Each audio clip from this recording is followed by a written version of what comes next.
Chapter 441. It's hard not to be shaken. Hiss hiss. The sound of an electric snake spitting messages was intermittent in the dark cave. And then 3 human-shaped light curtains appeared vaguely facing each other. After a while, the light curtains became stable. The first person to appear was a middle-aged man in a dragon robe with a gloomy face. Looking at his face, it was clear that he was the Wancher Wang who had gone to the Yun Temple to play chess with the old Taoist priest for a long time. The second one is a monk covered in golden light, and with a solemn appearance. He is the Golden Bodhisattva, standing there quietly, with the Buddha's light looming all over him. The third one was Chao Pan, who looked panicked and embarrassed. Judging from his appearance, he should have just escaped from the pursuit of the heroes of Duanbei Mountain. It is not easy to escape from being chased and intercepted by so many people. The 3 of them met in the air, looked at each other for a few times, and were speechless for a while. In the end, it was Jean Bodhisattva who spoke first. Looking at the expressions on your faces, it seems that things at Duanbei Mountain are not going well.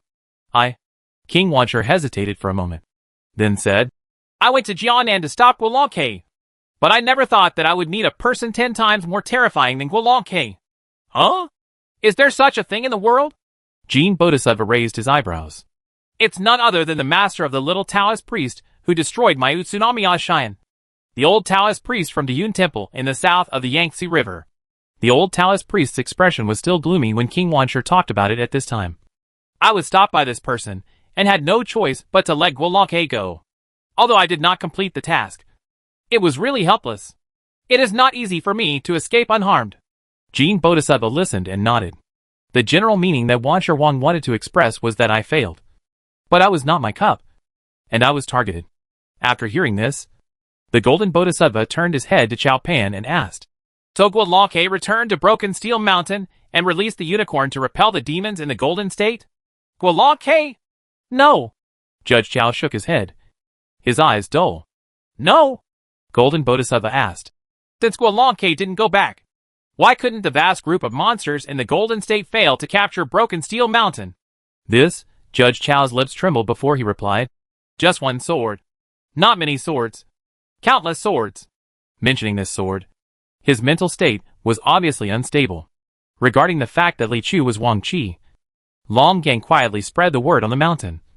But he knew the importance of it, after all, and did not spread it to Chao Pan Hichu. So it was not until Chao Pan saw the Chunyang sword coming towards the west that he realized it was Li Chu's sword and realized that he too had been deceived by Wang Qi. Wang Qi's killing of the little Taoist priest was simply a staged act. He too were used as bait to catch the forces behind them. For a moment, Chao Pan felt a little proud. After all, even if he was fooled, this little Taoist priest would never have thought that he could mobilize most of the demon kings in the Golden State. Like fishing? I didn't expect to catch a whale. But in the next moment, what happened made his faith collapse on the spot. Even if you kill a real fish, it will take a while to remove the scales and disembowel it. Right? It only took Li Chu one breath to clear out the demons in the Golden State, which was faster than killing real fish in the wet market. Even if there is a god, why would you give me a spanking? Thanks to Judge Chao's quick reaction and being the first to escape, while everyone was still immersed in shock, he was able to escape with his life. However, this also caused the shock in his heart not to be fully digested. And the fear was still brewing at this moment. After calming down for a while, he was able to say somewhat normally, We have been deceived all this time. Wang Qi who killed the little Taoist priest is the little Taoist priest himself. And his cultivation level is simply unimaginable. It is something I have never seen in my life. Horrifying. He killed all the demon kings who came from the Golden State with only one move, which seemed to be the 10,000 swords technique. Little Taoist. Jean Bodhisattva's expression remained calm, but his pupils shrank slightly. He remembered the night when he and Li Chu met by chance, and Li Chu used a fierce sword to scare him away. Does he still have tens of thousands of sword energy like that? What level of cultivation is this? The Golden Bodhisattva looked at the King of all worlds. The latter's pure cultivation was higher than him, and he had more say. King Wancher's throat moved, and he said, To be able to do this, I'm afraid I don't already have the ultimate divine power. Really? Jean Bodhisattva's guess was confirmed, and he withdrew his gaze. To reach the pinnacle with a human body can only be achieved by someone who is invincible in this world. The last person who was sure to reach this stage was Chen Fuhuang 500 years ago. It's just that Chen Fuhuang's physical body is extremely powerful. And there is still a difference between him and an unparalleled swordsman like him. King Wancher said slowly. That little Taoist priest can kill thousands of demons with one move of 10,000 swords. There are only 2 words to describe such a person. Sword God. There was silence for a while. Chao Pan could only think of being grateful that he had escaped death. Jean Bodhisattva was thankful that his caution last time resulted in his narrow escape. King Wancher was thankful that he had escaped death from Dayun Temple in the afternoon. Fortunately, he listened to the old Taoist priest and endured his nausea and played more than 70 games of chess with him. Otherwise, how many masters would this little Taoist priest have? It's amazing. I can't even think about it. After a pause, Jean Bodhisattva continued. It seems that the only one who went smoothly is my side. As soon as he said these words, Chao Pan and Wancher Wang's expressions unnoticeably fell. Team fighting is afraid of this. Either everyone succeeds together, or everyone fails together. Now we both failed. And failed miserably. Only your side was successful, and went smoothly. In this way, wouldn't it make us look like 2 losers? Significant to you? Is that what you can do? At that moment, both of them looked at the Golden Bodhisattva with a somewhat unkind look. Golden Bodhisattva thought to himself and said, Now that we control Prince Han's mansion, the most critical control over the north is actually in our hands.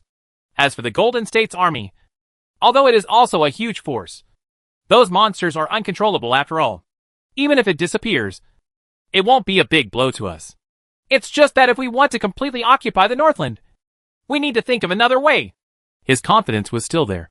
But Chao Pan seemed a little disheartened, still immersed in fear, and said, As long as the little Taoist priest is still there, won't it be in vain for us to think of any solution?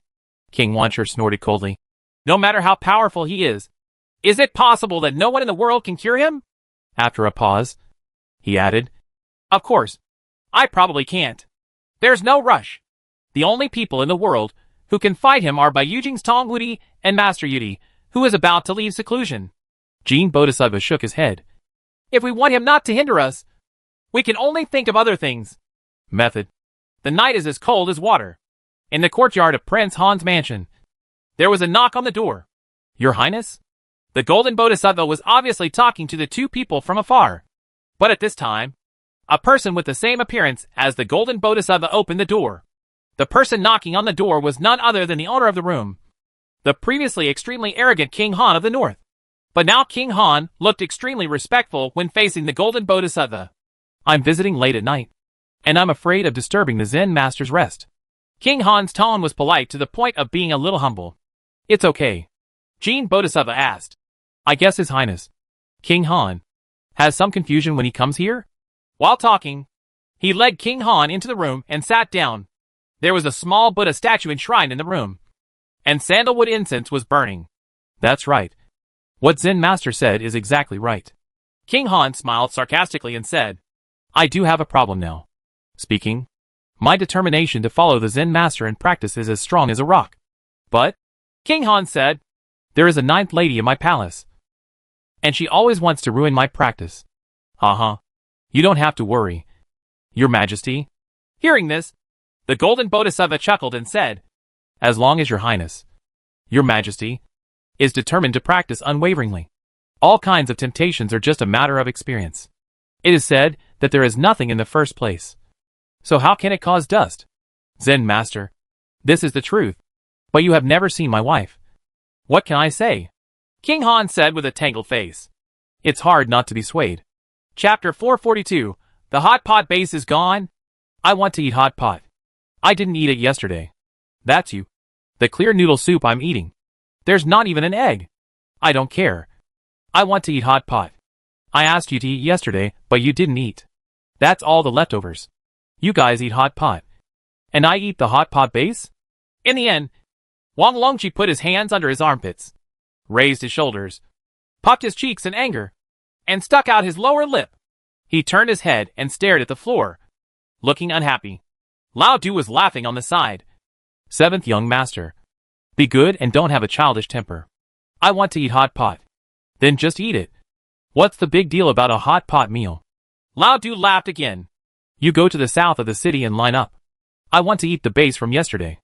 I have never smelled such a delicious base. Wang Longqi said again. Alas. Lao Du shook his head with a grimace. Okay. Why don't I go and arrange it for you? And the meat slices from yesterday. Watch the butcher shop owner cut them. Wang Longqi warned again. How did you know this? Weren't you unconscious at the time? Lao Du was surprised. Then don't worry about it. I heard it somewhere. Wang Longqi said. Okay. I have nothing to do today anyway. I'll go buy it. Lao Du also felt that it was a bit unreasonable for everyone to eat clear soup noodles for Qi Xiao yesterday when they were full. In addition, he also missed the taste of yesterday. So he ran out. Before leaving the house, he even grabbed Lu Fufeng. Senior Lu, I'll prepare the base and you prepare the meat slices, so that it can be ready before noon. Okay. Lu Fufeng also went out happily. Lu Fufeng was a terrestrial immortal who had lived his second life.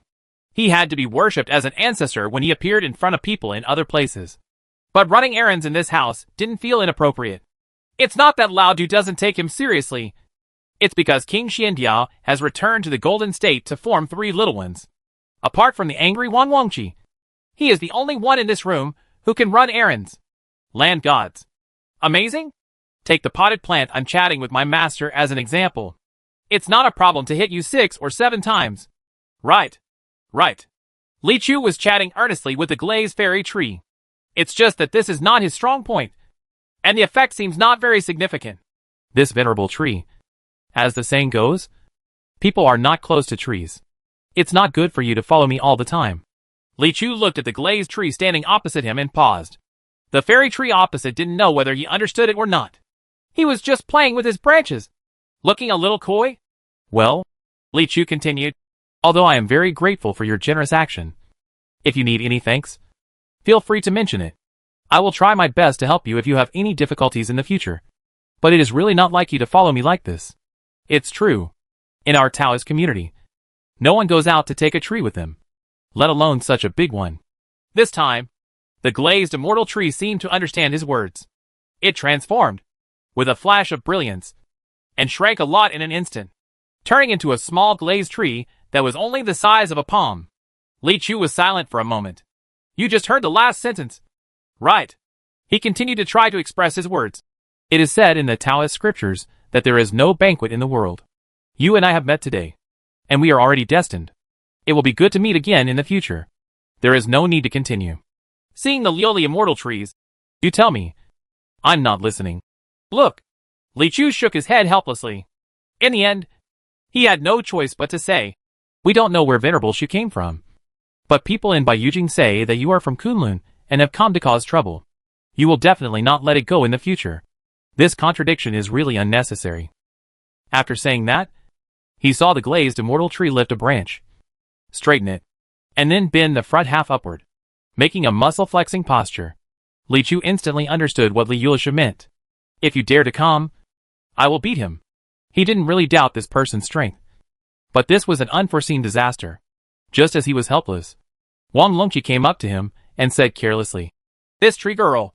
Hee. I know what you want to do. It's just that you've seen Li Chu turn into a tree, and you become lustful. But, after all, we are individuals. You are even of different species. How can you combine?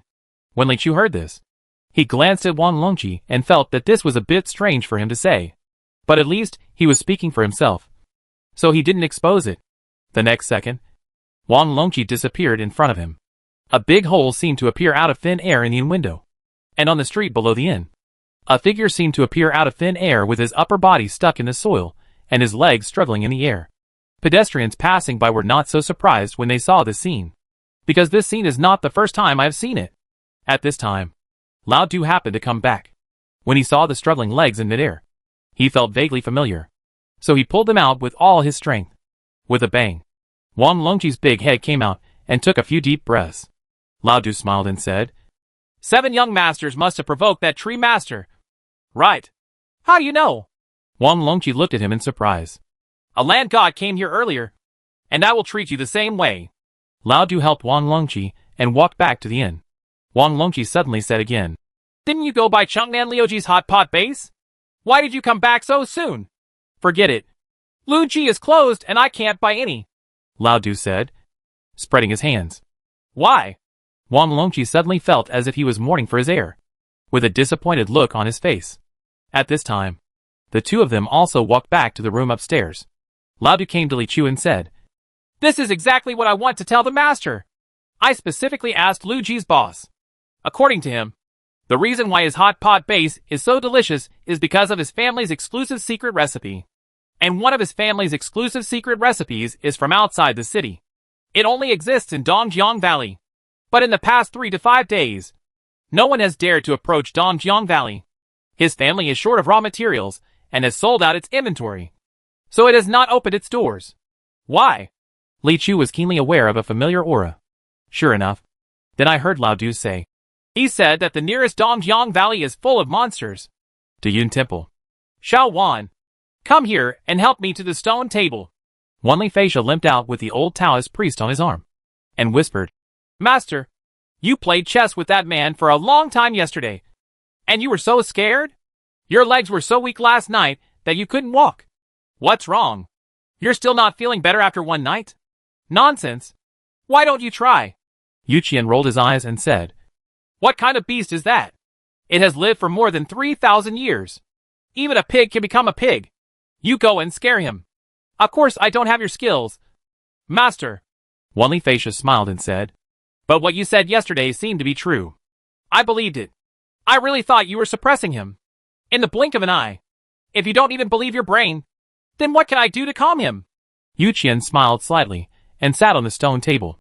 "Then what you said yesterday. What kind of monsters are there in our well?" Wanli Feisha asked. "Are they all true or false?" He was really curious about this. It didn't matter what kind of monsters or ghosts they were. He wasn't familiar with them either. But he was born in a demon sect. And he knew very well how much effort his senior disciples had put in to find the Yin Emperor. So he glanced at the mouth of the well that he passed hundreds of times every day. The Yin Emperor is actually down there. Of course it's a lie. If I can really suppress so many big guys, can I get Lao Wan out? The old Taoist priest looked at Wanli Feisha with a look that looked like a fool. What you said makes sense. Wanli Feisha slapped his forehead. Don't blame him for being naive. No one would believe this if he said it. But this lie was told by an old Taoist priest. And it is so deceptive and genuine. Even if you know that this is a well-known old liar from all over the country, it is difficult to question everything he says. After sitting down, Yu Qian suddenly slapped his head again. "I forgot. Go and get the 2 latest picture albums for me. Vinegar Gourd? What the heck? I've been reading that book for a few days. It's flowers behind the curtain." Wanli Feisha thought for a while. "You finished reading the Vinegar Gourd. Can you lend it to me?" "Of course." Yu Qian waved his hand generously. "Hey, the good man of the temple has a safe life." Wanli Feisha suddenly found his original intention of staying into Yun Temple. After hearing this conversation, the baby brontosaurus, who had just walked out of the door, immediately trotted over with a big belly and 2 short legs. His eyes were bright, and he made 2 poofs. Although he couldn't understand the dragon language, Wanli Feisha understood the meaning of the little fat dragon from its expression that was the same in the world. "What are you looking for? Take me one. You've finished reading it. Can you lend it to me?" But the old Taoist priest's ruthless gaze immediately came over, and the little fat dragon stopped happily and lowered his head angrily. "Ouch. If you don't show it, you won't show it. Why are you glaring at people?" There was no light in its eyes. He handed the picture album to the old Taoist priest, and then went to open the door of the Taoist temple. After a while, the fox girl got up again, had breakfast, and went to school carrying a book basket. After a while, the little koi also got up, had lunch, and went to school carrying a book basket. A small Taoist temple is as big as a 10-mile slope. The years are full of peace and quiet. Chapter 443. Who is fishing? The storefront of Lu Ji in the south of the city is not big, but the workshop behind the store is quite big, occupying a large courtyard. There are tools for making hot pot base on both sides of the yard, with a spacious aisle in the middle. A waiter led the 3 people to the door and shouted, "The 3 distinguished guests invited by the boss. Please treat them well." Immediately, another waiter came over. With a warm smile, he respectfully led the 3 people into the room and said, "Our boss is going to invite 3 distinguished guests to dine. We are preparing at this time. Please wait a moment." While talking, the 3 of them were invited to sit in the hall, and someone else brought plates and plates of candied fruits, peanuts and melon seeds, fresh fruits, and large cups of iced sour plum soup. 3 other maids came over with small trays filled with shiny silver knives. Do any of the 3 distinguished guests need a manicure service? We can also color your nails for free. Another waiter over there brought 3 buckets of hot water. 3 distinguished guests. Would you like to soak your feet? Oh, this service is good, Wang Longqi exclaimed. The Wang family has great achievements, and they are well informed in Hangzhou. But they have never experienced such a grand occasion as eating hot pot. After enjoying it for a long time, someone brought the steaming hot pot bottom to the table. The pot was divided into 9 grids. It seemed that it was specially designed to make it easier to cook different ingredients. It was quite thoughtful. At this time, the chubby shopkeeper Lu came out with a smile on his face. I'm sorry, you 3. This shop is closed, and many people came to see me. I didn't greet them immediately, which was a bit neglectful. Don't be lazy. Don't be lazy, Lao Du said with a smile. Your service here is very considerate. He also introduced Li Chu and Wang Longqi. This is my master, from the Yangwan in the south of the Yangtze River. Everyone calls him Little Taoist Priestley.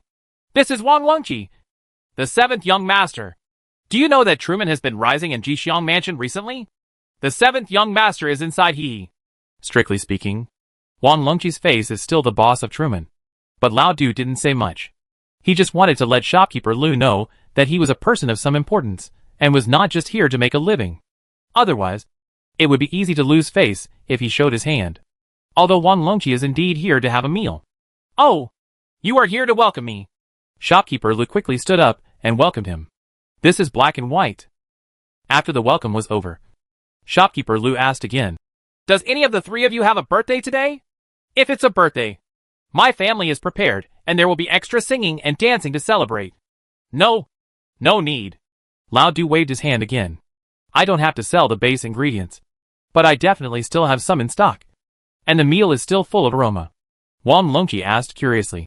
Shopkeeper Lu, your home has such good service. Why don't you consider opening a hot pot restaurant? Ha ha. My family has been in the base ingredient business for generations, and I have never thought about getting bigger. Shopkeeper Lu said with a smile. As for these additional services, it is just passed down from generation to generation in my family. Eating hot pot is a sacred thing. Especially eating us our own base materials must have the best front and back processes for the ultimate enjoyment. I think it's great. You can have a hot pot meal and get your nails done. Everyone will definitely be willing to come. Lao Du said from the side. Ha ha. What everyone eats still tastes good. No one would come here to have a meal just for these trivial things. Shopkeeper Lu said. And the labor cost of opening a store like this is too high. The servants and maids in my family can be compared to others. It's a lot more expensive. It doesn't matter. You increase the labor force by 30%. So you can increase the price by 100%. As long as you serve everyone well and make them comfortable, no one will mind. I have to praise you for your humanity. Wang Longqi agreed. Said. Old Lu, if you want to do it, I will invest money for you. I have already thought up the names for you. Shopkeeper Lu. Your surname is Lu. Master Qi. Your surname is Wang. The hot pot restaurant you 2 jointly opened. Lao Du slapped his forehead and said with a smile. Let's call it Hetty Lao. How about it? Shopkeeper Lu blinked. Are they next to each other? Talking and boasting. Eating and stuffing. This meal is a feast for the guests and the host. In the end, Li Chu finished eating, put down his chopsticks, and said, Should we talk about monsters? Right. The 3 people over there were talking about opening 3 branches in 1 year, dominating the north in 3 years, and dominating the north and south in 10 years to become the hegemons in the pot. Only then did they realize that they had something serious to do today. Ahem. Shopkeeper Lu cleared his throat, and then said, This monster in Dongjiang Valley is really worrying us to death. There is a Donghua River outside Jixiang Mansion, which nourishes the Dongjiang Valley, which has always been a place where flowers and plants flourish. There is a herbal medicine in my family's secret recipe that can only grow in the soil and water of the Dongjiang Valley within 100 miles. For 100 years, I have always used it wherever I go. But about 3 days ago, the Dongjiang Valley was suddenly covered with a layer of white fog. I heard that people who went to collect herbs in the valley disappeared at that time. Later, my family sent 3 people to collect herbs, but only 1 came back. Listening to him, when the 2 people walked into the mist, there was a scream, dragging and biting sounds, as if they were captured by a wild beast. But there is no such a powerful beast that can kill in an instant. 2 dead people. Because human lives were involved. We quickly reported it to Chao Tian-K. And nothing happened after that. I heard from friends in the government that after the cultivators from Chao Tian-K entered the White Mist, they never came out. Now they are recruiting experts. Li Chu nodded. This is possible. Because of the existence of Prince Han's mansion in the north.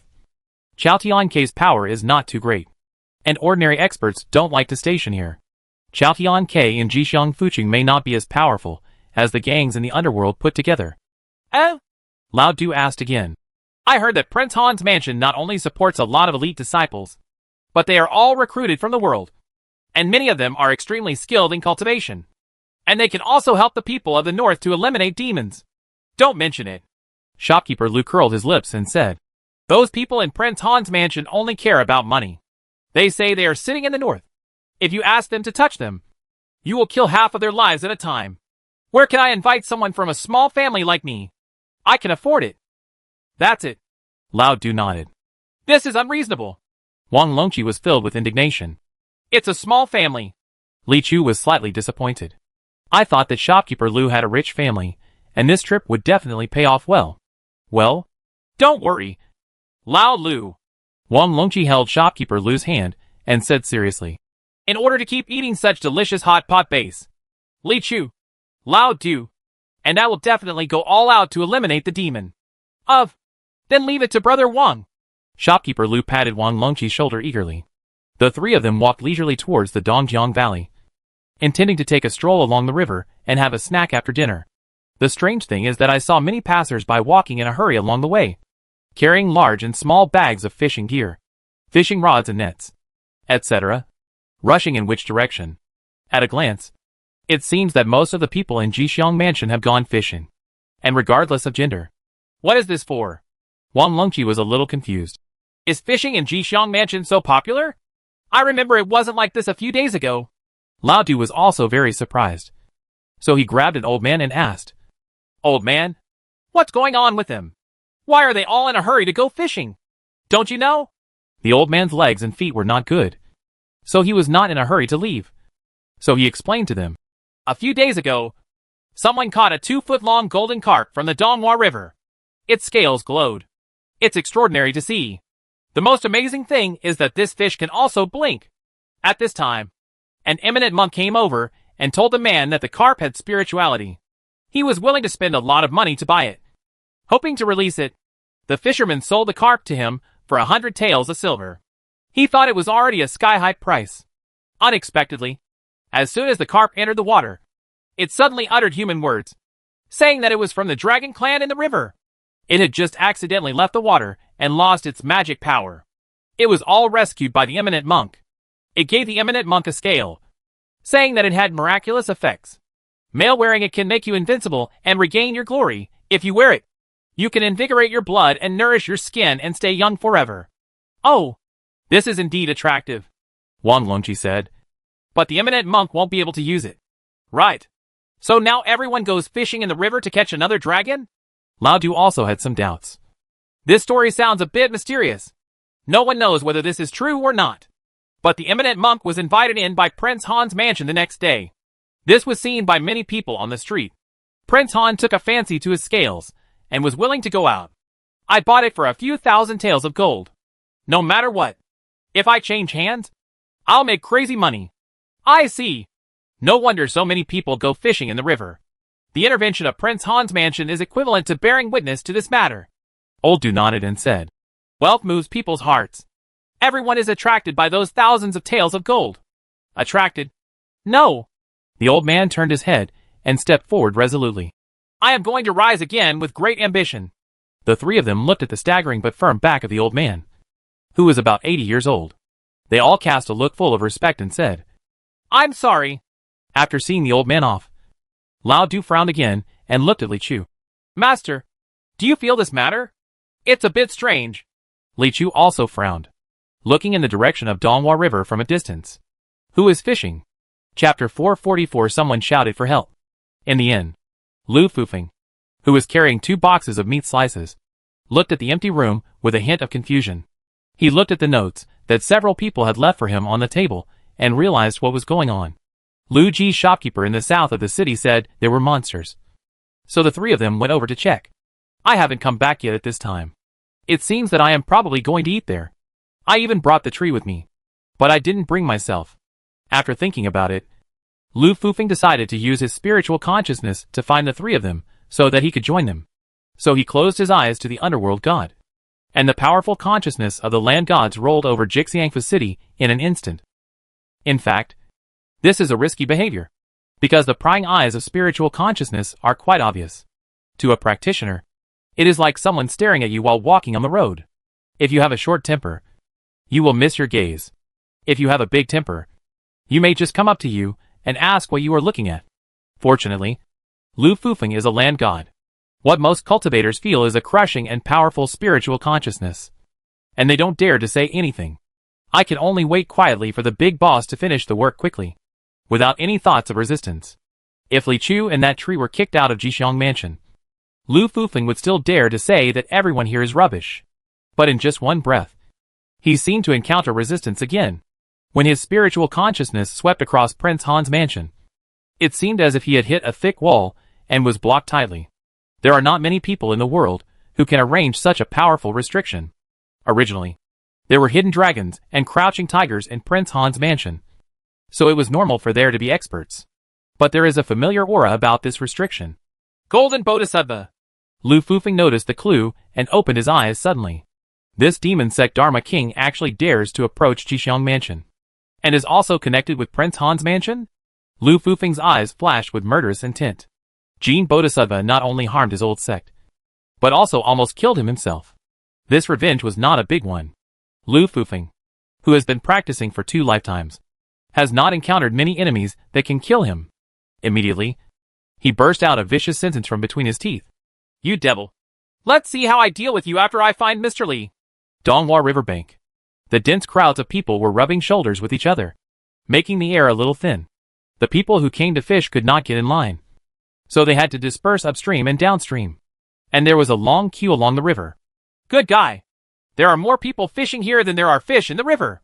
Lao Du sighed with emotion. Li Chu scanned the river surface with his mind and felt that there was nothing strange. So he didn't pay much attention. What's strange is the huge misty valley ahead. The Dongjiang Valley. Those white mists seemed to have the effect of isolating the breath. The breath inside could not be penetrated. No matter how wide Li Chu's mind was, it could not penetrate. When they came to the valley, feeling the cold and wet atmosphere in front of them, and hearing the faint sound of howling beasts inside, the three of them stopped. It doesn't seem like a good place, Wang Longqi hissed. Li Chu frowned and looked at it for a while, thinking, if it were the weak me before, I would probably be wary of this unknown and dangerous place, and then choose to use this devastating strike method of leveling the entire valley to eliminate all possible risks. But now, after experiencing the battle at Broken Bay Mountain, my strength has made great progress. So I might as well take a little risk and go in to have a look, Wang Longqi said at the side. I don't think it's better for you two to go in. I, an uncultivated person, won't go in and hold me back. Lao Du thought the same thing, but he still said teasingly, Young Master Qi, you took care of everything when you were having dinner, but you asked shopkeeper Lu to leave everything to you. Now that we are at the place, why don't you dare to go in? Shi Shao stretched his neck, held his head high and said proudly, I'm scared. Lao Du blinked and was speechless for a moment. Okay, then you just wait for us outside, and we'll come out after we go in to explore the situation. Li Chu also nodded. Just as he was talking, he suddenly heard a sweet cry coming from the mist ahead. Help! All three heard the cry for help. Li Chu's eyes were bright and he said, Someone is calling for help. Lao Du was startled, took half a step back, and his pupils narrowed. Is there a woman calling for help? Wang Longqi's eyes suddenly became sharp. He looked towards the direction of the voice in the mist and said solemnly, A young girl with a delicate body, timid and beautiful face is calling for help. No. How can you get so much sense of imagery from just 3 words? Du Lang couldn't help but look at Qi Shao. When he turned around, he saw that Wang Longqi was already tightening his belt, rolling up his trousers, and tying up his hair, saying, Without further delay, let's go in and save people. Good guy. Lao Du couldn't help but give a thumbs up sincerely. You are the leader when it comes to lust. After a while, Li Chu had already dashed into the fog. The two of them didn't dare to fall behind. So they quickly ignored the nonsense and followed in. Visibility was extremely low in the white mist, and he could only see things 5 to 6 feet in front of him. Li Chu rushed into it, and found that there was indeed a young girl in front of him. She was throwing herself forward and fell to the ground. She was wearing a light pink dress. She looked weak, delicate and timid, and as beautiful as a flower. When I looked carefully, I saw that there were 3 pairs of transparent thin wings behind the girl's back, with strands of golden light, which was very beautiful. But obviously, this girl is not human. Demon? Before he could see the girl's identity, he heard another howl. Roar. 2 huge figures about 10 feet tall suddenly rushed out. An upright humanoid with a golden mane covering its upper body, a lion's head holding a knife, and a fierce look. The other half was green and human-like in appearance, but it carried 2 green bone wings connected to the skin on its back. It was clearly a large mantis walking upright. These 2 monsters looked like 2 monsters that had not yet completed their transformation, but their shapes were not similar, and they were rushing towards the girl with murderous intent. Stop! Although it was a matter between monsters. Since he saw it, Li Chu did not intend to let such bullying happen, and immediately stopped it loudly. In fact, there was no need for him to say anything. The moment he broke into the fog, the 2 chasing monsters had already noticed him. The lion spirit was still running towards the girl to kill, but the mantis spirit aimed its bulging compound eyes at Li Chu, and before he could say anything, he had already raised the bone blade behind his back. Call out. This move undoubtedly helped Li Chu distinguish between good and bad. The long red dragon instantly pushed away the white mist and opened a long passage. In the path passed by the red dragon, the 2 monsters had disappeared. The girl was in shock. Her chest heaved violently twice, and when she saw Li Chu's face, she was stunned again. It wasn't until Li Chu approached her that she turned over and climbed up, stroking her chest and saying, "Thank you so much for saving me. It's a great kindness. I can't repay it with my own life." Stop! Li Chu had predicted her behavior a long time ago and quickly raised his hand to stop it. Then he asked, "Girl, who are you? Why are you being chased by these 2 monsters? Do you know what happened in the Dongjiang Valley? Matter?" Ah, the girl was startled. And just as she was about to answer, she saw Wang Longqi and Du Lang following behind. She looked at Wang Longqi's face and suddenly raised her finger to point at him. "You are the boss of Truman. Wang Qi." Wang Longqi was stunned for a moment, then turned around and said, "Yes, it's me. Miss, have you heard of my story? I've seen you duel with people in Ivory Mountain. Your cultivation level is frightening." The girl pursed her lips, suddenly knelt down, raised her head and begged, "Master Wang, you have great supernatural powers. Can you help me? As a favor, save the vegetation elves in this mountain. This is a great kindness, and this little girl is willing to work as a cow or a horse to repay you." Chapter 445. What kind of butterfly are you? I am a little spirit who has been cultivating in this mountain for 300 years. I have no name or surname. My friends in the mountain call me Little Butterfly Fairy. After getting up, the girl introduced herself. Oh!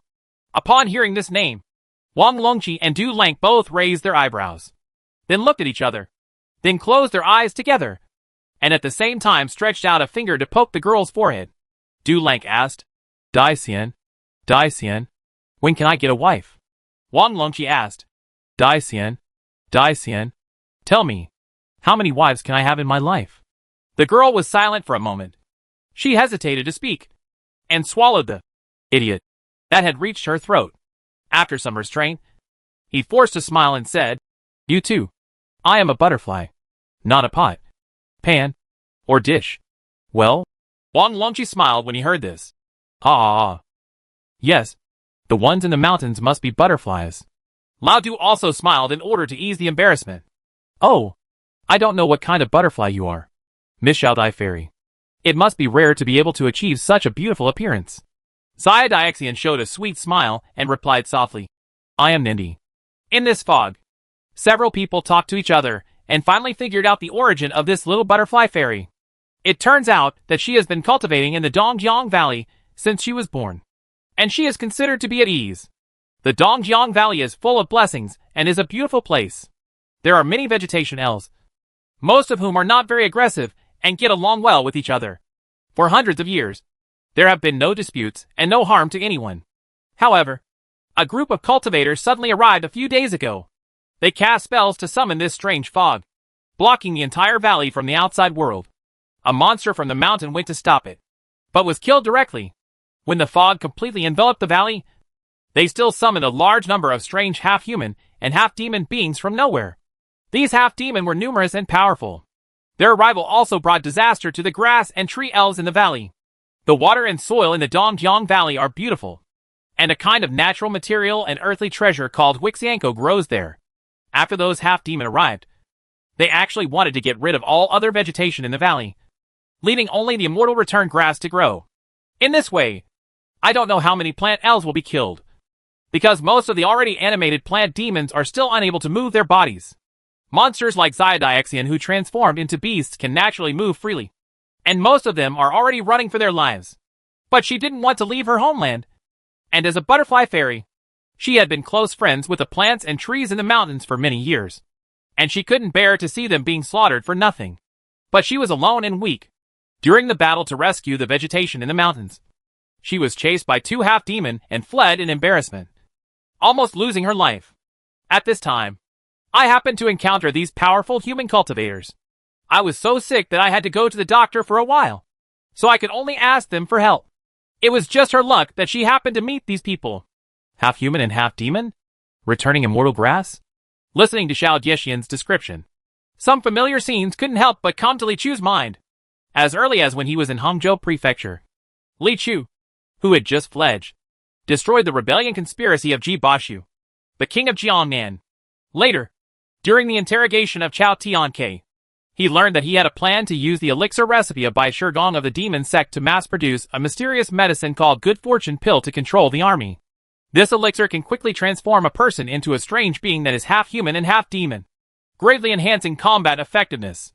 If King Jiangnan hadn't been obsessed for a while, and used this medicine on Lu Qinglian of Taoyulu before refining it in large quantities, he might not have exposed it. It was also because of Miss Xiaolu that Li Chu got acquainted with Chenhuaji, the king of liquors under Chao Tianke, and the nothing little miracle doctor from Xuanhu Villa, etc., and made some strange friends.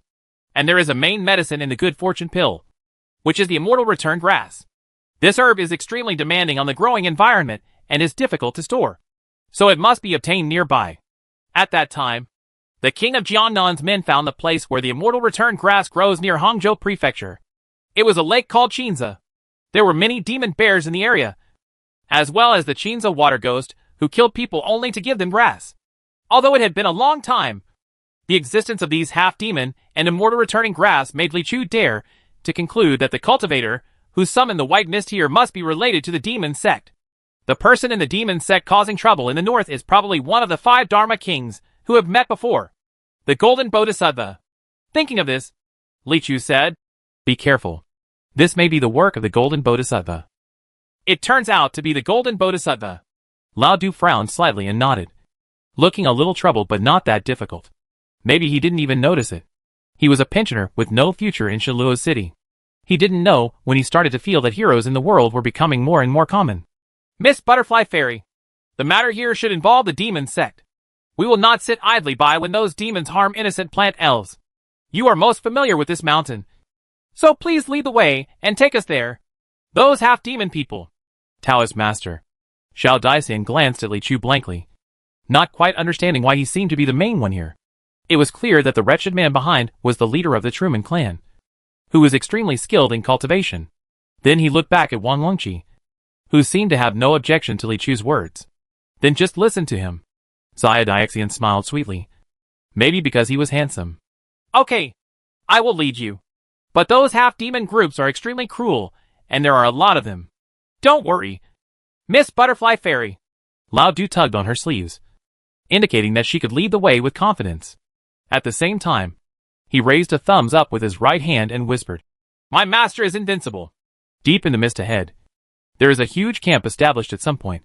Half-demon murderers of various shapes and sizes were walking around in this huge camp built along the valley, making wanton noises and howling incessantly. Although these half-demon bodies have turned into monsters, their living habits are still the same as humans, and they are not used to eating and sleeping in the open. In a 2-story wooden building in the center of the camp, a man covered in white robes was standing in front of the hall. There was no one else in the room. There was only a black wooden sign standing directly in front of him. And the incense burner, an altar table in front of it, was clearly a spiritual place. There is a line of large characters engraved on the spiritual tablet. The spiritual place of my dear friends Wadanu. The man faced the spiritual tablet and said in a deep voice, Lord Wadanu's good fortune pill plan has been completed.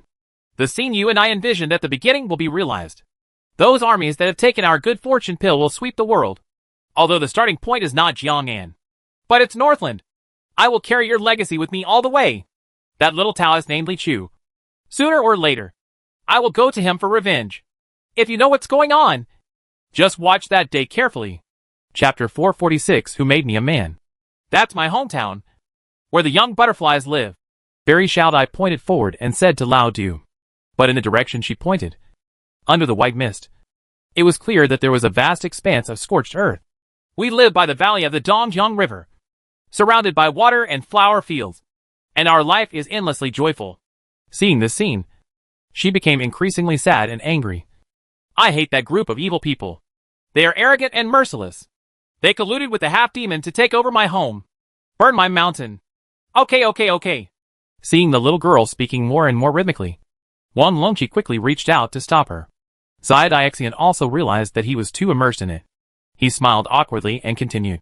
They set fire to the mountain and cleared away all the vegetation except the immortal return grass. They wanted to plant all the immortal return grass in the Dongjiang Valley. Now those half the demons are still searching the whole valley to clean out the remaining vegetation else. At the same time, there are also a group of half-demon who are sowing immortal return grass in the cleared areas. Don't worry, Miss Butterfly Fairy. We will definitely expel these villains for you.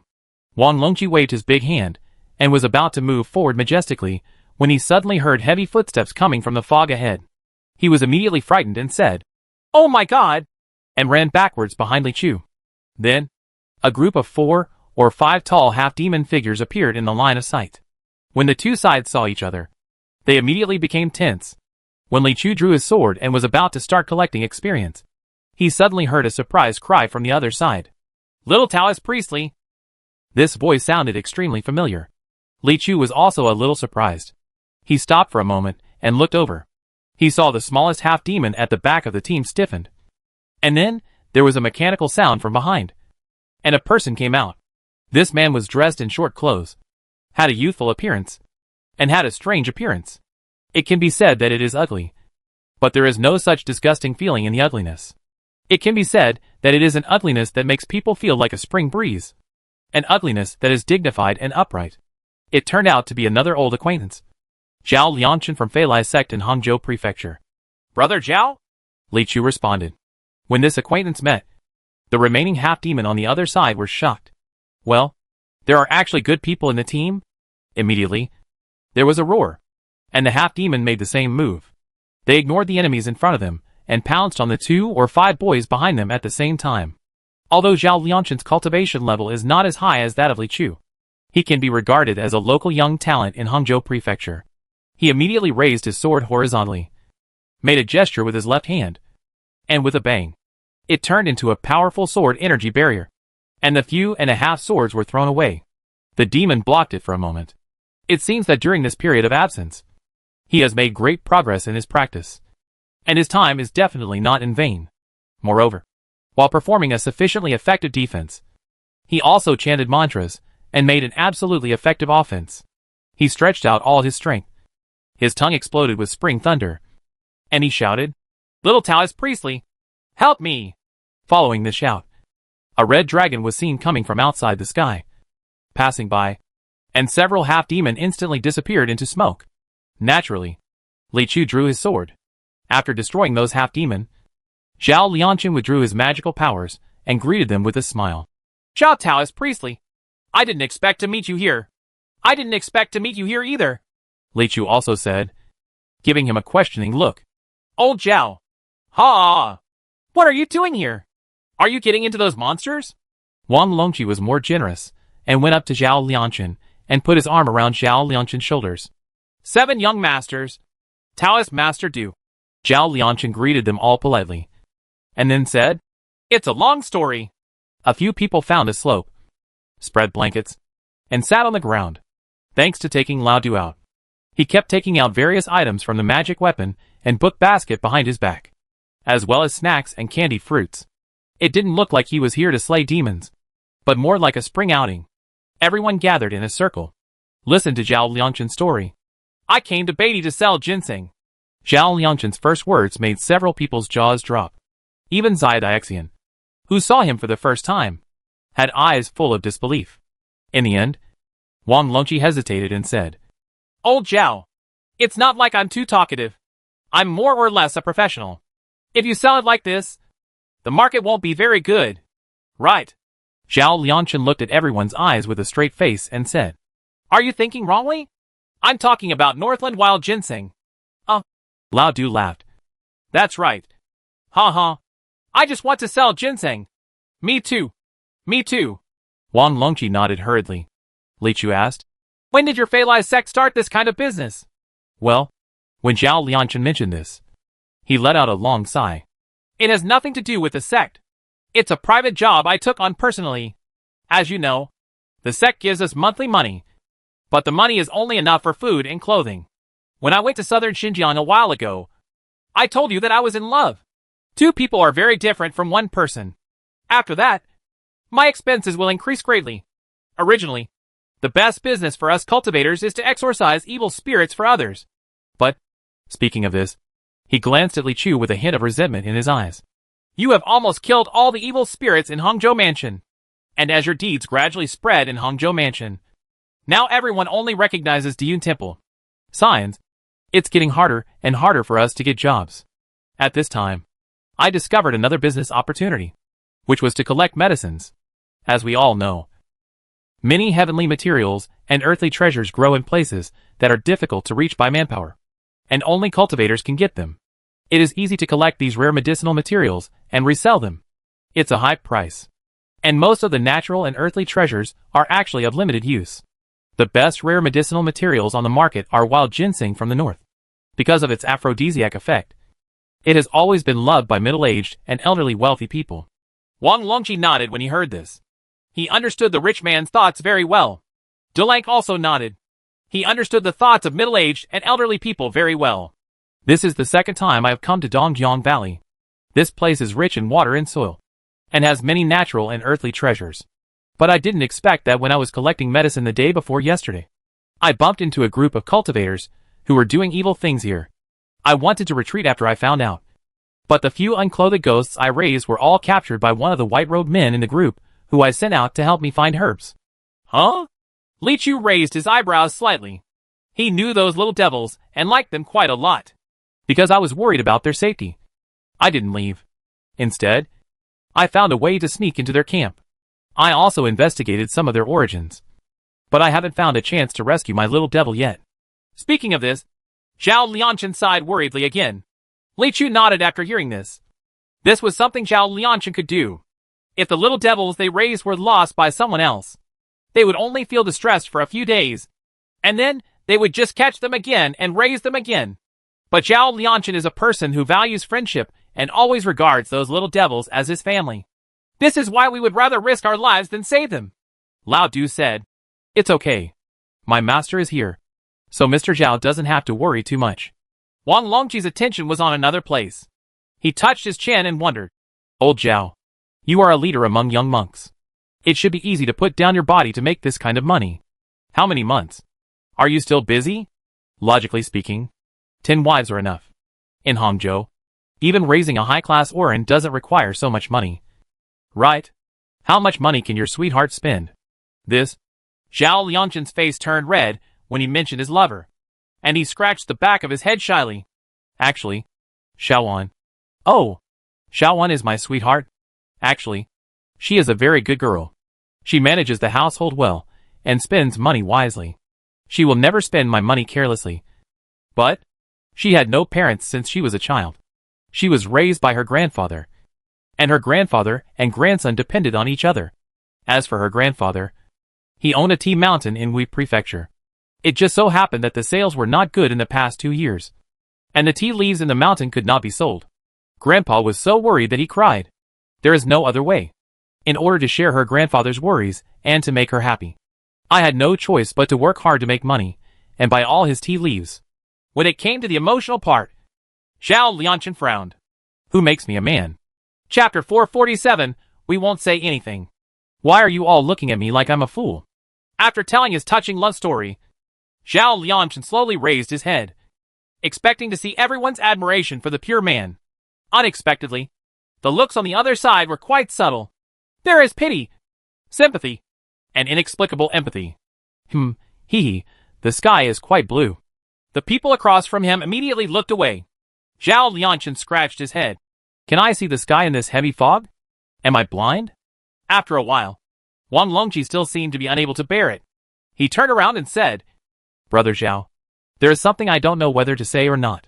When Zhao Lianchen was still stunned for a moment, Lao Du suddenly covered Wang Longqi's mouth and said, Then stop talking. And then pulled the two of them to turn their backs and whisper. What? Wang Longqi asked. Qi Xiao. There is a saying in the Taoist scriptures. Don't encourage gambling.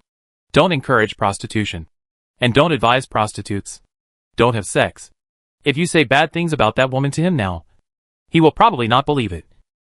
And he will easily turn against you. There is no need. Lao Du whispered. Then you can't just watch him get deceived. Lao Du, you have never been deceived like this. Wang Longqi glanced at Zhao Lianchen and said unbearably, You don't understand a woman's suffering. Du Lang frowned and said, I've never tasted whether that thing is bitter or not. But I know that he is currently in a love affair. And he won't believe anything you say with white teeth.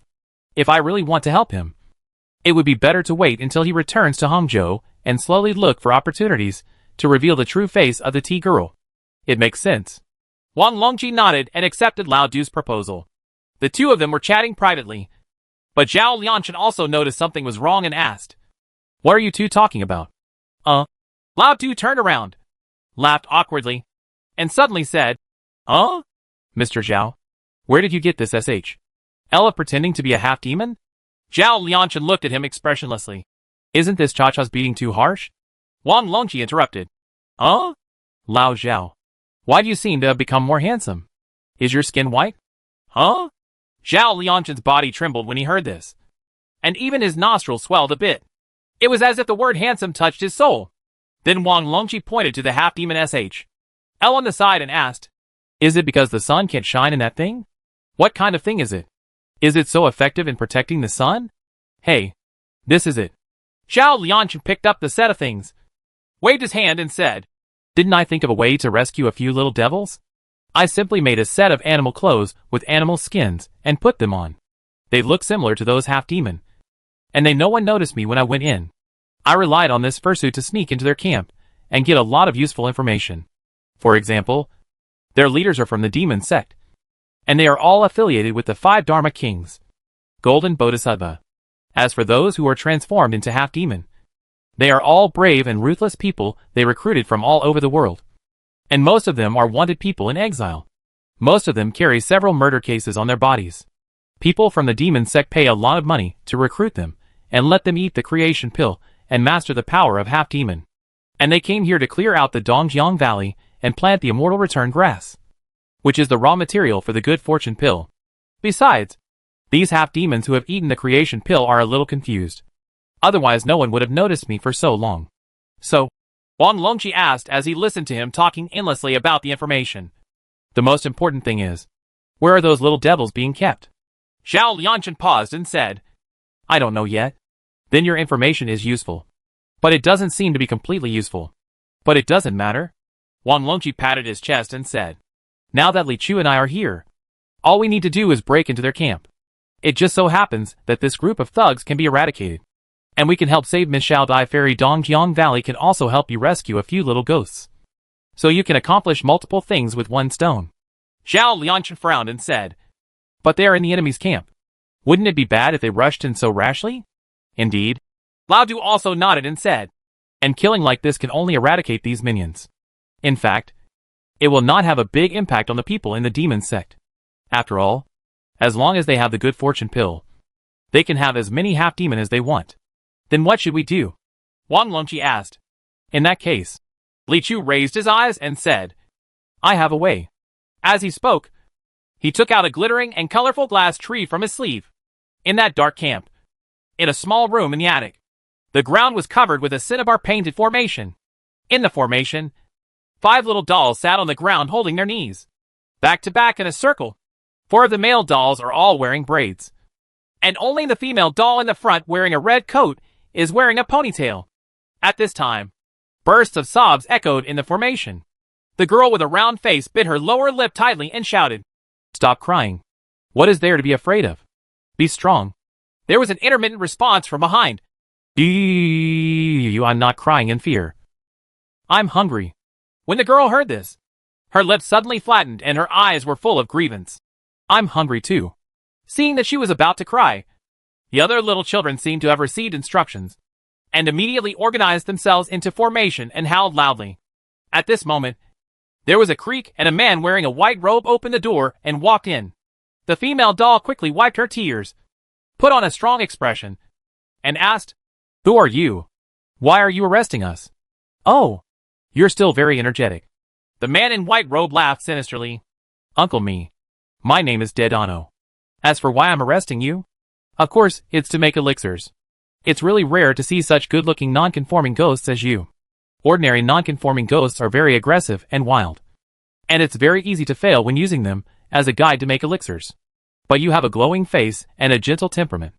It's absolutely amazing." "Excellent medicine." The man in white robe smiled. Several little ghosts whispered after hearing this. "What is yelling? Can I eat it? Clam? It's just giving you to others to eat." "Oh?" At this time, the youngest of the little devils, Shiwu, suddenly stood up and said, "Don't eat us. Our master will definitely come to save us." The man in white robe groaned. "Oh? Do you have a master?" At this time, the little 4 among the little ghosts quickly stood up and covered his mouth. "Don't talk nonsense. The master only has the Shina realm and is a rubbish cultivator. He can't defeat this bad guy. Thank God for being able to escape. Don't let him catch the master." The man in white robe pondered. "Oh? Just a divine union state?" At this time, the Xiao San among the little ghosts quickly stood up and covered Xiao Si's mouth. "Don't talk nonsense. The master will not escape on his own. He is an outstanding disciple of Feilai sect in Hangzhou Prefecture. He must go back and bring in reinforcements." "Save us. You said the master is not powerful, so he should do whatever he wants to us." The man in white robe pondered. "Huh? A disciple of Feilai sect in Hangzhou Prefecture?" At this time, the little devil said. Xiao Er quickly stood up and covered Xiao San's mouth. "Don't talk nonsense. Hangzhou Mansion is so far away from here, and the master is not popular in the sect. So where can we get reinforcements?" "He must have sneaked in here alone to save us, so he shouldn't be exposed." The man in white robe pondered. "Oh? Will he sneak in here?" At this time, the oldest female doll quickly stood up and covered the waiter's mouth. "Don't talk nonsense. The master is so stupid. He might have come in wearing an animal skin. If you tell me, this bad guy will be on guard." The man in white robe pondered. "Coming in wearing animal skins?"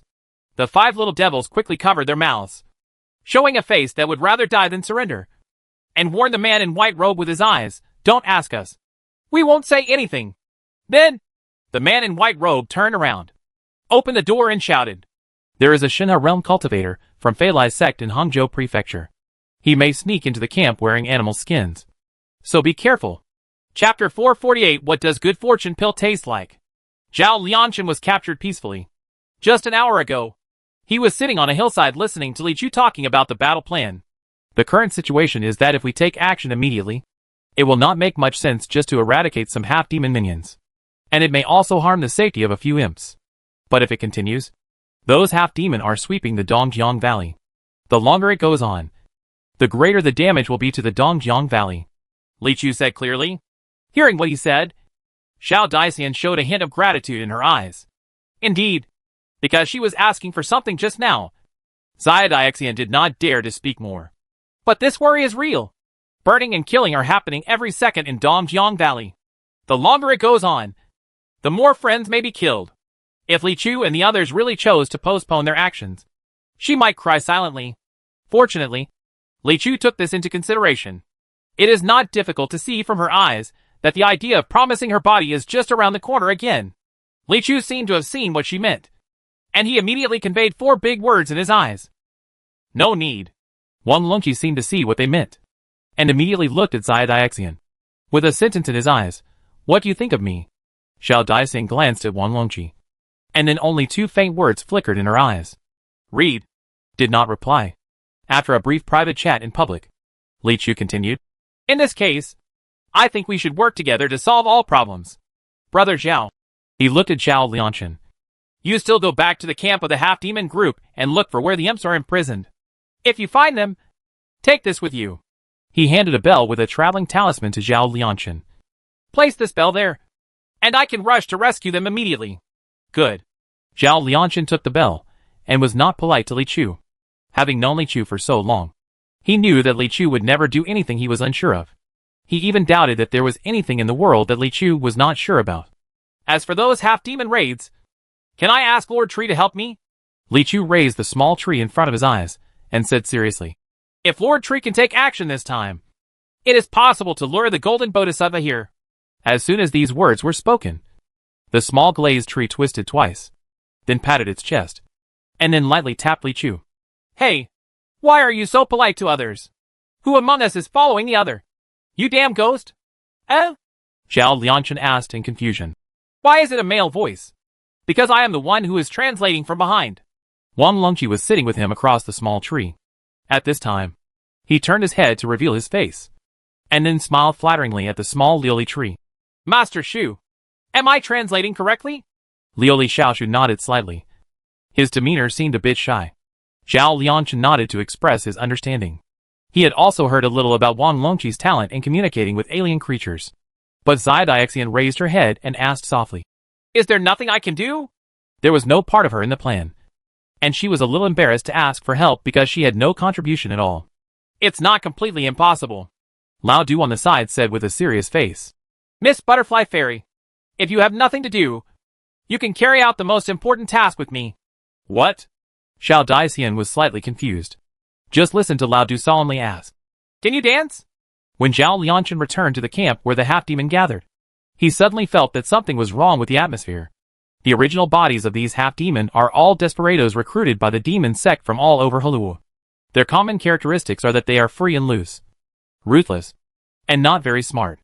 Therefore, this camp was also particularly chaotic, with constant shouting and constant gambling and drinking games. It is precisely because of this that he can easily sneak in by wearing a fursuit. But at this moment, the campground was actually very quiet. A large number of half-demons stood in the open space in the center of the barracks, seemingly waiting in line for something. As soon as he walked in, he was grabbed by several half-demon. "Sir Yadana wants us to line up for questioning. Come and stand." "Oh?" Zhao Lianshan was surprised. There was no such project in the 2 days he spent before. They saw that the end of the line was indeed the attic. The half-demon in front entered the attic alone and came out soon. "What?" "I don't know anything." It was impossible to turn around and run away at this time. It was obvious that he had something on his mind and couldn't escape from this camp at all. He waited in line with evil intentions all the way, and followed the line all the way to the attic. He finally grabbed the head of a leopard that had just come out of the room, and asked, pretending to be casual, "Hey, buddy, is Lord Yadana here?" "What are you asking inside?" "Oh." The leopard head smiled naively. "Nothing. He just asked me what the good fortune pill tastes like." "Hey, this thief." Zhao Lianshan cursed in his heart. He really wouldn't know if he didn't find out. So he pretended to be panicked and said, "Hey. Oops. I have forgotten what that thing is like. Brother, please remind me quickly to save me from being questioned later." The leopard head didn't doubt it at all and said directly, "It's bitter." "Really no-brainer." Zhao Lianshan remembered and nodded repeatedly. "Okay. Thank you, brother." Not long after, it was Zhao Lianshan's turn to enter. He walked into the attic with a slightly uneasy expression and a calm face. Of course, he couldn't make any expressions. In the attic, there was a man in white robes sitting. Zhao Lianshan has heard about this person, but has not met him yet. I heard that he was the helper invited by Jean Bodhisattva, and I had to listen to his guidance on many things in the camp. And in a small room above the attic, there was a hidden and powerful aura. If you guessed correctly, the real leader of the camp should be sitting in it. Standing still in the hall, the man in white robe asked, "Let me ask you, what is the taste of the fortune pill you have eaten?" When Zhao Lianshan heard the question, he immediately replied without thinking, "It's bitter." "Yes." The man in white robe nodded. That's right. Zhao Lianshan was breathing a sigh of relief when he suddenly heard the man in white robes suddenly say, Come here. Take him down for me. Then before Zhao Lianshan could react, a group of half-demon rushed in and directly pressed him to the ground and tied him up. What's going on? Zhao Lianshan was completely confused. The plan has only been started for an hour. And it has failed?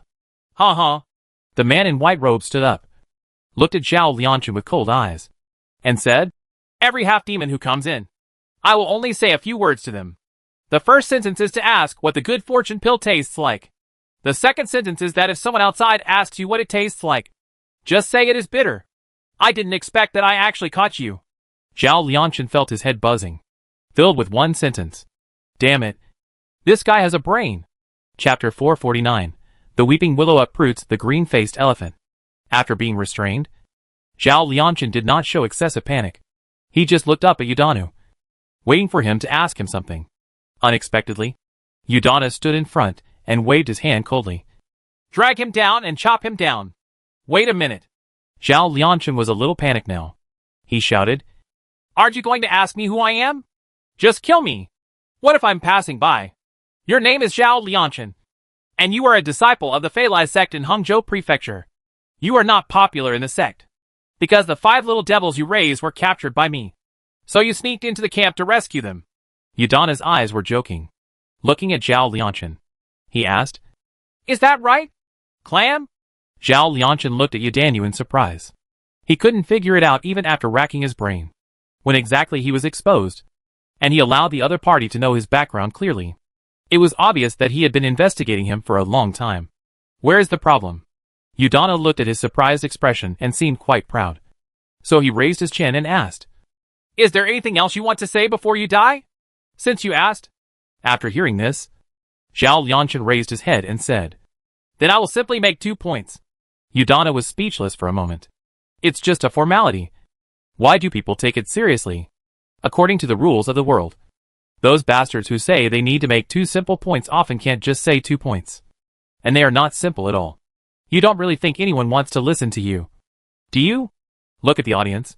There are obviously more people looking forward to your death. Ahem. Number 1. Zhao Lianshan cleared his throat and said unceremoniously, I can die, but can you let me see a few little ghosts before I die? I have a deep relationship with them, and they don't allow me to see them. If they go on the road again, I will never rest in peace. Even if they become ghosts, they will still come to find you. Udanu looked at Zhao Lianshan and thought to himself that he was like this when he was alive. How could he be so virtuous if he died? Ordinary resentful spirits are not afraid of themselves. But a shock is not worth it. So he nodded in agreement. Okay, you are a bit ugly, but you can be regarded as someone who values love and justice. Zhao Lianshan looked at Udanu. Although he could hear him praising himself, he still couldn't help but want to sew his mouth shut. Unfortunately, the situation is stronger than the people. He could only continue. Secondly, I would like to ask what the taste of good fortune pill is. This was the biggest doubt in his heart. If he didn't ask, he would really die in peace. Ha! Udana smiled proudly. The taste of the fortune pill that I have improved is even better than the first generation. It tastes like durian. Zhao Lianshan cursed in his heart. Who could have guessed this thing? Take him to the room where those unconvinced ghosts are kept to meet him, and then execute him on the spot. After answering, Udana waved his hand mercilessly. The 2 half-demon carried Zhao Lianshan, who was tied up by Wu Huada, and walked down. On the road, a lion-headed half-demon on the right grinned and said, Actually, it just smells like shit. A kobold and half-demon on the left also continued. And it melts in your mouth. Zhao Lianshan couldn't help but grin when he heard this. What's the difference between that and eating shit? Well, the 2 half-demon were silent for a while, and could only sigh. After a pause, Zhao Lianshan asked curiously, What does the original first-generation creation pill taste like? Is it worse than shit? The lionhead replied, I heard it is colorless and odorless. Huh? Zhao Lianshan couldn't help but look back at Yudanu again. This person. Don't dare to think about it. The half-demon in the camp is only one part of him. And the other part is to carry out orders outside, to develop the Dongjiang Valley, and to remove all obstacles that hinder the planting of immortal return grass. This group of half-demon walked in the deepest part of the valley, using fire, knives, and axes to chop up any vegetation monsters that dared to stop them. they would be swarmed by numerous half-demon and uprooted.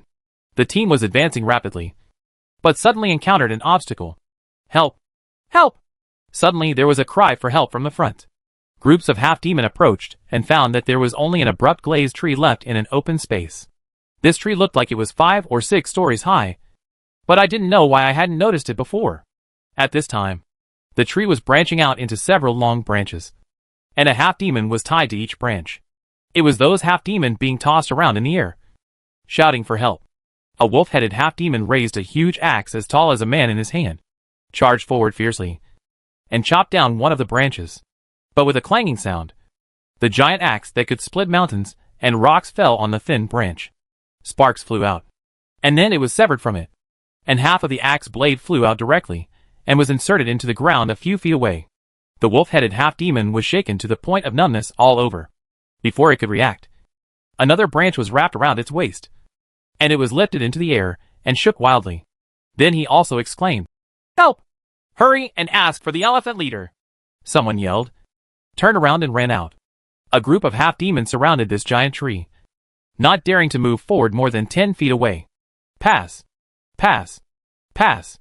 Not long after, there was a loud sound of heavy footsteps, and a green-faced elephant-headed half-demon more than 3 feet tall came behind the group of demons, with a deep and loud voice, like rolling thunder.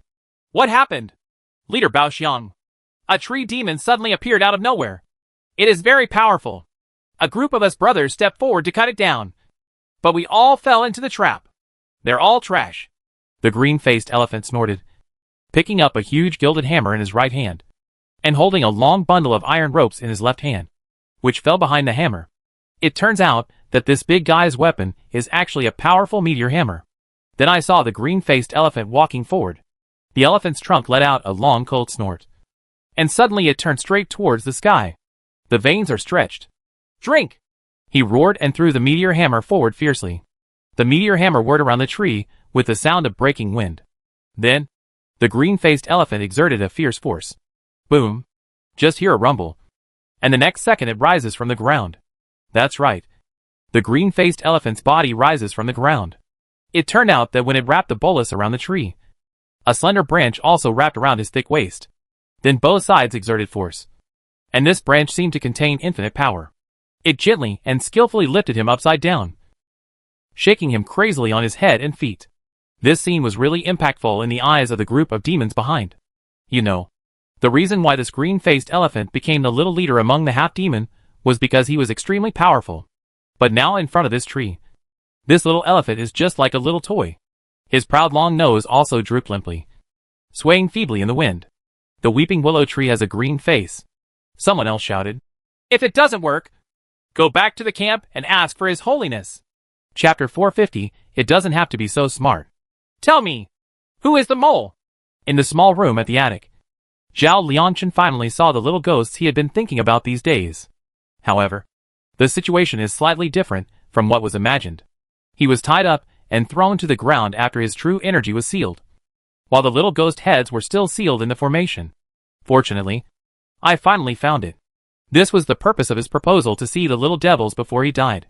As long as he came here while Yudana was proud, the mission would be completed. As for his own safety, he never worried. After all, in his arms was the little bell given by Li Chu. This small bell is stuffed with Li Chu's traveling talisman.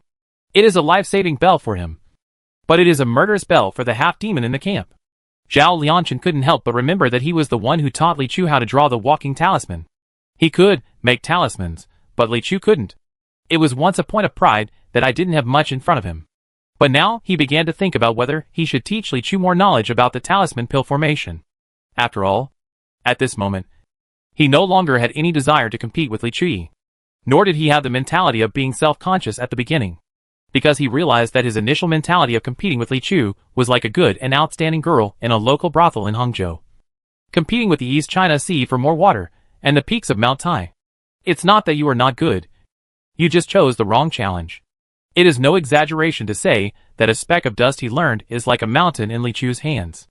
After some complex psychological activities, he began to look at the little ghost heads with cold eyes. I was picked apart as soon as I came in. Say, who betrayed me? Several little ghost heads covered their mouths with their hands at the same time. shaking their heads in unison, their eyes flashing with resistance. If you don't tell me, I won't feed you tonight, Zhao Lianshan said again. He? As soon as these words came out, the 5 little devils instantly started fighting among themselves. The female doll points to the second child. The second child points to the third child. The third child points to the fourth child. And the fourth child points to the small 5. Xiaowu tried to use his finger to return the doll, but the doll glared at her. He immediately flattened his mouth in fright, retracted his finger, looked around, and took it into his mouth. What are you doing? Are you playing centipede with me? Zhao Lianshan scolded angrily. I know you are not strong-willed enough. Once the enemy tortures you, you will definitely resort to anything. Before he could finish his words, several little devil heads shook their heads again. No torture? Okay. I dare you to take the initiative to explain. After being scolded a few times by him, the girl also glared. We are all hungry. You tell us what we are going to eat tonight first, and then you can scold us as you please. What the H.L.? Zhao Lianshan snorted and threatened. Didn't you see that I'm tied up? Huh? Xiaowu timidly asked the girl in a low voice from behind. What does fart smell like? The female doll was too lazy to pay attention to him and replied angrily. It smells like durian. Xiaowu blinked and secretly wondered what durian tasted like. Seeing that the time was almost up, Zhao Lianshan lifted up his clothes and exposed the bell that hung around his waist but did not ring. This was the signal he and Li Chu had agreed upon. Sure enough, in the blink of an eye, there was a flash of brilliance, and Li Chu appeared on the field. He looked around at the situation and knew that the plan had changed. But it had not changed completely, and it was still under control. So he untied the seal and rope for Zhao Lianshan, and then gently and deftly broke the formation drawn by Udana on the ground. Just as everything was happening in the attic, the situation below the attic also changed. Several half-demon panicked and fled back to the camp, threw themselves down in front of the hall, and shouted, A tree demon with extremely high cultivation suddenly appeared deep in the valley. It is not even a match for the elephant leader. Let us come back quickly to invite the Lord Black Tiger. Go and deal with it. Huh? Udanu was in front of the hall and frowned when he heard this. When did there ever be such a powerful monster in Dongjiang Valley? However, he didn't ask any more questions, but said directly, Go upstairs and ask for the venerable master. This camp was built by the subordinates of Jin Bodhisattva. All the half-demon and leaders actually belong to Jin Bodhisattva, except him. He is a half-disciple of another 5 Dharma king Bai Shigong. The reason why he is said to be a half-disciple is because he has never been accepted as a disciple. He is just a descendant of Zwidanu. Bai Shigong lived in seclusion for many years, specializing in yin and yang and not caring about worldly affairs. When the other Dharma kings asked him for help, he would send a Danu out to help them refine elixirs. And that was it. It's just that the alchemy here belongs to Udana's profession. So he has a very high status in this camp. And that venerable Black Tiger is the direct disciple of Golden Bodhisattva. You must know that although the Golden Bodhisattva has many followers, most of them are believers that he has gathered with his supreme magical power. There are no more than 10 people who can be accepted as his disciples. The current venerable Black Tiger is one of them, which shows how much he is valued. Before Udana finished speaking, he heard a gust of wind falling to the ground. A thin monk with a young face wearing a golden robe appeared on the scene and said to Udanu, No need to invite. I'm already here. Venerable. Udana nodded in greeting. Even though this monk doesn't look like he's very good at fighting, he is a direct descendant of the Golden Bodhisattva, and there is no doubt about his cultivation. Don't panic. I'll be back as soon as I go. You stay in the camp and be careful. The young monk left a word and took a step forward without looking back. His body turned into a breeze, and he didn't even need to bring a half-demon to guide him. He went straight, as if he already understood everything in his heart. Udana looked at his majesty with a little awe on his face, but a little scorn in his heart. These people who are learning Buddhist magical powers in the demon sect are all somewhat arrogant. What's the use of practicing and practicing to become more advanced? As a disciple of Lord Shiraishi, Udana has been influenced by this since childhood and believes that it is right for a man to have an indestructible kidney. And everything else is false. After Lord Black Tiger left, Udanu also returned to the attic. In the attic, there is a morning hall he set up specially for his best friends Udanu. He is followed by Shirgon to practice alchemy since he was a child. His only good friend is Danu on the left, and the two have a close relationship. So when you are bored, You have to come and chat with Zwadanu. Green smoke curls up. Today I captured a cultivator from Jiangnan. He faced the spirit tablet and said slowly. It reminds me that you died in Jiangnan. Jiangnan has beautiful scenery. Before I left, I made an appointment with you and me to travel together. Who would have thought that from now on, we will be separated from each other? Oh Zwadanu, if you are alive in heaven, one day, send that Li Chu to me, and I will kill this beast with my own hands, and avenge this blood-sea revenge for you. As he was speaking, he suddenly heard a creak, and the door was suddenly opened. Look back. Then I saw a very dazzling-looking little Taoist priest standing outside the door. He asked politely and softly, Are you looking for me? Udana's heart skipped a beat. He was so handsome. Little Taoist priest. How could he carry a sword on his back? He couldn't help but ask in a trembling voice. Who are you? My name is Li Chu. The little Taoist replied slowly. I was just next door and heard you call me. Udana's pupils shrank visibly and glazed over for a moment. He blinked after a while and did not immediately respond to Li Chu's words. Instead, he turned his head slightly stiffly and looked at Zwadanu's spiritual tablet. Brother, you have a spirit in heaven. It doesn't have to be so clever. Chapter 451 Who is so vicious? Venerable Black Tiger is here. A breeze blew from afar, and a half-demon with sharp eyes shouted loudly, with excitement in his voice. After being blocked by this demonic tree for most of the day, no one dared to step forward. And finally the backbone came. The thin monk with an expressionless face came closer and looked at the glazed fairy tree in front of him that was still shaking with dozens of unconscious half-demon tied up. His expression was indifferent, and he softly said 2 words. Stand back. It's because my subordinates are incompetent. Your Majesty will definitely be able to take down this demonic tree. The bastard backed away, while not forgetting to lick a few words. I don't blame you. Venerable Black Tiger looked directly at the glazed immortal tree and said calmly, This tree looks like it has a lot of background. I should have taken action. He slowly moved forward and stepped within 10 feet of the glazed immortal tree. Previously, other half-demons stepped into this area and were tied up in the air by the glazed fairy tree. Venerable Black Tiger also felt a bit of oppression. Then, his eyebrows suddenly stood up, and his indifferent face suddenly turned into a furious glare. Bang. Then he raised his arms, and the monk's robe on his upper body was shattered. Exploding clothes! Although it is useless, it is very powerful, and can make weak enemies think that you are a master. It is a commonly used magical power in the world. What's even more terrifying is that after his clothes were blown off, Lord Black Tiger revealed a colorful tiger tattoo. His body was as black as ink, wrapped around his body from his back to his front waist. His fangs were thick and his eyes were tightly closed. It's so lifelike. So where did the name Black Tiger Venerable come from? The group of half-demon in the rear were shocked by the sudden appearance of the Black Tiger. They all retreated a foot away, for fear of being affected. And then they didn't even dare to make a sound. Some people wondered, is this the martial arts fighting spirit of Tianwang Mountain? Shit! Stop talking nonsense. This is the evil art that Venerable Black Tiger has raised since he was a child. This Black Tiger tattoo looks a bit similar to the martial arts fighting spirit of Tianwang Mountain, but it seems to be quite different.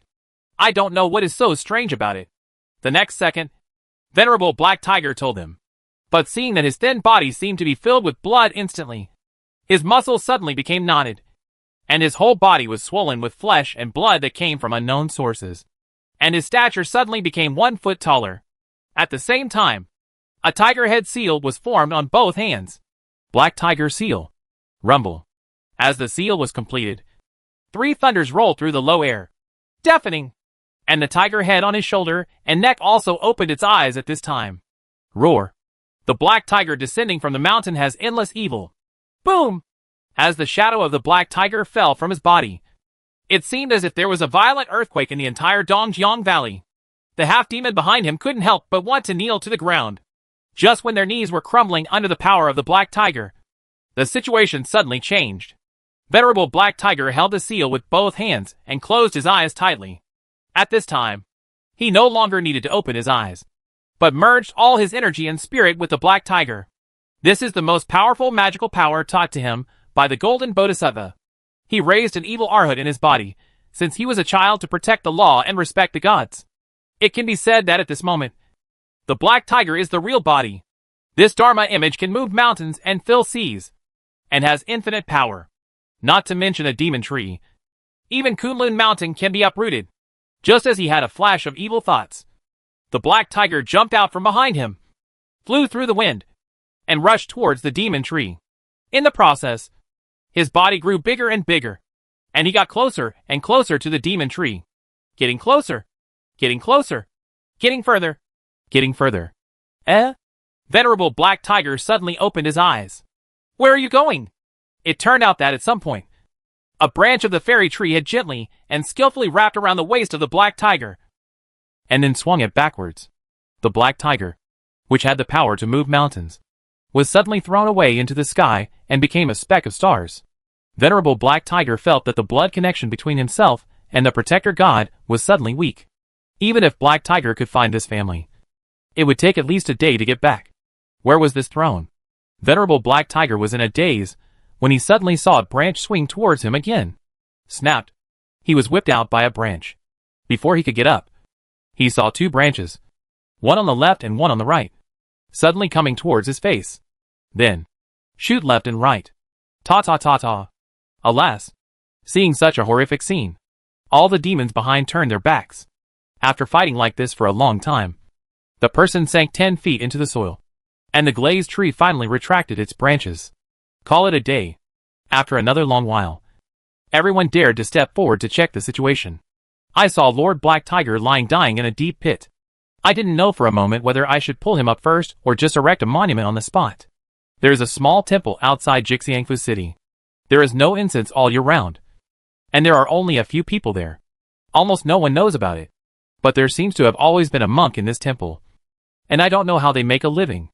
On this day, two half-demon were carrying a stretcher. On the stretcher was the black tiger, who was covered in bandages, and did not know whether he was alive or dead. The two demons carried the stretcher all the way into the dilapidated temple, and then placed the stretcher on the ground when they came to the Buddha statue, which was in tatters, and could no longer be seen. Then he seemed to be extremely afraid of the presence in the temple, and ran out without daring to make a sound. Not long after, a figure suddenly walked out from behind the altar, wearing a golden cassock and adorned with treasures. He was actually the golden bodhisattva in Prince Han's mansion. Didn't I say that the wind has been tight lately? If you have nothing to do, don't come here to see me. After Jean Bodhisattva walked out, he glanced around. Where are the people? Master, my disciple is here. The dying master Black Tiger, who was lying on the ground, raised a hand. Jean Bodhisattva frowned and looked at him. Seeing that this was definitely not nothing, he asked, why did it get like this? Who was so vicious? Not a person but a tree. Venerable Black Tiger then forced himself to recount the brief but brutal battle that took place in the Dongjiang Valley. How can there be a demon tree with such a level of cultivation in the small Dongjiang Valley? Golden Bodhisattva thought for a moment and said, there is no room for error here, so I will let you go and check it out. Master! Just as he was about to leave, he suddenly heard a sound outside the door. A monk with a gaunt figure, bright eyes, and ragged clothes walked in. Damu? The person who came turned out to be the disciple of Jean Bodhisattva stationed here. Venerable Damu. The day before yesterday, my disciple was ordered by Master to go to Heishui Forest to release the Blackwater Forest Mother and intercept and kill Lu Fufeng and his party in the north. Unexpectedly, the Blackwater Forest Mother was instantly killed by a sacred tree that fell from the sky. This disciple told the Master about this. At this time, I heard from junior brother Black Tiger that the demon tree is quite similar to the sacred tree that killed the Blackwater Forest Mother earlier. Venerable Damu said, Master, please be very careful during this trip. Oh! Jean Bodhisattva's eyes tightened when he heard this. Is there still this matter? Then I have to go there even more.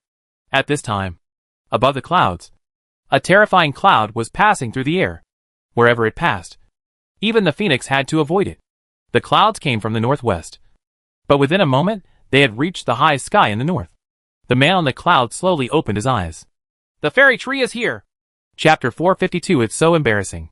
The misty Dongjiang Valley and the majestic Jixiang Mansion. Somehow, the wind in the entire Northland seemed to suddenly become extremely strong, as if a gust of air was sweeping in from the northwest.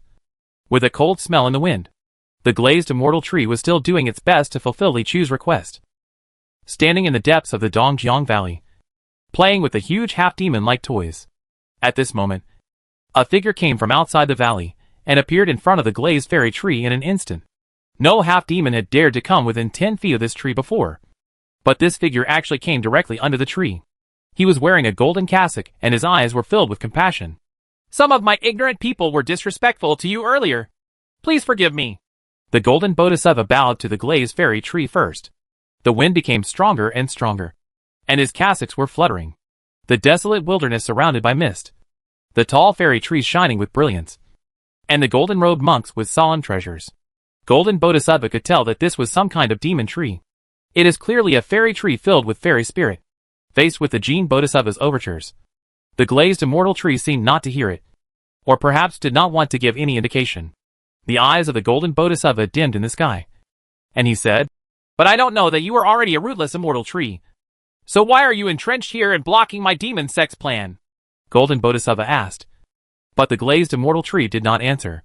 It still stands here quietly, as if it is a truly incomprehensible tree, while the golden Bodhisattva is just a wise bald man talking to himself against the big tree.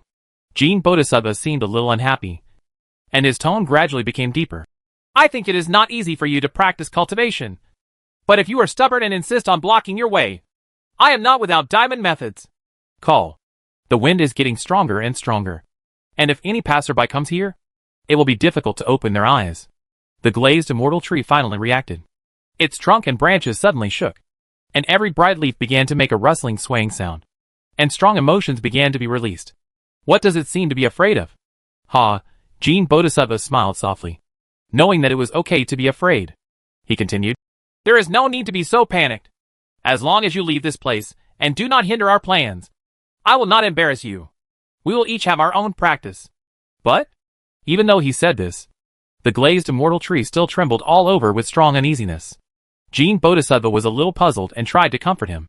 "Since I said I won't embarrass you, I won't take action. You don't have to be afraid." Before he finished speaking, his words were stagnant, because at this moment, he also felt it. A very condensed but extremely powerful coercion, like a volcano compressed into the palm of your hand, slowly descended here. Even if the owner of this volcano hadn't spontaneously let it out, he wouldn't have noticed it. This is the true state of harmony. Looking up, he saw a figure appearing on a branch of the glazed immortal tree. Yes, that's right. He was standing on the body of the fairy tree. The divine light in golden Bodhisattva's eyes suddenly condensed. In the whole world, there is probably only one person who can stand on the body of the glazed immortal tree based on his strength. Of course, the reason why I say this is because even if Li Chu steps up, he will definitely not be relying on his strength. Tong Zhongju. Jin Bodhisattva whispered the name. At this moment, in addition to fear, he felt even more intensely a sense of shame, which almost made him feel bad. It turns out that the person who was afraid of the tree just now was not me at all. I'm still talking to myself, saying there's no need to be afraid. Now that I think about it, that scene really looks like a wise bald man. He couldn't help but want to shrink his neck. How embarrassing. The man on the branch of the tree had black hair hanging loosely. He had a handsome face and smooth skin. He actually had a female-like appearance, and there was an irresistible femininity in his appearance. But his eyes were clear. His face was as cold as iron, and he contained divine power. He is tall and slender, wearing a wide white shirt with a belt, and the tail of the belt swings in the wind together with the clothes.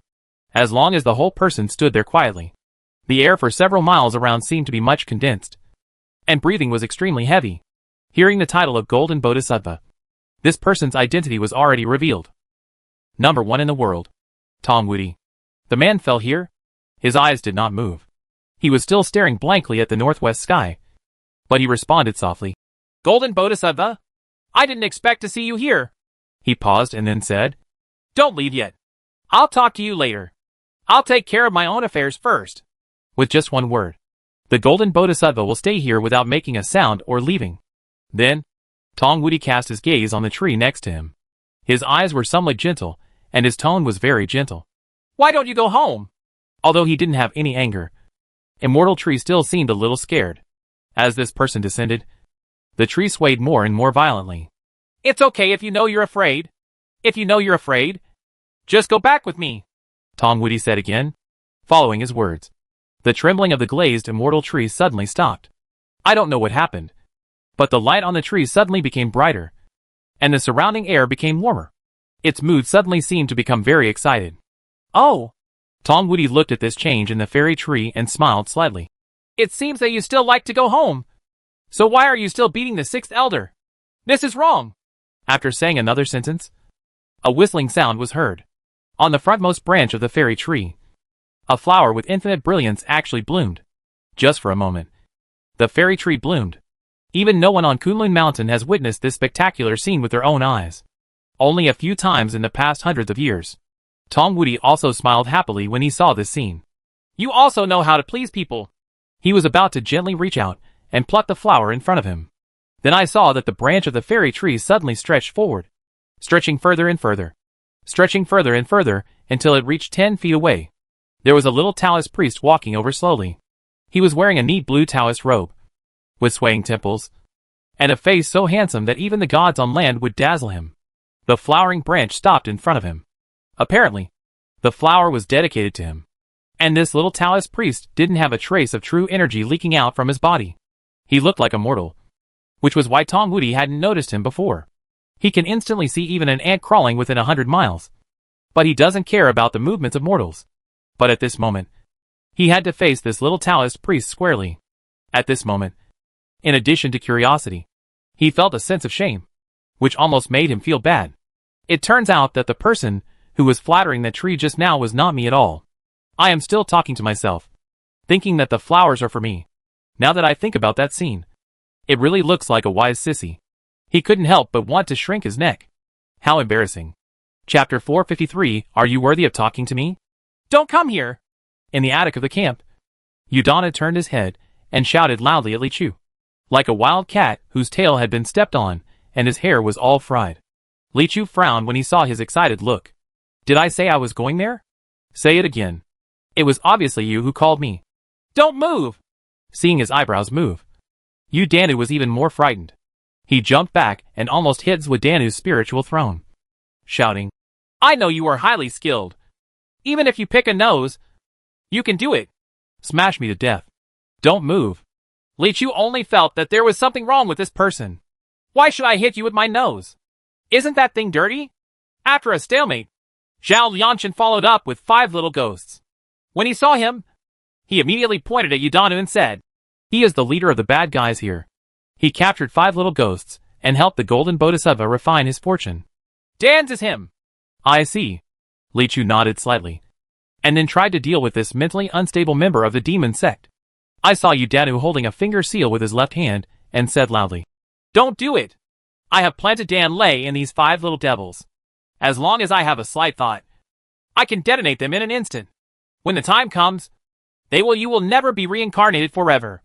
As soon as he said this, Li Chu indeed stopped drawing his sword, because he has already picked up the fingertips. All it takes to activate the elixir is the thought of it. Even if he was imprisoned with the immobilization technique at this time, it would not be able to prevent him from detonating the pill thunder. And the speed of drawing the sword, no matter how fast it is, may not be faster than the thought. It's really hard to act rashly. Yes. Don't move. Udanu twisted his fingers, stared at Li Chu, and said, Let me go. I promise it won't be difficult for them.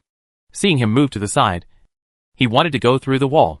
Unexpectedly, a voice suddenly came from the side. Gong Xie Kai. Udanu's eyes were all fixed on Li Chu, and he didn't think highly of Zhao Lianshan at all. But he never thought that Zhao Lianshan took out a bowl from his arms and pointed it at him. The moment he heard these words, Udanu was puzzled. I didn't see that life and death were at stake here. So who would come here to say auspicious words? Are you putting this aside to celebrate the new year? But the next second, he felt that his hands were so uncontrollable that he couldn't help but put his hands into his sleeve pockets. Certainly, at this embarrassing moment, Li Chu's voice sounded at the right time. Udanu's body suddenly stiffened, and he felt bad in his heart. But it was not Li Chu who punished him first, because Udanu did not pay for it after all. Then I heard a loud noise in the sky, and a thunderbolt fell from the sky. Click. Plop. The thunder fell, and Udanu fell to the ground on the spot and fainted. Zhao Lianshan stepped forward and took a look. Oh, it's all black. Last time, Lao Du was hit, and you couldn't tell. Now it's really burnt. This fortune bowl is really easy to use. Li Chu praised. Hee hee. Zhao Lianshan smiled proudly after hearing Li Chu's compliment. Yes. What Zhao Lianchen used to interrupt Yudanu just now was the begging artifact he got in Huashu's secret realm. The fortune bowl.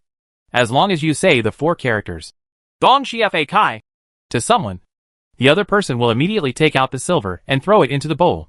Otherwise, he will be struck by lightning. At that time, Zhao Lianchen was reluctant to get such a magic weapon. But now it seems that he has obviously developed a new effect. This forces the enemy to be distracted for a few seconds and can be used as a powerful control skill. When masters compete with each other, a slight difference can lead to a loss of thousands of miles. Bad guy! Big bad guy! Bad guy! You want to use us to make elixirs? Several little devils rushed up and punched and kicked Yudanu, who was all burnt. Among them, the little girl was kicked particularly hard, stomping on the middle and lower parts of Yudanu's body. This person may still be of use. Let's take him back and talk about it. Li Chu stepped forward and picked up the charred Yudanu. Zhao Lianchen also put the 5 little ghost heads into the bottle, and the 2 of them flew straight out of the window, returning to where the others were. Li Chu noticed the changes on the side of the glazed immortal tree as soon as he left Yudanu behind. Is the golden bodhisattva here? But when Li Chu came to the glazed immortal tree, he saw more than just the golden bodhisattva. There is also the man standing on the branch of a tree, who looks as calm as a flat lake on the outside, but contains the turbulent pure yang on the inside. In Li Chu's eyes, he was like a sun. Li Chu immediately thought about it and had some feelings. This person is definitely the strongest cultivator I have ever seen in my life. Not only that, even the so-called top people like Xuanwu and his ilk are probably not as good as him. A name came to mind. If it weren't for Tong Wudi from Baiyujing in Kunlun Mountain, who could have achieved such a state? The moment Tong Wudi saw Li Chu, he was also shocked, because he saw something that was absolutely unimaginable in his life. Those who dare to call themselves land gods are simply using their mortal bodies to use some means to painstakingly refine the earthly true energy into immortal energy. With the help of the immortal energy, they can compete with the true immortals in their mortal bodies and display great magical powers like immortals. Therefore, in the realm of Earth Immortal, the competition between magical powers and laws is of little significance. The magical powers used by Xinqi are only used to test each other. A real life and death struggle is a competition between the immortal energy stocks of both sides. Whoever has more immortal energy, whoever has pure immortal energy, is the winner, because immortal energy is hard to come by. Even land gods have to go through years of refining to get just a ray of it, and they absolutely regard it as a treasure. Therefore, the default rules have long been formed among the land gods. It's easy not to be the first to use the immortal energy. Whoever uses it first means that I want to end life and death with you. But now this person comes over. His whole body is full of fairy spirit. It was like a wage earner who saw a walking treasure, and the dazzling aura of pearls and jewels emanated from it every time he breathed. Unfortunately, this treasure cannot be touched by others. Is this real? Tong Wudi was rampant in the world and shocked countless people throughout his life. He couldn't remember how many years he had been without being shocked like this by others. When 2 people meet face to face, according to the rules of the world, the younger person speaks first. So Tong Wudi spoke first. So you are the reason why Immortal Shu left. Tong Wudi looked at Li Chu without showing any guilt, and his tone was still calm. My surname is Tong, and my name is Jiyang. I think we can talk. Tong Jiyang?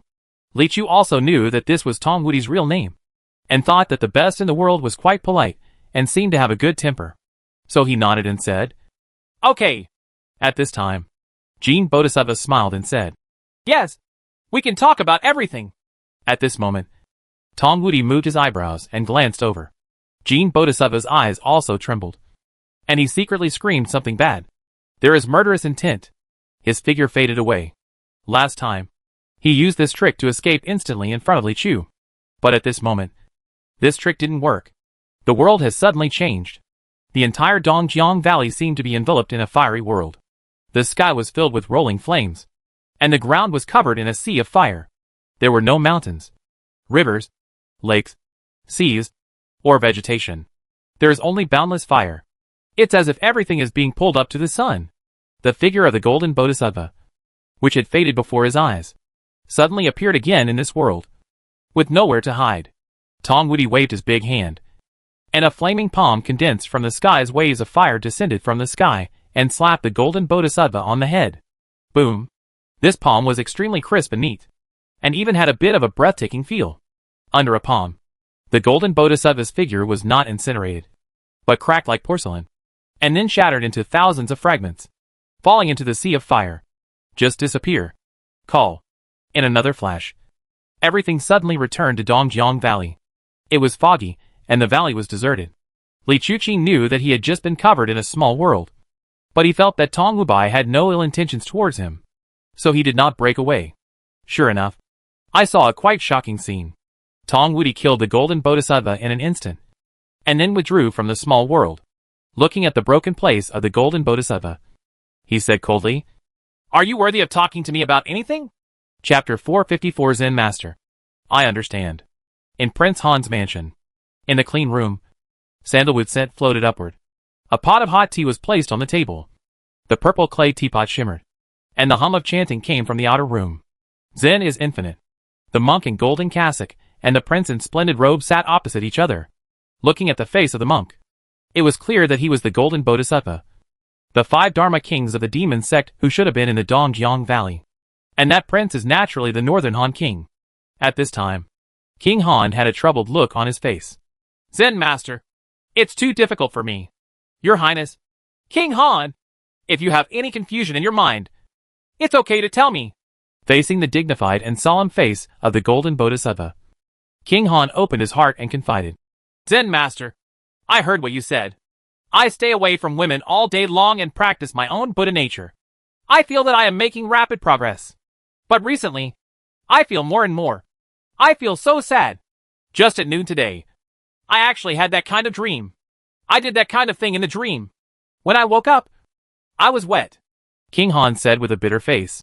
"This is something that has not happened to me since I was 10 years old." Hearing this, Jin Bodhisattva revealed a thoughtful look in his eyes. After a moment, he sighed slightly. "Well, then," I heard him say slowly, "Your Majesty, please pick up the teacup on the table." "Huh?" King Han felt a little strange when he heard Jin Bodhisattva's instructions, but he still followed the instructions and picked up the teacup in front of him with a puzzled expression. Jin Bodhisattva continued, "Don't let go." King Han nodded slightly. After saying that, Jin Bodhisattva picked up the teapot on the table and poured tea into the teacup in King Han's hand. The water gurgled. Just boil the hot tea and pour it into a small cup. King Han was originally a little worried that he would burn himself when the tea came out. But then I thought about it. How could the Zen master burn himself if he was so wise? Then he got burned. Because after Jin Bodhisattva filled the teacup, he had no intention of stopping and continued to pour water. The overflowing tea naturally fell into King Han's hand, and he couldn't help but let go of the teacup subconsciously, as he couldn't help but want to continue holding it. With a clang, the teacup rolled down onto the table, and King Han said, "Ouch," and began to blow on his own, getting a little angry while blowing. He has been a prince who has been respected by thousands of people since he was a child. How could he have suffered such grievances? But his unwarranted respect for the golden bodhisattva made him dare not make any mistakes. After a pause, Jin Bodhisattva suddenly asked, "My lord, do you understand?" King Han looked at the teacup rolling down the table and the spilled water, recalling the short scene just now, and suddenly slapped his thigh. "Zen Master, I have enlightened. You want to tell me that being obsessed with the desires of men and women is like holding this hot teacup. Sooner or later I will hurt myself. Right?" He realized consciously and said happily. Unexpectedly, Jin Bodhisattva frowned when he heard this, and then slowly shook his head. "No." King Han was startled. Immediately, he heard the golden bodhisattva say, "I want to tell the prince that some things are like this water. When it is full, it will naturally overflow. But this matter can be solved by just taking action yourself." King Han savored these words and was lost in thought for a moment. Then he stood up and bowed deeply. "Disciple, I understand. The Zen master's teachings are really powerful. No wonder the Buddha said, 'If you do it yourself and have enough food and clothing, I will go back and give it a try.'" Thinking of this, King Han happily turned around and strode out. But in the blink of an eye, he suddenly opened the door and came back, sitting opposite the golden bodhisattva again. "Zen master, I forgot. There is one more thing." "Oh." King Han frowned and said, "It's my beloved ninth lady. I followed the Zen master's teachings the day before yesterday, and I have lived in a separate room with her. But today someone actually told me that she might have something to do with the people in Duanbei Mountain. I don't know what to do. Upon hearing this, Jean Bodhisattva smiled slightly, and was about to speak when his face suddenly changed, and a mouthful of blood suddenly spurted out. Puff. King Han, who was on the other side of the table, was completely unprepared, and was spitting blood all over his head. He wiped his face, and saw that the face of the golden Bodhisattva in front of him became as golden as paper, and the light in his eyes dimmed. He was surprised, but suddenly he seemed to think of something, and slapped his thigh fiercely. Zen Master, I have enlightened. This is how you tell your disciples that they are all slanderers. Right? King Han stood up and laughed heartily. I just said that Madam Ninth must have been unjust. The Zen Master sacrificed too much in order to wake up his disciples. He bowed to the golden Bodhisattva again, then strode away. Jean Bodhisattva raised his palms with difficulty, as if he wanted to say something to him, but the energy and blood in his chest surged, and he could not say a word. It wasn't until King Han left for a while that he barely breathed out. I'll spray your mother. His body softened, and he fell back heavily, letting out a long breath, then gritted his teeth and squeezed out a name from between his teeth. Invincible child. He's not dead. Right? Li Chu also looked at the broken place of the golden Bodhisattva and asked questions at the same time. Of course, Tong Wudi responded. When you reach the realm of land gods, you will more or less have some means of saving your life. In particular, the golden Bodhisattva has been promoted to land gods for many years, and is considered one of the best. Li Chu didn't think he would be killed so easily, even if the person who took action was the best in the world. Tong Wudi continued. The golden Bodhisattva was once a disciple of the Yunfu Temple in the Pure Land of Tianan, and he explored the Shin ruins with his fellow disciples. The fellow disciples found the ancient Buddhist treasure Shumiming Wang Mirror in the Shin ruins, and the golden Bodhisattva killed people to seize the treasure, in order to avoid when Yunfu Temple was chasing him. He took the Shumiming Light Mirror directly into the demon sect. This is why he is the Dharma King of the demon sect. But he is Buddhist cultivation. The Shumiming Light Mirror can project the soul, which is equivalent to creating a clone with the same cultivation level as the original body. And it can come and go freely. I just used the great supernatural power of the body to transform the world to cut off the projection of the Shumiming Light Mirror. Only in this way can he be killed easily.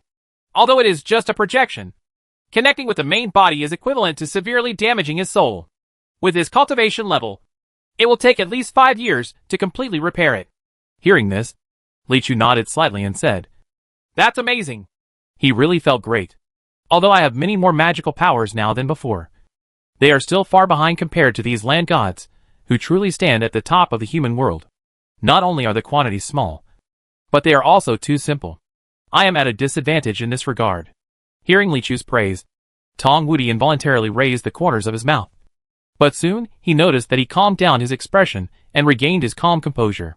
Turning his face, he kept his voice steady and said solemnly, Nothing more than a native chicken and a wagyu. Chapter 455. Shushu is angry.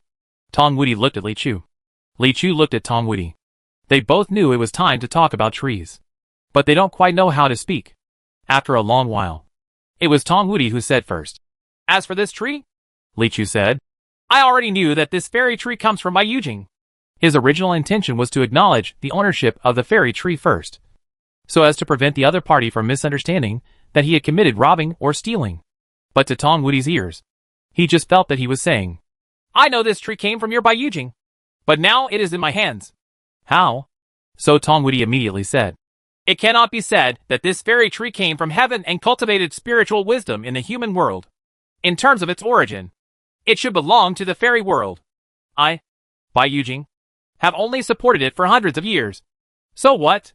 Dare to take this spiritual thing as your own. Li Chu heard this. There are rumors in the world that Headmaster Bai Yujing is a ruthless and domineering person. Listening to these words, it makes sense. Since people are so polite, I have to give them face. So he added, A few days ago, I encountered an ambush by the Blackwater Forest Mother, who had cultivated for thousands of years in the Blackwater Forest. It was a difficult moment. This fairy tree fell from the sky and killed the Blackwater Forest Mother. It has been following us since then. There is indeed extraordinary spirituality around me. His original intention was to explain the origin of the fairy tree. It fell from the sky on its own, and I had no intention of stealing it. But to Tong Wudi's ears, he just felt that he was saying that I didn't do anything, and it was this immortal treasure who took the initiative to surrender. Are you angry? So Tongwudi immediately said. Of course. Although this fairy tree never turns into a human form. It is just because it is born with fairy seed and does not bother to turn into other creatures. In fact, its great wisdom is far beyond the reach of ordinary people. Since it is its choice, you can never go wrong with your destination. Li Chu heard this. Why does this seem wrong? What is home? So he added. Previously, I was worried that having such an immortal tree here would cause Bai Yujing to misunderstand. But there was nothing I could do about it. Now that Senior has come to retrieve it in person today. That's fine. His original intention was naturally to clarify that he had absolutely no intention of possessing the fairy tree. But to Tongwudi's ears, he just felt that he was saying, okay, I just robbed you of a tree. How dare you come back and ask for it? Okay, the tree is right here. You can take it back. Would you like to move it? So Tongwudi immediately said, I'm just worried about the whereabouts of the immortal tree. After all, it has profound virtues. If it is used by someone with intentions, it may harm the world. But today I see that you don't look like a treacherous and evil person. Since the immortal tree has chosen you, then there is no need for me to take him back to Bai Yujing. Li Chu heard this. He really doesn't plan to take the fairy tree back? Thinking of the clingy look of this tree, Li Chu couldn't help but feel a little frightened. So he replied, The immortal tree has lived in Bai Yujing for a long time. How can I take it for myself so casually? It must be just a temporary move. I believe it will change its mind if I give you more advice. Tongwudi said, The immortal treasure has a spirit. How can it be controlled by human power? Li Chu said, It is precisely because of the spirit that I can give it a try. Tongwudi hurriedly shook his head. No, it can't be done. Li Chu insisted. I want what I want. The two people suddenly started to shirk strangely, like adults trying to pull each other with red envelopes during the Chinese New Year. On the side, the little kid, who was supposed to receive the red envelope, Liuli Xianshu, was unhappy. It could be heard clearly that neither of them wanted themselves now. I saw the two branches of the glazed immortal tree spread out, as if bending its hands on its hips, pressing against the bottom of the two branches, shaking the leaves violently, making a rustling sound. Snort. Shushu is angry. At this time, in the ruined temple outside Jixiang Mansion, the figure of the golden bodhisattva stepped out from behind the statue, with dim light and a face as golden as paper. Master? The venerable Damu, who was dressed in tatters but had bright eyes, immediately came up to him and asked, What's wrong with you? It's okay. I suffered a little injury. Jin Bodhisattva waved his hand and said, Tongwudi unexpectedly appeared in the Dongjiang Valley. The demon tree may be the fairy tree in Bai Yujing according to legend, leading Kunlun Mountain. I have to admit it this time. Tough luck. It was actually Tongwudi who took action.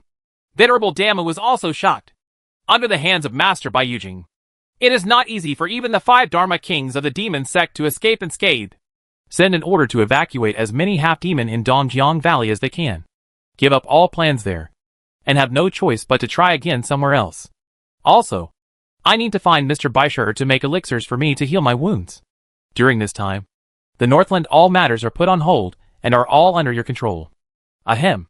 While Golden Bodhisattva was speaking, he suddenly coughed again, and a few drops of blood spattered out, showing the severity of his injuries. Yes. Lord Damo lowered his head, but couldn't help but look up at the Golden Bodhisattva. Master, your injury. It's no big deal. Jin Bodhisattva shook his head and turned his back, as if he wanted to leave. Venerable Damu's eyes narrowed and he said, Master, please rest in peace and recover. Leave the matters here to the disciples. When he finished speaking, his body suddenly moved. A palm hit Jin Bodhisattva hard on the back of his heart, but it instantly penetrated from his back to his chest. It looks like a palm, but it is actually like a golden flower blooming. In that moment that cannot be caught by the naked eye, thousands of hands hit the same place to have such an explosive effect. Laugh. The sound of tearing silk was heard, and the Golden Bodhisattva's clothes were completely torn. But Venerable Damu's expression changed. His right hand didn't feel like it was hitting the target, as if it was hitting a shadow. Indeed, when he raised his eyes again, the body of the Golden Bodhisattva in front of him with his back turned to him had faded, and he was just a shadow. But just when Lord Damu wanted to withdraw his hand, the phantom suddenly became solid again, and in the blink of an eye it turned into a bronze Vajra. Bang! Master Damu's arm was immediately trapped tightly. At the same time, Another shadow of the golden bodhisattva walked out from behind the statue. At this time, there was no trace of injury on his face. There was a peaceful smile on his solemn face. As a master, I have been in the demon sect for many years, so I naturally know what you are thinking. You have been coveting my magic mirror for a long time, and I knew you were ambitious. This time you are trying to test through injury. As expected. Master! Master! Venerable Damu couldn't break free, so he had to beg for mercy. I was confused for a moment, and I am determined not to do it again. Please forgive me once. Master! The golden bodhisattva did not say anything and just smiled. Venerable Damu saw that the situation was not good. He gritted his teeth and shouted, "Ah!" There was a pitiful howl, followed by a crunching sound, and he actually broke his right arm. Then he turned around and ran away. Before he could escape, the shadow of the golden bodhisattva exploded. Boom! Thousands of golden lights instantly enveloped the entire ruined temple, and the surrounding area turned into a world of golden light. In this world of golden light, there is a lotus platform with a radius of 10 feet. Sitting on the lotus platform is another huge golden bodhisattva with the Buddha's light shining all over it. It seems that in this world, he is the real Buddha. Ha ha! Damn it! The Buddha body golden bodhisattva made a loud voice. If you hadn't had the intention to kill, how could you have fallen into this trap? I don't think that with the master's remaining cultivation, it is actually not possible to pull you into this world. Easy. Venerable Damu, who was covered in blood, looked at him, gritted his teeth and said, "Now that's the case, Master, there's no need to be pretentious." After saying that, he formed a seal with his left hand, and his body ignited with flames, turning into a giant flaming sword that was also 10 feet long. Diamond Flame. Unfortunately, this is the world of the golden bodhisattva. As soon as the giant sword appeared, it was suppressed and destroyed by a giant palm from the sky, and the remnant body of Lord Damu was also instantly held. Then, the golden bodhisattva with the body of the Buddha put the remaining body into his mouth and chewed it. Buddha body eats people? I gave you all your Buddha nature, and now you return it to me for healing, which is considered as repaying the teacher's kindness. In the magnificent world of golden light, while the Buddha's body was speaking, there was blood flowing out of the corners of his mouth. The horror was indescribable. Chapter 456. I just found out. In the end, Tong Wudi left almost as if he was running away, and then only Li Chu and a large glazed fairy tree were left in the room. Li Chu looked at the direction in which Tong Wudi left, but in an instant, it had turned into a cloud in the northwest Xiantian. He thought in his heart that he was indeed the best in the world, and the speed of soaring into the clouds was unprecedented. But, if he runs away, what will happen to the tree? Li Chu looked at the fairy tree again. Just now, Tong Wudi and Li Chu were excusing each other. No one wanted the appearance of this tree, and the glazed immortal tree was obviously angry. At this moment, he was still there with his hands on his hips, looking away from the tree crown, looking like he couldn't be coaxed. Not good at coaxing? Li Chu blinked and cupped his hands towards the immortal tree. Thank you to Lord Shu for helping me with this matter. I am very grateful. After that, he turned around and left. The glazed immortal tree turned its crown around and seemed to be debating whether to follow or not. Li Chu walked a few steps, suddenly paused, and turned back. The glazed immortal tree suddenly moved across the crown of the tree again, pretending that it had never moved, like a tree should do. Li Chu turned around and continued walking. The fairy tree turned around the crown again, wondering whether to follow or not. Li Chu turned his head sharply again. The fairy tree quickly turned away from the crown, pretending not to move. As for the leaves that rustle and sway as it shakes its head, don't pay attention to these details.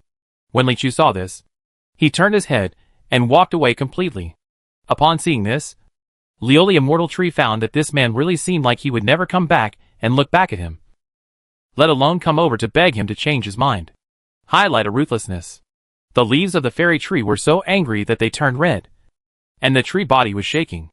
Looking at it like that, what I was thinking about was probably this kind of ruthless and unjust man. So don't let him go. It took a long time before it gritted its teeth, stamped its feet, and became cruel. Followed. Highlight a humble. So when Li Chu returned to the place agreed upon by several people, he was still followed by a graceful and humble fairy tree, fluttering leisurely. He has no good way to deal with this tree master. You can't do anything to it, and you can't reason with it, so it has to follow you. You can only try not to treat it as a person, although it is not meant to be. Several people waiting there, led by Lao Du, tortured Yudano. Hey, master, you're back. Seeing Li Chu coming back, Lao Du turned around and called. Is everything going well over there? It went smoothly. How about you? Li Chu asked. I've already been tortured for a round, and nothing happened. Old Du said angrily, and as he spoke, he shook the whip in his hand. This man has such a tough mouth. Wang Longji also said, while holding a pair of iron pliers. I want to see how long he can carry it. Xiao Lianchen said, carrying a wooden stick, followed by several little ghosts carrying tiger stools and pepper water. Even the weak-looking Xiaoxian was holding 2 steel needles, looking like she was relieving herself. Li Chu asked again. Then what did you ask? Lao Du was silent for a moment and looked at Wang Longqi. Wang Longqi looked at Xiao Lianchen. Xiao Lianchen looked at Xiaoxian. And Xiaoxian looked at Lao Du. This is such a big deal. Lao Du scratched his head. I have completely forgotten about this. Li Chu understood the situation, pushed aside the crowd, and walked up to Yudanu. They saw that Yudanu, who had been struck by lightning and was as charred as ashes, no longer looked human, but he was still motionless. Li Chu raised his hand and unlocked his restraint, because the people here are not very cultivated. And before leaving, he was worried that Yudanu's awakening would be harmful to everyone. So Li Chu gave him a tough shot, and then he untied it. It hurts me so much. As soon as he calmed down, Yudanu immediately let out a wail like a ghost crying like a wolf. Then I didn't dare to cry anymore. So I quickly shouted, I'll recruit. I'll recruit. No matter what you ask. I'll recruit. When Tong Wudi returned to Baiyujing, someone was already waiting for him. In front of the steps of the bright white marble hall, the 6th elder was looking hard into the distance with endless expectation in his eyes. Occasionally, a Baiyujing disciple would pass by with his head lowered. He would not even blink, but would just stare blankly, looking from the northwest to the northeast. There are countless mountains. Some people even suspect that if Tong Wudi never comes back, there will probably be an extra-looking husband stone in front of the Baiyujing Hall thousands of years later. I don't know how long it took, but finally, there was a rumble of clouds in the sky, and Tong Wudi's tall figure instantly landed in front of the hall. The only one who dares to land on the top of Baiyujing Peak in such an arrogant way is the headmaster himself. Brother headmaster, you are back. The 6th elder rushed over and asked repeatedly, Are you tired? Are you thirsty? Are you hungry? By the way, our tree was successfully brought back. Yet? Hearing this, Tong Wudi paused. Then he turned his head and looked at the 6th elder with calm eyes. The 6th elder had been following Tong Wudi for many years and knew that his eyes were probably a little displeased. So he immediately slapped his mouth and said, Oh, look at what I'm asking. You're a pig. Isn't it unreasonable for the headmaster brother to personally take action? The immortal tree must have returned to Baoshu Peak safely by now. Ha. He laughed twice and found that Tong Wudi's eyes suddenly became a little dry without changing his smile. Just when a chill ran down the 6th elder's spine, Tong Wudi asked, 6th junior brother, do you know what you know? The 6th elder was startled, and then immediately nodded heavily. Yes. I miss our fairy tree all the time. If not for this, how could I have taken care of the fairy tree so well these years? Only am I with care. The rare fairy trees will bloom one after another. Hearing him mention the rare fairy tree blooming, Tong Wudi's eyes became more gloomy. His pupils shrank, and he said, 6th junior brother, if you know what's going on, don't ask anymore. After that, he turned around and walked towards the main hall without looking back. The 6th elder thought about it on the spot. I have trees in my heart, but there are no trees on our mountain. If there are no trees on the mountain, wouldn't I be unemployed? How can this be done? Brother in charge? He raised his feet and hurried to catch up. The guarding disciple guarding in front of the main hall crossed his arms to stop him and persuaded. The headmaster is obviously not very happy. Isn't it obvious that you are getting into trouble by chasing after you and asking questions? 6th elder, you are a bit worried. Son, this guarding disciple is Tong Wudi's personal successor, and has always been a close confidant of the headmaster. His status is incomparable to that of the 6th elder, who is responsible for cultivating trees. So even though he was a generation above him, he didn't feel offended by the other party. Just a little confused. Everyone calls me a tree, but I don't have a tree anymore. The 6th elder muttered in confusion and turned to leave. An unemployed old man's back suddenly looked as if he had aged dozens of years. The guarding disciple turned around and reported to Tong Wudi. Master, there are 2 people who want to see you and are waiting in the side hall. Who? Tong Wudi asked. It is impossible for ordinary people to get close to Bai Yujing, let alone come to the main hall. If you can pass the scrutiny of your subordinates, it means you have some background. I don't know. The guarding disciple shook his head and said, She is a woman with unfathomable cultivation. She is accompanied by a follower. She said that she will only tell you one person about her origins. I understand. Tong Wudi nodded, then strode into the side hall where guests were received. The people in the palace had already heard his footsteps and had already stood up. The person standing in front was indeed a woman. This woman is wearing a golden gauze dress, which is full of silk and radiance, wearing a gorgeous headdress. Her skin is smooth and white, translucent, and her eyes are sparkling. Tong Wudi could tell at a glance. This woman is not shallow. The cultivation level is not shallow. Behind him followed a black-faced Taoist priest wearing a blue robe, with a simple face, looking like an old farmer. The style is 90% similar to Li Chu's. If Li Chu were here, he should be able to recognize that this person is Sang Taoist, who he had met several times in Hangzhou Prefecture. The 2 of them had a crush on each other when they first met. Later, they competed with Li Chu for the last precious gourd at the bottom of the box in the gourd secret realm. They had already taken the lead with their invisibility, but were trapped by Li Chu using his pupil technique. In the infinite illusion, that mist also shattered the gourd, releasing a strange woman with holy light and fleeing with the entire gourd cave. Tong Wudi looked at Taoist Sang and said, I've seen you before. You are the one from Wuchao Temple. Sang Taoist. The old Taoist responded quickly. No matter how arrogant he is, no matter how many years he has practiced, he is still like a junior when facing Tong Wudi, and he does not dare to put on any airs. Tong Wudi frowned. I don't know why, but I feel inexplicably uncomfortable when I see this Taoist robe. Fortunately, this ugly face looks kinder. He turned to look at the woman in front of him. If the powerful Sang Taoist could follow him like a follower, this woman must have a great background. Before I announce my name, I would like to ask Master Tong a question first, the woman said slowly. However, her accent was a bit strange. Although she was fluent, she seemed a bit jerky, as if she had just learned the language not long ago. Say, Tong Wudi said, does Headmaster Tong know that there are other realms above the so-called 7 realms of heaven and man in this world? The woman looked at Tong Wudi with a determined look. She must have thought that these words would definitely bring huge influence to the number 1 in the world. Impact. But Tong Wudi's gaze was beyond her expectation. Still very calm. Even a little want to laugh. Just listen to Tong Wudi slowly say, I didn't know at first, but I just found out. Chapter 457 King Wanshi ran away. Yu Danyu's recruitment was indeed very enjoyable.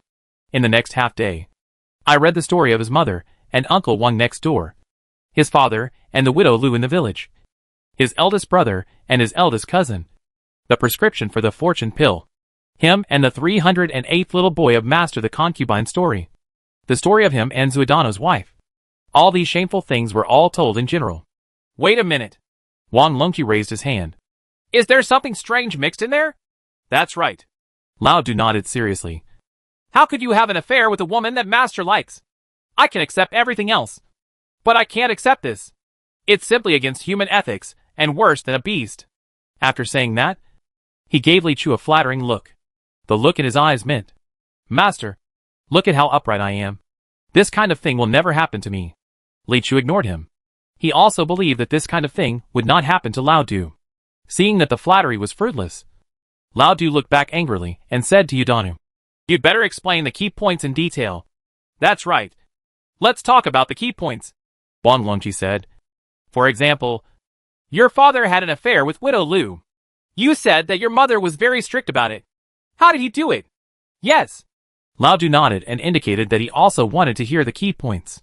It's my mother who has always looked down upon my father. She would lock the door front and back at night, tie the 2 keys to her waistband, and put the other in her mouth. But my dad still often went out after she fell asleep. I didn't know it at first, but later I found out that a purse fell into the dog hole I often played in.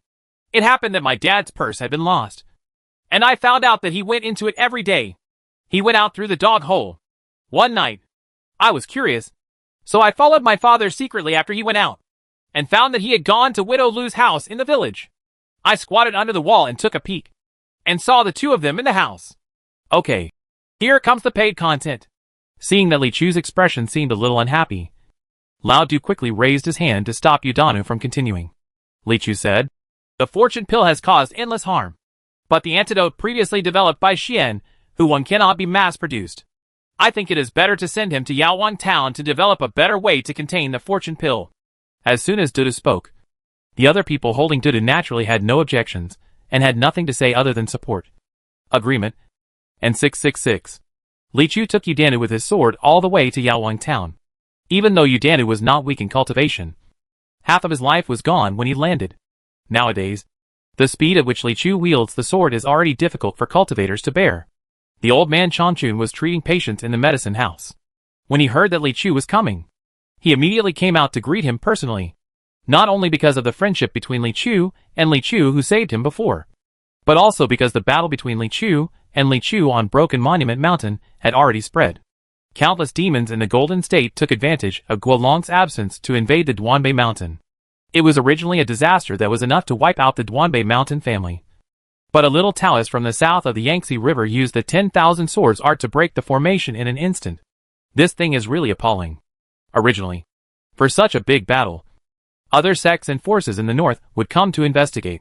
And after someone who was interested in publicizing it so deliberately, Li Chu's name quickly spread. Originally, Guolongke had issued a death order, and everyone in Duanbei Mountain was not allowed to spread the word about this matter. Even if you do, say it was Wang Qi, and don't mention Li Chu's name. This was actually done to protect Li Chu. It's a pity that it's not just the heroes of Duanbei Mountain who know the truth. Those who are interested will never be Li Chu's friends. In this way, the news that Li Chu has an irreversible friendship with Duanbei Mountain will naturally spread throughout the world. It is conceivable that his future interactions with the court will inevitably be questioned. Little Taoist Priestly, Changchun so came out to welcome him. I heard that you did another big thing in Duanbei Mountain. Such cultivation at such a young age is simply astonishing. You are really powerful. It's just a matter of courage, Li Chu said lightly, and then picked up the disheveled Yudanu. This person is a disciple of Lord Bai Shi. He specializes in assisting the Golden Bodhisattva in refining the good fortune pill. I wonder if he can refine an antidote that can be mass-produced based on the prescription of the good fortune pill he mentioned. Yeah. After hearing Li Chu explain the whole story, Changchun so pondered for a while, nodded and said, If you know the complete recipe for the elixir, it should be okay. Then you can leave him here with me. Okay. Li Chu nodded. Just as he was about to leave, the Changchun old man suddenly stopped Li Chu again. Little Taoist Masterly. Actually, there is one more thing. Changchun so hesitated and said, There is one thing that I am not sure about, but I think it is necessary to tell you. But there's no harm in talking. It's about the King of all worlds, Changchun said. The day before yesterday, I accidentally heard that someone bought a batch of medicinal materials in the Beatty market. Although they deliberately bought a large amount of irrelevant medicinal materials, I still saw that the batch they purchased was the medicinal materials seemed to be partly similar to the legendary recipe for immortality. I suspected that it might be the work of the previous group of Utsunomiya remnants. So I asked about it, and heard that that group of people went to the western regions. Is it possible that it was the work of the Wanshur king? After his subordinate's lair in the north was destroyed, they shifted their targets. Also a possibility. Li Chu remembered that he had heard from his master that King Wanshur once went to Dayun Temple in the south of the Yangtze River to intercept Guolongke. But he was intimidated by his master. As the saying goes, the older you get, the sooner you run away. It is impossible for people who have lived for thousands of years to be courageous. In panic, it was reasonable to stay away from Halua and transfer his power to the countries in the western regions. There are nearly 100 countries in the western region, large and small. Unlike Halua, where there is such a unified and huge dynastic power, it has always been a place where demons and evil spirits are extremely rampant. In fact, their guess was correct. After weighing the pros and cons, King Wanshur chose the former between longevity and revenge. At this time, he had already dragged his family and his family out of the Northland and fled to the western regions. And his last act of revenge before leaving was to publicize Li Chu's difficulty in rescuing Duanbei Mountain, laying a surprise for the Halua dynasty. But he didn't expect that because some rare medicinal materials were no longer available after leaving the Northland, his large-scale purchase and taking away would be targeted by the thoughtful Changchun old man. Elixir of death is really a great harm to the world. But as long as it exists in the world, there will be dangers, Changchun said. If Taoist Priestley has some free time in the future, he might as well go to the western regions and see if we cannot trace Utsunomiya and King Mance. And if we find them, we must eradicate them completely, Li Chu said. In order to survive in this world, these people have harmed countless innocent people for thousands of years. If there are clues, I will not let them go. After a long talk in Yaowang town and finalizing the matter, Li Chu returned to Jixiang Mansion, and everyone returned to the inn. In the inn, Lu Fufeng had been waiting there for a long time. Chapter 458. The meat slices are no longer fresh. My name is Huan Nu, and I fell from the fairy world to the human world. Oh, from the upper world? Just 2 sentences.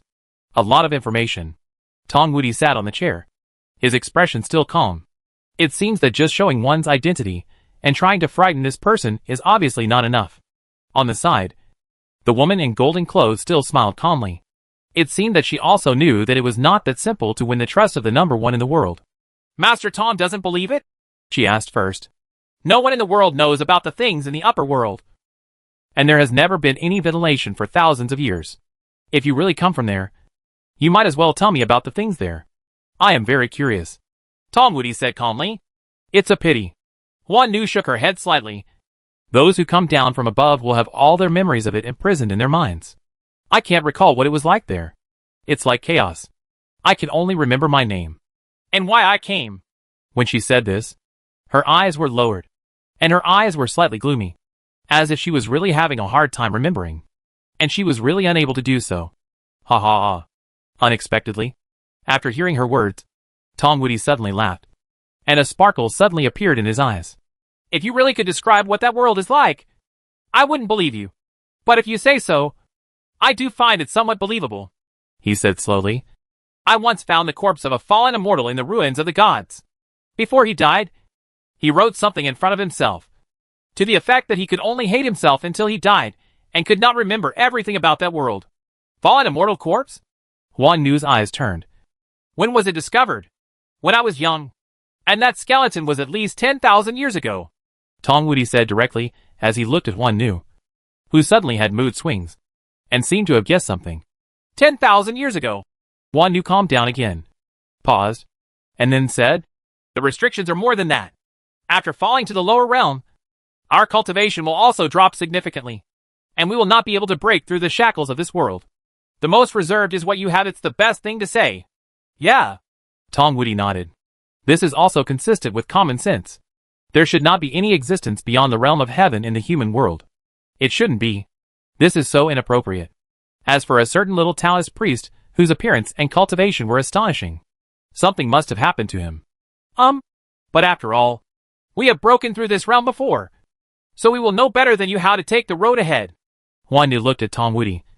Tong Headmaster, I can help you break through the restrictions of the 7 realms of heaven and humanity.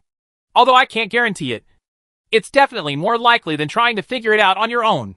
Her eyes were very confident, because she was sure that as a cultivator who had been stuck at the limit of the 7 realms of heaven and human for who knows how many years, no one would be tempted to break through this biggest shackle in the world. However, Tong Wudi's eyes still did not move. Instead, he asked first, Then what do you want from me or by Yujing? Tong Wudi was not dazzled by the sudden opportunity, but clearly understood that there is no such thing as a free lunch. Master Tong deserves to be the best in the world, Huan Nu said. I do need some help from you. Tong Wudi looked at her quietly and motioned to talk first. So Huan Nu said, This is related to the reason why I fell to the lower world. In fact, I was not the only one who fell to the lower world. I came to this world to find a heartless man. In the small inn of Jixiang Mansion, Lu Fufeng looked at Li Chu, Wan Longqi, Du Lank, and Chou Nan in front of him. Have you bought the hot pot base? He asked slowly. He. Lao Du laughed twice at the right time and said, Senior Lu, listen to my explanation. So he briefly talked about the future. And it was nothing more than the matter of being forced to slay demons just to have a bite of hot pot. Lu Fufeng's stiff expression softened slightly, and he continued, I have 2 pieces of news. 1 good news and 1 bad news. Which one do you want to hear?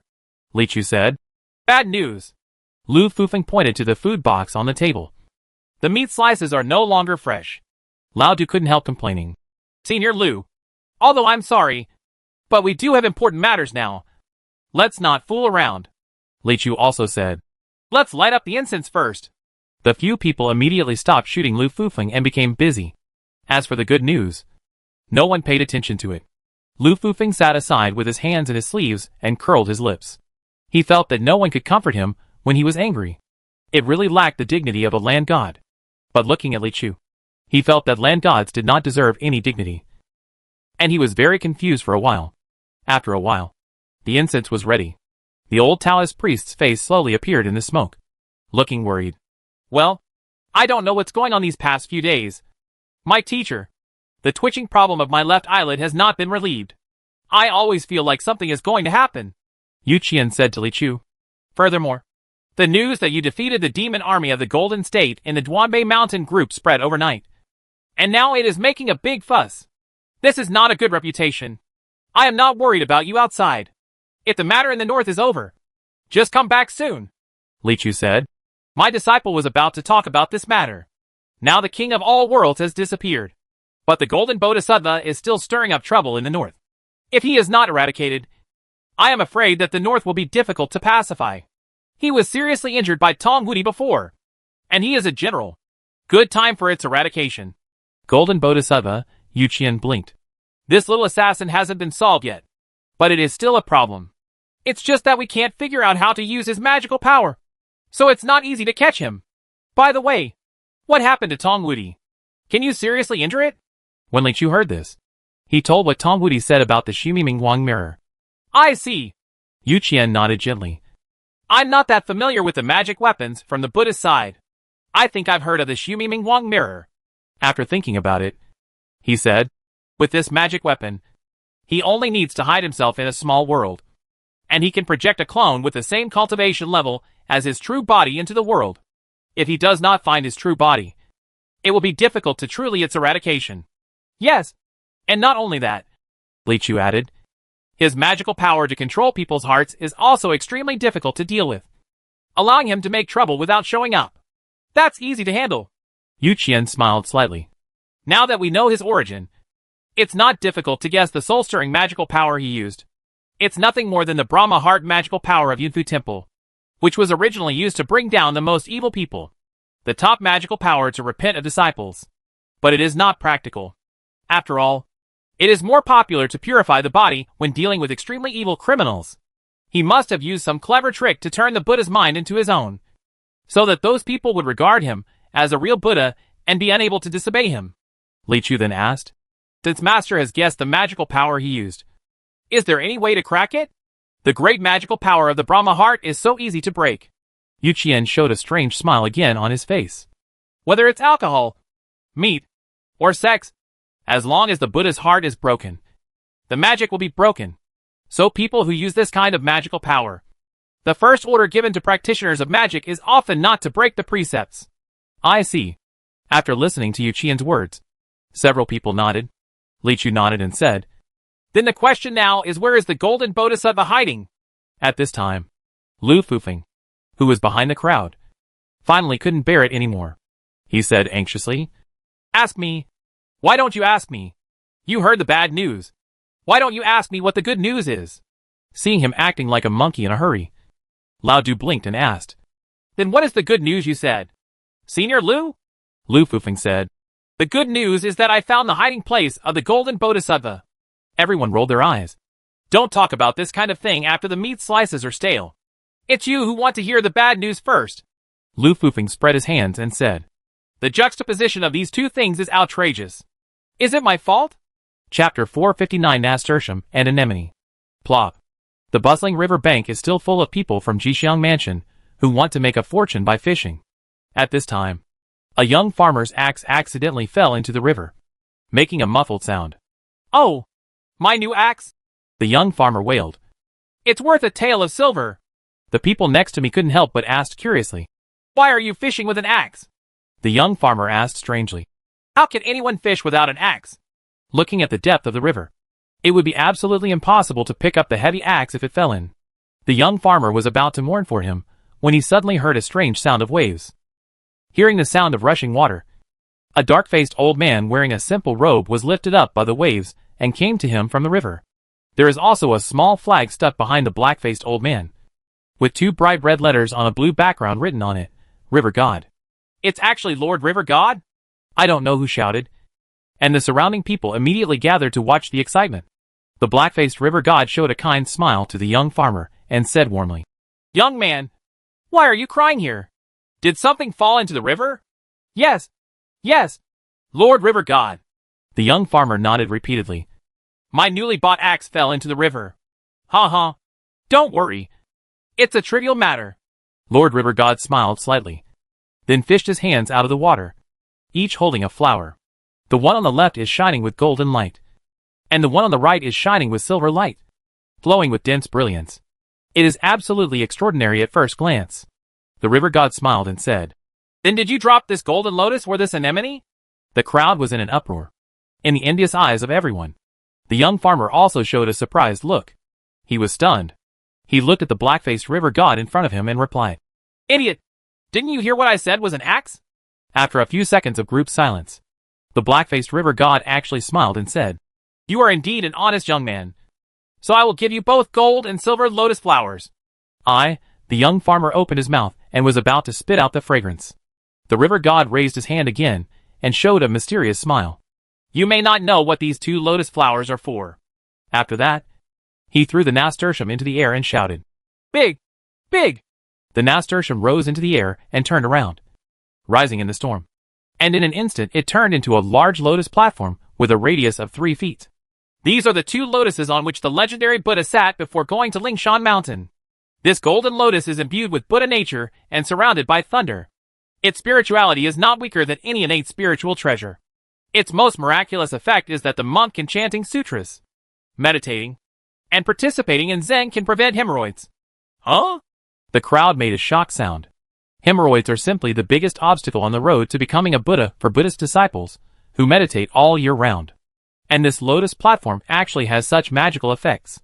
The young farmer seemed to finally realize the magic of the thing in front of him, and asked in a trembling voice, So what magical effects does anemone have? Hey, this anemone, the black-faced river god lowered his voice and said slowly, is the night version of the nasturtium. Everyone on the shore took a breath of air. I simply couldn't believe that I could see such a rare treasure in my lifetime. The river god handed the 2 lotus flowers to the young farmer and said, If you dedicate these 2 secret treasures to the powerful in the world, not to mention your success, you will still be indispensable for thousands of taels of gold. Not bad. The young farmer murmured with his eyes in trance. I want to dedicate this to the emperor. I will definitely be able to get a lot of rewards in exchange. You guy. The dirty words of the black-faced river god were obviously on his lips, but he still swallowed them. He gritted his teeth and continued to try to persuade him. Young man, there is no need for this. Don't you have a royal kid in the north who is stupid and rich? Yeah, but I still have my axe. The young farmer was still pondering, as if he wanted to say something. Before he could say anything, the black-faced river god grabbed him by the collar and said angrily in his ear, Damn it! Take these 2 treasures to Prince Han's mansion for money today. If it's a little later, I'll let you. Your whole family won't survive tonight. Do you think my river god was elected? My territory was won back by fighting. Do you understand? The young farmer blinked and then bowed deeply. Lord River God, please forgive me for my previous disrespect. Thank you for your gift. I will go and complete your great instructions. Goodbye. In Prince Han's mansion, in the clean room, sandalwood scent lingers, with a flattering smile on his face. King Han sat across from the Zen master. The longer he got to know the Zen master, the more he felt that he had been so despicable before, and that his decades of life had been in vain. He firmly vowed to abstain from alcohol and meat for the rest of his life, and he would think about abstaining from sex later. In short, it was the Zen master who opened the door to a new world for himself and ignited the light of life for himself. Only the Zen master has eternal faith. So after getting the treasure, he couldn't wait to present it to the Zen master. Zen master, my disciple has just spent a huge sum of money to obtain 2 Buddhist treasures. I wonder if Zen master likes them. King Han said with a smile. Oh! Golden Bodhisattva smiled and nodded. His Royal Highness, King Han, is interested. I wonder what kind of Buddhist treasure it is. It is a pair of lotus pedestals where the legendary Buddha sat before becoming a Buddha. King Han respectfully placed a pair of lotus pedestals on the table. Nasturtium can be used daily, and anemone can be used at night. It is said that sitting on it, chanting sutras, meditating, and participating in Zen can prevent hemorrhoids. Jin Bodhisattva's smile gradually stiffened, and he was silent for a moment. Then he slowly asked, His Royal Highness, King Han, do you think this poor monk will be troubled in this regard? His deep gaze made King Han feel guilty. King Han quickly lowered his head and said, This disciple is being rude. Zen Master has supreme wisdom and supreme magic power. How can he have the same troubles as those ordinary monks? I will return this thing right now. There's no need to bother. Since it is the prince's wish, I will reluctantly accept it. Hearing this, the Golden Bodhisattva suddenly said quickly, Ah! King Han was startled and raised his head, seeing that the lotus platform on the table had disappeared at some point. Jin Bodhisattva immediately put it away, as if he was afraid that he would regret it. Of course. I stress again. I have accepted the treasure, but I will never use it. Jin Bodhisattva repeated unsmilingly. Yes. Of course Zen Master won't need it. King Han nodded carefully, and then left tremblingly.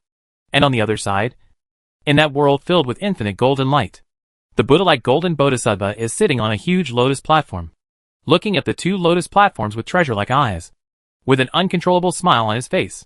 There is such a treasure in the world. It's a shame that I only got to see it today, he murmured, and then shouted, Big! Big! At the command, the golden lotus platform floated up into the sky, facing the storm. Only this time it had grown to about the height of a person. And then it stopped getting bigger and slowly stopped in front of the Golden Bodhisattva. Through the layers of delicately carved petals that look like natural flowers, the Golden Bodhisattva can see that there is a vague shadow inside. 1. Although he couldn't see his face and figure clearly, he could already feel the dark figure, who should be extremely handsome. Chapter 460. There is a road to heaven. But you won't take it. The story has to start one day ago. At that time, in the Jixiang Mansion Inn, everyone was gathering together to think about ways to eradicate the Golden Bodhisattva. Lu Fufeng on the side suddenly said that he knew the whereabouts of the Golden Bodhisattva. So in front of everyone's surprised eyes, he revealed that his spiritual consciousness had sensed the familiar chi before, and that the Golden Bodhisattva was definitely hiding in Prince Han's mansion. It turns out that the monk who entered the palace by offering the dragon scale was the Golden Bodhisattva. If you think about it this way, it makes sense. Their previous plan was to use the power of the Golden State to destroy Broken Steel Mountain. If King Han could be controlled here again, and the Jianghu forces they had previously eroded step by step, the entire Northland would fall into the hands of this group of evil people in an instant.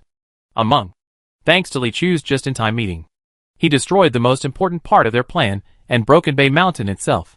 Wang Longqi patted Lu Fufeng on the shoulder and praised. Okay, old Lu. It's somewhat useful. Lu Fufeng frowned and moved his lips, as if he wanted to say something. After all, he is a land god, so he deserves to have a useful sentence? But Li Chu over there also nodded slightly, seeming to agree with this sentence. Lu Fufeng immediately showed a bright smile. Does Mr. Li also think that I am of some use? Marvelous. But, Li Chu pondered, even if we know the location of the Golden Bodhisattva, it is still extremely difficult to truly kill him. Even if the method is as mysterious as Tong Wudi's. A sudden attack can only destroy one of his projections, and his true body is hidden in a small world somewhere in the world. And he is almost invincible. Yes. Lao Du also nodded and said, These land gods, who have been in the world for many years, are all experienced and slippery. It is too difficult to truly eliminate them. As he said that, he also glanced at Lu Fufeng. It would be great if everyone could just sit here like Senior Lu. I believe that Master can kill him with one sword with all his strength. He just said it casually, and compared it with Lu Fufeng, who was also a land god. But when Lu Fufeng heard this, his hair stood on end, and he was frightened. Old Du, you don't want to say this nonsense. Sit. This casual sentence cleared up Li Chu's doubts a little. A flash of inspiration flashed in his eyes, and he said, As long as you can find something that he is interested in, and must be close to, you can send it to his little world. In fact, the strategy he used to kill the Wooden King was similar, but he was more proactive this time. But there is another problem. Even if sword control can span a long distance, it should not be able to penetrate that small world where I don't know where it is. Li Chu thought. Unless I can be sent in to draw the sword. Lu Fufeng also followed the train of thought, stroking his chin and said, Ordinary incarnation techniques are usually deceptions. It is obviously impossible to deceive the golden bodhisattva with this, unless you have the magical power to truly change the size of the body, or the tricky sealing techniques in the 9 mysterious techniques, such as transforming rats, ants, mosquitoes, etc. Li Chu asked again. What if you use the Qianquan magical artifact to put me in it? No. Lao Du, a professional backpacker, immediately shook his head and rejected. The Qianquan magic weapon cannot contain living creatures. Otherwise, any storage magic weapon would have the same status as Little Heaven and Earth. It makes sense, Li Chu said. But if there is nothing that can send me in, then there is still nothing we can do against him. Just when everyone was thinking with their heads down, unable to do anything, a slender branch was slowly handed to Li Chu. The next second, a golden flower suddenly bloomed on the branch. Li Chu looked up and found that this flower seemed a little different from the flowers that the glazed immortal tree had given him in the past. Then another branch stretched out and handed over a shining silver flower. 1 gold, 1 silver. Li Chu looked at the glazed immortal tree and asked, This is it? The glazed fairy tree shook its body gently, and the leaves made a neat rustling sound, which seemed to be describing something.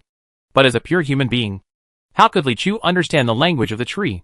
So he turned to look at Wang Longqi. Just listen to Wang Longqi. The venerable tree said that this golden flower has wonderful functions. It can change its size and be enough to hold you inside. It can also isolate all breath, prevent people from being discovered, and can preserve life. When the glazed immortal tree was in by Yujing, any flower that bloomed would make the 6th elder overjoyed and take credit for it, which was not false. But the flowers it blooms are indeed of infinite use. Li Chu was slightly surprised, looked at the glazed fairy tree again, and asked, What about this silver flower? Then, Wang Longqi replied, It is said to be a night use type. In any case, with the help of the glazed immortal tree, the technical problem was finally solved. All that's left is how to send Honeysuckle into Prince Han's mansion.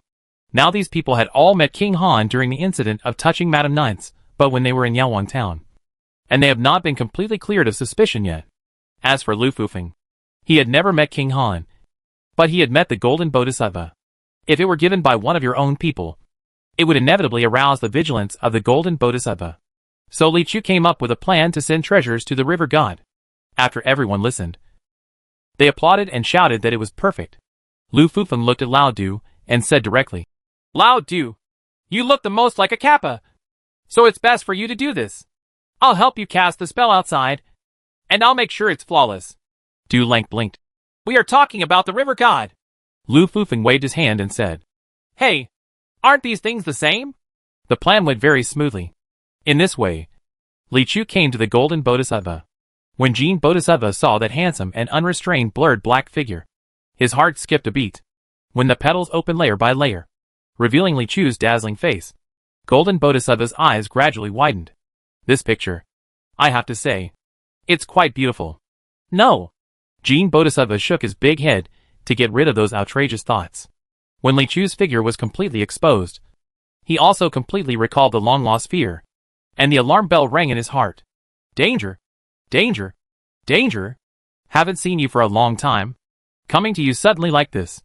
Li Chu stood on the lotus platform, his body as ethereal as an immortal, standing in this world full of golden light. And in front of him was the huge golden body of Buddha, towering like a mountain, eyes facing each other. Li Chu's figure was reflected in the huge pupils of the Golden Bodhisattva. He paused and said slowly, Let me ask you one thing. Can you not fight? Li Chu didn't make a sound and just answered with one movement. He slowly drew his sword. Jean Bodhisattva couldn't help but get angry. He didn't understand. After all, he was a Dharma king of the demon sect who had been famous for many years. Why was he so unpopular with others? Whether it is Tom Woody or the little Taoist priest, they don't even give themselves the qualifications to talk. It's really too much. Okay. If you want to fight, then fight. His huge golden body emits a loud Buddha sound. If you beat me outside, I would still be afraid of you. But you must break into my world. Here, all living things must obey my rules, including you. Ha ha ha ha. It can be said that there is a way to heaven, but you don't take it. And there is no door to H, L, but you break in. Rumble. As he uttered harsh words, Infinite wind and thunder rolled across the entire golden world. As if in response? In fact, what he said is right. Whenever powerful players fight, each will use their magical powers to draw the other party into their own little world, while absolutely avoiding entering the other party's little world. Because in a world with its own rules of evolution, it is difficult for you to imagine how much bonus the other party will get, and how much you will be weakened. However, Li Chu did the opposite, and took the initiative to break into the Golden Bodhisattva's world by tricking him. This kind of behavior is absolutely unexpected for a land immortal of the level of Jin Bodhisattva. It can even be said to be a kind of contempt. But he just did it. Even if Tong Wudi enters my world, I will still be able to fight. While the wind and thunder surged around the world, a giant hand covering the sky fell from the sky. Suppress me! Boom, boom, boom. Facing the palms pressing down, like a mountain above his head, Li Chu remained calm, and continued his actions unhurriedly. Draw your sword. Chapter 461, May there be no teammates in heaven. The Golden Bodhisattva walked peacefully, when that golden giant palm overwhelmingly suppressed Li Chu. For a brief moment, the Golden Bodhisattva thought he was going to succeed. Boom. Because the feeling of the giant palm landing was solid. Li Chu was right under the palm. At the same time as there was a loud rumbling sound, the golden light on the giant palm quickly faded, and in the blink of an eye, it turned into a majestic mountain peak from bottom to top. This is the world of Jin Bodhisattva, and he controls all the rules. This mountain is like a diamond cast, weighing more than tens of millions of people, trying to pin down the little Taoist priest. Jin Bodhisattva planned to put another sealing talisman on the mountain and keep him pressed for 500 years, and then let other young monks free him. If he is still alive, let him protect the young monk and go west together.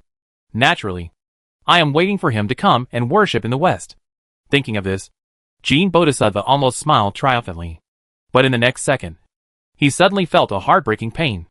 It was burned. He finally felt that something thick and long seemed to suddenly appear in his palm. It was so hot that he couldn't hold it down. Laugh. Jin Bodhisattva shouted loudly and wanted to suppress the thing. Ah! But it was not something he could suppress. Yet it exploded in an instant. Roar. A red dragon penetrated the back of the hand and attacked Jin Bodhisattva's face fiercely. Compared with his huge Buddha figure, this sword energy red dragon is not big. But the power contained in it was beyond his imagination. The golden Bodhisattva's face reflected a fiery shadow. Some light and shadow began to appear in those golden pupils. He was originally a young monk in Yunfu Temple, the pure land of Tianan, and was the same generation as Jiang Yi. Strictly speaking, Jiang Yi was still his junior brother. At that time, there were 36 courtyards in Yunfu Temple, and it was necessary to select a few places to enter the Shinshu for training, because entering the Shinshu with the same sect requires teamwork. Therefore, Yunfu Temple decided to form a team of 5 people from each courtyard to participate in this competition. At that time, Little Golden Bodhisattva had already emerged, and was the absolute leader among practitioners of his generation. He attached great importance to this opportunity to make a name for himself. So when he stood on the martial arts field, he looked at his teammates very seriously. This competition is very important, and the strength of the opposing team cannot be underestimated. Let me lay out the tactics. There are 5 of us. Why is there one missing? After asking, his teammate pointed behind him and said, he has already rushed up. Turning around, I saw at the other end of the distant martial arts field, the teammate who rushed forward to fight 1-on-5 was being beaten up by 5 people on the opposite side. Idiot! Xiao Jin cursed. Ignored it. Turned around and continued. The 4 of us must be okay? Why are there only 3? Just as doubts arose in my mind, I heard a voice from the other side. I'm here to save you! I saw a new teammate over there rushing over, but the previous teammate was already lying on his back, foaming at the mouth and losing his fighting ability. The situation once again became 1-on-5. You can't do this! Xiao Jin gritted his teeth and quickly reached out to grab the 2 people around him. The 3 of us must stick together. But the right hand grabbed the person, but the left hand pulled him empty. His hands weakly fished twice in the air, and he muttered silently. No way! Sure enough, someone shouted, attack! And that teammate quietly approached the enemy team, and then suddenly attacked 5 of the opponent's team. Then the scene turned into a brutal 1-on-5 fight again. He looked so heroic when he charged, and he cried so loudly when he was beaten. Xiao Jin turned to look at the last teammate he had pulled, and almost begged, we 2 must unite. Unexpectedly, the last teammate threw away his hand with disdain and shouted, My teammates have all gone up to start a group fight. But you don't follow. And you are still holding me here without any consciousness. Xiao Jin's eyes almost burst. He never expected that the other party would say that about him. He defended. They were just sending them off. So what? His teammate snorted. Do you want to be a hero for a moment? Or a coward for the rest of your life? After saying that, his teammates held their heads high, roared angrily, and rushed towards the 5 opponents. DeMayo. Jean Bodhisattva looked at his back desperately. There is no doubt about the result. When the 5 strong men on the opposite side came to him, Jean Bodhisattva suddenly noticed. When you are on the same team with 4 orphans, even if you are not an orphan, you will become one. This is probably the orphan's rounding theorem. In the end, he relied on his superb cultivation to resist tenaciously. If there wasn't a man named Jiang Yi in the opposite team, it might not be impossible for him to fight 1 against 5. In the end, his monastery unfortunately failed. The other 4 teammates agreed that it was Xiao Jin's responsibility, and they talked sweetly to him. No matter how eloquent Xiao Jin was, it was hard for him to scold that group of people with his lips. He had to plant the seed of revenge against the world in his young mind. It happened that at this time, fate brought a turning point. Although Jiang Yi's monastery finally won the qualification for the Shinchi training, one of its disciples was unable to participate in the training due to an attack of hemorrhoids. Jiang Yi chose Xiao Jin, who impressed him deeply, as his teammate for this training. That was also the first time that Xiao Jin realized that hemorrhoids were indeed the lifelong enemy of Buddhist disciples. The later story is that he and his fellow disciples obtained the Buddhist treasure in the ruins of the gods, and finally seized the treasure, killed people, and rebelled against the demonic sect. This might be the reason why he was hurt before. Teammate? It's useless. The equipment obtained is still solid. Time passed by, and he became the head of the 5 Dharma kings of the demon sect, the feared Golden Bodhisattva. Originally everything was fine, until some time ago, Emperor Yu suddenly released the news that he would be released from seclusion in the near future, and ordered the 5 Dharma kings to unleash the power they had cultivated for so many years to cause trouble in the world and build momentum for the coming of the demon sect. Golden Bodhisattva united with the 5 Dharma kings, and said that it would be safer for everyone to act together. In short, please stay together. Grandma Liehua was the first to refuse, because the ancestors of her aristocratic family were old enemies with Suzaku. The battle was reaching a critical juncture, and she was absolutely unable to withdraw. The most she could do was send her grandson Huishuga out to help. Naturally, this grandson is not worthy of playing with the big guys. Jean Bodhisattva doesn't understand. Why is that wild monster so easy to fight? Our ancestors have been fighting for so long, but we still haven't had enough.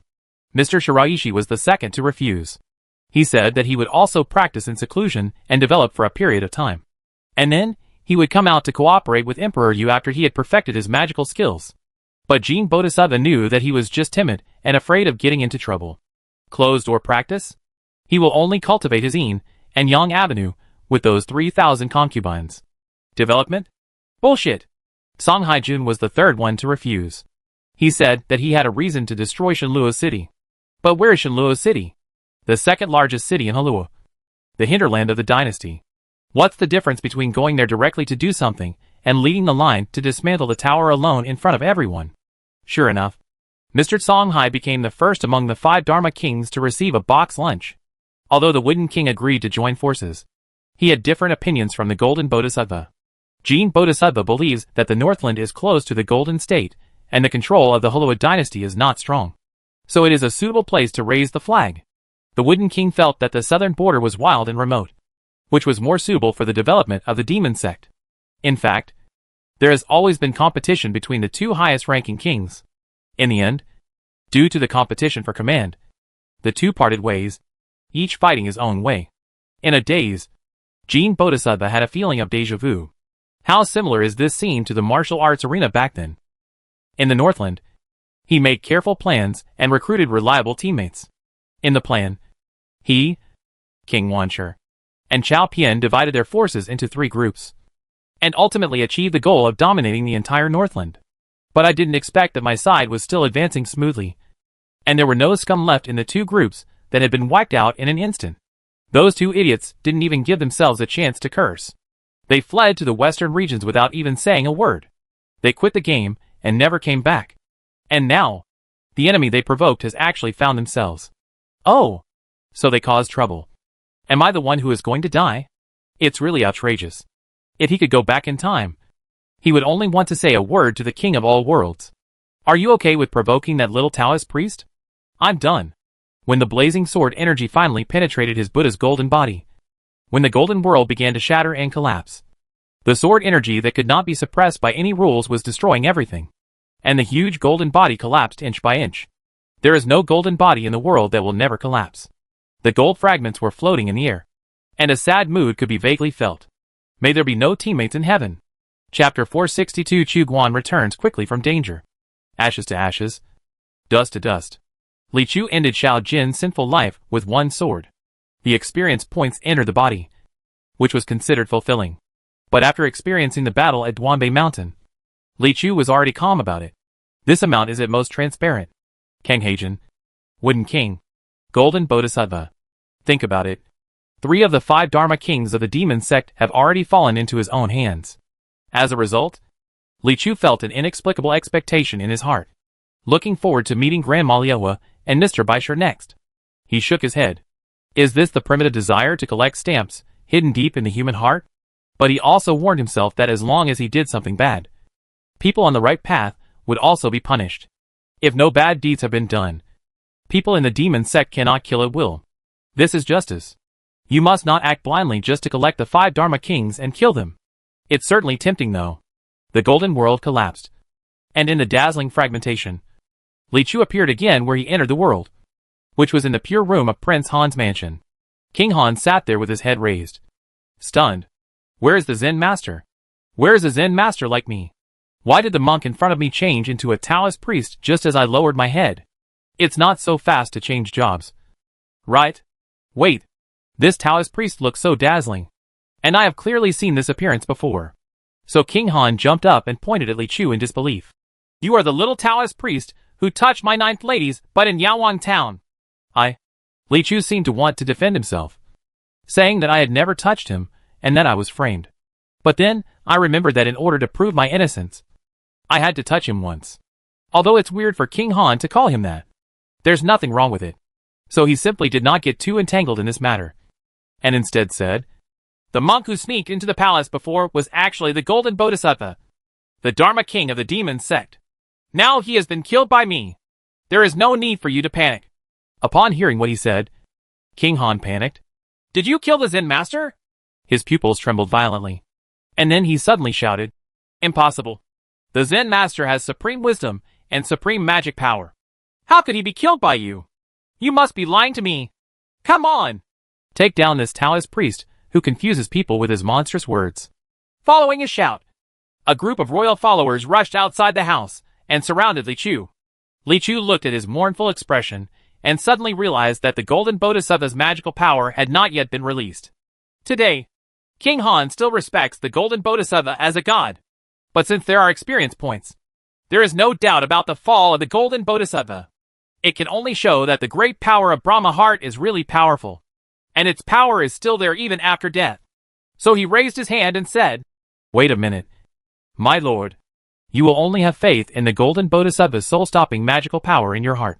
As long as you crack his magical power, you will naturally figure out what happened. Fart. King Han said angrily. I'm fine with you. If you dare to question Zen Master Jin, you must be a heinous person. Li Chu said. If you don't believe me, just drink some wine, and you can crack the magical power. Your delusions are absolutely impossible. King Han said, I follow the Zen Master's faith, adhere to the precepts, and would rather die than drink alcohol. Li Chu said, it's okay to eat some meat. Your delusions are absolutely impossible. King Han said, I follow the Zen Master's faith, adhere to the precepts, and would rather die than eat meat. Li Chu frowned and said, breaking the lust ring can also break this magical power. You? King Han was about to rebuke angrily. Suddenly, he pondered for a moment and said slowly, what you said may not be unreasonable. Just wait here, and I will try it now. If you are deceiving me, then I will never forgive you. After saying that, King Han hurriedly turned around and said to his entourage, call Madam Ninth to come over. Someone said, Madam Ninth is out. King Han waved his hand.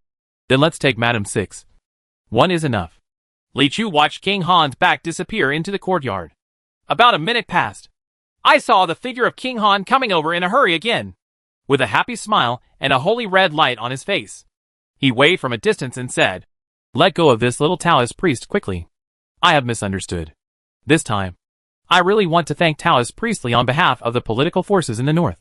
Without you, the great conspiracy of King Wanshi and the Golden Bodhisattva would have succeeded. At that time, the north was in chaos and all life was in ruins. It is simply unimaginable." Back at the inn, Lu Fufeng bowed deeply and solemnly thanked Li Chu for everything he had done for the safety of the Northland these days. As cultivators of ours, it is our duty to do justice for heaven. There is no need for Senior Lu to say thank you. Li Chu helped him up. As you said, if the Golden Bodhisattva's magical power is still there, then I will first go to the sects controlled by him to help those northern cultivators escape from control. Lu Fufeng said goodbye with his hands in hand. Without the Golden Bodhisattva, this matter is much simpler. Okay. Li Chu nodded. From now on, if Taoist Masterly has any assignments, Lu Fufeng will make no excuses. He left another word, and then turned into a breeze and escaped. Lu Fufeng left, and Zhao Lianchen also came up to say goodbye. Huh? Lao Du wondered. Why don't you go back with us later? Zhao Lianchen's ugly face shone with shyness. It's been 10 days, 4 hours, and 1 stick of incense since I left Shaowan. I can't wait to go back and see her as soon as possible. Lao Du was speechless for a moment. This guy now smells sour of love from head to toe. After Zhao Lianchen also left in a hurry, Li Chu, Lao Du and Wang Longqi were the only ones left in the inn. There is also a glazed fairy tree that follows Li Chu closely at all times. This time it was a big help, and Li Chu was no longer embarrassed to say that he wanted to drive it away even though he couldn't drive it away in the first place. Wang Longqi asked, "When do you plan to go back?" Li Chu said, "The situation in the north is not yet stable. I don't know if there are any remaining members of the Golden Bodhisattva party. There is nothing going on. It's better to wait a few more days until things calm down completely before leaving." Before he finished speaking, he heard a knock on the door outside. Lao Du went over to open the door and saw that it was thousands of miles of flying sand. "Lao Sha? Why are you here?" Du Lank was a little surprised. "It was Temple Master Yu who asked me to deliver a letter to Taoist priestly," Wanli Facia said with heavy breaths. Because Shangxiang is a one-way communication channel. When Yu Qian wants to contact Li Chu, she can only use other equally convenient and fast methods. For example, Facia Chuan Shu. It's just that Yu Qian is living peacefully in the Yun Temple, sitting there waiting for consultation, and really hasn't taken the initiative to contact Li Chu. This time Facia passed the message. There must be something important. So Li Chu frowned and took the envelope, opened it, and saw 5 large characters scrawled on it. "Chu, watch out for danger and return quickly." Chapter 463 Master's Big Event. The peach forest is full of flowers in the wind, and the magpies are chirping on the branches. In the Taoist temple 10 miles up the slope, there was a big wooden barrel in the middle of the yard. The little fat dragon was sitting in the barrel, looking around with wide eyes, and there was white foam from the top of his head to his face. On the side, the fox girl Xiaobai rolled up her sleeves and used a big brush to brush the scales of the little fat dragon. She had to press the little fat dragon's head with her hands from time to time, because it was somewhat resistant to this. Of course, those strong dragon scales wouldn't feel any pain. The little fat dragon simply didn't like taking a bath, just like any boy would when he was a child. What's more, the fox girl kept training it while taking a bath. "Tell me about you." "Huh? You were quite well behaved before. But why did you become a bad learner when you came to Shilippo? Are there no human children around? Are you playing with dogs?" "Forget about playing with the dog. If it rolls in the mud puddle, you should roll in it too. If it hasn't read a book, haven't you read a book either? Hey!" The little fat dragon poked his chest with his 2 claws, as if he wanted to say something to defend himself. But the fox girl held down its face and said, "Shut up. Then take a big brush and rub it left and right on the face of the little fat dragon, so that the scales of the baby brontosaurus can regain their original luster." After a while, I saw the little koi coming back from the door. "Hey, you're?" When the fox girl saw her, she asked, "Didn't you go to visit your family in the river over there? Why are you back so soon?" Hee. My grandpa was very happy when he heard that I got first place in every exam. He asked me to come back and review my homework quickly, so as not to delay my studies," said the little koi. When the fox girl heard this, she couldn't help but feel sad again. Don't your grandpa know how you got first place? I am the one who hurriedly and slowly reviews your homework every day. It's obviously me. She only felt melancholy for a second, then raised her eyebrows again, picked up the little fat dragon by its horns, and said angrily, This is bath water. You can't drink it. Huh? The little fat dragon was a little confused again. Can't drink it? Then when I was in Shenluo City, I always listened to what Du Lang said. At this time, Yu Qian also came out of the front hall, beating his waist with one hand and carrying 2 large birds on the other. Huh? The folks have sent us 2 more pheasants. I'll take them to the kitchen in the coming months. One is stewed, and the other is made into diced chicken. The other one is deep fried, and the crunch is very fragrant. Tired of brushing, the fox girl was standing up straight. When she heard this, she asked, Do you want me to cook dinner again? Then I have to give it a bath quickly, and then wash the dirty clothes. Yu Qian chuckled. Then you are the only one in the Taoist temple who can cook now. If Xiao Yu dares to cook it, do you dare to eat it? The fox girl couldn't help but put her left hand on her hips, sighed, and looked up at the sky with lonely eyes. What does Taoism bring to women? When Li Chu rushed back from the Northland to wield a sword, and rushed into the Taoist temple in a hurry, what he saw was such a peaceful scene. He blinked. Somewhat unexpected. This is the first time that the master, who can chat and laugh with him even if King Wanshur kills him, asks for help from him so anxiously. Li Chu thought that Yongwen was in some kind of danger, so he left everything in the north and rushed back to guard against burglars. But it looks like this. Everyone is fine, except for the little fat dragon. When it saw Li Chu coming back, it immediately stood up from the water, trying to greet Li Chu as he left the bathtub, but was ruthlessly pushed down into the water by the fox girl, making a gurgling sound. Master, what's going on? The 2 masters and apprentices sat down under the stone table in the courtyard, and Li Chu asked immediately. Alas. Yu Qian sighed and said, As a teacher, I will naturally not call you back for no reason. As the Taoist scriptures say, there must be a reason for wearing leather trousers with cotton trousers. Li Chu listened silently. Yu Qian paused and said seriously, These days, there are 2 major events being rumored in the world. Do you know? Li Chu shook his head and said, Disciple, I don't know. Ha ha. There is one thing you must know. Yu Qian chuckled and said, The first thing is that you led thousands of swords from the Duanbei mountain to the west to destroy hundreds of thousands of demons in the Golden State. This sword shocked the world, and now the whole world of Kyushu. Probably no one in the 12 Immortal sect knows your name, and probably no one knows our Diyun Temple. Maybe they just can't figure out the relationship between your temperament and Duanbei Mountain, so no one dares to visit you yet. Li Chu frowned slightly when he heard this. He did what happened in Duanbei Mountain anonymously, just to prevent his true identity from getting too involved with the rebels in Duanbei Mountain. But now that his real name is being spread all over the world, this leak is quite strange. Yu Qian seemed to know what his apprentice was thinking, and shook his head. You don't have to worry. Although people are afraid of being famous, pigs are afraid of being strong. But as long as you are strong enough and worthy of the name, you will be fine. A sage surnamed Lu once said, You have to become famous as early as possible. It's actually good to experience the feeling of being famous at a young age. If you get into trouble, you'll have to remain anonymous in the future, or at most change your face and get another identity. His eyes were full of confidence, as if he was always conveying to Li Chu. It's okay. I'm familiar with this. After Li Chu heard this, he did feel a little relieved. When it comes to building a trumpet, the master can indeed be said to be unparalleled in the world. What I want to tell you is mainly about the second thing. Yu Qian continued.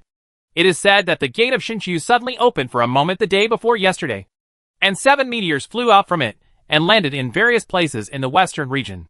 And some people say that those meteors are actually the star beads on the legendary Beidou star disk, the ultimate fairy weapon. The Big Dipper? Yes, Yu Qian said. Actually, there are still 2 opinions on whether there is a Big Dipper in the world. Legend has it that this object can guide all directions in the world. Endless years ago, the gods opened up the fairyland, relying on the guidance of the Big Dipper. Of course, there is a legend that this object was destroyed as early as the fall of Shinshu. But the star pearl still exists in the world. What's more, it is said that if you collect the 7 star beads above, you can summon a divine dragon and realize any wish. Real or fake? Of course it's fake, Yu Qian said with a smile. No god in the world dares to say that he can realize all wishes, let alone a mere dragon. Huh? The little fat dragon over there suddenly raised his head when he heard someone scorning the dragon clan. But before he could ask clearly, the fox girl pushed him into the water again. Gulu gulu.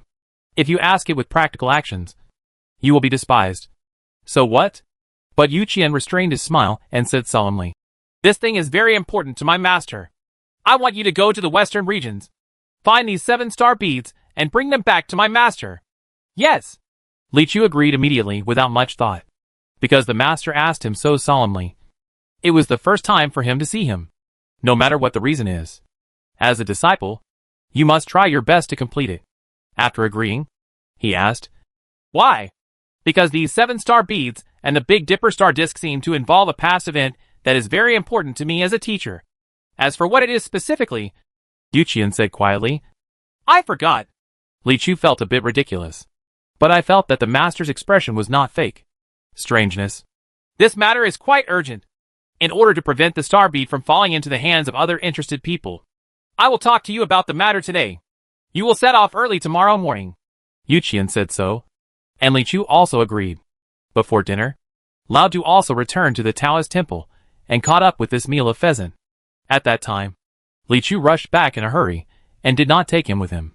He came back with Wang Longqi on a paid mount that specialized in making money. Although the price was high, he still rushed back resolutely, as he thought that the master could not fight without his own backpack. Of course, Wang Longqi paid the money. As for Wanli Facia, in order to save some money, I let him continue running back. Maybe I'm a little tired from the 2 trips back and forth, and I haven't gotten home yet. As soon as they landed, Lao Du and Wang Longqi parted ways and went back to their respective homes. Lao Du was also quite happy to see that there was nothing going on at the Taoist temple, and that he had caught up with a delicious meal. The group of people were enjoying themselves, closing the door and preparing to eat, when suddenly there was another knock on the door. When he opened the door, he saw that it was Wang Longqi again. Huh? Qi Xiao, you have a strong mouth, and you can catch up with the delicious food every time, Lao Du said with a smile. But seeing that Wang Longqi was so lost, he had no intention of teasing him. Instead, he came straight to Yu Qian and Li Chu and said dully, Master Yu, Li Chu, something happened. What happened? Li Chu saw this and asked seriously. When I landed home, I found someone waiting for me at my house and gave me a big gift, he replied. What kind of gift? A child. Child? A baby. Baby? Yeah, Wang Longqi said with a crying voice. I'm a father. Chapter 464, Storm in the Western Regions. Clam? As soon as these words came out, there was an uproar in Diyun Temple. Only Yu Qian twisted his beard and smiled, with a wise look like, I knew something was going to happen to you a long time ago. I don't usually broadcast live. I just look for my brother. Snort. Hey, what's going on? Lao Du thoughtfully handed over a glass of water from behind. Here, Qi Xiao, drink a glass of water. Sit down and talk slowly. Thank you. Wang Longqi took the water glass and took a sip. Then, he sat down on the chair and sighed, alas. Lao Du got another bowl of soup from the side and handed it over. Come on, Qi Xiao. Drink a bowl of hot soup and speak slowly. Thank you. Wang Longqi took the soup bowl and drank it in one gulp. Then he put down the bowl and sighed again. Alas. At this time, Lao Du handed over a new bowl from the side, picked out a bowl of noodles, and handed it to Wang Longqi. Here, Qi Xiao eats the bowl of noodles and speaks slowly. Wang Longqi glanced at him and said, Old Du, a person only has one mouth. Yu Qian answered naturally. Where are the other 2 hands? What? Everyone looked at him confused. Ha ha. It's okay. Xiao Wang. Just feel free to say it. It's just a matter of men and women. It's not uncommon to occasionally explain something in a simple way and misfire. Yu Qian quickly changed the subject and reassured. Things are not that simple. Wang Longqi's lips were still white, and he shook his head. Oh! Yu Qian let out an interesting chuckle, her eyes seeming to say, I want to see how complicated it is. I just got home, and my family told me that a woman came to my house 2 days ago with a child, saying that this was my child. Wang Longqi began to narrate. Isn't this good? Mother and son are safe, Lao Du said. Wang Longqi shook his head. No, she is not the child's mother. She is just a wet nurse. Who is that? It's Ji Yuan. Oh? This is actually a bit shocking. This name was not unfamiliar. And Li Chu suddenly thought of it. Last year in Shenluo City, when his soul was possessed by Wang Longqi, he saved a noble lady. Later I found out that the noble lady was Ji Yuan, the younger sister of King Ji Ying of the East China Sea. She was a famous widow in Shenluo City who had lost 6 husbands in succession. Wang Longqi relied on his excellent destiny and overwhelming sexual courage to quickly hook up with this senior widow. It's just that neither party has ever considered marriage. It's a pure physical love. Later, some minor accidents occurred in Shenluo City, and the king of Donghai was brutally killed. Originally, Ji Yuan was supposed to be the direct heir to the power and property of the Donghai royal family. But it was a pity that she was a woman and did not have a strong voice. An edict in Chaoga City made her a princess and sent her to the western regions to make a marriage alliance. In this way, the power and wealth of the East China Sea Prince's palace can be regarded as directly taking back the royal family of Chaoga City. Even if another East China Sea king is sent in the future, it will be just a complete puppet. The person Ji Yuan was granted marriage to did not insult her clan status. It is the Bailang Kingdom that is one of the best among the countries in the western region and is a rising power this year. The Bailang Kingdom was in tension with the Halua dynasty because of its expansion and occupation of the territory of some small countries that had good relations with Halua. At this time, sending a royal woman to make a marriage can ease the relationship between the two parties and eliminate border troubles. Moreover, Ji Yuan Kefu is also famous, and there might be some unexpected gains from marrying her to the White Wolf King. A small edict kills 3 birds with 1 stone. It involves diplomatic issues. Lao Du nodded. Then this matter is indeed quite big. But how did this child get sent back to Halua? Wang Longqi said again. It's really hard to describe in words. It turned out that after Ji Yuan went to Bailang Kingdom in the western regions, she lived up to the expectations of Emperor Halua. The Bailang Kingdom is dominated by the Bailang tribe, a high mountain tribe in the western regions. They came down from the mountains 100 years ago. In just over 100 years, they conquered the east and west and annexed more than 10 countries. Only then did Bailang become the most powerful nation in the western regions today. The whole country is martial, and the neighboring countries are all afraid of it. After Ji Yuan left, the 4th generation White Wolf King felt weak by the Halua court and was very happy. Although I vaguely heard that this woman had been married before. The White Wolf tribe had a strong folk custom and never cared about this. He gave Ji Yuan extremely high courtesy. He also built a new palace for her to stay temporarily, and planned to spend several months preparing for a grand wedding to marry a princess from the Central Plains dynasty. As a result, before getting married, within a month, the 4th generation White Wolf King suddenly suffered a stroke and died. Happy events suddenly turn into sad events. The 5th generation White Wolf King who succeeded to the throne is the younger brother of the 4th generation White Wolf King. He made a prompt decision on this matter and continued to prepare for the happy event, which would begin after his brother's funeral was completed. The groom just becomes himself. Since he took over all of his brother's inheritance, he had to take over everything, including his sister-in-law. It doesn't matter if she is a sister-in-law anyway. The White Wolf tribe has a strong folk custom and never cares about this. So preparations for the happy event continued. And another month passed. The 5th generation White Wolf King is also dead. The news released by the palace said that he died of illness. But there were widespread rumors that he was poisoned to death by his own brother. This little brother is the 6th generation White Wolf King who succeeded to the throne. The 6th generation White Wolf King continues to make prompt decisions, and preparations for happy events continue. Wait until the funerals of the 2 brothers are completed before starting. The groom becomes him. The White Wolf tribe has a tough folk custom and doesn't care about this. As a result, his throne was secured for less than a month. The prime minister of the court was the loyal dog of the 5th generation White Wolf King. He actually attracted the allied forces of the 4 countries to conquer the Bailang Kingdom. When the 6th generation White Wolf King was on his own expedition, he used a clever trick to trap him to death in front of the battle. Then he led his troops back to the capital of Bailang Kingdom and took charge of the government. At this time, the 3 brothers were dead, and there were no royal children of the right age in the court who could arm wrestle with the prime minister. He simply dismissed the royal family and proclaimed himself emperor. At this time, several powerful generals in the court quit their jobs. They had a melee in the capital, and eventually lost to the prime minister's power in the capital. They fled out of the city. return to their own sphere of influence, and announce that they would not be loyal to the old Prime Minister, coupled with a four-nation coalition led by the old Prime Minister. At this time of domestic and foreign troubles in Bailang, they each occupied a piece of territory. Such a big country in the western region was torn into pieces in less than 3 months. Good guy. Yu Qian couldn't help but shake his head after hearing this. The king of Bailang Kingdom loves his sister-in-law. That's not the point. Lao Du said weakly from the side. You've been listening to feelings for a long time. And this is what you heard. Oh, Yu Qian turned around and said. Then how is this sister-in-law doing now? Wang Longqi continued. Although the Bailang Kingdom was torn apart, the capital area was still within the old Prime Minister's sphere of influence. He still values the Holuid princess, who came to marry her. This represents the recognition of the Holuid dynasty, and is also a proof of his orthodox status. But it would not be appropriate to marry her again. No matter how fierce the folk customs of the White Wolf tribe are, they still feel guilty. So he temporarily placed Ji Yuan under house arrest in that palace, neither touching her nor letting her go. He stayed like that for several months without showing up. Little did he know that this fulfilled Ji Yuan's wish. During her period of house arrest, she quietly accomplished something big.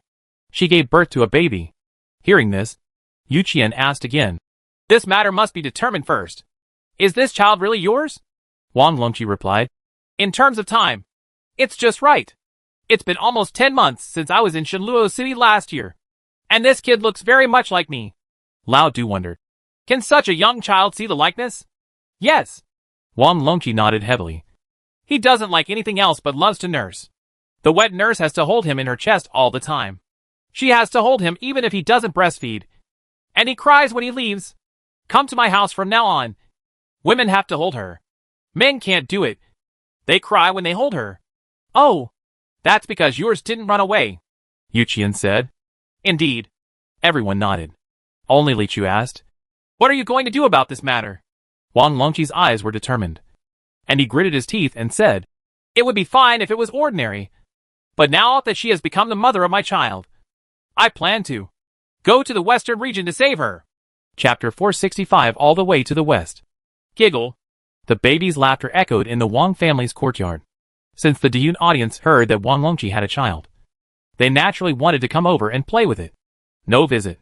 At this time, a baby with tender skin and big eyes was leaning on the fox girl's chest, giggling from time to time.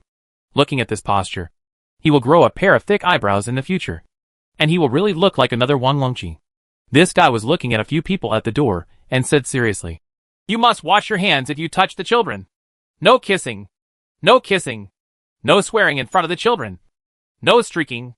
And no teasing of women. 7th young master. Lao Du quickly stretched out his hand to stop him. In broad daylight. No one would do this even if not in front of the children. Please rest. Yes. Wang Longqi looked at them carefully, and finally nodded. I'm relieved that Li Chu is here. After Lao Du strictly washed his hands and disinfected his hands, and showed proof that he had not been to medium and high-risk areas in the past 15 days, he was finally allowed to enter the house and get the opportunity to be close to his children. At this time, the child was laughing in the fox girl's arms. Although Lao Du has never been in love, he has reached the age where he likes children. He couldn't help but feel happy when he saw Lai Xian. He rubbed his hands and said cautiously, Can I hug you? Here. The fox girl gently handed the child to him, and Lao Du took it in his arms gently, for fear of using too much force. But the child still had feelings. He noticed that he had been exchanged from a soft embrace to a hard embrace. When he opened his eyes, he saw that his beautiful white face had been replaced by a black face. There was a pause. The child suddenly cried loudly, Wow! Ouch! Lao Du was startled and quickly patted her twice. But the more he patted, the more he cried. Wang Longqi said hurriedly on the side. I won't say it anymore. Men are not good at it. They cry when I hug her. Is it really so smart? Let me give it a try. The little koi carp was eager to give it a try. Here you go. Lao Du quickly handed it to her. The child was crying so hard that he was suddenly held in another arms. This embrace. It's really hard to distinguish between men and women. He opened his eyes and saw the face of the little koi. He blinked his big eyes and suddenly broke into tears and started to giggle. Good guy. This kid really follows his father. Lao Du marveled. Wan Li Facial looked at her amusedly and said, I'll give you a hug. The little koi handed the child to him again. When the child was in the man's arms, He paused, sniffed, and immediately opened his mouth again to cry. Upon seeing this, Wanli Feisha quickly handed the child back to the fox girl before he could cry. Here you go. When the child arrived in the arms of the fox girl, the cry she was preparing to cry was suddenly interrupted. She was startled, and then her eyebrows curled up, and she was ready to smile. But before he could laugh, the fox girl immediately handed the child to Du Lank again. The child, who was halfway grinning, suddenly stopped smiling and was about to cry. Then Du Lank handed him to the little koi again. Be prepared to laugh. Ready to cry. Be prepared to laugh. After so many rounds, the child didn't know whether to cry or laugh for a moment. So he was holding back and didn't make a sound. Wang Longqi couldn't stand it. Are you trying to get stuck with me? He quickly rushed forward, grabbed the child, drove a few people away, and said, Go! Go! Go! Ha ha ha. Lao Du laughed and said, A sage named Lu once said that if having children is not for fun, it will be meaningless. Wang Longqi rolled his eyes and said, If you want to have fun, go give birth to one yourself. When Lao Du heard this, his lips flattened and he whispered, If someone gives birth to me, I will still play with you. After that, he ran to the corner and squatted. At this time, the fox girl smiled and asked, What is the name of such a cute baby? Wang Longqi sighed after hearing this. The child's mother hasn't named him yet. She wants me to name the child. Wanli Feisha said on the side.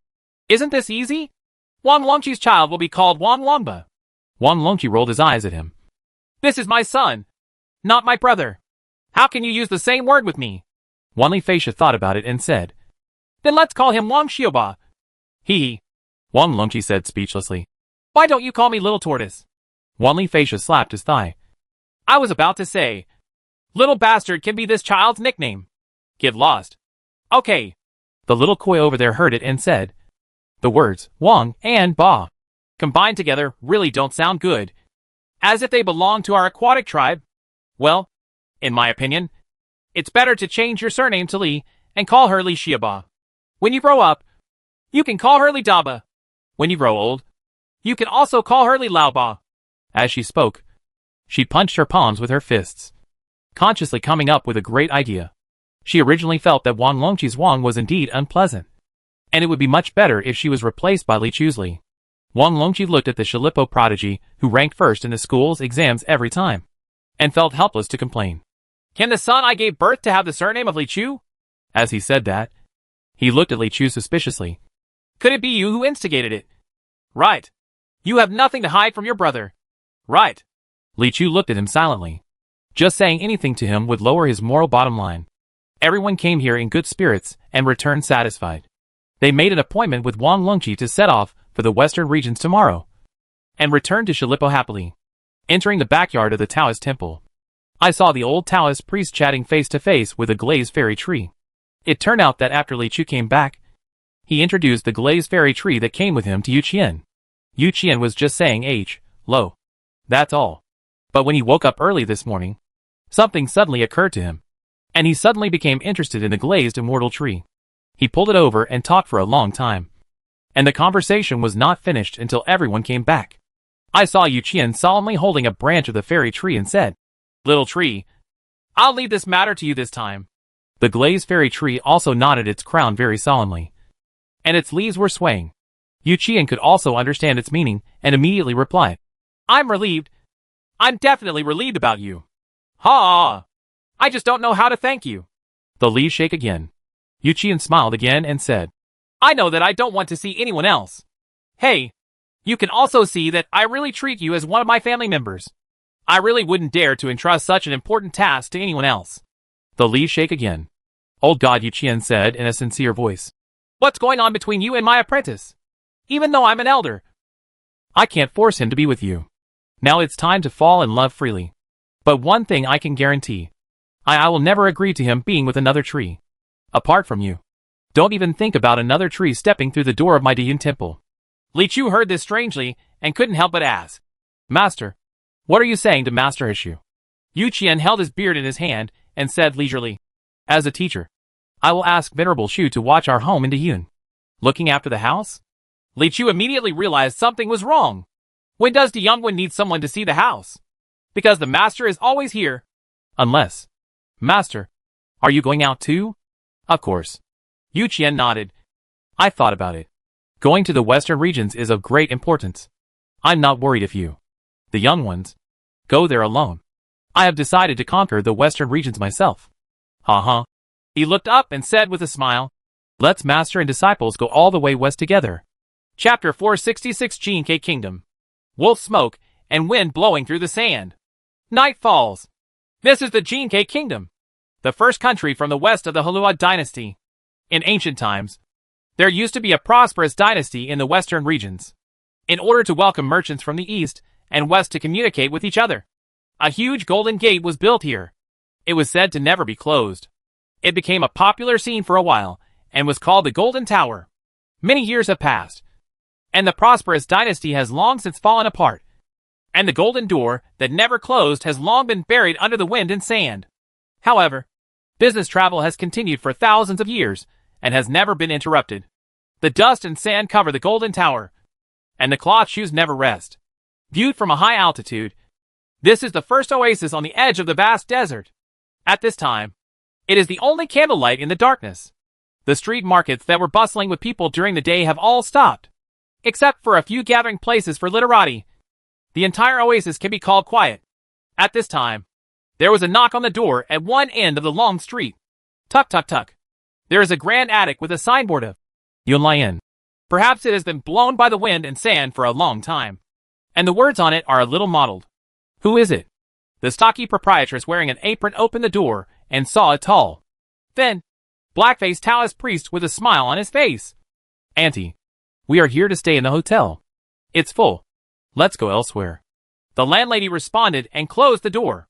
The black-faced Taoist priest hurriedly stopped and said, Auntie, we have traveled half of Jinke City. This is the last inn you have stayed at. Can you be accommodating and help us find a place to stay? They say it's full. Don't you understand? The landlady glared, and the black-faced Taoist priest subconsciously retreated. With a bang, the landlady closed the door. The black-faced Taoist priest is none other than Du Lang, the third-generation disciple of Diyun Temple in Shilipo. Jiangnan. He received a pure rejection, scratched his head in embarrassment, turned around and said, Look at this. It turned out that there were several people standing behind him under the steps. The first one was an old Taoist priest with an immortal spirit. He had a smile on his face and fluttering clothes, and he felt that he was not immortal. The second one is a young man in brocade clothes with thick eyebrows and big eyes, with a sad face and an impatient expression. The third one is a little Taoist priest who is so handsome that it is almost hard to see clearly. His expression is indifferent, just standing there quietly. It was like thousands of stars gathered into one body. The fourth one is a little girl wearing a fringed, colorful skirt, with fair skin and cute appearance. He seemed a little sleepy, rubbing his eyes, and the dull hair on his forehead was hanging softly. These are the group of people who came from the Yun Temple. Yu Qian took the lead, and Li Chu, Wang Longqi, Du Lang, and Xiao Kui arrived hand in hand. Wang Longqi saw that Lao Du was frustrated, so he stepped forward and said, Communication requires skills, so let me do it. Then he stepped forward and knocked again. Tuck, tuck, tuck. Who is it again? The stout landlady opened the door again, and this time she saw a face with thick eyebrows and a wicked smile. Sister, Wang Longqi said with a smile. Look, it's getting late. Where are we going to find a place to stay? I think you're a kind-hearted sister, so you definitely can't bear for us to sleep on the street. Right. How about roll? Bang. This time, before he could finish his words, the door was slammed shut, almost hitting Wang Longqi's nose. The boss's wife's curse could also be vaguely heard from inside. I'm most annoyed by these scoundrels who covet my beauty. Wang Longqi scratched his head and muttered in a low voice. You can insult my personality, but you can't insult my taste. Okay. Qi Xiao, come back. Don't be embarrassed. Du Lang waved, then turned around and said, When we entered the city, there were many business travelers with their own bedding lying under the city gate. Now it seems that it's not to save money. It's just that there are too many merchants and there's no place to stay. I think, if that doesn't work, let's find a place to spend the night. Right. There's no need. Yu Qian shook his head and said to Li Chu, Disciple, why don't you go and ask? Li Chu glanced at the master, nodded and said, Okay. He stepped forward and knocked on the door again. Tuck, tuck, tuck. It's over. Don't you know how powerful I am? The landlady rolled up her sleeves, cursed, and opened the door. She seemed to be about to take action when the conversation suddenly changed. She paused and asked, This little Taoist priest, is there anything you can do? "What are you doing?" Li Chu said. "I came from Dong to Halua and traveled to the western regions. I passed by this place and wanted to stay overnight. I will leave tomorrow. Is it convenient?" Okay. The landlady smiled without hesitation. We opened the door to do business. There is no reason to push the guests out. Oh! The Taoist priest also brought 4 little things. Come on. Let's come in together. Later, Yu Qian said to Wang Longqi earnestly. Did you see it? Communication requires skills. Wang Longqi. The landlady shouted. Come on. Waiter. Arrange accommodation for a few guests. The waiter over there came over and said, Mrs. Boss, we are full of guests before dusk every day. How can we still have a place to stay after all this time? Why not? The landlady rolled her eyes. Isn't the woodshed still empty? The boy was stunned for a moment and said, Let the guests stay in the woodshed? It's not very good. Is it? Of course it's not good. I'm asking you to tell the other guys to sleep in the woodshed tonight and free up your room for a few guests. The landlady waved. Ah? The boy was even more stunned. I never thought she had such a hand. A what? Go quickly. The landlady glared at him again. Perhaps he had been building up his authority for a long time. After receiving such a glare, the young man immediately stopped talking nonsense and hurried over to inform the other men of the bad news. The landlady turned around and immediately said to Li Chu with a smile on her face, Little Taoist priest, I will ask them to clean the room immediately. But the room where the guys live is a bit small, and I will wrong you and these guests. Thank you, boss lady, for not feeling wronged. Li Chu nodded. Those guys, please take a rest in the hall first, and I'll make you a pot of hot tea. After that, the landlady also twisted her thick waist and left. A group of 5 people sat down around the table. Anyway, I finally got some rest. Yu Qian sighed. If it were Li Chu himself, it would only take him a short while to fly all the way to the western region. But because 4 of the 5 people could not fly, he could only ride on the rented sek mount and flew for most of the day to the border of the Halua western region. After receiving the customs clearance document at the border pass, we arrived at the first place of residence outside the pass, Jinke country. After a day of hard work, the others were very tired. At this time, no scenery of the western region could be seen at all, only the vast darkness of night. Among the group of people, Yu Qian came to look for the Big Dipper Star Pearl. Li Chu came to protect the master, and Lao Du came to help Li Chu carry his backpack. Wang Longqi came to rescue the child's mother along with him. But Yu Qian decided to bring the little koi with him. The old Taoist priest said that for such an important matter, you must bring a small koi, regardless of whether it is useful or not. At least it is for good luck. Go to the market tomorrow to buy a map of the countries in the western regions.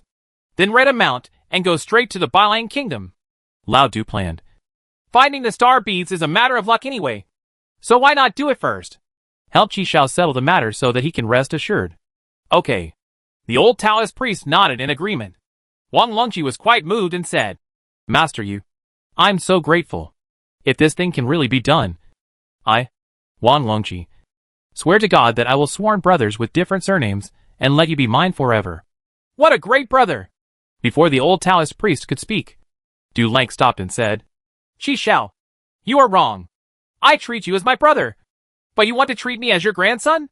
Wang Longqi blinked and said with a smile, Then it's over if I, Li Chu, and you all swore sworn vows. We are all brothers. You can discuss your own affairs after you return to the Taoist temple. Lao Du waved his hand. Hack you. Just as he said this, the landlady over there came over to say Lo again. Young handsome Taoist priest. And the 4 of you over there. Our room has been tidied up. Come over quickly. Thank you, boss lady. After thanking each other, Li Chu and the others went to their respective rooms. As the landlady said, the place where the guy lives is definitely not big, but it is clean and tidy, so it's not bad for just one night. Especially when I think about the few guys huddled together in the woodshed to keep warm. I suddenly feel that this place is already of the highest quality. In addition, they were tired from all the hard work during the day, and they quickly fell asleep. The moon falls into my heart. I don't know how long it took, But a small popping sound suddenly sounded in the quiet night. Just like a frog jumping into the paddy field. It does not affect the tranquility of the night. But Li Chu's eyes suddenly opened. There is evil spirit. Chapter 467 Fengzheng Sect, and the people of Hulua. Li Chu's mind immediately covered it, and found that it was the sound coming from a water tank under the eaves. There was a vague evil spirit isolated by the water surface. He could see water overflowing outside the tank.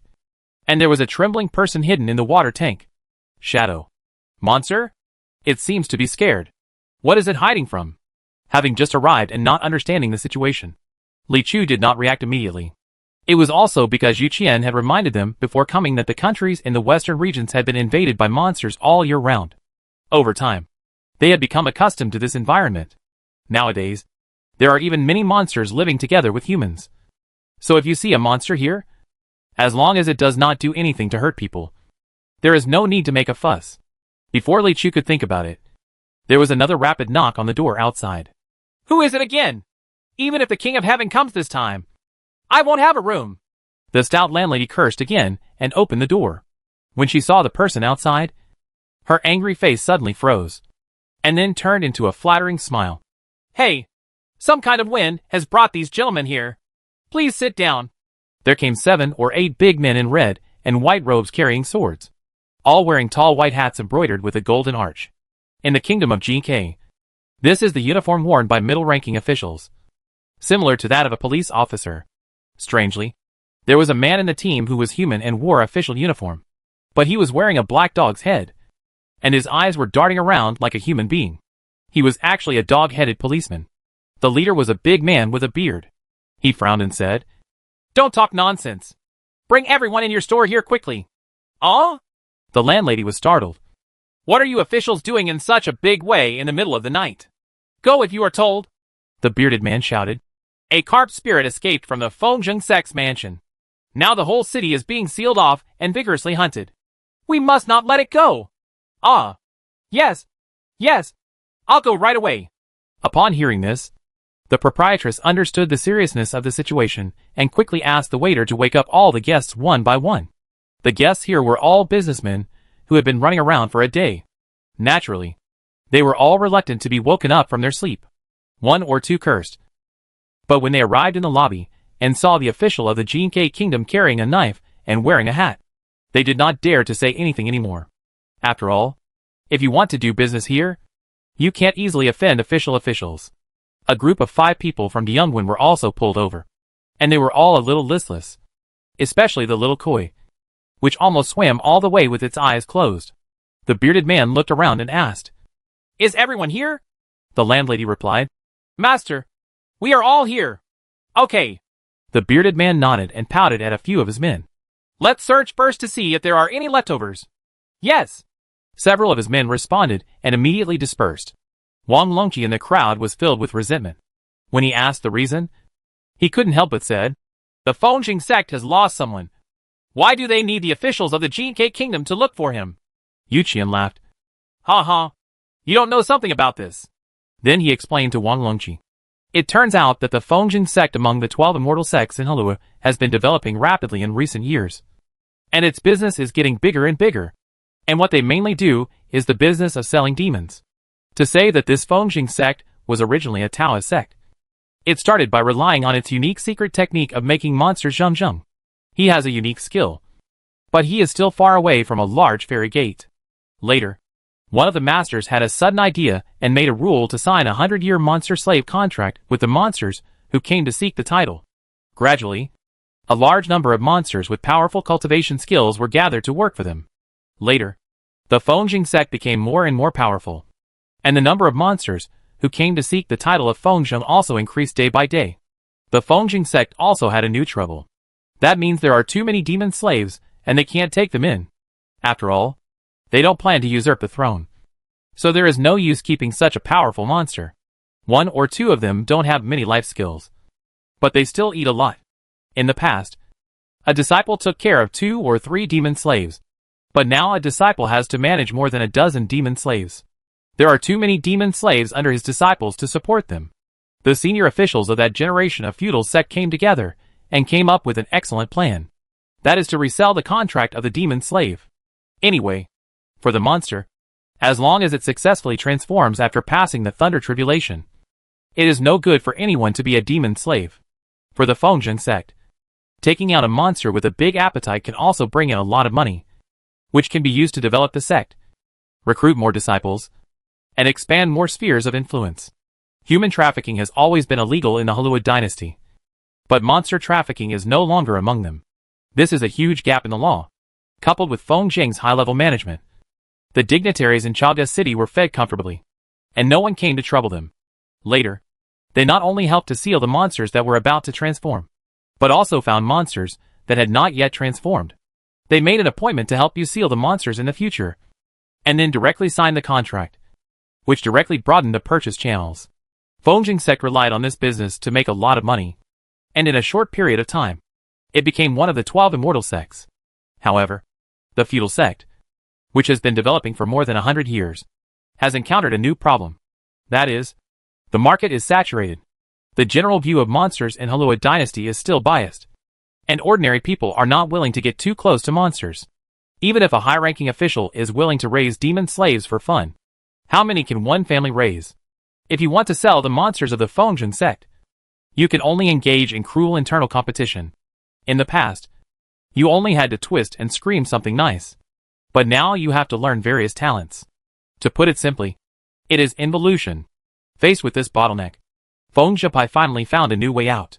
Since the market cannot digest it, expand new markets.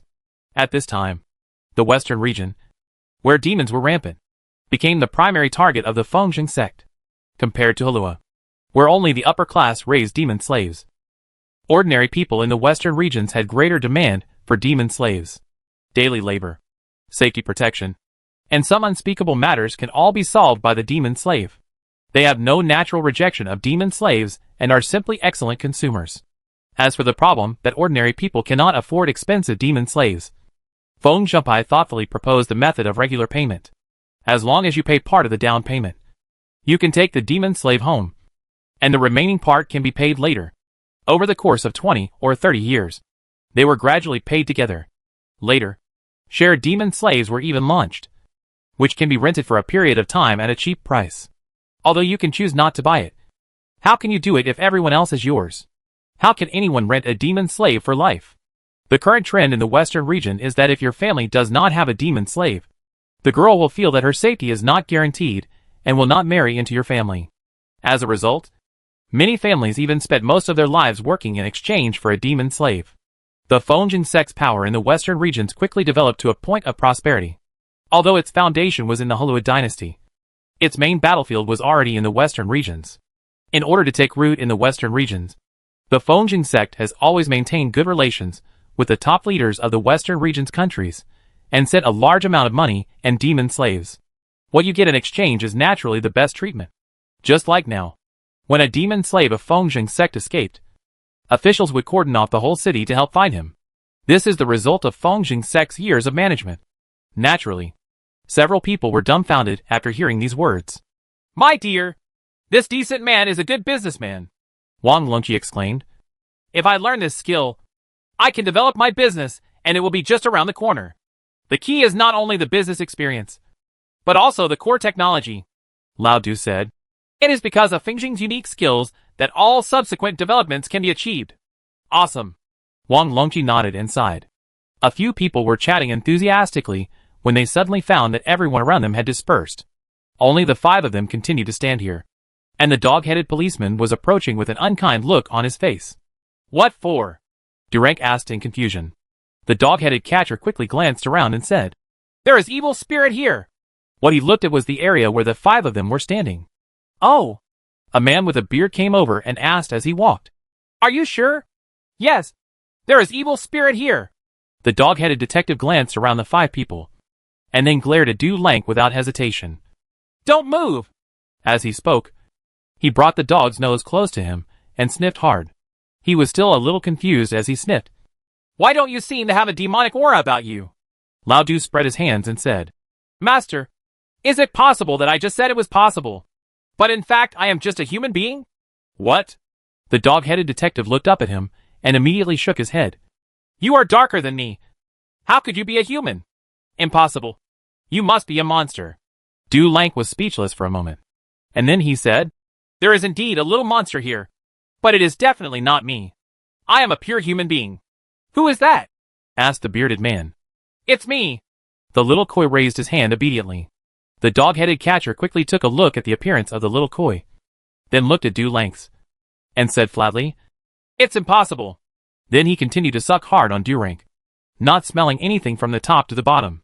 Lao Du pushed him away and said, If you breathe again, you will get athlete's foot. Just go and smell others. The dog-headed catcher really couldn't smell the evil spirit, so he turned around and walked up to the little koi. Without getting close, he was excited and said, The evil spirit really belongs to this little girl. Yeah. The little koi nodded. The bearded man came over, raised his eyebrows and asked, What kind of monster are you? The little koi answered truthfully, I am a koi. The bearded man's eyes darkened. Take it. Several of his men immediately rushed over. Hey, what are you doing? Several people immediately protected the little koi, and the little girl was startled and hid behind Li Chu. The old Taoist priest coughed and said with a smile, Masters, is this against the rules? The bearded man said with a sinking face. It was the carp spirit who escaped from the Feng faction. Someone saw the monster escaping here with his own eyes. Naturally, we have to capture her and bring her back for questioning. In fact, he had a plan in mind. In short, their superiors had told him that they must catch the monster. If you really can't do it, if you catch this little koi, there will be a monster that can resist it. Unfortunately, his plan will eventually come to nothing. Just when several officials wanted to arrest her by force, Li Chu stood up. He looked directly at the beard indifferently and said softly, You can't arrest her. Oh, this is the kingdom of GK, and it is not a place where you have the final say. The bearded man said angrily. If you dare to stop me again, you will be shot without mercy. The light in Li Chu's eyes flashed. The bearded man was suddenly frightened for some reason. He jumped back in fright and asked, Do you still dare to do it? But after being frightened, he felt strange because the little Taoist priest in front of him didn't move at all. Why did he feel like he was almost dead? On the opposite side, Li Chu just said calmly, We came from Dong to Haluo and have a customs clearance document. And her name is also on the customs clearance document. As he said that, he glanced at Lao Du. Lao Du immediately understood, took out the customs clearance document from his backpack, handed it to the bearded man, and said coldly, Did you see Monsieur's name? It's the little koi in front of you. If you don't accept it, you can go ask at Halua Qinghuan. And do you see what is written on it? The bearded man's face suddenly turned livid. He paused, and did not speak for a long time. The ferocious official behind him did not dare to take any further action. As if he had been struck by an immobilization spell, being watched by the crowd around him. Lao Du felt very proud. So he simply picked up the customs clearance document and read the words on it loudly. People of the Halua dynasty, when you encounter danger in a foreign land, don't be afraid and don't give up. Please remember that behind you, there is a strong motherland. Chapter 468 You Just Eat Garbage. The official of GK Kingdom passed away peacefully. Of course. For real. When Du Lang took out the customs clearance document issued by the Halua dynasty, they had to leave in despair, no matter how dissatisfied they were. After all, among the merchants in the entire western region, the Halua dynasty was at the top. Just 4 words can explain the source of this status: the gap in national power. If you tie up all the countries in the western regions, they may not be enough for me, the Halua dynasty, to defeat them. Why are you comparing them to me? Moreover, the fact that monsters can appear on the customs clearance ultimatum is of extraordinary significance. As mentioned before, ordinary monsters can only exist as monster slaves in the Halua dynasty, or monsters from the Golden State, Mingyu Township, and Phoenix Island can obtain a temporary walking identity after going through layers of approval. It would be extremely difficult for a monster to officially become a citizen of Halua and become a citizen of Halua, unless one has made extremely significant contributions to the Halua dynasty. It is possible to obtain exceptional naturalization. How did Xiao Yer's household registration come about? Before leaving, Li Chu considered that it might be inconvenient to get customs clearance documents. So he went to Chaotian-K in Hangzhou Prefecture to try and ask. But he didn't hold out much hope. As a result, when Duan Zhang from Chaotian-K heard about his intention, he personally took them on a trip, and the matter was settled in a short time. The speed was so fast that Li Chu couldn't help but want to write a letter to praise their efficiency. I originally heard that this matter was difficult to handle, but now it seems that it is quite simple.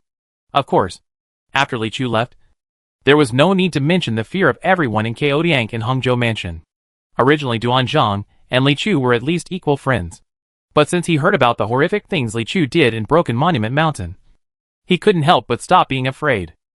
Now a supreme being who is indistinguishable from friend to foe comes to you to complete the formalities. Do you still dare to embarrass him?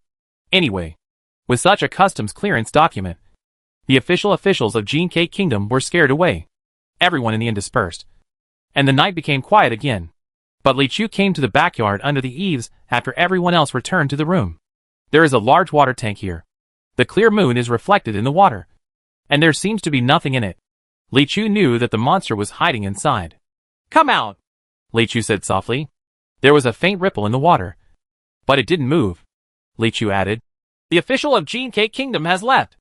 As if he was sure that he had really been discovered. The water surface rippled, and with a splash, a graceful figure emerged from the water. Half of her body was exposed from the water, and she was wearing a thin gauze. It was completely wet at this time, and her plump figure was clearly visible. Her hair was wet and disheveled. Her skin was smooth, and her eyes were clear. Her eyes were originally a little timid and apprehensive, but when she glanced at Li Chu, her eyes showed trust. The woman asked tentatively, Are you? I am a Taoist priest from Halua. Girl, you can't hide here all the time. Why don't you come out and speak?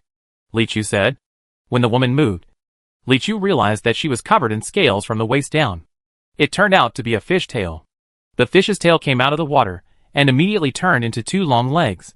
The woman cast a spell to evaporate the water vapor on her body, and then followed Li Chu forward. Li Chu took her into a bedroom in the corner, where everyone was waiting. Yu Qian sat in the first place.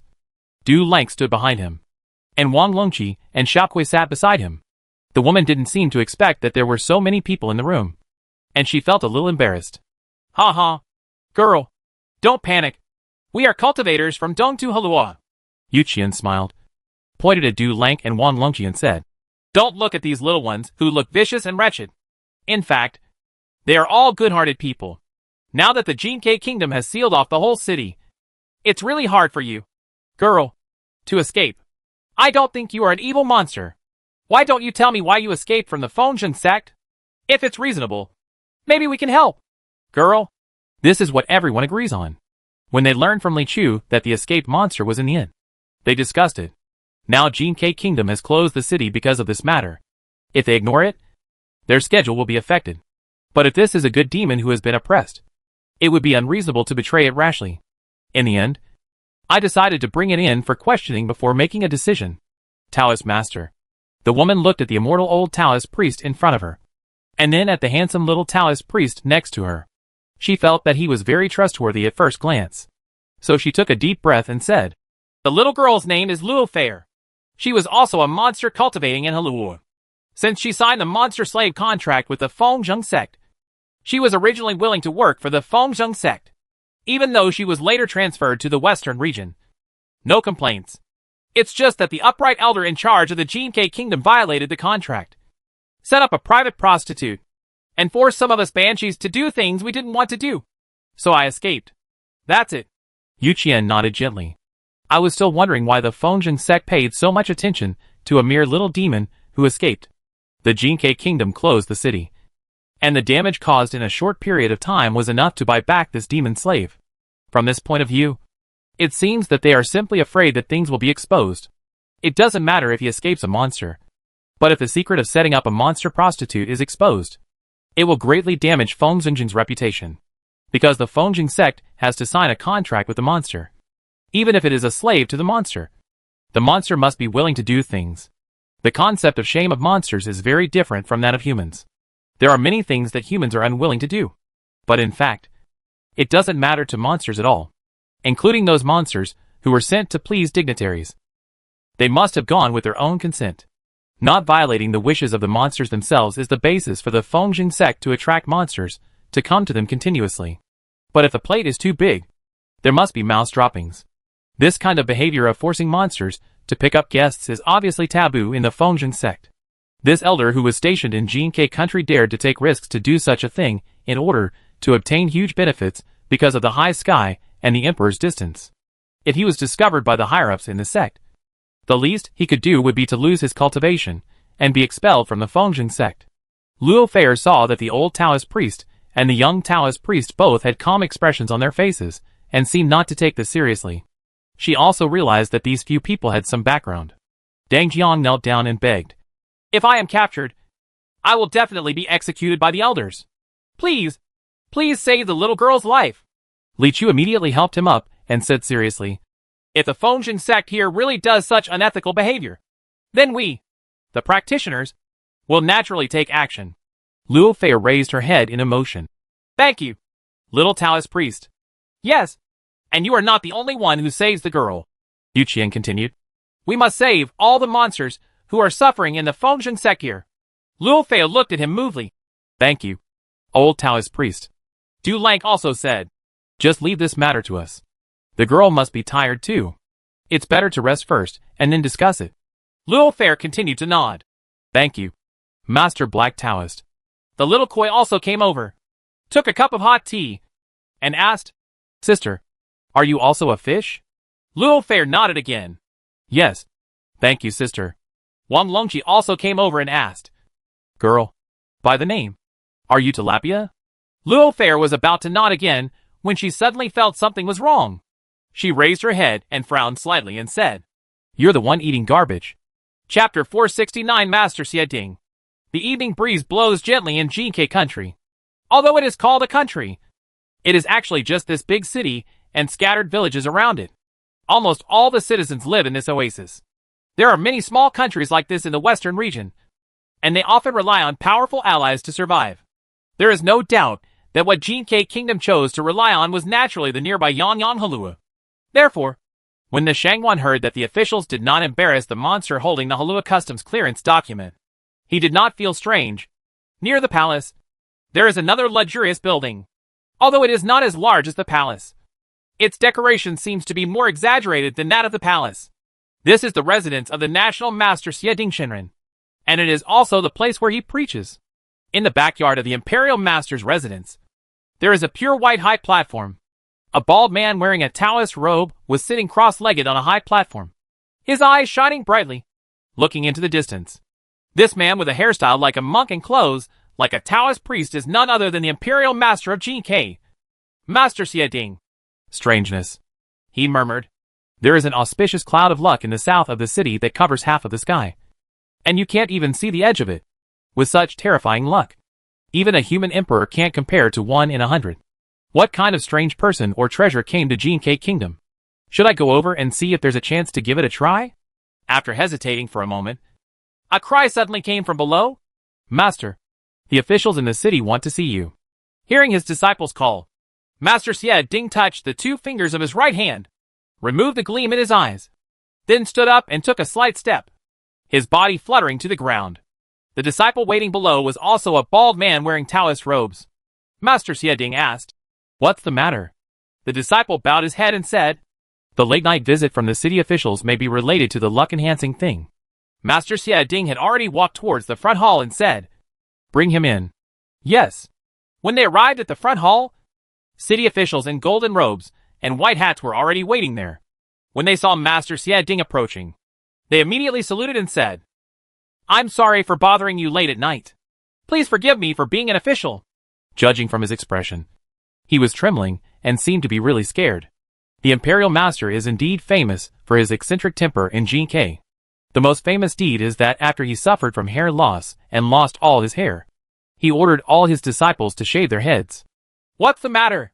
Master Xie Ding asked indifferently. Because the Imperial Preceptor had previously ordered the officials to carefully look for treasures related to luck. Today, when the officials were searching the city, they accidentally discovered a spirit in the form of a koi, which was exactly the luck that the Imperial Preceptor had mentioned before. One of the things. So I came here to report. "Oh!" Master Xie Ding's eyes brightened slightly when he mentioned it before. It was just a casual comment, but he never thought that rare koi fish would actually appear in this remote desert place in the western region, etc. He suddenly remembered that the monstrous luck he had just seen was due to this koi. Thinking of this, Master Xie Ding suddenly became anxious and said, Didn't I tell you? If I find out, can you bring me directly? How can I make up for such a God-given opportunity if I let it go? The subordinate official said hurriedly, I know. But the koi came from the Halua dynasty, and it has my name on the customs clearance document. The officials dare not act rashly. He Luo's customs clearance document. Upon hearing this, Master Xie Ding frowned and his eyes pondered. I helped the monarch build the golden pool of luck for only a few years, but it has already made the Jinke kingdom prosperous. If we can raise a koi with such monstrous luck in it, then the national destiny of our Jinke kingdom in the future will be unimaginable. At least we can dominate the western regions. Century! As he murmured, he already had an idea in his mind. So what if it's a monster with Halua customs clearance documents? Ha ha. The so-called wealth is gained through danger. The subordinate officer raised his eyes and asked, What does the Imperial Master mean by saying that we are going to take action against him? Huh? Master Xie Ding raised his eyebrows. When did I say we were going to take action? It's just that the western region is wild and demons are rampant. There are always accidents when we go out. After that, he said to the disciple beside him, Go and call your senior brother Bantu and ask him to leave the city and go to Huansha Cave. After giving the order, Master Xie Ding was soon the only one left in the hall. He looked at the splendid hall. His eyes flashed. He didn't know what he thought of. And he couldn't help bursting into laughter when he thought of the proud place. Jiji. In the end, Di Yongwen and his party still knew nothing about this. And what everyone was discussing was what Luo Feier said about establishing the Zhongjing sect. Li Chu said, Without further delay, I will go with Miss Feier to check immediately. If the Fengjing sect is really setting up a private prostitute, then we will rescue the demon slaves among them. Okay, leave early and come back early. Yu Qian also nodded. After a brief entrustment, Li Chu and Luo Feier left first. The remaining people gathered in Yu Qian's room. Unable to sleep for a while, Wang Longqi looked at Luo Feier's graceful back and couldn't help but said, My son must like a girl with such a good figure. Oh, Lao Du couldn't help but said, Is this the consciousness of being a father? His psychological activities have changed when he sees a beautiful woman. What do you know? Wang Longqi rolled his eyes at him and said, My lifelong efforts are just to find more mothers for my son. Lao Du smiled. Why do you need so many mothers? Can you drink milk with different flavors? Wang Longqi waved his hand. Hey, there's no such thing as too much. Lao Du said narrowly. Is it because he doesn't think it's too much or you don't think it's too much? Wang Longqi curled his lips and said, Go to HL. Yu Qian suddenly said from the side. I mentioned drinking milk. When the boss spoke, Lao Du and Wang Longqi immediately pricked up their ears to listen, for fear of missing any knowledge points. But before he could finish speaking, he suddenly heard the wind blowing outside the window. The old Taoist priest turned his eyes and said, Monster. Then, there was a gust of black wind that broke through the window and rolled over violently. The room was instantly filled with black air. Ah! There was a burst of noisy shouts and a flash of sword light. Old Du, who was more or less cultivated, pierced out of the black air with his sword. But before he could turn around to save others, he saw that the black air had rolled back along the window sash and returned to the original path. The other three people in the house were obviously trapped in it. How could Lao Du endure it? He immediately shouted, Don't leave! You monster! Bring back my master and Miss Yer! This tongue-splitting spring thunder was earth-shattering. But seeing him holding a sword in his left hand and holding a sword in his right hand, he flew after him. The next second, a burst of black energy condensed into a pillar of air, which hit hard.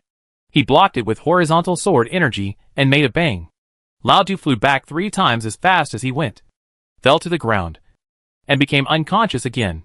Chapter 470 King Golden Hook and King Silver Hook. The same oasis. The same night. In another direction of the city, there were also people who could not sleep all night. This is a continuous community of addicts, occupying a rather vast courtyard. This is the branch of Fengjing sect stationed in Jinke Kingdom. In this land of the western region, every inch of land above the oasis has always been valuable. Being able to monopolize such a large area in the city is enough to illustrate the strength of Fengjing sect in Jinke Kingdom. But at this time, the Fengjing sect elder in charge of this branch hall was still sitting in the lobby, unable to sleep. In front of him, there were 4 or 5 subordinates who bowed their heads and listened to the instructions. I told you to be on guard for a long time, but you actually let a little carp spirit escape. As long as a little bit of news about this matter comes out, and the sect is blamed, neither you nor I will end well. Elder Yundi had a fair face and no beard, and neat hair on the temples. He looked ageless, and he looked quite majestic when he was angry. The subordinates were trembling with fear, and someone replied, "Don't worry, Elder. Now the Gene K Kingdom has sealed off the whole city, and is searching for the whereabouts of the carp spirit overnight. It is estimated that it will be captured before dawn. This matter is spread no matter what. It's not within the ears of the sect. Humph. It's best this way." Elder Yundi's eyes were sinister. "Otherwise, even if I die, I will drag you losers to be buried with me." He was getting angry here, and another disciple came running up to the hall to report. "Master, the carp spirit is back." Elder Yundi heard this and breathed a sigh of relief. "Finally we caught her back." "Caught?" The disciple was stunned for a moment and said, "Master, she was not captured. She walked back by herself." "What are you talking about?" Elder Yundi asked with a frown. The disciple scratched his head, perhaps a little puzzled, and said, "The carp spirit came to you to ask for an audience by herself. There was also a little Taoist beside her. He said that he came from Dayun Temple in the south of the Yangtze River, and his name was Li Chu. He also said that he wants to come to you to ask about setting up a private prostitute." His voice became lower and lower as he spoke, as if he was afraid that Elder Yundi would be angry after hearing this. "You little Taoist priest, just bring them up quickly. As long as they join the Fengxing sect, I'm afraid they won't escape." Elder Yundi waved his hand. "Wait, Elder." A subordinate suddenly stopped, and then asked with slightly trembling eyes, "Dianwen, Elder Li Chu, does this name sound familiar to you? Could it be that Li Chu? Which one?" "Ah." Elder Yundi was about to get angry when he suddenly remembered something, and was shocked all over. "It was the little Taoist priest who destroyed the Golden State in the north a few days ago. 100,000 demons couldn't do anything to him. And then he killed the Golden Bodhisattva." A subordinate reminded, the names of people and the shadows of trees. After the story of causing trouble in the Northland spread, Li Chu is no longer the unknown person he was before. But overnight, he became a heaven-defying existence that could frighten everyone in the world. Elder Yundi seemed to have some luck in his heart and asked, "What does the little Taoist priest look like?" The disciple replied without hesitation, "Handsome. Extremely handsome. It's him."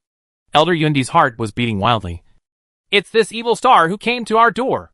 The subordinates were also panicked. "Elder, what should we do now?" Elder Yundi almost cracked the armrest of the seat with his left hand, and gritted his teeth and said, "It seems that the things we have committed can no longer be concealed. For this plan, we can only fight hard." Crack, crackle. This is a deep cave under the yellow sand. It is dark, gloomy and extremely cold, thanks to a torch every few steps on the four walls of the cave. It can barely keep warm.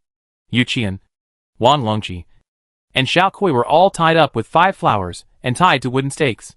"Where is this? Help! Help!" Wang Longqi opened his eyes and shouted several times. The cry for help echoed in the cave, but there was no response. "Don't just call me! You too should help me!" Wang Longqi was anxious and looked at Yu Qian on the left. I saw the old Taoist priest's eyes were slightly dim, and he didn't know when he had fallen asleep. "Master Yu, wake up!" Wang Longqi called, but Yu Qian was still breathing evenly and keeping her eyes closed. Wang Longqi raised his foot to kick him awake, but his legs were short and he couldn't reach him. In desperation, he had no choice but to shout, "There is a beautiful woman! Her legs are protruding and long. She's so beautiful!" Yu Qian's sleeping face showed a kind smile at the speed of light, and then slowly opened his eyes. His eyes were bright, and he only faintly uttered 2 words. "Where is it?" Wang Longqi ignored him, then turned to the little koi on the right and shouted, "It's time to eat." The dull hair on the little koi's forehead suddenly stood up, and his eyes opened. "What do you want to eat?" Wang Longqi blinked and said speechlessly, "The people in your Taoist temple are really big-hearted. Let's first figure out where we are now." "Right." Yu Qian slowly looked around and said with a faint smile, "The situation is obvious. We have been caught in the monster cave." Wang Longqi looked at him, nodded and said, "Master Yu, I really admire your calmness. We have already been caught in the demon cave. So why don't we just act like we're at home?" Yu Qian said. "Otherwise, what can we do? There are formations all around here, and no sound or breath can be transmitted out. Even if you scream, No one will come to save you. As soon as he finished speaking, he heard another burst of hearty laughter coming from the cave passage. Ha! You, an old Taoist priest, do have some knowledge. Following the laughter, a strong man covered in armor and with golden beard and hair walked in, followed by 3 or 5 little demons who had not fully transformed. That's right. This place is located deep in the yellow sand and has a strict formation. You will definitely not be able to escape. So don't have any wishful thinking. Yu Qian looked at the big man without any panic and asked, I wonder which demon king you are, and what grudges you have against us. I am traveling in the world, and you are the king of the mountain. You are supposed to be a well and not a river. The big man smiled and said, I am the Golden Hook King who rules this yellow sand with a radius of 300 miles. If you bump into my hand today, you will be unlucky. As he said that, he looked at the little koi fish and said, Someone wants this koi fish. Who knows that you two are also in that room? And a gust of wind comes over. You can't eat this fish anyway. And it happens to be tomorrow. Let's beat the 2 of you together. Ah?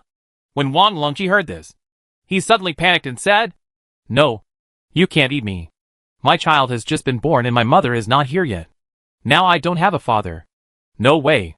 The little koi was also very scared and couldn't help but ask, Why are you catching me? At this time, Yu Qian shouted, Don't panic. Let me talk to him. He still looked calm. His eyes were clear, and he looked extremely calm, as if to say, I'm here. Don't worry. Wang Longqi and Xiao Kui looked at him, as if they had a backbone, and immediately stopped making any sound. They believe in the magic of the old Taoist priests. Just listen to the old Taoist priest slowly say, King Golden Hook. Right. I understand what you said. Someone asked you to catch koi, and the 2 of us happen to be involved in your magical power. Then I will ask you a question. If koi let me stay and let the 2 of us go. Okay, little koi. Question mark. After a pause, Yu Qian said again, Even if you really want to sacrifice your teeth, you can just keep this fat young man. Can I walk on my own? I am old, weak, and have no luck. There's no use keeping me here.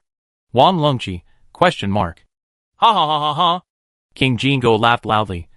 You old Taoist priest is so naive. Now that you have entered my cave, why would you let you out? What are you afraid of? Just use the firewood to make soup. I don't think you, the Demon King, are still trying to maintain your health. Yu Qian smiled slightly and said, I think the person who asked you to catch the koi probably didn't tell you that we would be here. Even if he did, he would definitely didn't you mention our identities? Oh, what is your identity? King Golden Hook asked. Pinao is the master of the Yun Temple in the south of the Yangtze River. My eldest disciple is Li Chu, who destroyed the Golden State in the north a few days ago. Yu Qian said, If I have any shortcomings here, even if he searches the sky and the earth, he will not. I will definitely wipe out all of your monster caves. What? King Jingo was quite shocked when he heard this. He is closely connected with the human world and naturally knows the most shocking news in recent times. But then he said, You old Taoist priest opens your mouth. How do I know whether what you say is true or false? Besides, if your apprentice is really powerful, then I can't let you go. Otherwise, you go back and call your apprentice over. Then I will really be in trouble. Humph. You ignorant little monster. What do you know? Yu Qian suddenly changed the topic and said proudly, My apprentice's cultivation is so great. Do you think that if you set up a little formation here, he will do it? Can't find it? As long as he returns to the inn and finds that we are not here, he can find this place in a blink of an eye.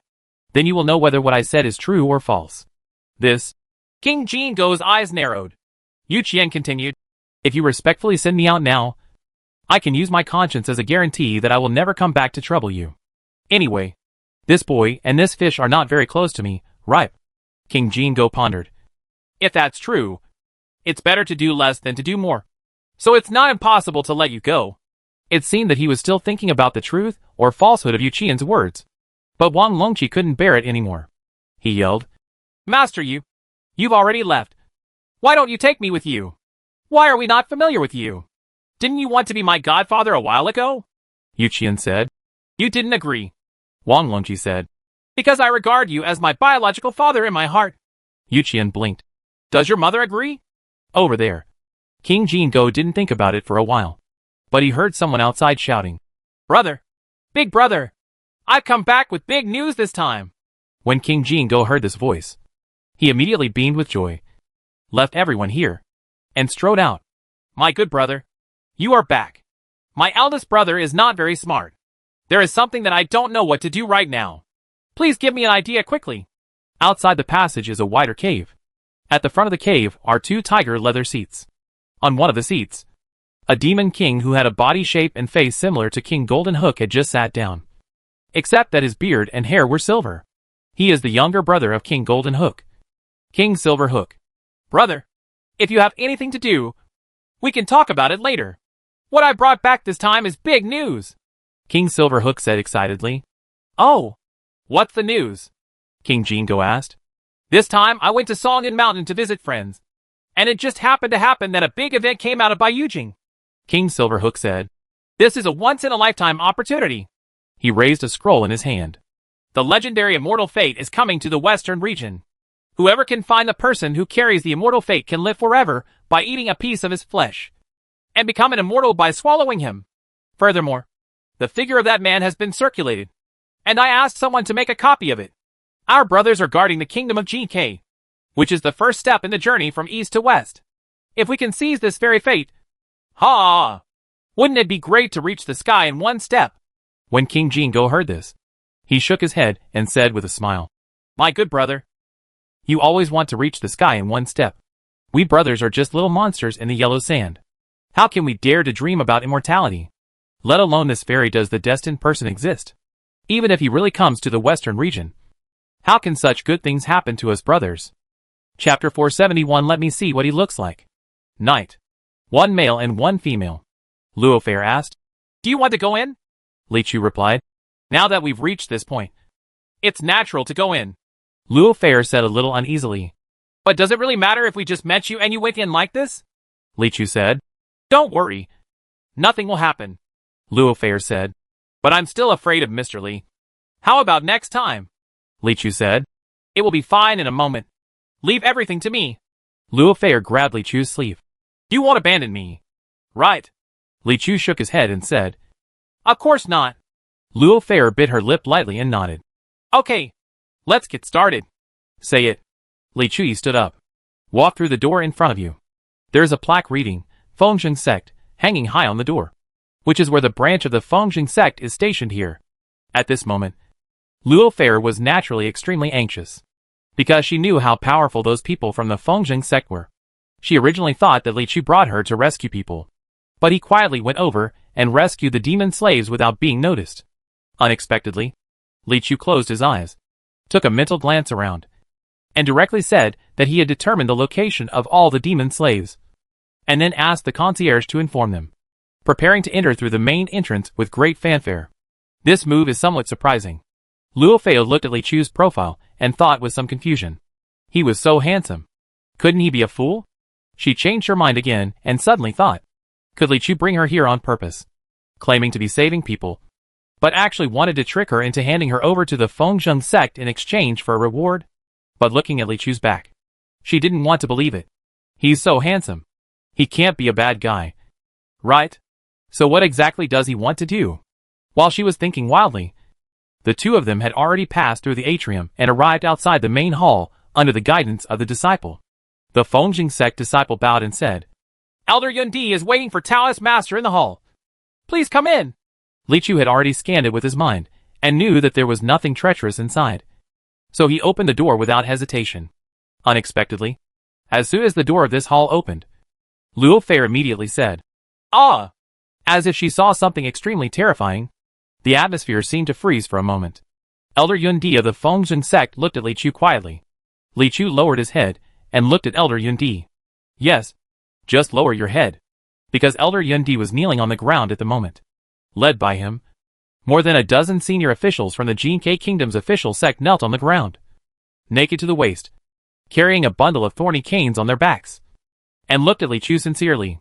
I never expected that when I opened the door, I would see such a scene.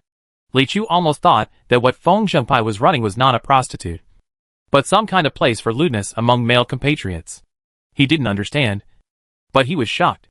And this was exactly the decision Elder Yundi made after the brief discussion just now. During their discussion, Li Chu, as a peerless murderer who destroyed hundreds of thousands of demons in the Golden State, how could he waste so much time on such a trivial matter? He might just come in and slap everyone to death, then leave with a clap. So just don't waste time with quibbles. Be sure to cherish the short opportunity to meet and give it a try. When he came up, he caught him off guard with his most pious confessional attitude. As for resistance, the thought never entered his mind for a second. The handsome little Taoist priest in front of me. Who could resist it? Shout Taoist Priestly. I have been appointed to the GK branch. Everyone involved in the private establishment of prostitutes, including me, has knelt here and bowed his head to plead guilty. A moment ago, I sent the confession letter to the sect. I believe soon someone will come to punish us and others, Elder Yundi said loudly. Then, under his leadership, everyone bowed their heads. Please spare your life, Mr. Xiao Daoist. Luo Fair on the side was so shocked that her jaw dropped, looking at these people and then at Li Chu. She felt that her imagination just now was still too narrow. He just ran away for his life. Who did he bump into? He was not a lucky koi. Wouldn't it be a waste of all your luck to meet him in your lifetime? The real koi is still in the Yellow Sand Cave hundreds of miles away. In the cave, King Golden Hook and King Silver Hook were still talking. King Silver Hook was about to open the scroll and said, "Come, brother. Let's take a look at what this immortal person looks like." "Oh, second brother." King Jingo grabbed the scroll in his hand, threw it aside, and then said, "Don't worry about these irrelevant things for now. We have a big trouble right now." "What trouble?" King Jingo then told the story in detail. He helped Master Xie Ding catch the koi carp, and he also caught 2 mortals. Unexpectedly, one of them said that he was Li Chu's master. After hearing the general idea, King Silver Hook clapped his hands and said, "Oh, this matter is going to be difficult to handle. If what the old Taoist said is false, everything is fine. If what he says is true and his eldest disciple is really Li Chu who caused trouble in the north before, then this will be a disaster." King Jingo frowned and said, "The old Taoist priest's words don't seem to be false. The way he spoke is really worthy of belief. Even if it's fake, we have to treat it as if it's real." King Silverhook said, "This big thing of losing your head can't be left to chance." After thinking for a while, he sighed again. "Oh, brother, I'm not talking about you. Even if you help Xie Ding with things, you still have to ask the cause and effect. If there wasn't something really tricky, how could he even think of using us? We are just catching koi. So why bother the people next to us?" King Jingo pouted, lowered his head and said, "My brother has been running around outside all day. Don't they also want to wait for you to come back and get 2 fresh people to make soup for you?" Okay, you've been wronged." King Silverhook shook his head helplessly. After pondering for a moment, he added, "This old Taoist priest can't be released. Nor can he be killed. What he said is not a lie. Even if we destroy the body and eliminate all traces, those top people in the world will still have countless means to search for us. If we don't say goodbye, yes, the simplest thing is that the demonic energy you brought back all the way cannot be completely dissipated. If you let it go, it will be even more nonsense. The Taoist priest's mouth is a liar, and he can call people to eradicate us with his backhand." King Jingo asked anxiously. "What should we do?" King Silverhook asked. "Don't worry. Master Xie Ding told you when to hand over the koi to him?" King Jingo replied. "He said that after 3 days, the matter will be over." King Silvergo said, "For the current plan, we can only hand over the person to the young Taoist priest before he comes to the door. Whether the old Taoist priest releases or kills him, it is up to him. Anyway, this matter started with him. We throw this burden to him, and it will be clean no matter what." When King Jingo heard this, he immediately clapped his hands and said, "That's right. Let's just throw the problem to Master Xie Ding. Then it will have nothing to do with us." King Silvergo said, "We can't let down our guard. After handing him over to Xie Ding, we will immediately escape underground when we come back. The 300 miles of Yellow Sand Cave is isolated from everything and is complicated. No matter how high his cultivation level is, he can't find it easily. People are not here with us. As time goes by, they should not cause trouble for us." King Jingo clapped his hands and said, "Yes. Just keep them away from here. The second brother is really smart. Without further ado, I will send them there right now." "Hey," King Silverhook said, "Brother, you should wait at home. That old thief Xie Ding is cunning and cunning. If he reveals any clues, he will find out. I will handle this matter as my brother. Okay. King Jingo laughed. Brother, go and take these evil stars away quickly. Especially the old Taoist priest. I don't want to see him again. King Silverhook nodded, then turned around and went to take the 3 people away in a daze. A gust of black wind left Wansha Cave in an instant. After he left, King Jingo slumped down on his chair, shook his head and said, It's really hard to live in today's world. It almost caused a catastrophe. Fortunately, I sent him away. As he said this, he glanced at the scroll on the side, then remembered it, picked it up with a smile, and said to himself, Let me see what this immortal person, who can live forever after eating a bite of meat, looks like. Chapter 472. It's him. The Fengjing party strictly prohibited the establishment of private prostitutes. On the night when they received the letter of surrender from Elder Yundi, 4 sect elders came together. When they arrived, they saw such a strange scene. A young Taoist priest was sitting in front of the room, and in front of the hall were kneeling a dozen shirtless men with rattan rods tied around their bodies, making it look like some kind of lewd game scene. So the first reaction of several elders was that it seemed that the problem of the Fengjing sect branch here was more serious than what the letter stated, and that it was too much fun. It wasn't until I stepped forward to ask what happened that I understood why this was happening. Turned out to be, is the little Taoist priest in front of me the legendary Li Chu? Yes. Only this kind of appearance is worthy of the words handsome and handsome. Under their odd eyes, Li Chu cordially received the 4 Mountain Gate elders.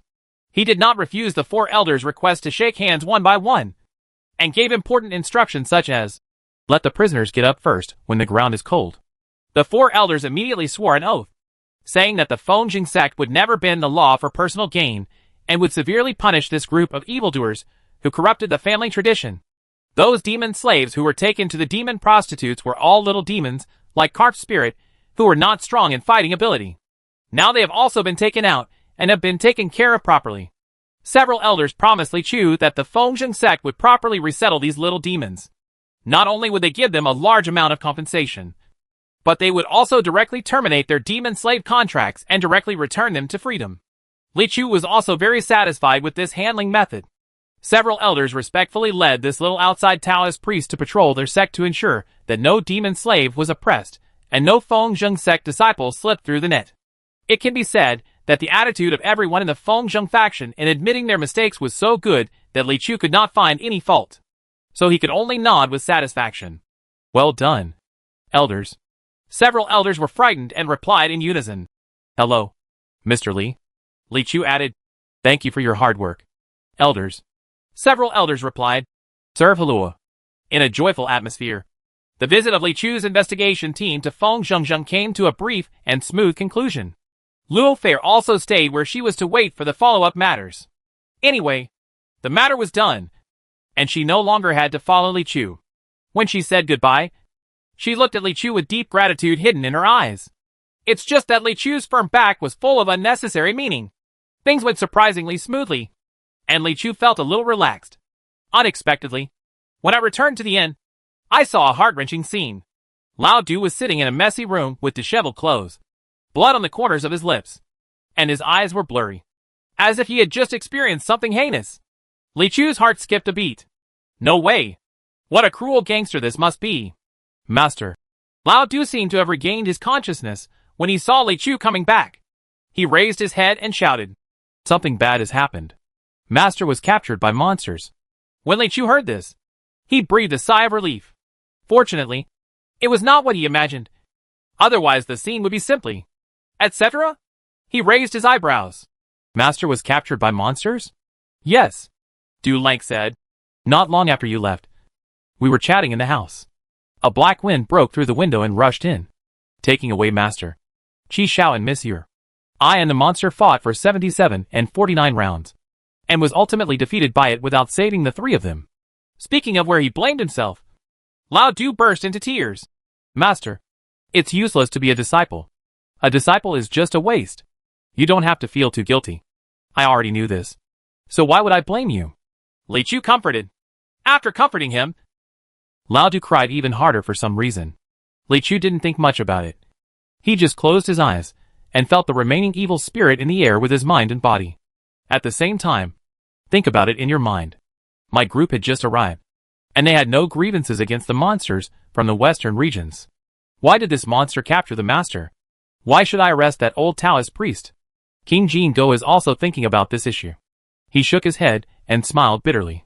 Wasn't this just causing trouble for himself? It's all the fault of Mr. Xiading.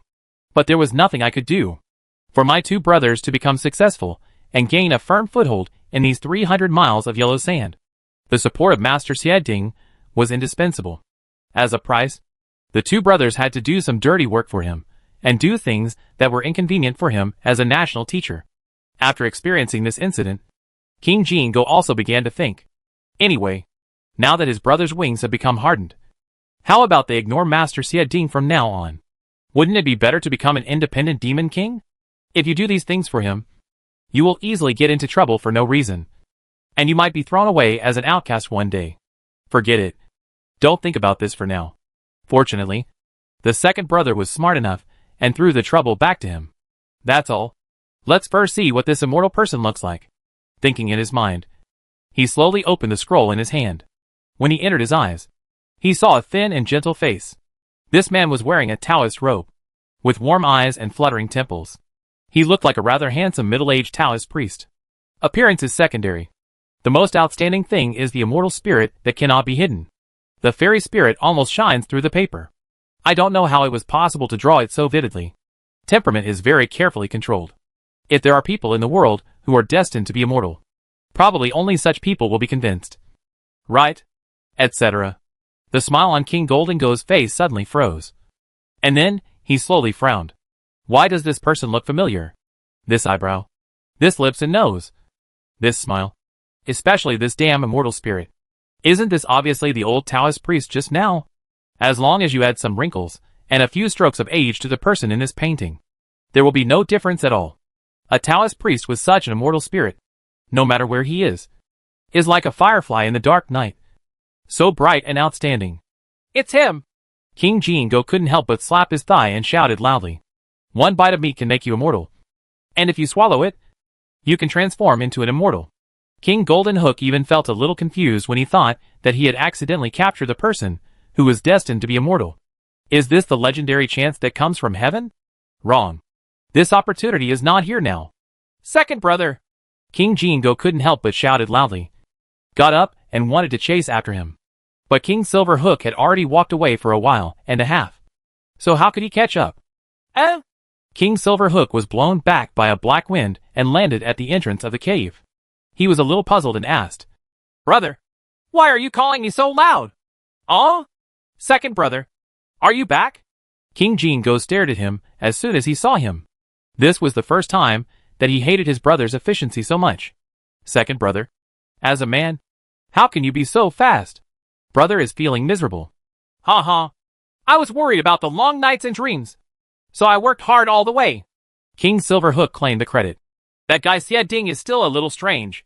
Why do we have to hand over the person so quickly? And bring 2 extra pieces with us?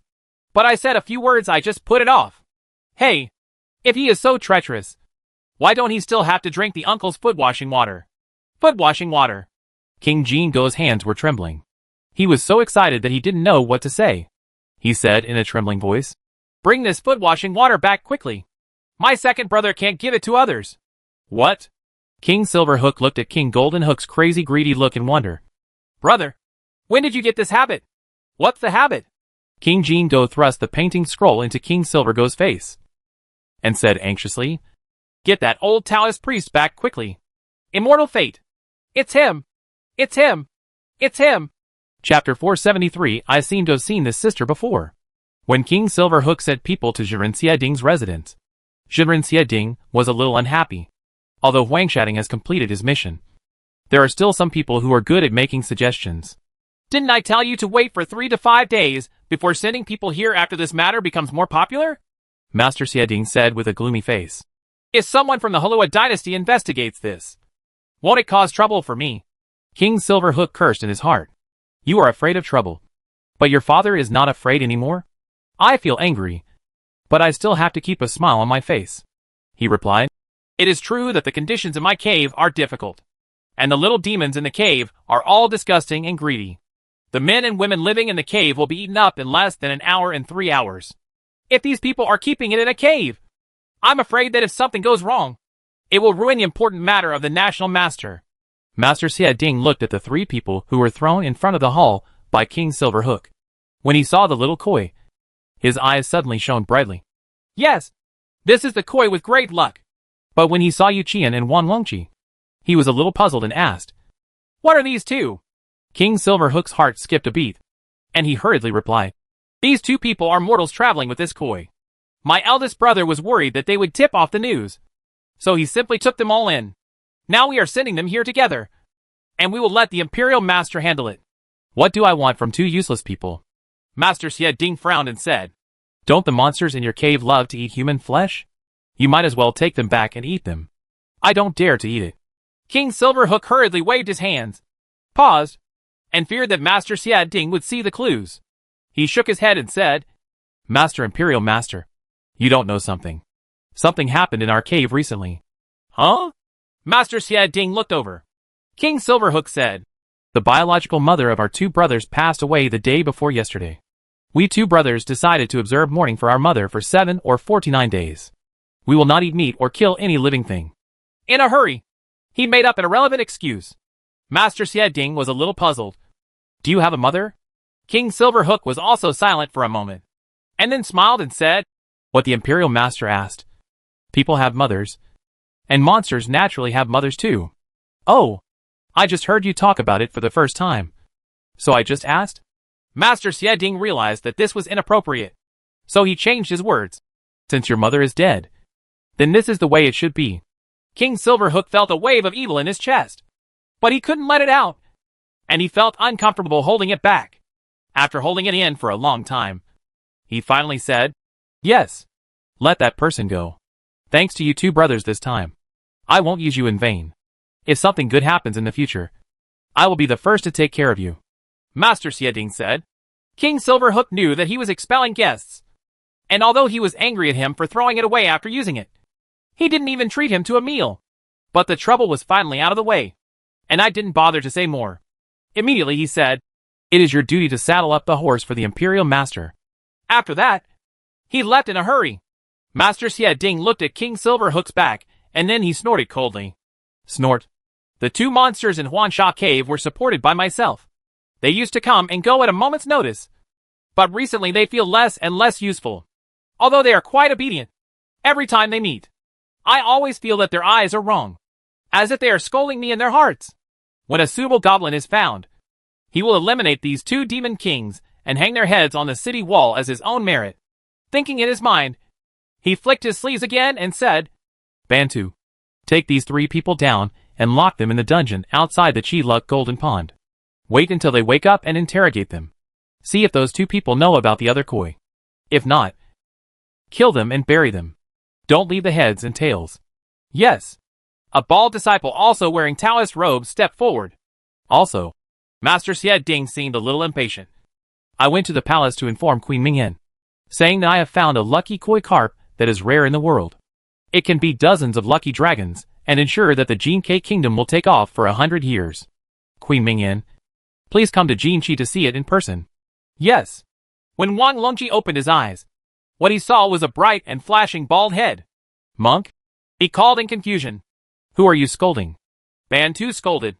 "He has a sinister face and a huge bald head. He is no less ferocious than the monsters in the Yellow Sand Cave." Taoist priest Bantu held up his Taoist robe and asked, "Don't you know what this is? Who is the monk?" Wang Longqi hesitated and said, "A monk wearing a Taoist robe? Have you already said who is the monk?" "I am a Taoist priest," Bantu said angrily while tugging at the collar of his clothes, exposing the knotted muscles under the Taoist robe. Okay. Taoist priests are just Taoist priests. What do you mean by not eating?" Wang Longqi said, "You are not a beauty. So who can show you your shoulders? Where are the beauties?" Yu Qian opened her eyes reluctantly. After opening his eyes, he looked around and wondered, if someone calls her a beauty, why is it just a monk? Bantu paused, then whispered, "I'll feed the 2 of you to the fish in the sinking pond later. What are you going to eat?" The little koi fish opened its eyes in confusion upon hearing this. The veins on Bantu's forehead jumped up and down. and he realized that these people were not normal characters. So he simply asked without further ado, "Do you know the whereabouts of the other koi? Are you here for the koi?" Yu Qian asked. "Answer the question." Banta didn't bother to pay attention. There is indeed a family of koi in the river outside Yuhang town, and they live happily and comfortably relying on the protection of Diyun Temple. But in this situation, how could the three of them betray the little koi clan members? So the three people shook their heads in unison. "I don't know." "Okay." Banta nodded, as if he got what he wanted, and shouted outside, "Come here. Take this old Taoist priest and this wretched man to a sinking pond and drown them." "Wait!" Wang Longji shouted. "3 of us don't know. Why only 2 of us were drowned?" Banta looked at him with a strange look and said, "Genius. Have you ever heard of drowning a fish? Throwing her into the pond is not called sinking. That is called releasing her life." "Eh?" Wang Longji suddenly felt that what he said made sense. But he still had to struggle when he should. Just as he was about to shout for help, he suddenly heard a sharp cry from outside. "The queen is here." "The queen?" When Banta heard this, he seemed to be very frightened. He took 2 steps back and then knelt down on the roadside. Not only him, but all the Imperial Master disciples in the entire dungeon passage immediately fell down and knelt down, as if they were afraid that if they were 1 step too late, they would be executed by Ling Qi. An invisible majesty instantly covered the entire dungeon. Then, laughter like silver bells echoed in the passage. It seemed like someone was coming in for inspection. "Master, Imperial Master, you really never disappoint me. You are able to catch the legendary colorful koi carp in the desert of the western region. You are like a god.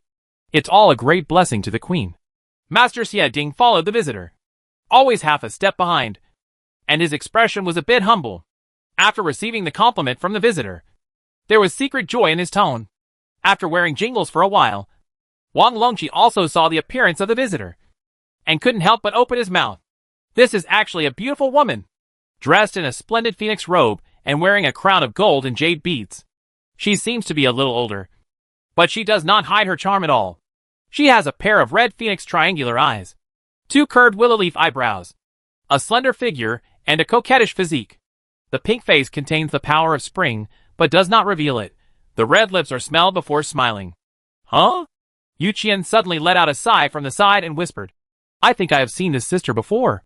"Don't do this." Wang Longji also whispered, "Master Yu, what time is it? It's a matter of life and death. Let's not pretend to be so affectionate." Before he could finish his words, he heard the woman in front of him say, "Ah!" and she screamed in shock. Next to him, Yu Qian slowly raised his head.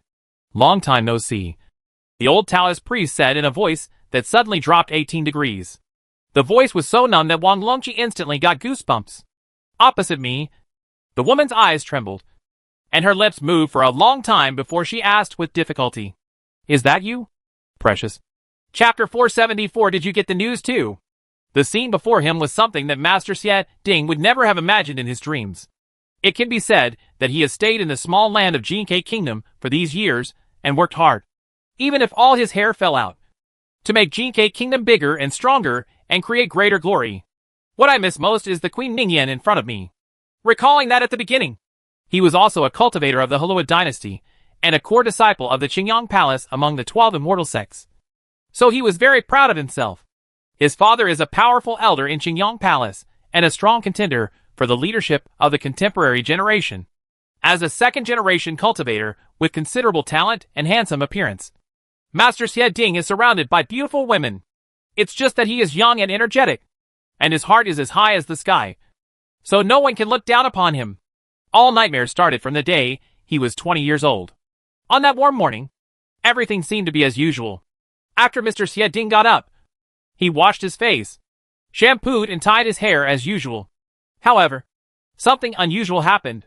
When he was tying his hair, he grabbed a handful of hair, and then the hair followed his hand and escaped from the top of his head. Young Xie Ding still didn't understand what this meant. He just felt that he was trying too hard.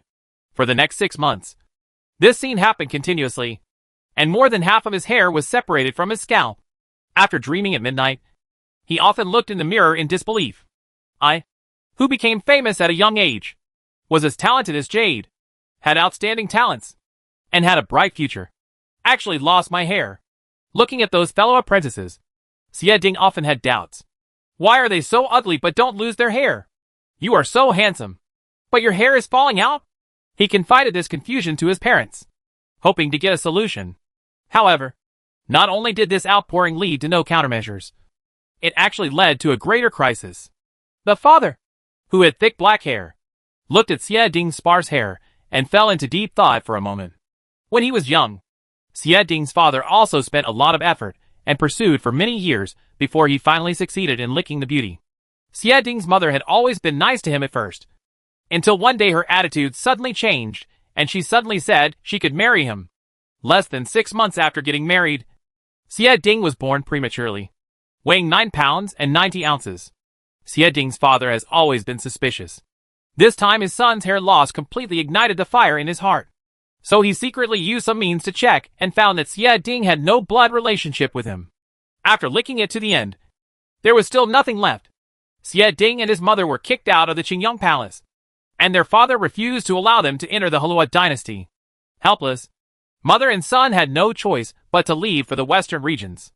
Not long after, he was attacked by demons and robbed him abroad in GK. His mother resisted with all her strength, allowing Xie Ding to escape for his life. Xie Ding, who was seriously injured, struggled to escape to the oasis and fell unconscious.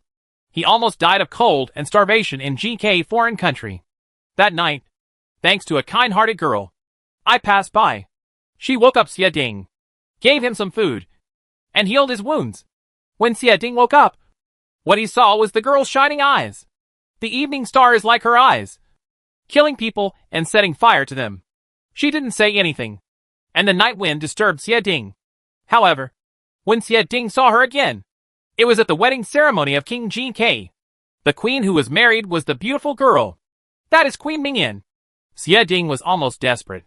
He practiced frantically in seclusion, and his cultivation level improved by leaps and bounds. As a result, King GK died within 2 years, and Queen Mingyan suddenly became the one in control of the government. I heard that at that time many officials in the court were dissatisfied with Queen Mingyan, and she faced many difficulties. Only then did Xie Ding resolutely invite himself to the court and become the national advisor of the GK kingdom.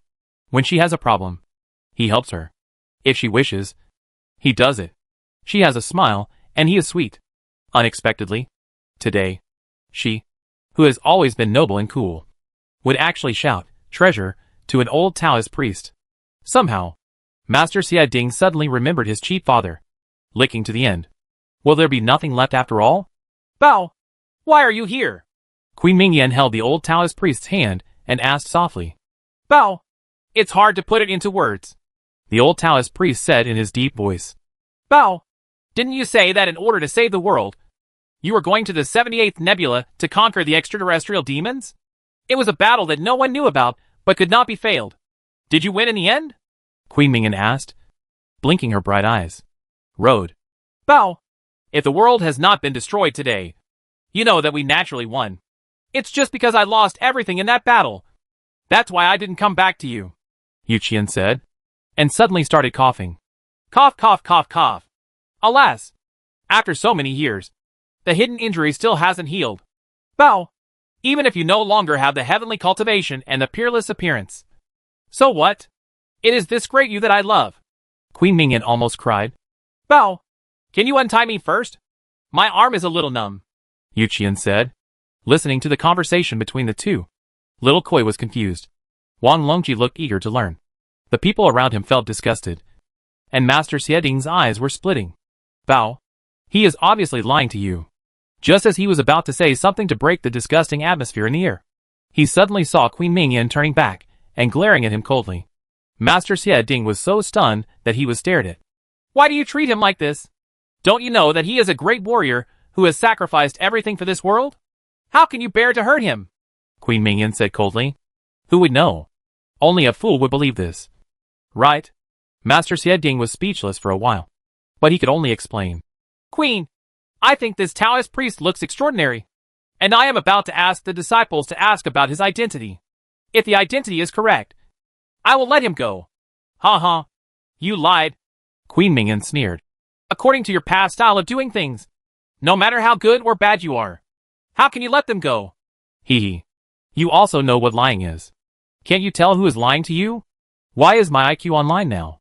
If you don't believe me when I say I want to release him, then you'll believe him when he goes to the 78th Nebula to fight the extraterrestrial demons. Right? Master Xiaoding was so angry that his lips trembled, and he was speechless. At this moment, the old Taoist priest loosened his grip, held Queen Mingyun's hand, and said, Bao! Don't blame him. This fellow Taoist just planned to drown us alive in Shantan. In fact, it's okay. Dying sober allows me to miss you for a little while longer in my final days. Hey! Master Xiaoding's eyes were about to bleed. I can't tell that you, an old Taoist priest, look like a dog. And you are an old green tea guy. He raised his hand, pointed at Yu Qian, and wanted to curse. But the words came out dry. When Queen Mingyun heard this, her eyes were as cold as a knife, and she stared at him and said, Bring these 3 people to the palace, and I will receive them personally. As for the Imperial Master, I will settle accounts with you later. After that, he took the people with him and turned around and left without looking back. Master Xiaoding was left alone, looking at their backs, messy in the wind. Early the next morning, King Silverhook came again. Ever since they learned that the old Taoist priest was the legendary immortal, the 2 brothers really cried and beat their chests and beat their feet for the whole night, wanting to come and take him back immediately. But he was afraid that Master Xiaoding would notice something was wrong. So he endured it until dawn, and then came over with his eyes full of red bloodshot eyes and dark circles from overthinking. I never expected to see Xiaoding in person, but found that he also had red bloodshot eyes and dark circles. As if he hadn't slept all night, he stared blankly in the direction of the palace, as if wondering how some people spent the night. National Master? King Silverhook called out. Oh! Master Xiaoding finally came back to his senses and looked at him displeased. Why are you here again? Ha ha. That's it. King Silverhook scratched his head. Didn't I send 3 people over yesterday? Except for the koi. Those 2 are useless. Just this morning, my eldest brother wanted to use people to make soup for breakfast. If we arrest someone else, let's just take those 2 useless people back and have a meal together. Has the Imperial Master not dealt with them yet? Humph.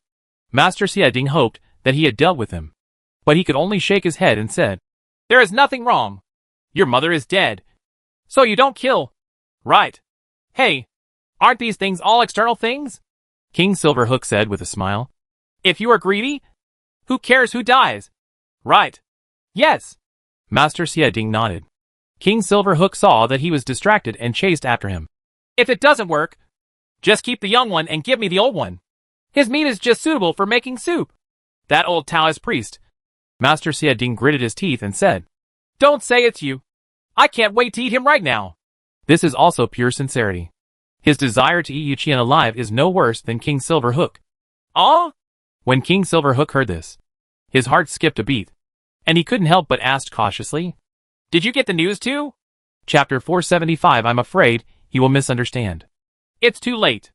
The demonic energy can no longer be traced here. Li Chu followed the remaining traces of the demonic energy all the way out of GK Kingdom and onto the boundless yellow sand, where he lost his guidance for a moment. Here the strong winds are rolling. The yellow sand is long. The ancient and desolate majestic atmosphere is mixed with everything, and the faint evil spirit can no longer be distinguished. But it doesn't look like any living thing can survive here? Lao Du said. Even monsters need soil to survive. Where there are no living things, there must be no demons either. The desert is not impossible to survive.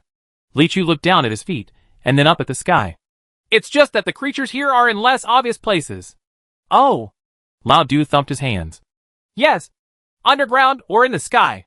But where should I look for it? You can ask someone. Li Chu said. Looking for someone to ask?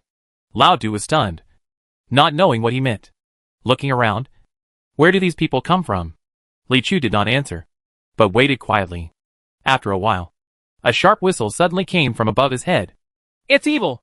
Li Chu's eyes suddenly became sharp. And then he raised his hand and pointed. Whoosh! The pure yang sword was instantly unsheathed and turned into a flying fireball that shot into the sky and passed by in a flash.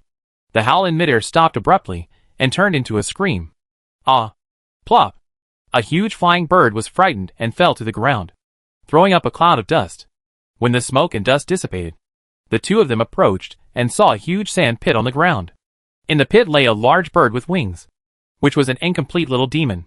Seeing two men in Taoist robes standing at the edge of the pit staring at him, the Birdman immediately woke up, stood up, and immediately knelt down in the pit. Two supreme immortals. The little demon didn't mean any offense. He was just passing by accidentally. He was startled by the flying sword of the supreme immortal and accidentally fell down. The little demon deserves to die for disturbing the peace of the two of you. Please forgive me. Let the little demon go. He came up with a burst of pleading. Please get up quickly, Li Chu said. Actually, I just blocked the road intentionally and just wanted to inquire about something.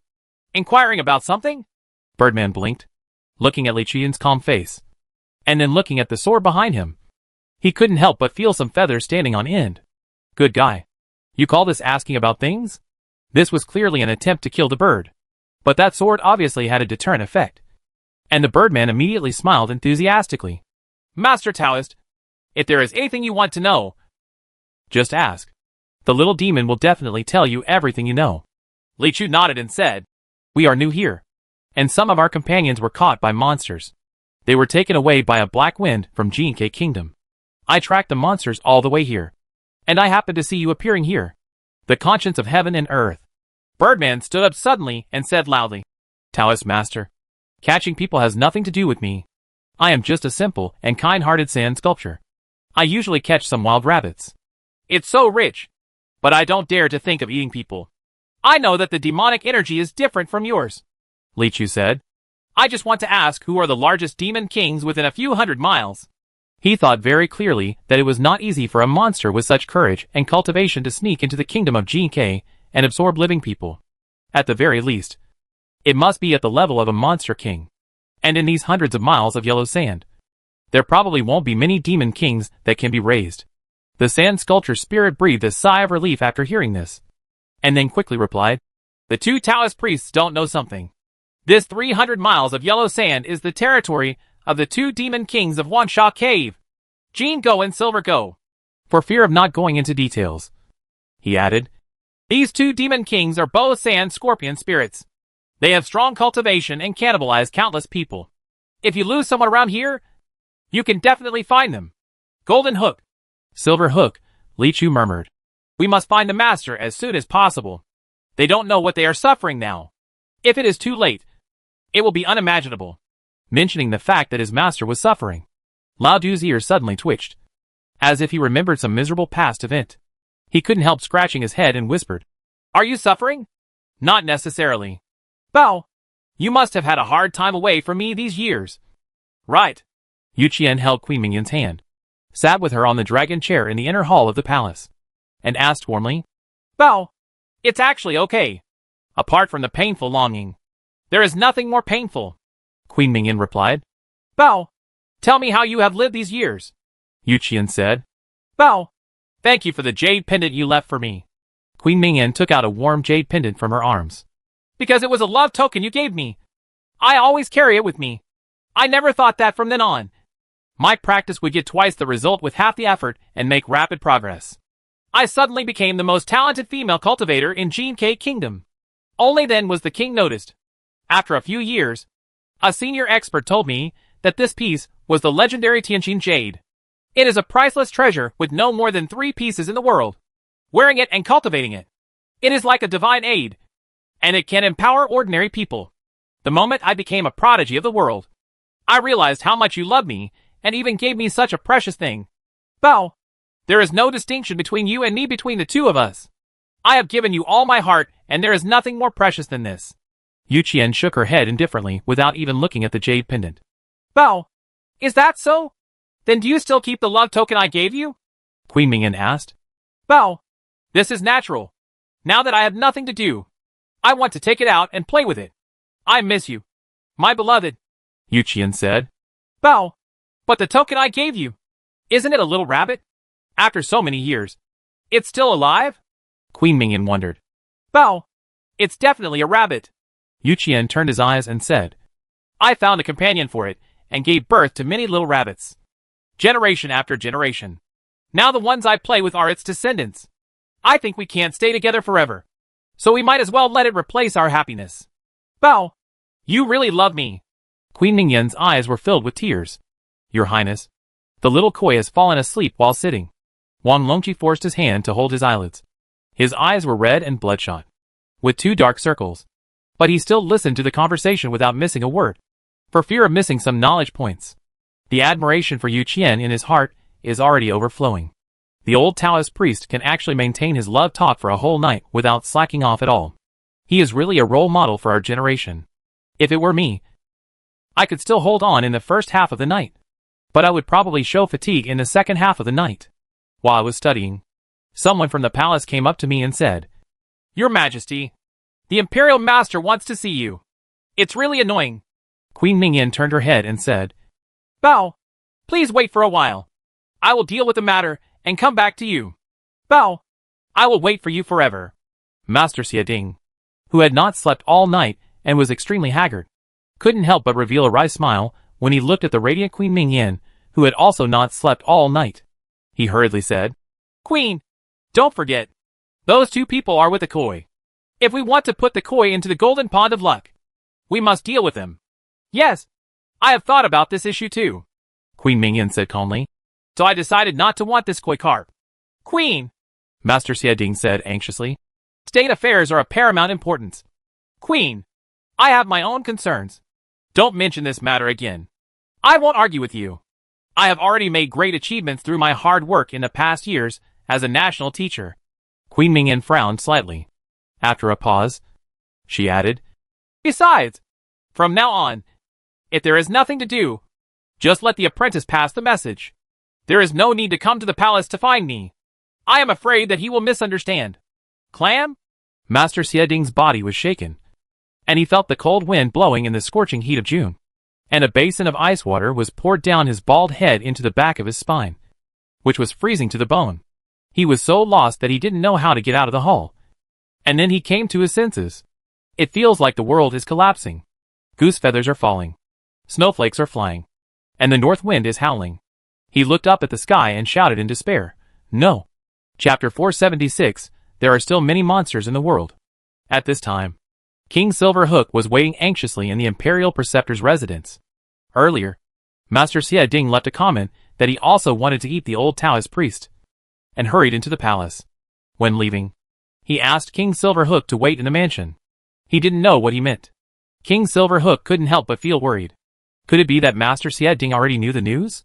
The fact that the old Taoist priest is a person of immortal fate is said to have leaked out from Bai Yujing, and the source of the information is very reliable. Through the spread of several great demon kings in the western regions, it gradually spread.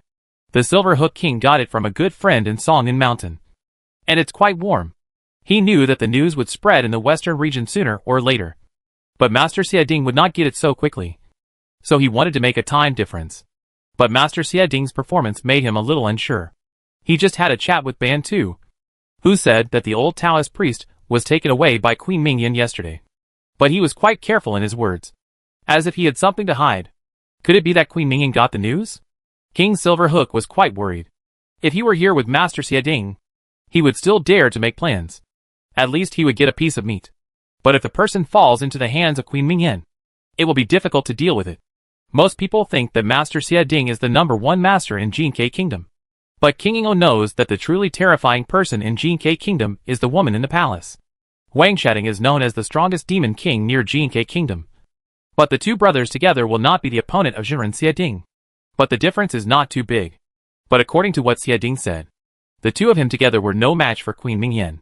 What to do? Immortal fate is an opportunity that may not come across in thousands of years. If they don't get it, the 2 brothers won't be too uncomfortable.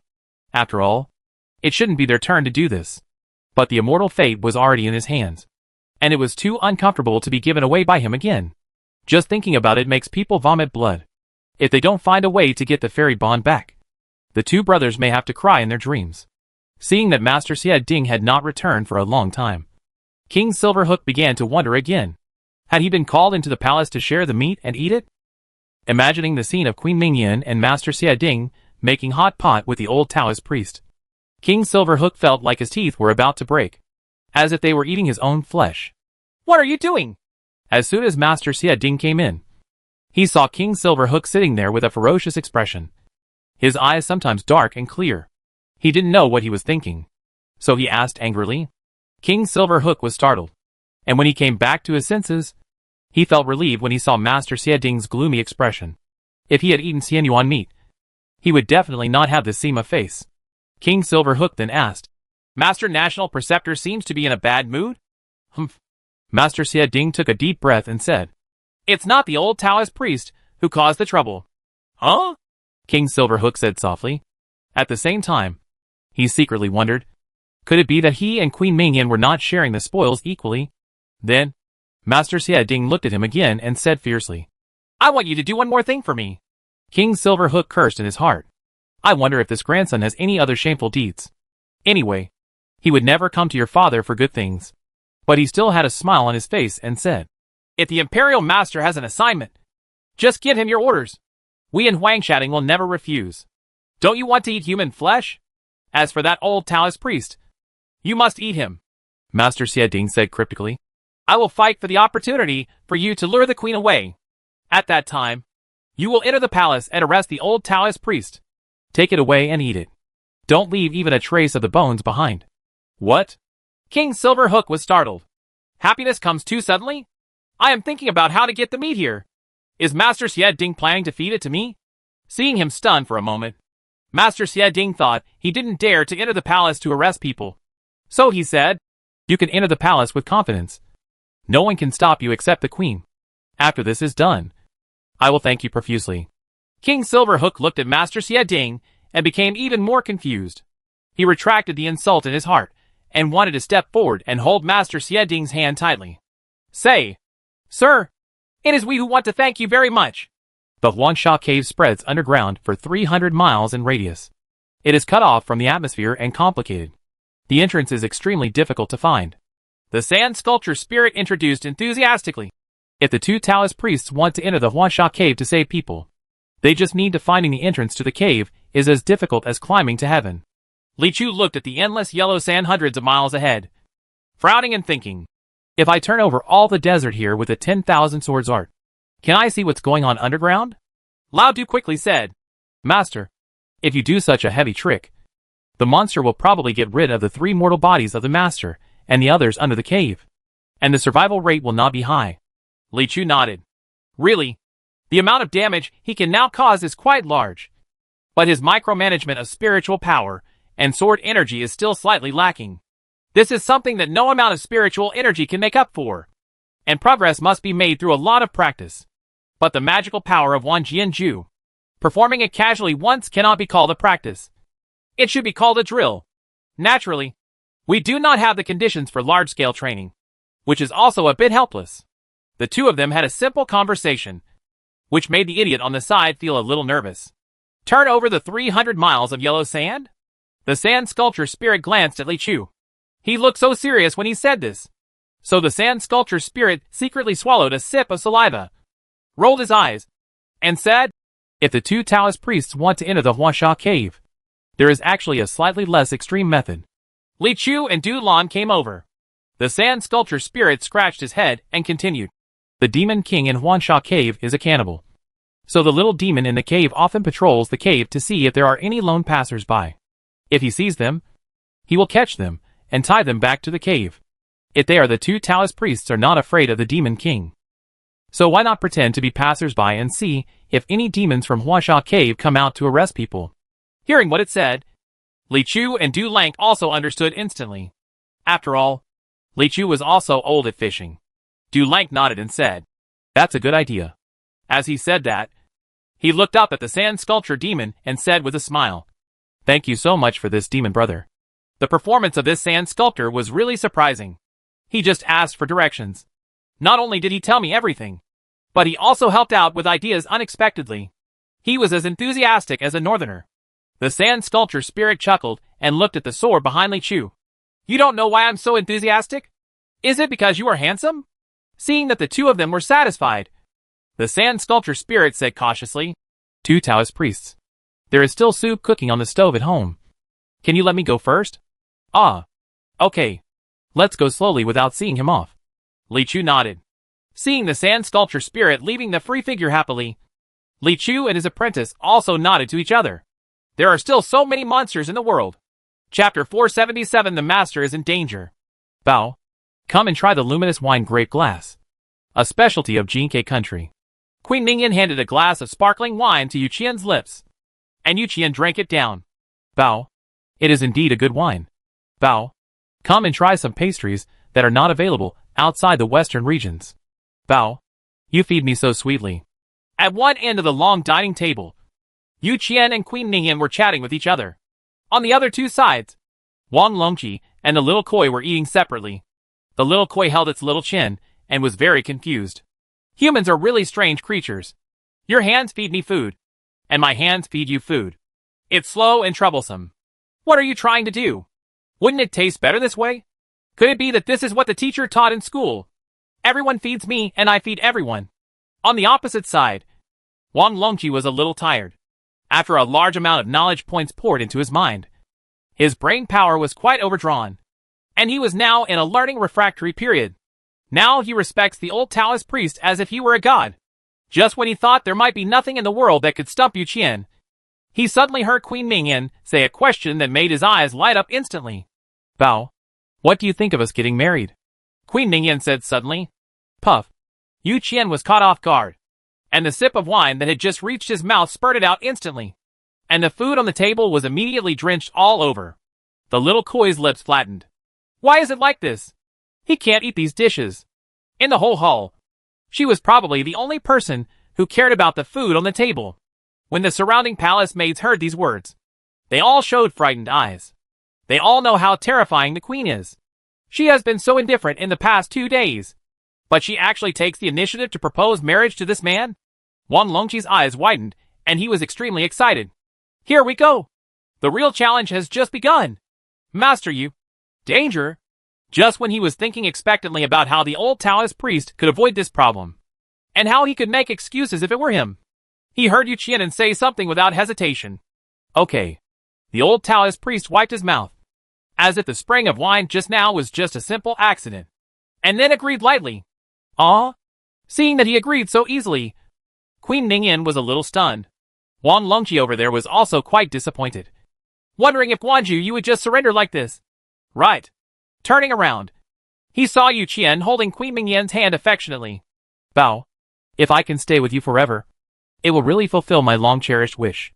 As for the cultivation that reaches the heaven and earth, I don't intend to take back the responsibility of the demons from outside the world to destroy the world. I can also let go of trusting you in the Jinke kingdom. Taiping, you can just let us put all these things aside and be together forever. Bao, what do you mean? Queen Mingyan didn't understand and asked. Now that I have a strong foundation in Jinke country, no one can question my decision. Even if I give this country to you, how can I how about it? But what do you mean by retrieving the demon from outside the realm? What she said is true. The countries in the western regions have been fighting for years, and there are many stories of big and small countries changing hands 3 times overnight. Most of the people in the country only care about whether their lives are prosperous and stable, and they don't care about basic orthodoxy. Queen Mingyan is called queen, but she has been the actual ruler of Jinke Kingdom for many years. If she wants to, it is not impossible to change her name to Queen tomorrow. Then Yu Qian said, Bao, didn't I tell you before that I came to the western region to find a treasure? The treasure I mentioned is the 7-star beads on the Big Dipper. Because all my cultivation has been used to suppress the demons outside the territory, I am now just a bad old man with a mortal body. But even so, the cultivation I have suppressed will eventually be used up. At that time, the immortal demons outside the territory will be reunited. When I am born, I will no longer be in the world. And I am afraid that I will not be able to escape the catastrophe of destruction. The only way to solve this problem is to gather the 7-star beads, summon the Beidou, and use the power of the Beidou to permanently suppress the extraterrestrial demons. But he stared into the eyes of Queen Mingyan. Who allowed me to meet you? God allowed us to meet. You are willing to risk the disapproval of the world to marry me. How can I refuse? Why should the demons just forget about them all? Even if 100 years later, all of them will be married to me. Billions of people in the world have reviled me, Yu Qian. So I admit it. I just want to get married to you. And I don't care about anything else. I don't want to be a human being anymore. Even if I go to the underworld in the future, I will sink into H.L. for 9 lifetimes. I will never regret being able to stay with you in this life. Silence. After his powerful words, there was a long silence. The little koi looked at the people around him, hesitant and wanted to tell them that he was not full yet and asked them to make fresh dishes or even wash them. But the atmosphere around her made her a little embarrassed to speak. Just now, the old Taoist priest seemed to have said something very important. She didn't understand it at all, and she was afraid that others would find out that she didn't understand and suspect that she was a fool. So she didn't understand it for a while. Dare to break this silence. Wang Longji looked at the old Taoist priest in horror. Master Yu, what is that on you? It's so dazzling. Could it be the light of God? Only today did I understand that in Dayun Temple. Li Chu is the new rising star. Lao Du is replaceable. And only Master Yu is the eternal God. He had also been deeply troubled by it. If you reject this kind of question, your short-term happiness will be gone. If you agree, your long-term happiness will be gone. Yu Qian's impassioned speech today was like opening the Tianling lid and pouring him a bowl of hot soup. That's right. It's about advancing before retreating. That's the beauty of pulling. Next, if the guess is correct, Queen Ningyan will definitely be confused and reject the matter instead. Bao, don't be like this. Queen Ningyan suddenly shook her head with tears in her eyes. Bao, don't you want this? Instead, the old Taoist priest asked. Bao, I think I have dreamed of it. But how can I selfishly ignore everything about you and leave you here? Queen Ningyan shook her head. You stay here with me for a while. Then go and continue your work. Mission! Baodu said that behind every successful man there is a great woman. Behind me, it's you. Yu Qian held Queen Ningyan's hand and breathed a long sigh of relief. The night wind in the desert is very cold, and a white and silver moonlight can be seen from a distance. Li Chu and Du Lank were walking among them, their figures very small. Lao Du looked around and said, This is a small area, and it doesn't look like there are monsters. You have to be patient when fishing, Li Chu said. After a pause, he also frowned. But the master is in danger, and continuing like this is not an option. Just as he was talking, a strong wind suddenly blew in wisps of evil spirit. Li Chu frowned. Coming? Chapter 478. You have to praise me well. Bao, why don't you eat it? These are very precious ingredients in our Jinke kingdom. Bao, I'll take a rest before eating. After just a conversation, everyone was satisfied. Queen Ningyan ordered the palace officials to remove the table of food and wine and replace it with a new one. The little koi frowned, a little unhappy. The dishes just now were all delicious. But why are the new ones filled with some weird things? These oysters, sea cucumbers, leeks, and yams. Wang Longqi looked at Yu Qian sympathetically. Oh patron, the queen wants you to die. Yu Qian responded with a calm expression. It's a small scene. Nothing more than a local chicken and a wagyu.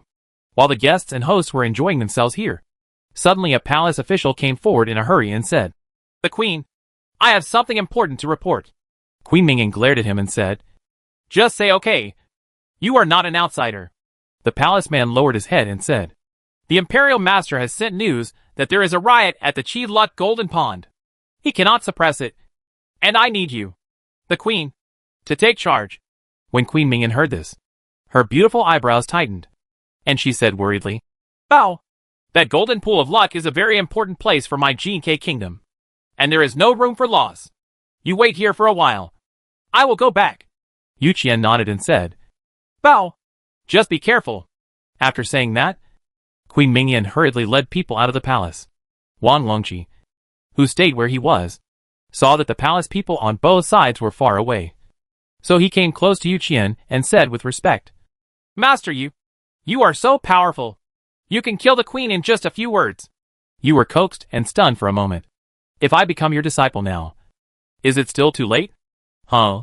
Who lied? The old Taoist priest snorted coldly and said, There is no need to become a disciple. I only teach you one thing. When interacting with others, remember to treat each other with sincerity and not to lie or deceive. Especially between men and women. The most important thing is sincerity. Wang Longqi then showed a confused expression and said, Monster you. Do you think I look like a fool? Then can you really mean what you just said? Of course, I mean it sincerely. Yu Qian's face was calm. When I was young, I traveled all over the country and was nicknamed the honest and reliable young master. I never told a lie. Is Yu Qian honest and reliable? Wang Longqi looked at Yu Qian and said slowly, Master Yu, if you are honest, then I am not a saint. Alas, you still don't understand. Yu Qian looked like a child who cannot be taught. and shook his head. No one is a fool. Everyone can feel whether you are lying. If you don't say it sincerely, how can we impress others? But the world is so uncertain. And who can say what our future fortunes will be like? Ah. Wang Longqi nodded with understanding. You mean to make a promise sincerely first, and then change your mind later. But isn't this still lying? There is a fundamental difference. Yu Qian said. A person speaks his sincere words at every stage of his life. Can you say that he is wrong? Oh. Wang Longqi suddenly realized. The old Taoist priest said leisurely. The only constant in the world is that people are fickle. Once Wang Longqi had an epiphany. He felt that his whole person had been sublimated. And he murmured. Just passing through the world. Love has a time limit. Yu Qian then smiled slightly and said. Good. As they were talking here, suddenly there was a strong wind in the sky, and a burst of black smoke swept over quickly. What's going on? Wang Longqi was excited and raised his head. Yu Qi sat calmly on Yao Dao, took a bite of leeks from the bowl, wiped his mouth, and continued. If this evil spirit doesn't cause an accident, I'm afraid it will cause another accident. Sure enough, it's a monster catching people. Dulanka raised his eyes to look at the stars above the desert and whispered. According to what the sand sculpture spirit said, there are not many monsters in these hundreds of miles of yellow sand that dare to catch people alive. If it is really the monsters that belong to the yellow sand cave, I hope to see the master and the others. Li Chu replied. Don't worry. It will definitely be possible. Du Lang said. The little koi can still grow longer. The ancestors' meat is old and poor. So the seventh young master must be eaten first. If there are not many monsters in the cave, one Qishao can eat it for at least 3 days. Li Chu was not as optimistic as he was. He shook his head and said, Let's see when we get there. What are you two mumbling over there? A sharp voice sounded from the front. It turned out that walking at the front of the team was a half-human, half-fox monster. Seemingly a sand fox transformed into a spirit. It walked in front of it, followed by several other monsters, holding up 2 people tied up with 5 flowers. These 2 people, both wearing Taoist robes, were Li Chu and Du Lang. Just then, they saw the demonic energy coming from ahead. The 2 of them quickly gave up their resistance and were carried back by these monsters. At this time, they were hurried back to the demon cave. To be honest, they were in a hurry. Li Chu and Du Lang were more anxious than them. If it weren't for the fear of exposing his cultivation, Li Chu really wanted to use his sword to carry these monsters in a row and go to their yellow sand cave. Hearing the question from the sand fox spirit, Du Lang replied, It's nothing. We too are about to die, so we are bound to be scared. Isn't it normal to mutter twice? Yes, we are afraid. Li Chu replied calmly. Huh? The sand fox spirit turned her head and sneered. This is scary. And there will be something even scarier in a moment. Although it vaguely felt that something was wrong, its intelligence did not seem to be enough to figure out what was wrong. In this way, after many twists and turns, we arrived behind a hidden sand dune. I heard the sand vixen shouting at the sand dune. Open sesame! Immediately afterwards, I saw a rumble in the sand dunes in front of me, and a cave entrance covered by quicksand actually opened. Li Chu thought, is there a secret formula? Something magical. Immediately, the Shah whose spirit led the team into the Huasha cave and said to the door, Thank you for your hard work. Sesame, you open the door here every day. A thin monster with a pockmarked face behind the door nodded. Hey, it's okay. You guys go out all day long to catch people and come back to beat the teeth of your brothers. That's the hard work. Oh, it turned out to be the doorman named Sesame? After going down the cave, the road inside is more complicated than above. The Demon King in the Yellow Sand Cave is really cautious. If the monsters in the cave hadn't led the way, no matter how high their cultivation level was, it would be difficult to catch them from under the yellow sand. In this way, after walking for a long time, we came to the depths of Huasha Cave, which is the cave home of King Golden Go and King Silver Go. King Jean Go was sitting on a tiger skin chair with a frown on his face. The fox spirit smiled and said, Your Majesty, don't be sad now. I'll catch you 2 big people alive. Let's whet our appetite by frying, simmering and stewing. King Jean Go glanced at the 2 Taoist priests, who were thrown to the ground. He was about to wave his hands to let the younger ones go down and clean them up, when his eyes suddenly fixed. Something is wrong. Something is terribly wrong. He looked carefully at Li Chu's face. This little Taoist priest looked too handsome. Scary handsome. Because according to legend, the little Taoist priest, who made a big fuss in the north, and wiped out the Golden State with one sword, had a reputation as being extremely handsome. King Jingo thought it was a bit outrageous before. He couldn't think of any appearance that could be described as handsome. But the moment he saw the little Taoist priest, he suddenly understood. What's your name? That little Taoist priest? King Jingo's voice trembled slightly. Li Chu. Ha ha. Li Chu. King Jingo wiped his sweat. It shouldn't be such a coincidence. Think about it carefully. Is your name really Li Chu? Li Chu paused, considered it carefully, then nodded and said, Really? Plop. Before he finished speaking, King Golden Hook knelt down heavily from the tiger skin chair.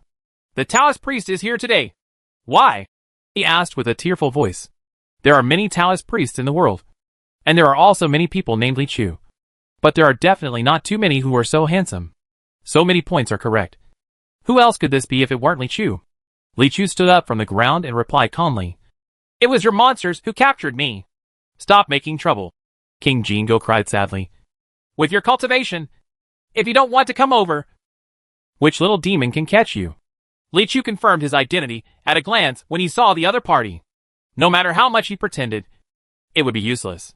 I thought to myself, I have to think of a way to avoid being recognized so quickly next time. So he asked, My master and several friends were taken away from the city by a monster the day before yesterday. I wonder if it was your Huasha cave that did it. No, absolutely not. No matter how stupid King Golden Go is, he still knows that he must deny it at this time. He shook his head heavily and said, We just occasionally catch 2 lone people from the desert. How dare we go to the city to catch people? As soon as he finished his denial, he heard another burst of laughter coming from the other side of the cave entrance. Brother, a happy event is coming. You will never guess what just happened. King Silverhook's footsteps and laughter came from afar. You have to praise me. I have captured the old Taoist priest again. Chapter 479, Xie Ding's Revenge. A quiet desert with stars in the sky. In the yellow sand cave, the old Taoist priest opened his eyes and saw a dark face. Oh!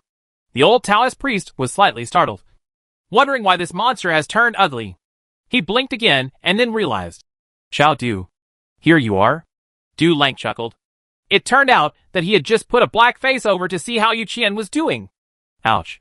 Yu Qian twisted her neck, stretched her waist, stood up from the ground, and felt a deathly silence all around her. Looking over, it turned out that the 2 brothers, King Jin Go and King Silver Go, were kneeling there with serious and nervous expressions. Li Chu stood there and saw that his master was awake. Then he turned around and said softly, If you confess, you will be lenient. If you resist, you will be stern. I'll tell you everything. King Golden Hook trembled quickly, pointed at King Silver Hook next to him, and said, Actually, I'm not familiar with him. Li Chu looked at the 2 brothers, who looked almost exactly the same, but had different colors, and was silent for a moment. King Silver Hook also cried sadly, Brother, even if it is to beg for mercy, you can't sell me? Who doesn't know that we are brothers? It's not that I sold you. It's true. King Jin Go said categorically. You remember things late. And you don't know many things. When I was 5 years old, our father died. When I was 10 years old, he was just born. Our mother told me that you were picked up. All this? King Silver Hook was a little confused.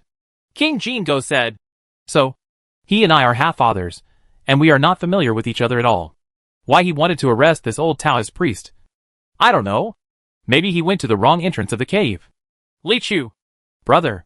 King Silver Hook said helplessly. It's now time. Don't treat others as fools. Who will believe it? Okay. King Golden Go shook his head helplessly. I admit, I don't know if it's a lie, but having the same mother and father is real. What's the use of saying such words at this time besides hurting me? King Silver Hook was about to cry without tears. Now that Yu Qian is awake, there is actually no need to ask these 2 brothers many questions. These 2 demons were ordered by Master Xie Ding to catch the koi and then take a few people away. The old Taoist priest had already known these things before. It's just that for the sake of Queen Mingyan, she didn't want to argue with the Imperial Master. And of course because the apprentice who could fight was not there. Unexpectedly, Master Xie Ding would not let her go. He even lured Queen Mingyan away and attacked him again. Yu Qian touched his chin and said thoughtfully, These 2 demon kings were only ordered by others, and cannot be regarded as the main culprits. And they explain the problem quite happily. I think it's better to give them a lighter sentence. Li Chu nodded. Okay. The two demon kings were about to show joy when they suddenly heard Yu Qian add another sentence. Just leave a whole body. The smiles of the two brothers suddenly solidified. Question mark. At this time, Li Chu frowned. King Silverhook seemed to be grabbing a life-saving straw and begged for mercy. This little Taoist priest also thinks that killing us is too cruel. Right? Please give us brothers a chance. We must change our lives and become monsters again. I saw Li Chu thinking. It's too difficult to keep the whole body. The expressions of the two brothers solidified again. Question mark. Seeing that there was no way to appeal, King Jingo collapsed completely and cried loudly. Let me tell you. How can our brothers have such blessings and dare to take advantage of the people who are destined to be immortals? It's better now. I can't wait for immortality. Immortal? This is going to end immediately. This made Li Chu Ben stop his movement of thinking about the sword and asked curiously. What kind of person are you talking about? Huh? King Jingo turned his eyes on the faces of Li Chu and Yu Qian, and said, That's the old Taoist priest. Then, under Li Chu's inquiry, he brought the scroll over there and handed it over. Now all the demon kings in the western region should know that if you eat a piece of meat from a person with an immortal fate, you can live forever. If you eat the entire immortal fate, you can become an immortal and ascend. While listening to this, Yu Qian slowly opened the scroll. It's such a loss. It's such a loss. The old Taoist priest was so angry that his hands were shaking.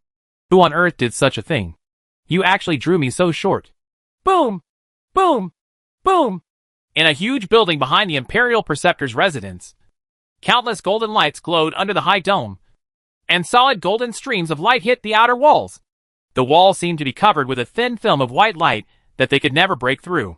The entire golden light fluctuated violently, as if it were a boiling ocean. There are 72 bald Taoist priests scattered at the four corners of the building. They are chanting incantations in unison, barely maintaining the white light formation around them. But it can be seen that it is quite shaky. When Empress Mingyan hurried over, she saw Master Xie Ding holding the formation with great difficulty.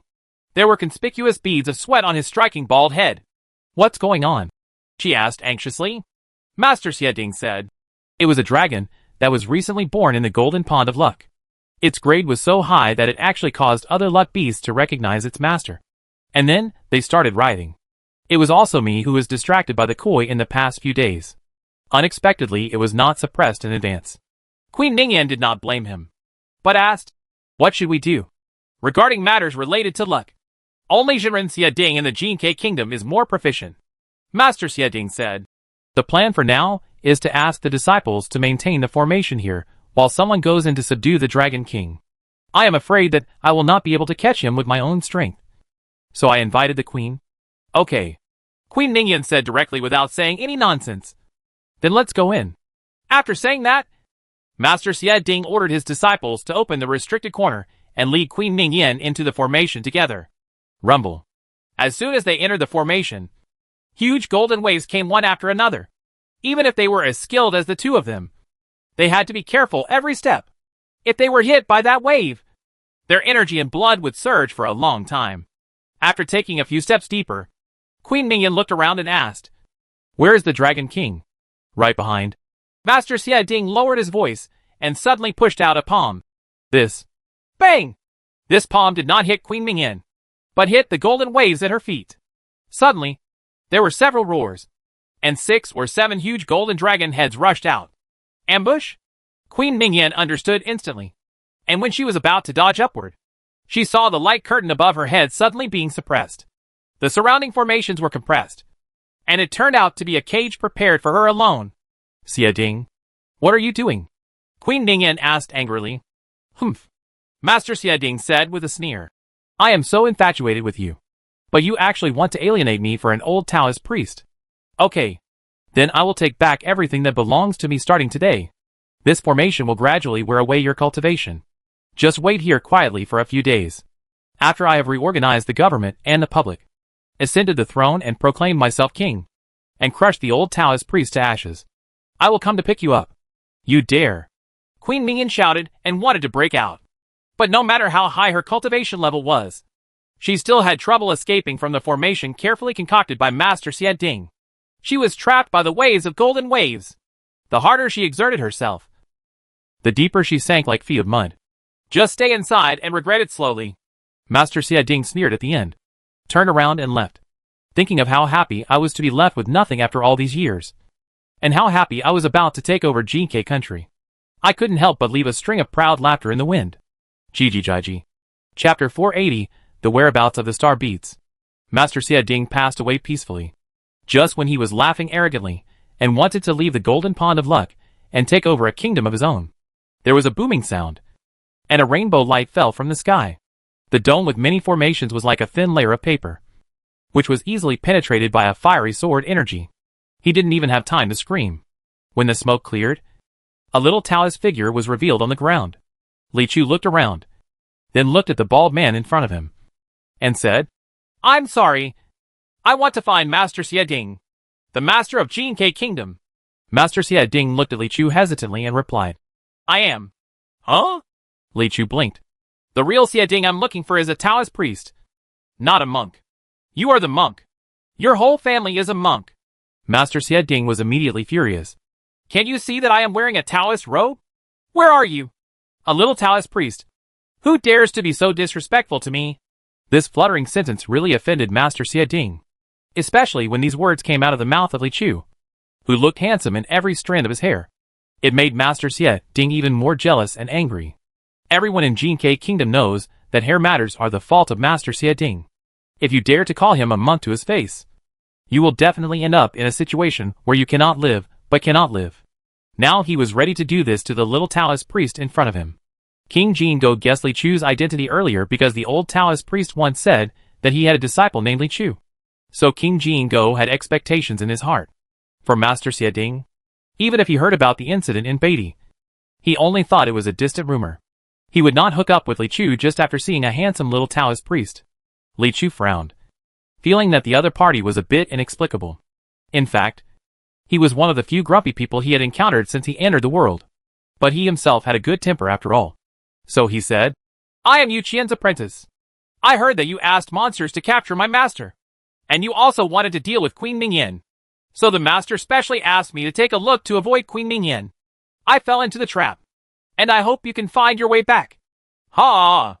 It turns out you are the apprentice of that old liar. Master Xia Ding laughed loudly. Originally, he had some doubts about the identity of the man who fell from the sky and did not dare to take action immediately. But when he heard that he was Yu Qian's disciple, he felt relieved. What skills can the old liar's apprentice have? From the looks of it, he is probably another lecher who uses his face to deceive women in the world. It is difficult to relieve the hatred in my heart without killing him. Let him and that unlucky master be destroyed together.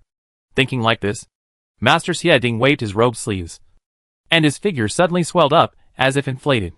Then he stretched his right hand forward suddenly, and a ball of dense chi instantly left his body and turned into a storm. Die! A single palm of his hand was filled with solid power. If it spread out, half of the city would collapse. This blow was fierce and deadly. Li Chu did not dare to look down upon him, and immediately fired back with a quarter-silk spiritual power sword. A red dragon surged out, and the powerful sword energy surged forward, smashing into the true energy storm of Master Xia Ding. In terms of volume, they are completely incomparable. But as soon as the red dragon entered, it was like a tiger entering a flock of sheep, and the storm of true energy collapsed into dust in an instant. Master Xia Ding's pupils widened as he seemed unable to understand why the old liar's apprentice had such ruthless cultivation. For a moment, he even had some doubts. Could it be that the 78th Nebula extraterrestrial demon was real? Then the next moment, his body was swallowed by the red dragon, ending his sad and sinful life. After the storm came to an end, Li Chu looked at the place where Master Xia Ding disappeared and felt a little puzzled. This person is not very strong either. He will break if touched. Why are you still so angry? Turning around, he looked at the group of bald Taoist priests sitting in a daze beside the huge golden pool behind him, and said, Excuse me. Everyone, open the formation and release Queen Mingyan. The bald Taoist priests looked at each other, and then quickly followed the instructions without any delay. Li Chu nodded with satisfaction. Although the master was not very good, the apprentices he taught were quite polite. Queen Mingyan was released from the ban, and naturally there was someone in charge in Jinke Kingdom. Li Chu did not stay long and returned to Huasha Cave. A major rebellion that might have changed the Jinke kingdom was resolved in just a moment. Returning to the Huasha Cave, he saw the two demons, King Golden Hook and King Silver Hook, who had been immobilized by him earlier, being tied to a pillar and being interrogated by Yuqian. Just like when Yuqian was tied there and questioned by them. This moment is just like that moment. Come back? Yuqian glanced at Li Chu and said with a smile. These two little guys really got some useful information. Oh! Li Chu looked at Golden Hook and Silver Hook. The two demon kings suddenly showed kind and fearful smiles. They also knew in their hearts that the old Taoist priest and the black Taoist priest were both idiots. And among the three, only the young Taoist priest was the most capable of fighting. And it's invincible. Then Yuqian explained what the two of them had explained.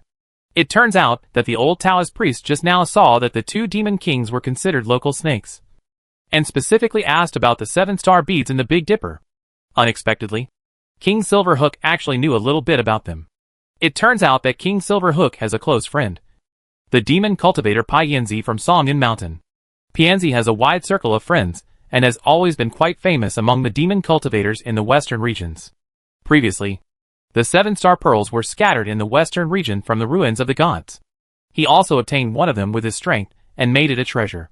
A treasure appreciation party was just held the day before yesterday, where relatives and friends were invited to appreciate this legendary star bead that fell from the fairyland. King Silver Hook was also invited. Pa Yinzi never imagined that his trust in King Silver Hook would actually lead to the wolf entering the house. Now that we know the ownership of the star bead, it will be easy to handle. Li Chu nodded and said, all we have to do is find Pa Yinzi and find a way to ask him for it. Little Taoist Master, it's not that simple, King Ingo said hurriedly. That Pianzi valued the star bead more than his life, and hid it very deep. Even if we could see it, it would not be easy. Even if the little Taoist priest, no matter how high your cultivation level is, it will be extremely difficult to force the guy to hand over the treasure.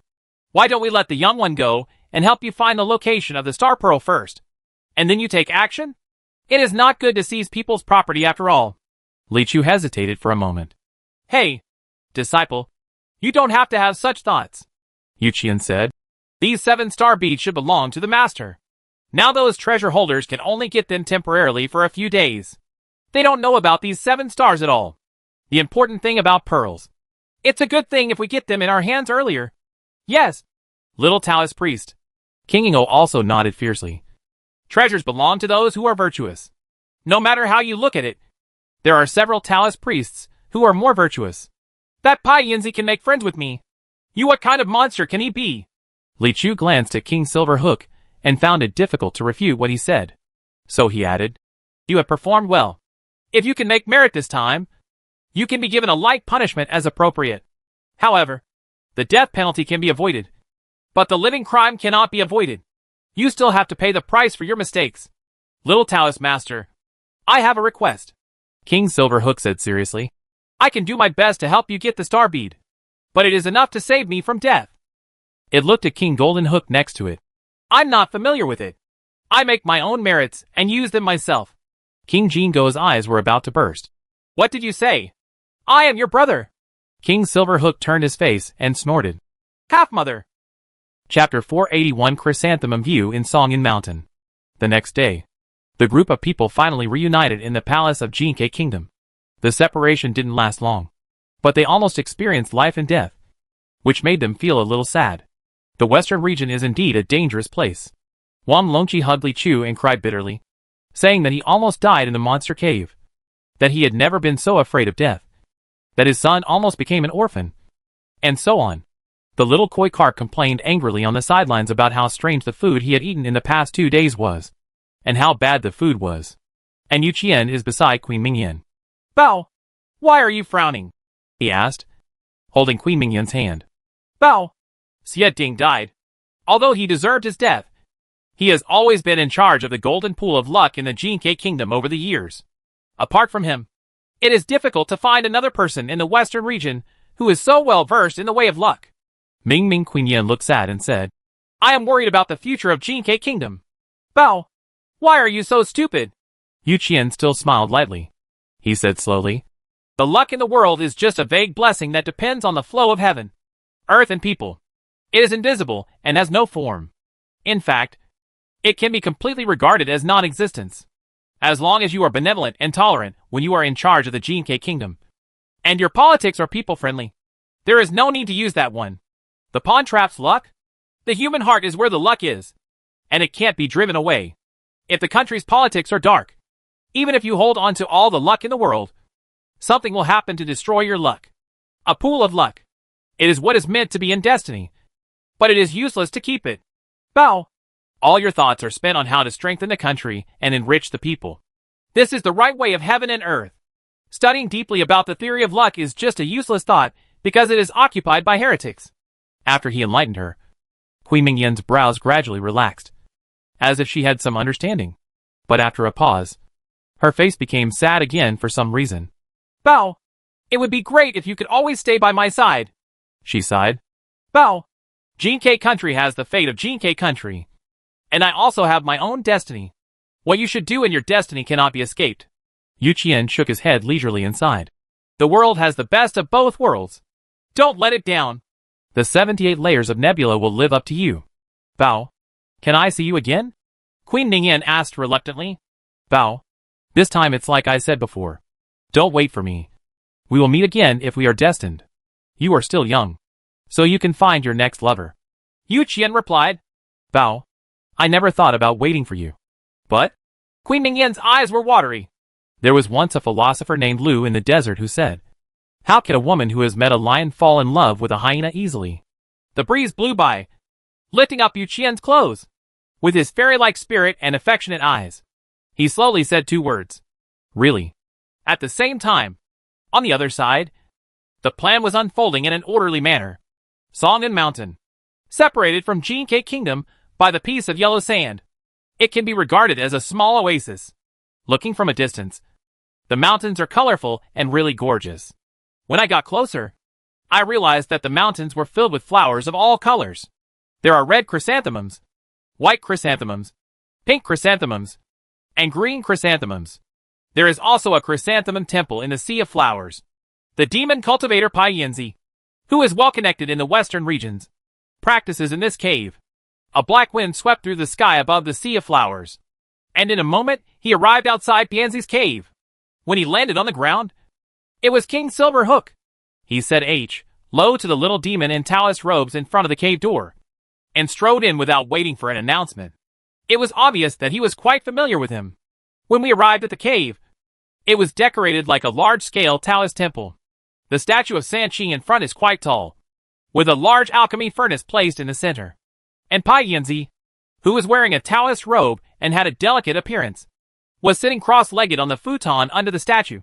When he opened his eyes, he saw that the person coming was King Silverhook, and his old face suddenly showed a chrysanthemum-like smile. Brother Silverhook, you just left the day before yesterday. Why are you here again? Did you find some good treasure and can't wait to share it with me? Pai Yanzi asked warmly. Ha! Little brother, how dare you show off your shame? Who doesn't know inside and outside the western region? Brother, you are the best at appraising and hiding treasures. You have countless treasures in your collection. How can I dare to show off my little wealth to you? Silverhook the king waved his hand and said with a smile, take the star bead you showed us for appreciation last time. Darling, I never thought in my life that there could be such a delicate object in the world. As King Silverhook spoke, he sat carelessly opposite Pai Yanzi. They were all very familiar with each other. Obviously, he also knew Pai Yanzi's temperament very well.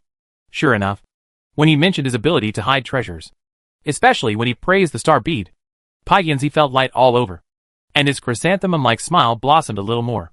Of course. Didn't I tell you that the star pearl is a treasure dropped from the immortal world? It is not an ordinary thing. How can it be compared to the ordinary things we usually see? Pai Yanzi smiled and warned. This level my treasure. I feel it's hot to hold it. Brother, if it weren't for the fact that I couldn't hold it in any longer, I wouldn't even want to show it off to you. Ha! Dear brother, don't talk about this matter when you go out.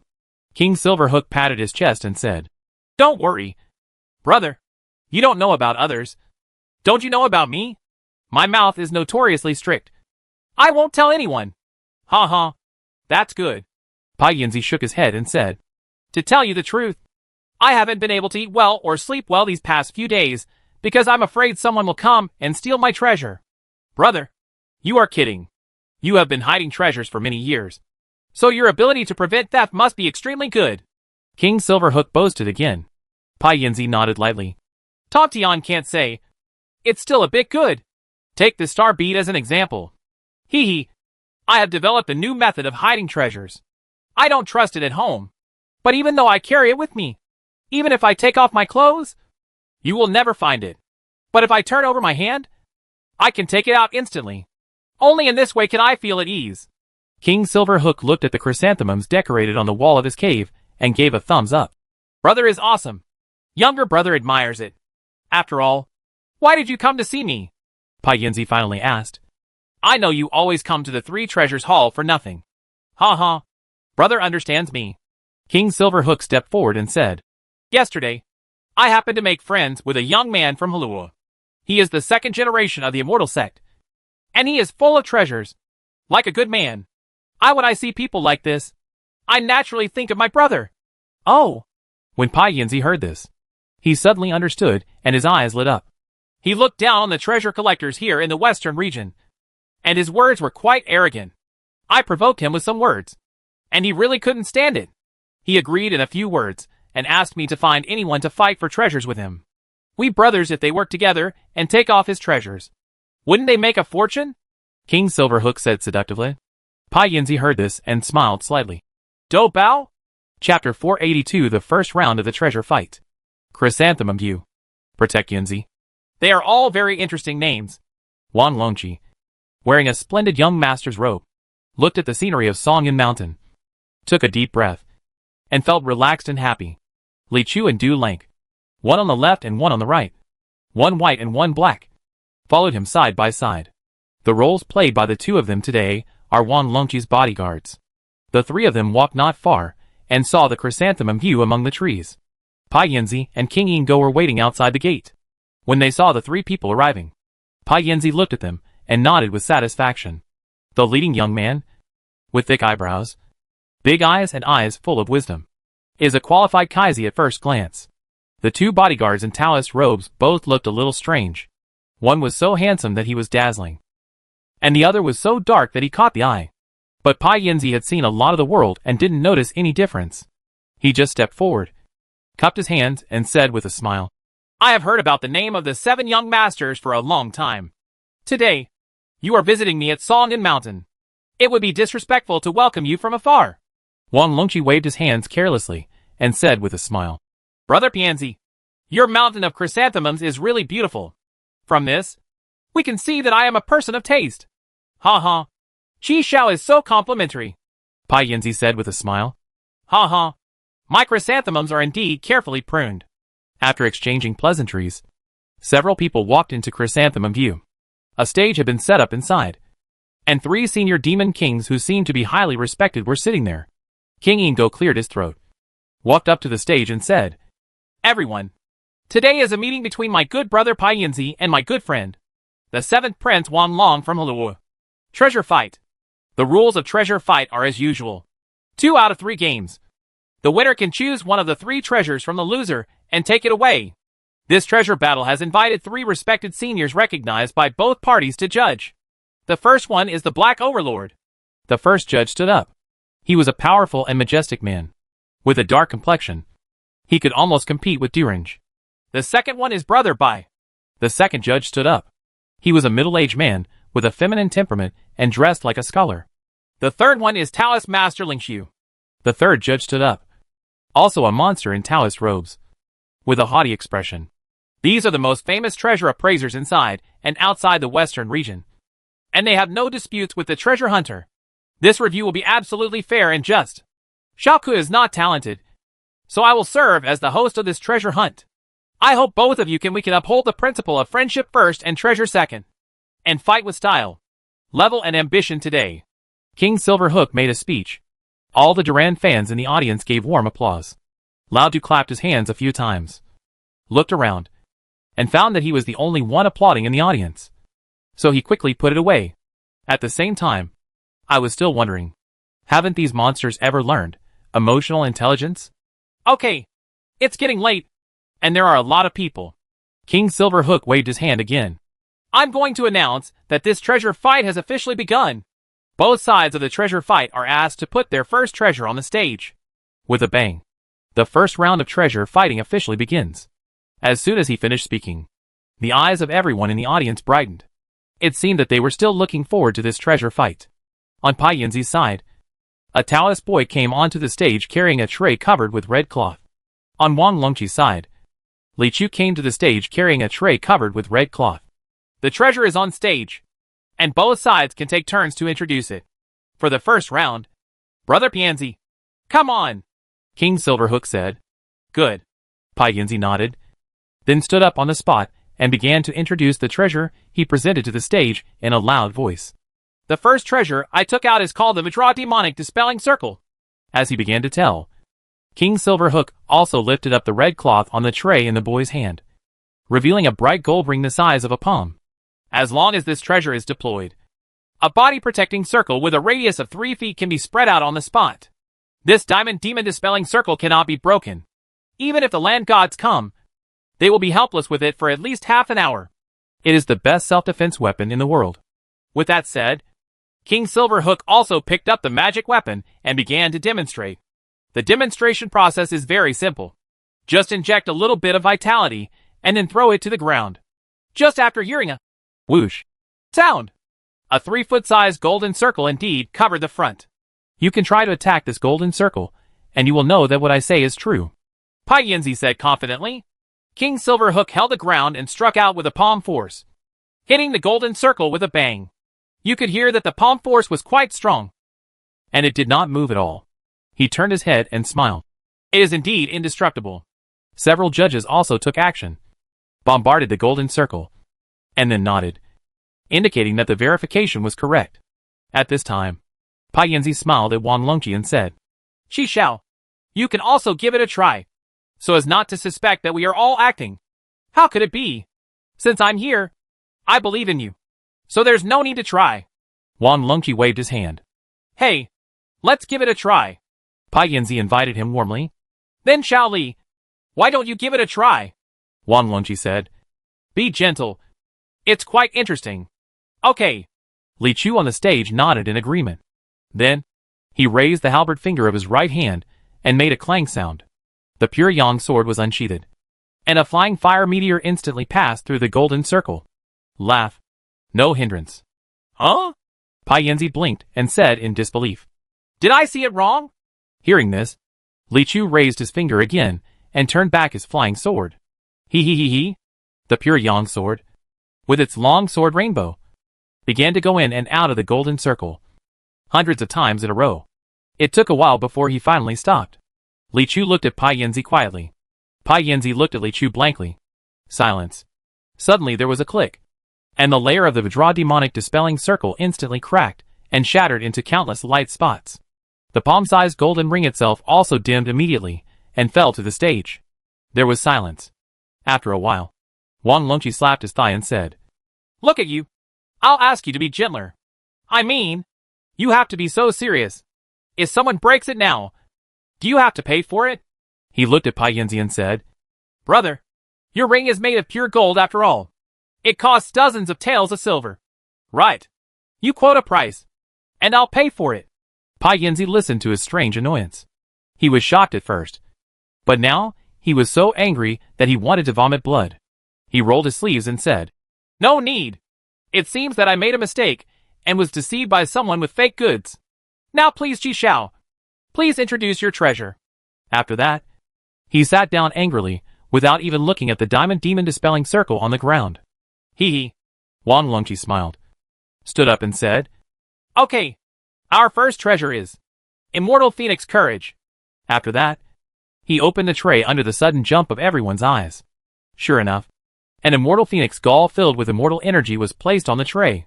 This first treasure is the most precious treasure in the world. The Immortal Phoenix Gallbladder. Everyone must have heard of this name, so I don't need to introduce it further. Right. Wang Longqi grinned. Although the well-informed Pai Yinzi looked at it, his eyes couldn't help but glow. He couldn't help but wonder in his mind that, according to the rules of the world, each round of treasure fighting has always been stronger than the previous round. The ones that came up in the first round were all immortal phoenix gallbladders. So what level of treasures would be taken out later? He looked at the arrogant and domineering Wang Longqi in front of him, and his heart couldn't help but become solemn. Who is this kid? Chapter 483, the second round of the treasure fight. If you want him to bring out the star bead, then the first 2 games must be a win and a loss. Usually the best treasures are not produced in the first round of the treasure fight. So we will focus on the first round. Only victory is allowed. No defeat is allowed. On the eve of going to Chrysanthemum View, Yu Qi and Xianfeng Daoge stood with his hands behind his back, giving tactical guidance to Li Chu, Wang Longqi, and Du Lang, who were about to go into battle. After saying that, he turned around and looked at the little koi who was playing with his hair out of boredom, and smiled kindly. Xiao Yu, can you lend us your immortal phoenix guts for a while? The little koi's big eyes rolled a few times, and finally he carefully took out a small brocade bag from his waist and said, You must return it. Don't worry. Yu Qian took the immortal phoenix gallbladder and showed a strategizing smile. With the celestial phoenix gallbladder, we are 100% sure in the first round, and we will have to put some slack in the second round. Only defeat is allowed. No victory is allowed. Then what treasure should be used in the second round? Durek asked. Hey, it's not easy to win. Isn't it easy to lose? Wang Longqi waved his hand and said, This is all mine. Bring time back to the present. The legendary phoenix gallbladder is placed on the tray, its luster flowing. Pai Yanzi, the 3 judges, and King Silverhook all looked at the fairy treasure with surprised and fiery eyes. This is a treasure that even the supreme being of the demon sect can't get, and its value naturally goes without saying. Even ordinary immortal weapons can't match it, let alone Pai Yanzi's magic weapon that can't reach the immortal weapons even if it doesn't pull the crotch. The outcome of this round was instantly clear. Now they just want to take a few more looks. After all, for those who love treasure appraisal, this may be the only opportunity in this life. If you can get your hands on the immortal energy of the treasure, then it will be a worthwhile. Okay. Don't look. Don't look. Keep it safe. I'm here to fight for treasures. Can I still give you a raw melon egg? Wang Longqi ruined the atmosphere on the side, shouted and put away the immortal phoenix gallbladder, and said, How is it? Now we can discuss and decide the winner. Right. The 3 judges looked at each other, and Pai Yanzi also smiled awkwardly. Does this still need to be discussed? On one side is the genuine immortal phoenix gallbladder, and on the other side is the rotten crotch that is said to be of a draw to dispel the demonic circle. But people can enter it casually. There is no doubt that all 3 judges raised their left hands, indicating that Wang Longqi won the first round. King Silverhook announced, In this round, Immortal Phoenix Dangers defeated the Diamond Demonic Dispelling Circle. The second round is about to begin. Pai Yanzi's expression became solemn. He originally thought that he was just a rich second generation from Halua. Where could he go even if he was rich? Now it seems that the opponent released a treasure like the Immortal Phoenix Gallbladder in the first round. And I don't know how important it will be in the future. Of course, it is not ruled out that the opponent uses Tianji's horse racing tactics. The treasures taken out in the first round are the strongest ones. In fact, this is what Pai Yanzi now suspects. But no matter what, there is no room for failure in the second round. Pai Yanzi decided to temporarily replace the treasures he had originally prepared. He turned his hand behind his waist, and with a pop, something appeared in his palm. He called the boy and put the object on the tray mysteriously. Looking at the other side, Wang Longqi was in an even more mysterious state, covering the tray with his hands like a thief, as if he was afraid that others would judge what kind of treasure it was from its shape. Snort. Pai Yanzi snorted in his heart. No matter what kind of treasure you have, you will be defeated today. With a clanging sound, the trays from both sides were once again placed on the treasure fighting platform. Ha ha. Mr. Wang brought out a treasure like the Immortal Phoenix Gallbladder in the first round. People are really looking forward to it. What is his treasure this round? Come on. Mr. Wang, please introduce it first. Ha ha. Wang Longqi stood up. This treasure of mine is really powerful. I opened the red cloth over there, and found what seemed to be a piece of gray-black cloth with patches on it. I couldn't feel any immortality, but everyone felt in their hearts that this was absolutely extraordinary. Otherwise, how could they be ranked among the immortal phoenix? The back of the guts? What I have, Wang Longqi said loudly, is a pair of original black cloth underwear that my bodyguard Du Lang has worn for 3 years and been sewn 7 times. Before he went on stage, he took hold of the 2 corners and shook off a pair of patched boxer shorts. As we all know, Lao Du is still a boy. These tight-fitting shorts, which have been stained with Dragon Yang energy for several years, ordinary ghosts dare not approach. They are also comfortable and warm. And the fabric is of high quality. It is really a must-have for home travel. Silence again. Once again, there was silence. Silverhook King. Pianzi. 3 judges. After a while, it was Lao Du who made the first sound. He whispered, "Seventh young master, if you don't have anything to do, just take it down. It's almost as good as I am, and it's still chilly. Ah-ha-ha." King Silverhook restrained his urge to punch Wang Long Qilai and waved his hand. "Yes, I'm almost done with it. Brother Pianzi, please introduce your treasure quickly." After getting off the stage, you could still hear Lao Du complaining in a low voice. "Why don't you use your own?" Wang Longqi said. "What if someone really wants the original flavor that this young master has worn?" Lao Du said, "Hack you." Pai Yinzi over there had already begun to roll his eyes. He never expected that the other party would suddenly make such a move. You know, he put the treasures from the bottom of the box that were originally planned for the 3rd round to the 2nd round in advance. But the treasure had already been brought up, and there was nothing he could do. He could only ask the boy to open the tray, revealing half of the rusty sword blade, with blood still remaining in the rust. "This is a half-broken sword unearthed from the ruins of the gods. It once killed an immortal with unimaginable cultivation, so that the sword still has eternal blood stains on it. So it is called the immortal-killing broken sword.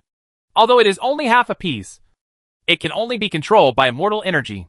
With one blow, it still has the power to kill immortals and gods. Ordinary immortal weapons cannot withstand a single blow when they collide. It is a killing weapon that can make mortals go against the will of heaven and kill immortals. Cut down the treasure." Well, as Pai Yinzi spoke, he suddenly couldn't help but sigh. This is his real life-saving treasure, and he rarely talks about it to outsiders. Before getting the star bead, this could be said to be his most valued treasure. If he hadn't seen the other party take out the immortal phoenix gut first, he wouldn't have revealed the immortal slaying broken sword so early. Who knows? Thinking that this treasure was compared to a pair of underwear, he felt like a sinner, causing the treasure to fall into dust. After listening to his reluctant introduction, several judges also looked strange. King Silverhook looked at the few people and asked, "Who wants to try it?" "No way." Several judges shook their heads in unison. "This is an antique after all. Even if it's just a piece of scrap metal, it's probably worth more than that thing." Except for Lao Du. Everyone present nodded with deep understanding. This was probably the simplest treasure fight that the judges had ever seen. After 2 rounds, there was no room for negotiation. Then King Silverhook announced, "In the 2nd round, Immortal Zhangbing Can Jin won the original underwear." "Oh, what a pity." Wang Longqi shook his head, clapped his hands and shouted, "He actually won." It was hard to restrain the urge to hit him after watching it. Especially Pai Yinzi. I really wanted to grab his head and ask him, "What's wrong with your horse?" Anyway, the first 2 rounds passed, and finally came the 3rd round. Pai Yinzi suddenly felt a little nervous. He had already placed the immortal decapitating broken sword on the gambling table, so he could never lose again. Otherwise, if the opponent wins, he has the right to take away the immortal slaying remnant sword, which would be a huge loss. If you win, then take away the opponent's immortal phoenix courage, which is a bloody profit. So you absolutely cannot lose this round. No matter what the other party brings out, you have to win. He began to wonder, should he take out the star bead? Chapter 484 Halua people don't eat Halua people. By the 3rd round, he has already made the previous investment and will definitely add the star beads. Then it will be the time for us to harvest the star beads. Yu Qianan had a strategizing smile on his face. But what kind of treasure should we use to defeat the star pearl? Du Lank asked. That is the legendary treasure that opened up the fairy world.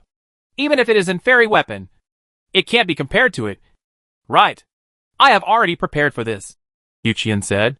I have something that can definitely beat the Big Dipper star pearl. Time returns to the present, and the 3rd round of treasures from both sides have come to the stage.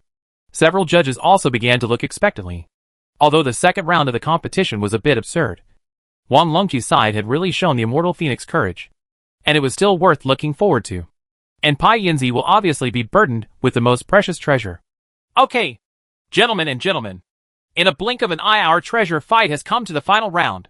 After the fierce competition in the first 2 rounds, the 2 sides ended in a tie. So this round of competition is very important. Let us look forward to the two what amazing treasures they will come up with. King Silverhook made the atmosphere exciting with his impassioned words. Hurry up. Stop inking. Stop the drama. Start now. After the enthusiastic response from the audience, King Silverhook said nothing more and looked directly at Pai Yinzi. Brother, let's explain your third round of treasures. Good. Pai Yinzi stood up with an anxious expression. The boy on the stage opened the tray. Call out. Over there. Li Chu and the other three people's eyes lit up. Really? Lying in the tray was a bead the size of a fist. Deep blue. With rippling stars. As if it contained an infinite galaxy. This is one of the 7 Beta star beads that appeared in the divine ruins the other day, and were said to have fallen from the immortal realm, and once accompanied the Beta astrolabe to open up the immortal realm. Pai Yinzi's voice became louder. Unlike ordinary fairy weapons, even if there really is a legendary fairy world, this star bead is a first-class treasure in it. In this human world, it is a peerless treasure. If you get close to this star bead, you can feel the star power contained in it. It is the most refined and pure avenue of heaven and earth. From it, even the gods on land can only scratch the surface. But these avenue star marks are only the most superficial of its countless benefits. How to bring out the divine power of this star bead requires subsequent exploration. But there is no doubt that it is unparalleled in the world. As he spoke, the muscles in his face were trembling slightly. It was obvious that he had experienced a lot of pain when he took out the star bead. The eyes of the 3 judges were intense and even revealed greed. Indeed, the fairy weapons circulated in the human world are just ordinary magic weapons in the real fairy world that may actually exist. But a treasure like the Big Dipper star bead can be called a real treasure. Even in that fairy world. It is a supreme thing. Just comprehending the great avenue of heaven and earth is enough to make many powerful people who want to seek a breakthrough become excited and crazy about it. What's more, this is only one of its least worth mentioning functions. And the other side. The eyes of Wang Longqi, Du Lank, and Li Chu gradually calmed down. Now that you've taken the stuff out, it's easier to handle. King Silverhook was the closest, breathing heavily as he looked at the star bead.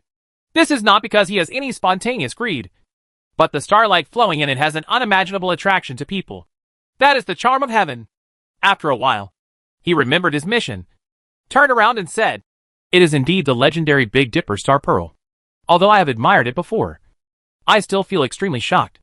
Haha. There is no worry in Prince Wang's eyes. It seems that he is very confident in his third treasure. Let us take a look. Over there. Wang Longqi stood up and said, "Compared with this treasure of mine, what kind of star bead will break into pieces at a touch?" While talking, Li Chu lifted the red cloth over there, and everyone discovered that there was a scroll on the tray. Li Chu unfolded the scroll, and there was a figure with an immortal spirit on it.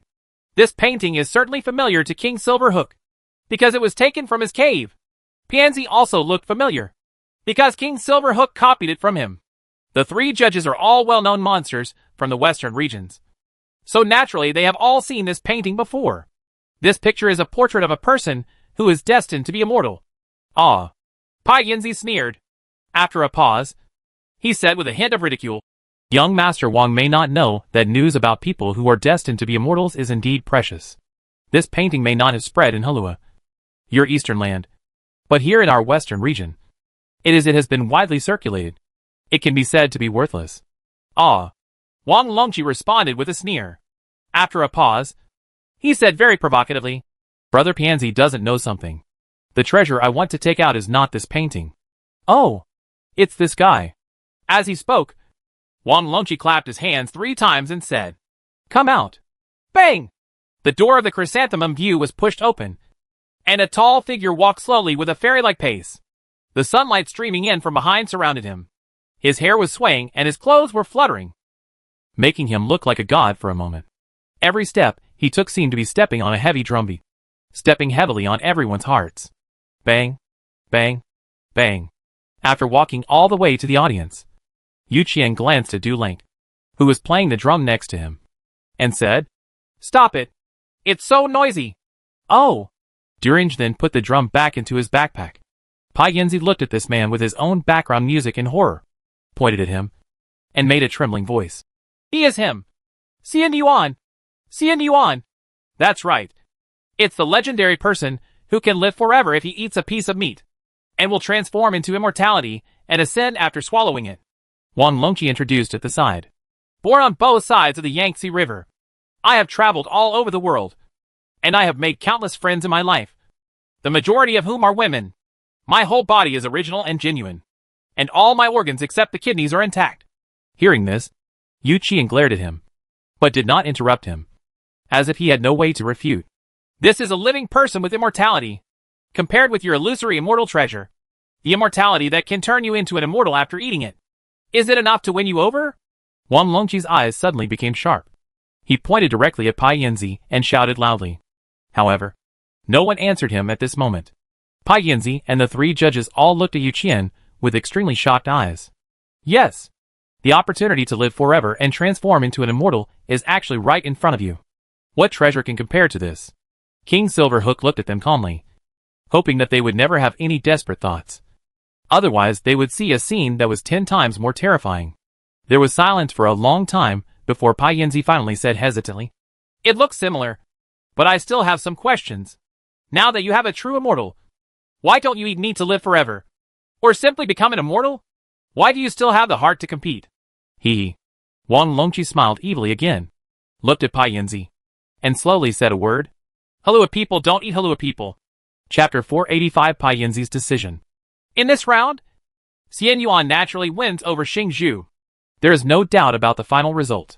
But the shock that Yu Qian's appearance brought to all the monsters was far from gone.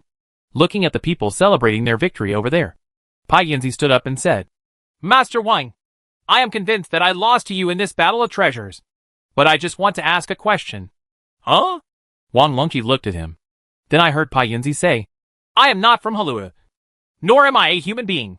Can you please let me eat this person who is destined to be immortal?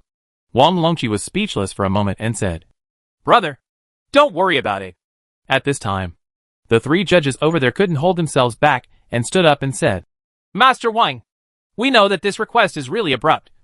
But since you don't plan to eat this immortal person, you will have to use it sooner or later. We are here to trade. I and several others are willing to exchange all their wealth with you. Together, it is enough for you to buy a country in the western region. It's quite generous. Wang Longqi smiled and looked at Li Chu. Unexpectedly, Li Chu showed a slightly thoughtful expression. Next to him, Lao Du's heart skipped a beat. Good guy. Master. Isn't he excited? In an instant, Du Lang's thoughts flew far away, and he couldn't help but think about who he should follow if there was really a separation into Yun Guanli.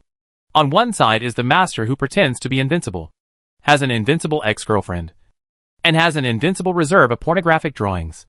On one side is an invincible master with a sword. Well, there is no choice at all. While he was thinking wildly, Yu Qian rolled his eyes and said, Xian Yuan meat is not available.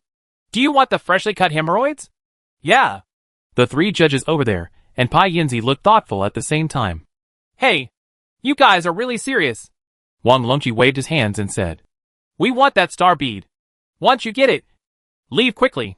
If we leave late, they will discuss the recipe. Pai Yanzi over there saw them leaving and said anxiously, Master Wang, you don't want to eat this fairy fate, but you still occupy it. Aren't you occupying the latrine and not eating shit? Wang Longqi glared. Who do you think occupies the latrine? It's so insulting. Yu Qian said angrily. Who are you calling shit? King Silverhook quickly grabbed Pai Yanzi and lowered his voice. Brother, based on our friendship for so many years, I would like to advise you to let them go as soon as possible. Please. Seeing his appearance, Pai Yanzi understood that this group of people might have had some ideas. So he suppressed the blood in his chest and watched Li Chu put the Xingju into his arms. For him, who loves treasure, this is undoubtedly like taking away his lifeblood. The group happily left Songyun Mountain and returned to the palace of Jinke Kingdom. The luggage has already been packed over there, and the little koi is holding his own little bundle and looking at the pile. Yu Qian raised his hand, showed a gold-gilded book, and said to Wang Longqi, You did a good job this time, and you have helped me a lot. As a Halua person, it is not easy to get in touch with your sweetheart from Balang Kingdom. I asked Queen Mingyan for help, so that we can enter the Balang Kingdom as the Jinke Kingdom's envoy. When Wang Longqi heard this, he immediately smiled and said, Thank you so much, Master Yu. Then naturally set off to the next stop. Let's not mention the departure of the Yongwen Master and apprentice over there. The words are divided into two parts. And Pianzi's side is miserable. I originally wanted to meet a good guy and make a lot of money. But I didn't want to lose the star bead and lose the troops. In fact, the pain of losing the star bead is not the biggest. The greatest pain is the fate of immortality, which may not appear once in thousands of years. Just standing in front of him alive. He watched him leave. That greed was like 100 claws scratching his heart, tormenting him. No! When the moon was at its zenith, Pianzi finally gritted his teeth. You have to give him a go. There are good people and bad people. And there are good and evil monsters. In fact, the previous Pianzi was always regarded as a kind person among the demons. And he was only obsessed with treasure hiding and cultivation. It has many demon king friends who also commit murder and arson. But Pianzi never gets involved and can still maintain the bottom line. But it's not okay today. I didn't do evil things before. But it didn't create enough greed. Thinking like this, it rode the wind all the way. And after a while, it came to the sky above a beautiful mountain forest unknown how far away. Suddenly there is an oasis, with deep purple palace complexes hidden among the oasis. There was a lake outside the community, and Pianzi landed on the edge of the lake first. Senior brother Hylanzi and junior brother Pianzi came to visit late at night and wanted to see the master. Pianzi called softly while standing by the lake. There was a moment of silence, and no one seemed to answer. But Pianzi was not in a hurry. After waiting for a while, a huge dark orchid emerged from the moonlight of the lake. Its light eerie. The orchid petals opened one by one, revealing the figure of a handsome young man in black robes, with a deep light in his eyes. Junior brother, what are you here for? The young man called the old Pianzi his junior brother. But there was no violation at all. This person is none other than Pianzi's fellow disciple. Hey Lanzi. Pianzi is a chrysanthemum in the form of a chrysanthemum. And this senior brother is a natural orchid. Senior brother, I have something urgent to see master. And I would like to ask senior brother to inform you on my behalf. Pianzi said. Hey Lanzi looked at him, seeming to see that he was in trouble, and said in a deep voice, when I asked you to stay under master and work for the alien demon sect, you were unwilling to do so, and master was also very angry. If you are now, I'm afraid it will be difficult to ask master to take action when something happens. Senior brother, Pianzi sighed. Well, it's not that you don't know that junior brother is not good at fighting by nature. But this time I came, not just to ask the master to take action. Instead, I have a great opportunity. It's about the person who is destined to be immortal. The person who is destined to be immortal. Hey Lanzi immediately raised his eyebrows when he heard this. He stopped talking and floated to the ground as soon as he moved. You come with me. Master has been studying magical powers recently and has not slept for 7 days. I will directly take you to see him. Good. Pianzi followed Hey Lanzi, following step by step and not daring to make any mistakes. His master is undoubtedly one of the top great demons in the western region. Several mysterious monsters behind the strange demon sect also include his figure. It's a pity that Pianzi is not interested in the affairs of the Iya sect and has no intention of serving his master. So he went out to establish his own sect for many years. Now that he came back to seek help from his master, he was quite uneasy. But he believed that the master could not resist the temptation of immortality. Entering the palace, walking through the long corridor, and finally arriving at a closed door. Master! Junior brother Pianzi asked to see him, saying that he has news about immortal fate that he wants to report to master. Hylanzi shouted outside the door. Oh! There was a squeak. The door slowly opened. A huge black lotus platform was revealed behind the door. The figure on the lotus platform was so majestic that Hylanzi and Pianzi could not help but kneel down, not daring to look up. The man in front of me was an old monster who would make the entire western region tremble when he stomped his feet. He was also the master of the two monsters. Alien Demon Sect. Zigungshenren. Chapter 486 Desert Storm. The vast dusk in the endless sand. Desert. Solitary smoke. Straight. Long river. Sunset. Bend. A huge bird with its wings spread roared past, heading towards the setting sun, as if trying to merge into the last twilight before it disappeared. On top of this big bird are the masters and disciples from Diyun Temple. Riding on this bird sponsored by Queen Mingyan, we headed to the Bailang Kingdom. Yu Qian and Wang Longqi were next to each other, their arms trembling. According to his own words, Yu Qian's cultivation was all underground, and Wang Longqi had always been immortal, coupled with a severe kidney deficiency. The two of them were as cold as two grandchildren while flying at high altitude. Lao Du's condition is slightly better. After all, he has been practicing for decades. In addition, the original kidney has not been released for decades. So the original kidney is much better than the first two. The little koi is a demon after all. And since he has practiced, good, with the courage of the immortal phoenix for so many days, as long as he doesn't talk about things in his head, there will be absolutely no problem in other aspects. As for Li Chu, if he hadn't taken other people's physiques into consideration, he would have finished eating, taking a bath, pressing his feet, and drinking tea in Bai Lang country at this time. At this time, he sat quietly on the bird's neck, closed his eyes and meditated. It looked like he was no different from his bedroom. Oh, I really don't know why I have to suffer this kind of punishment. Isn't it good to drink tea in the warmth of Jiangnan? Wang Longqi complained. Yu Qian nodded and said, Yes, the old Taoist is already old enough to take care of himself. But he still has to travel around. Lao Du in front couldn't help but said, Seventh young master. Master, we are here because of the two of you. If you want to back out, that would be great. Let's pack our luggage as soon as possible and go back. Don't think about it. Yu Qian glared. Don't just pack your bags. No matter how difficult and dangerous the road ahead is, you must move forward bravely. Yes. Yes. Wang Longqi clenched his fists and said, No matter how hard and tired you are, you must persevere. Just for the expectant look in my son's eyes. If you two are really determined, don't use me to block the wind. Lao Du said helplessly.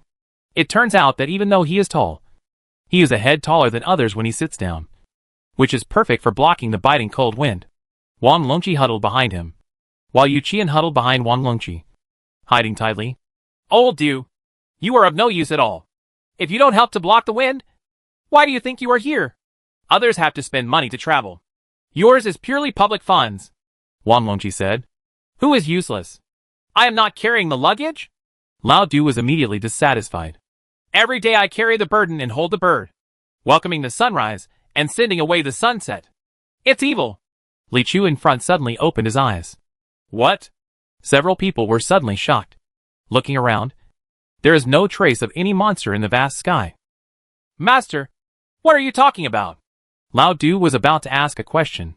Suddenly, changes occurred. Boom. For a moment, the ground suddenly became ripples. A powerful tornado roared from the front, like a huge vortex swaying upwards, sweeping up and down in an instant. It turned out to be a desert storm rising from the flat land. Rumble. Although Li Chu reacted, the bird they were riding on was not that powerful. He couldn't dodge and crashed into the storm ahead, and was swallowed up instantly. The screams of the master and disciples were also drowned in the rolling sound waves of the storm. The impact of the storm on Li Chu was minimal. He was slightly suspended in the air, but the big bird and his master and disciples underneath him were swept away in an instant and could never be pulled back. If the storm can be split with one sword, it may not be able to stop it. However, the master and disciples were scattered among them, and they might be caught somewhere, and there would inevitably be accidental injuries. Li Chu quickly made a decision. The origin of this storm was definitely not simple. He opened his mind and followed the traces of evil spirit to find out where the storm started. Then he killed it with his sword. Whoosh! A flying fireball passed through the gray-brown storm and instantly landed on a moving sand dune in the distance. But there is no figure here. Only a cone-shaped magic weapon with 4 talismans attached to it, which seems to be the culprit that caused this desert storm. The real mastermind behind the scenes may have known how powerful Li Chu was, and had already fled far away. Li Chu didn't hesitate and slashed through the magic weapon with one sword. Boom! As the magic weapon shattered, the huge storm in the air suddenly exploded, with a strong swirling force, violently throwing out the human and animal objects rolled up in the storm. Li Chu relaxed his eyes, without the obstruction of the storm, and instantly locked the figures of the master and disciples, and then turned back and forth with his sword. Swish, swish, swish. Yu Qian, Wang Longqi, Little Koi, Mount Big Bird. Before everyone fell to the ground and fell into pig heads, he successfully caught everyone and safely lifted them to the ground, etc. It seems that I forgot something.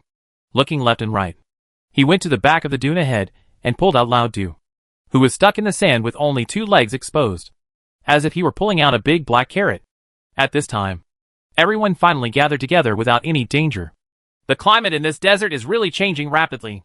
Such a terrible storm can come and leave at a moment's notice, Wang Longqi said with lingering fear. No, Li Chu shook his head and said. This storm is not simple. Anyway, it's getting dark now. And our mount is also seriously injured. Yu Qian looked at the big bird that was rolled up to pieces. Why don't we find a place to rest for a while and have a barbecue? Tomorrow morning let's go on our way again. When the big bird heard this, it suddenly became excited and struggled with its 2 claws to get up. Apparently it's smart enough to realize that there aren't many ingredients available for grilling right now. At this moment, I heard the little koi suddenly say, Is there a village ahead? Where? Wang Longqi and Lao Du looked over in confusion. But in the vast darkness of night and the long yellow sand, how could they see the shadow of the village? Here. The little koi pointed to the side. It turned out that there was a very strong wooden sign where everyone was standing. There was an arrow drawn on the sign and it said, There is a village ahead. Oh, what a thoughtful road sign. Wang Longqi smiled and said, Then let's go over and take a look. As of now, that's all we can do. Yu Qian nodded and agreed to the proposal. Lao Du wondered. Suddenly there is a road sign in this wilderness. Can it be a scam? Wang Longqi said. Just go and see, and you will find out. With me and Li Chu here. What are you afraid of? Li Chu looked at the wooden sign and felt a little strange. But he didn't think much about it. In the past, he might have worried that this was a conspiracy by monsters. But now, although he may have doubts, he is not afraid. If there are monsters, just get rid of them. Following the guidance of the wooden signs along the way, a few people moved forward. And sure enough they saw the shadow of a village not far away. There happened to be an old man walking in front of the village. When he saw the figures of several people, he suddenly showed an expression of surprise. Oh, by the look of you, you must be travelers who have come a long way and got lost. Right. Come in and have a rest. He waved his hand enthusiastically. Welcome to Zealand Village. Chapter 487 The Hospitable Shilan Village. Our people in Shilan Village are the most hospitable. The old man wore simple gray cloth clothes and greeted everyone into the village with a smile. There is a stone tablet erected at the entrance of the village, with the characters, Western Region Orchid Village, engraved on it.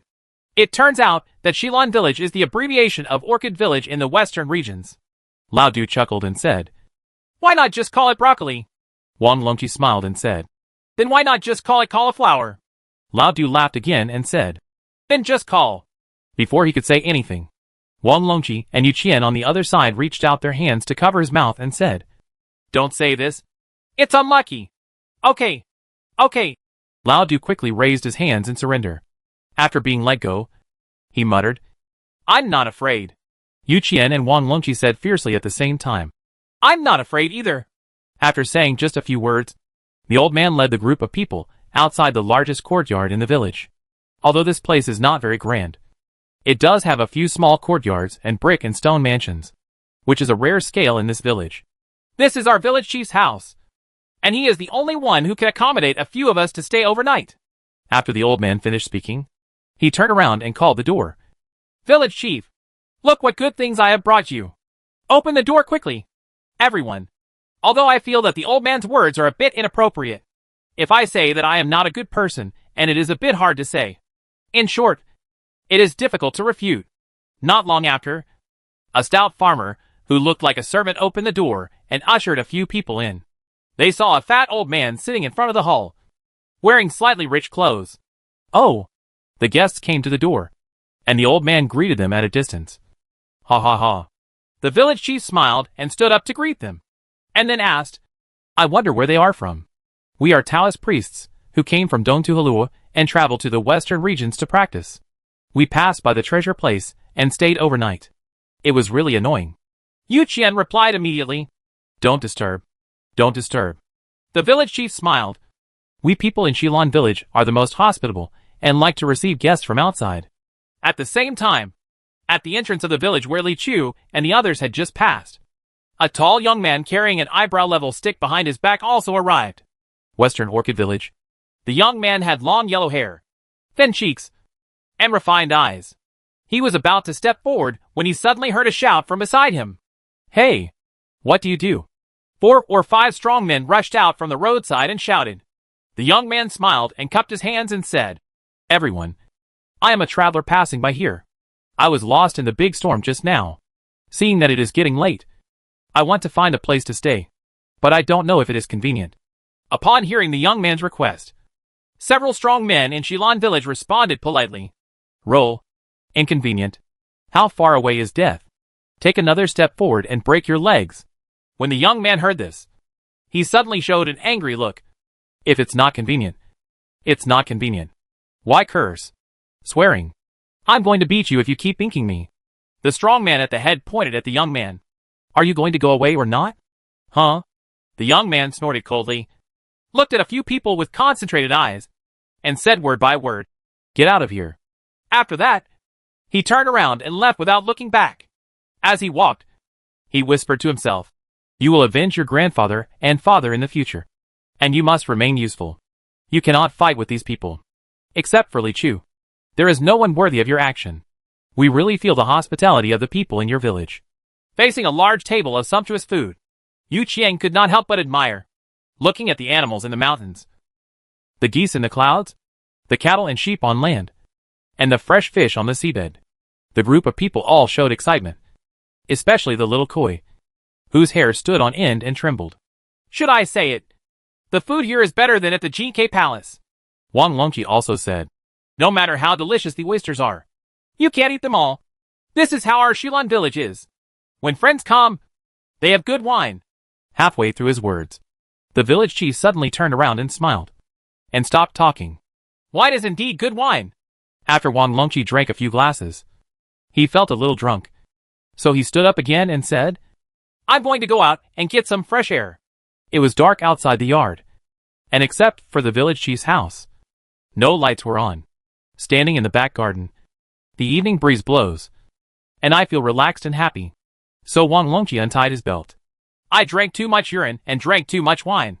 While peeing, his eyes wandering, he saw a bird flying from the garden and landing on a courtyard pillar in the distance. The next second, a red light suddenly shot over and swept the bird away instantly. Wang Longqi's pupils suddenly dilated, and he could see clearly that it was clearly a long tongue.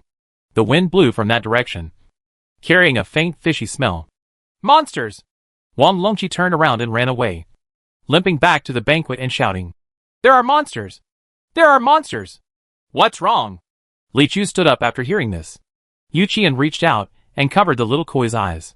Lao Du hurriedly advised, Qi Xiao, if nothing else, please pull up your pants first. Yeah, Wang Longqi then noticed that he had been so shocked that he had forgotten about it. He quickly said while lifting his pants, I was taking a breather in the back garden just now and saw a monster. A long tongue with a fishy smell. Impossible. The village chief shook his head firmly and said, We in Shilan village are an outstanding people, and there have never been any monsters in hundreds of years. Li Chu closed his eyes and glanced, then opened his eyes and said, There is indeed no evil spirit here. Wang Longqi said, It's impossible. What I just saw is absolutely impossible. Qi Xiao, are you drunk too much? Lao Du helped him sit down and said, Don't worry. My master is here. Whenever a monster shows a little evil spirit, the pure yang sword will go right over it. What are you afraid of? Yes. Wang Longqi sat down and shook his head, wondering if he had seen it wrong. Everyone was talking in a hurry when suddenly they heard a burst of laughter like silver bells coming from outside the house. I heard from my family that there are some guests from Hulua. Grandpa, you didn't ask me to come and have a look. There was a ringing sound, and a woman wearing a gorgeous red dress turned to the front of the hall. She had a bright face and charming eyes, and she came to the banquet room in a few steps. Seeing Li Chu, he suddenly said, What a handsome Taoist priest. Choner, don't be presumptuous. The village chief scolded her with a smile, but his eyes were full of doting as he introduced to everyone. This is my granddaughter. She has been used to being arrogant since she was a child. Please bear with me. It doesn't matter. Yu Qian smiled and waved her hand. Wang Longqi suddenly pulled Du Lang over and whispered, There seems to be something wrong with this woman. Huh? What's wrong? Lao Du asked in confusion. Anyway, she doesn't look like a human being. I suspect that the monster I just saw is her. Wang Longqi scratched his head and said speculatively, Qi Xiao, you can't just say someone is not a human just because they look good. Lao Du smiled. You haven't had an in-depth communication with a female monster, so you don't understand that feeling. Wang Longqi shook his head. Lao Du was silent for a while, not knowing what to say. After all, when it comes to experience in this area, He really can't compare with Wang Longqi. At this time, Wang Longqi glanced at Yu Qianlun. The old man and the young man looked at each other, and there seemed to be deep meaning in their eyes. Wang Longqi immediately strengthened his idea and said, "We have to find a way to test her." Chapter 488, I have to test it too. That night, after the banquet dispersed, the village chief and his family secretly held a small meeting in the inner house. He changed his previous kind face and said solemnly with a straight face and deep dignity, "This time is no joke. What we want to arrest is a person who is destined to be immortal. It is about immortality. And his great disciple is Li Chu, who had made a big fuss in the Northland before. And after Venerable Highland's investigation, Venerable Xian Ge died in his hands. Whether it was for revenge or immortality, there was absolutely no room for error this time." After saying that, he turned his eyes and glared at his granddaughter Chana. "Did you reveal your demon body in the backyard today and be caught by that boy with thick eyebrows and big eyes?" "No." Chana immediately shook her head. But under the village chief's gaze, she slowly lowered her head and whispered, "I just saw a passing bird and subconsciously ate it. If this arouses the vigilance of the little Taoist priest, all the monsters in our village will die because of this." The village chief said, "I have warned and urged that if something goes wrong this time, even if the little Taoist priest does not kill us, as long as we let go, how could Venerable Highland forgive us if we escape the fate of immortality? I know I was wrong." Chana admitted her mistake weakly, and after thinking for a while, she added, "It's all because of Wang's irritation. I will definitely eat him later. Don't ever entertain such thoughts. From now on, no matter what happens, you will never conflict with him, and you will never show your demonic body or aura again. Do you remember?" The village chief warned solemnly again. Chana asked, "What if something unexpected happens?" "There is no accident." The village chief waved his hand and said seriously, "As long as Li Chu leaves the village, we can do whatever we want to the remaining people. Before that, we must not reveal any flaws. Just be patient, and it will be soon. It's over." "Yes." The demons in the hall felt his solemnity and did not dare to say any more words. "Something's wrong. Something's really wrong." At the same time, Wang Longqi and Du Lang got together and were having a small meeting. "Young Master Qi, you have been staring at this girl for the whole meal, and she didn't say anything. How do you look like a monster?" Lao Du was still a little confused. "Why do you insist on making trouble for me? A normal woman from a good family would scold me for being obscene if I stared at her for a long time. How can she be normal after being stared at for so long and not scolding me?" Wang Longqi retorted. Lao Du was speechless for a moment, then continued, "Maybe the girls in Qilan village are just hospitable and would be embarrassed to be rude to guests. I don't care. Anyway, we are prepared for anything. Let's test her now," Wang Longqi said. The two of them were squatting in the grass outside a courtyard, with only their two heads exposed. To be precise, it should be a head and a row of teeth, because Lao Du's head fit too well with the surrounding night. "How do you want to test it?" Lao Du asked angrily. "After a while, when the woman comes back, I will pretend to be a disciple and go to tease her. If she is a monster, she will probably reveal her true colors if she is angered by me." Wang Longqi told the plan. "Why are you pretending? Why don't you act like you are?" Lao Du felt a little unreliable. "Then what should I do? If she is a monster, you have to jump out in time to save me," Wang Longqi said. "If she is not a monster, she might yell, and you have to help me let loose. If she calls someone, let's go retreat calmly." Du Lang frowned when he heard this. "Don't you think you just want to do something evil and want me to let you know?" Wang Longqi held Lao Du's shoulders and said in disbelief, "Am I that kind of person in your heart? You are so awesome." Lao Du was about to say something more when he suddenly heard jingle bells on the other side of the room. It was Miss Chana walking back to her boudoir. "Just hide it and shut your mouth and that's it," Wang Longqi warned Lao Du, and suddenly realized that he had said nonsense. And then he jumped out. Miss Chana was about to step into the courtyard when she suddenly heard footsteps behind her. Before she could turn around, she felt her butt being slapped hard. Snapped. She was startled, turned around, and saw a wretched man with thick eyebrows and big eyes, dressed in brocade clothes, who was Wang Longqi at the banquet. "What are you doing?" Miss Chana couldn't help but frown and asked angrily. Wang Longqi took a quick photo and felt his heart tremble. But he still didn't forget what he was here for. So he teased, "Young lady, I liked you when we were eating just now. Do you want me to let my brother pamper you? Girl Chonner's eyes flashed fiercely. If she had followed her previous temperament, she would have separated Wan Longqi's body and head immediately and chewed up his flesh and bones. But Grandpa Kai's words suddenly flashed through her mind. No matter what, you must not conflict with him, let alone reveal your demonic body and aura. Just be patient. It will pass soon. I saw Miss Chonner take a deep breath and suddenly swing her chin towards Wan Longqi. Come on! Come into the house with me! What? Wan Longqi himself was stunned. But Miss Chonner had already turned around and walked into the courtyard, so he had no reason not to follow her. The two people entered the house one after another. Lao Du squatted alone in the grass outside the courtyard, watching the development of the situation. A little confused, Miss Chonner didn't show her true colors or yell. Instead, she called Wan Longqi into the house? What is this for? The people in Shilan village are not really so hospitable. After squatting for about half an hour, Wan Longqi walked out of the yard disheveled. Seeing that he was in a trance, Lao Du jumped out and asked, Shi Xiao, what's wrong? It's been tested. Wan Longqi shook his head. Miss Chonner should be fine. Why is there no problem? Lao Du was stunned. I saw that the tongue had a fishy smell. Wan Longqi remembered something and smiled. It shouldn't be her. After a long silence, Lao Du suddenly said firmly, Something is wrong. Something is really wrong. Eh? Wan Longqi looked at him, wondering why he suddenly changed his mind. Just listen to Lao Du say, Now I also feel that something is wrong with Miss Chonner, and I have to go and have a test. Wan Longqi grabbed him. What are you doing? Haven't I already tested it? No. You don't have the cultivation level, so the test may not be reliable. I have the cultivation level, and I can only guarantee the truth by testing it myself, Lao Du said resolutely. After that, he strode into Miss Chonner's boudoir. Girl Chonner was lying there stretching when she suddenly saw a long black man jumping in. She was startled again and asked, What are you doing? Du Lank imitated Wan Longqi's tone and said, My dear lady, I liked you when we were eating just now.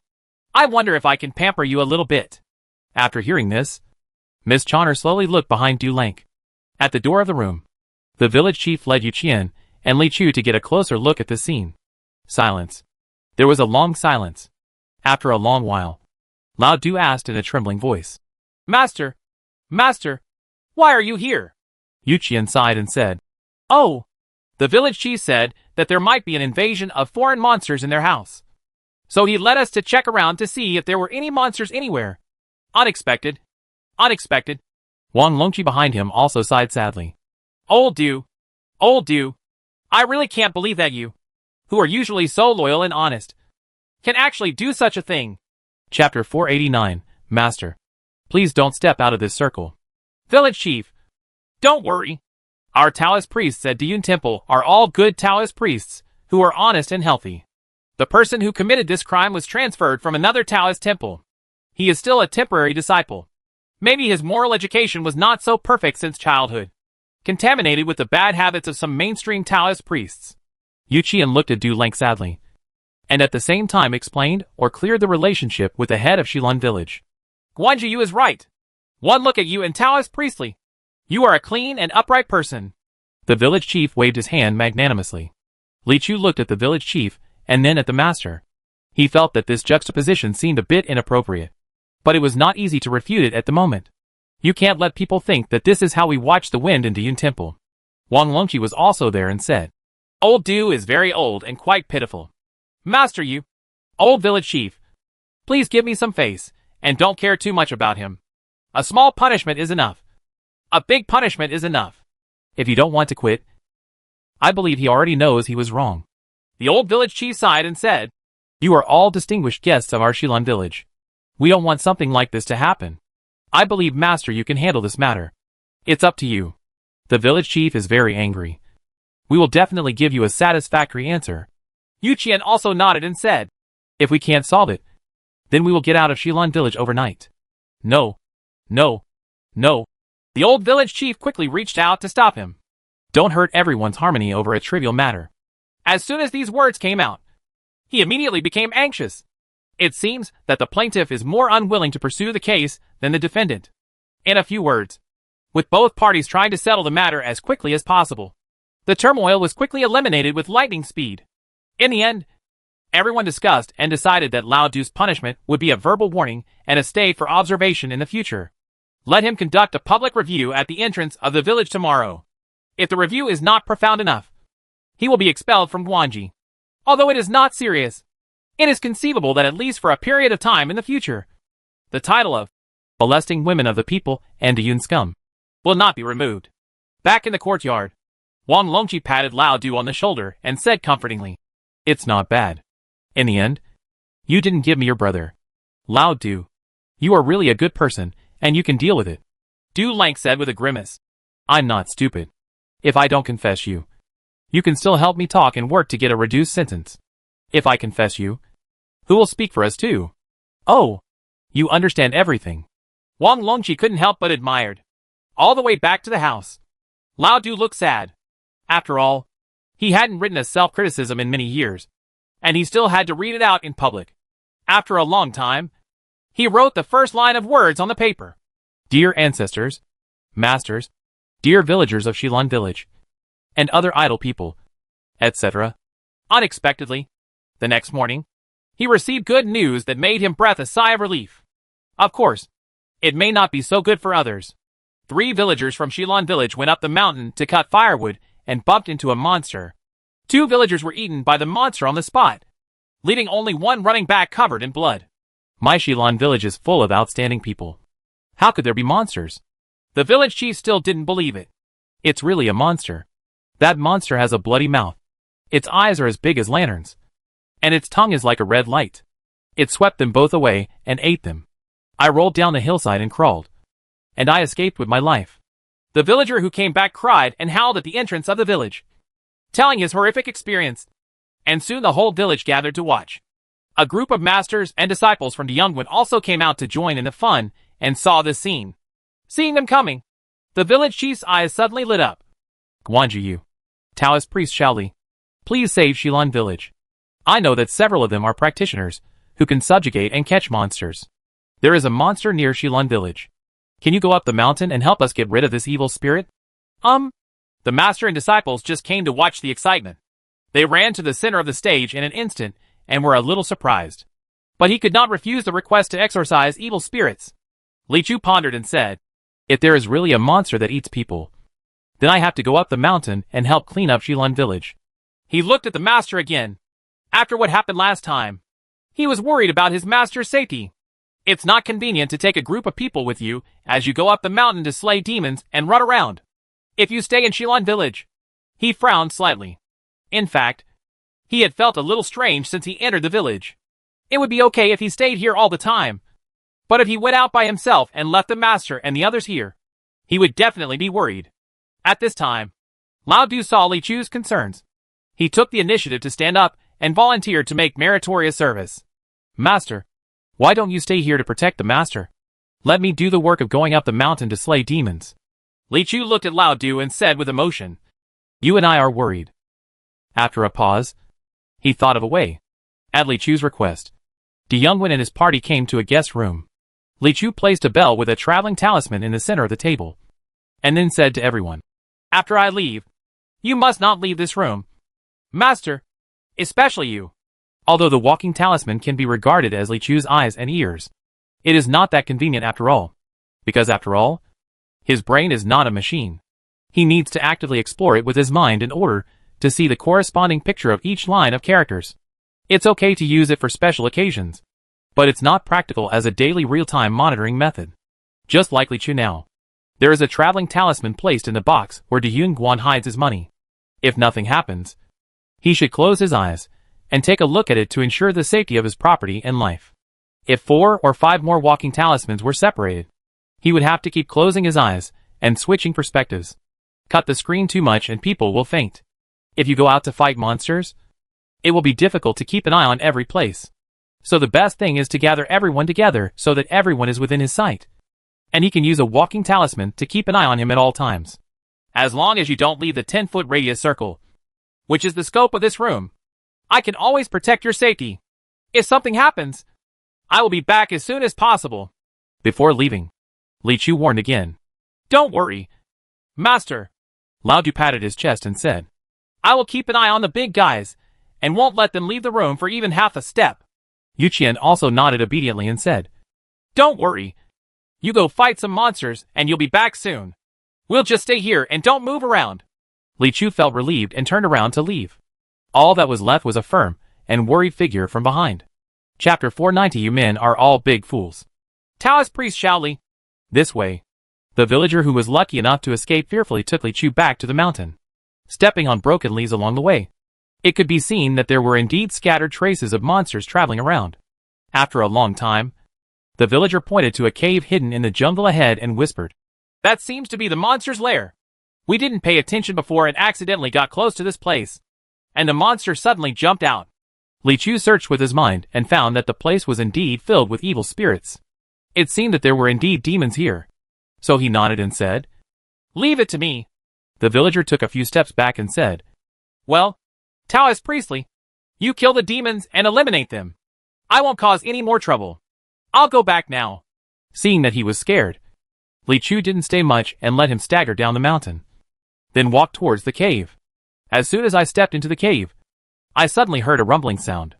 This sound came not only from the depths of the cave, but also from the distant mountains. From under my feet, from front to back, left and right. The whole mountain is shaking. Li Chu took 2 steps back and withdrew from the cave. But this is obviously not a method that can be used by a cave or a mountain monster. This is a trap. Following this violent vibration, high walls began to rise all around, all made of dark black rocks, with mottled lines on them like talismans.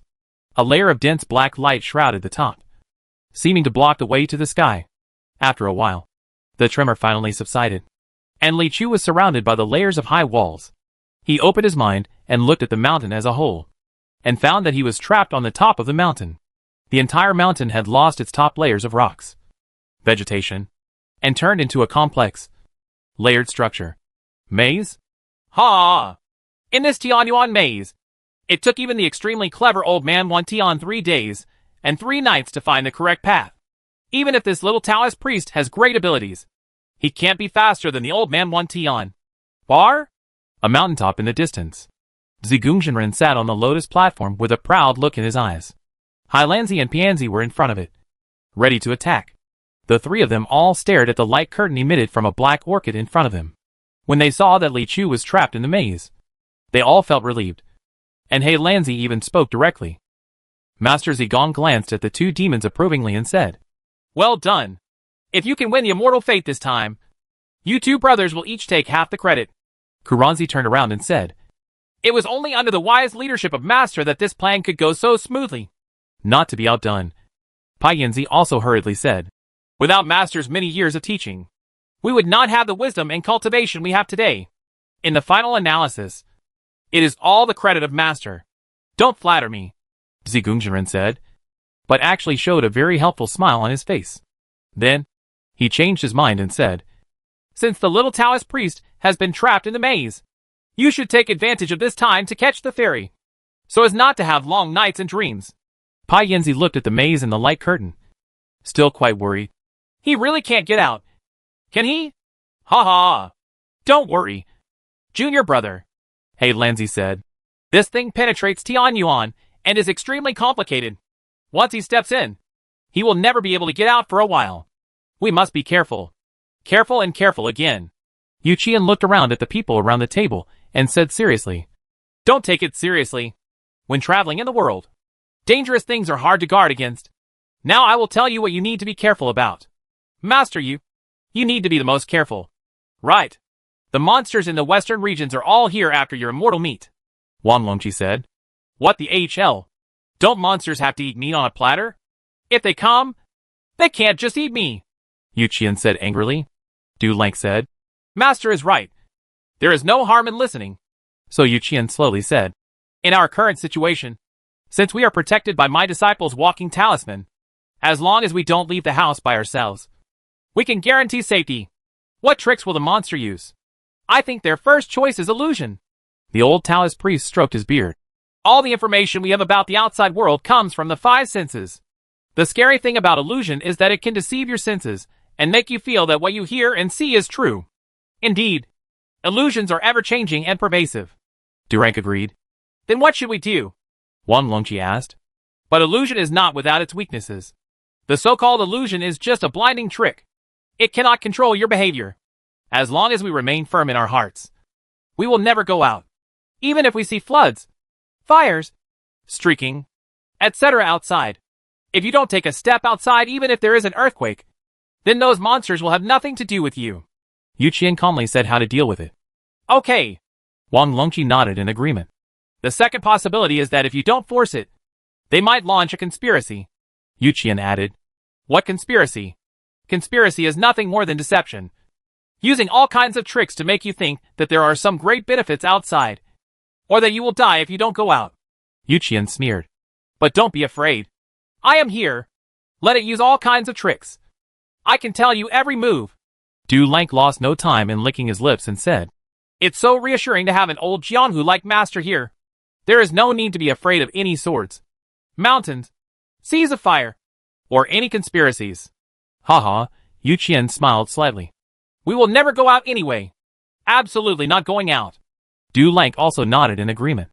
Absolutely not going out. Wang Longqi also said. Only fools go out. The three of them were full of determination. Not a few words were said here. Suddenly I heard a servant outside shouting. Everyone. My Miss Chonner said that she has pain in her heart today after being frightened last night. I heard that your sect has some massage techniques. I wonder if there is anyone who is good at it. Can you massage my Mrs. Heart? Before he finished speaking, he heard three bounce sounds in the room. All three generations of men, old, middle and young, have stood up. The three people pulled each other's sleeves. Yu Qian looked at Wang Longqi. Xiao Wang, what are you doing? They said it was our Taoist method. Are you a Taoist? Just stand up. Wang Longqi raised his eyebrows and said, Although I don't know what your methods are, but she was shocked by me last night. Haven't you heard that the person who untied the bell must also tie the bell? Du Lank waved his hand and retorted. Obviously I'm not the one who was frightened. So don't talk nonsense. I was the one who disrespected Miss Chonner last night. Whatever I say today will make me meritorious and untie Miss Chonner's knot. I'm a Taoist priest. Let me go. What you did last night was called disrespecting her. What you called attempted murder. Yu Qian scolded. Didn't you go there just to add salt to other people's wounds? I think the viewer has to take action in person to comfort her. Wang Longqi glared and said, Have you forgotten that you are mortal flesh? Aren't you afraid of being eaten by monsters? Yu Qian said solemnly, What's wrong with taking some risks for the welfare of the people? What's wrong with making sacrifices? Du Lank had tears in his eyes. Master, Diyun Temple cannot live without you.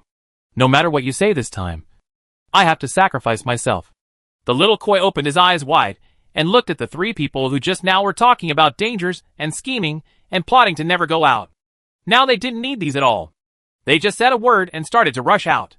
Their determination just now seemed like a joke. My little head was filled with great confusion. Are you guys all big fools? Chapter 491 Li Chu beats He Lanzi.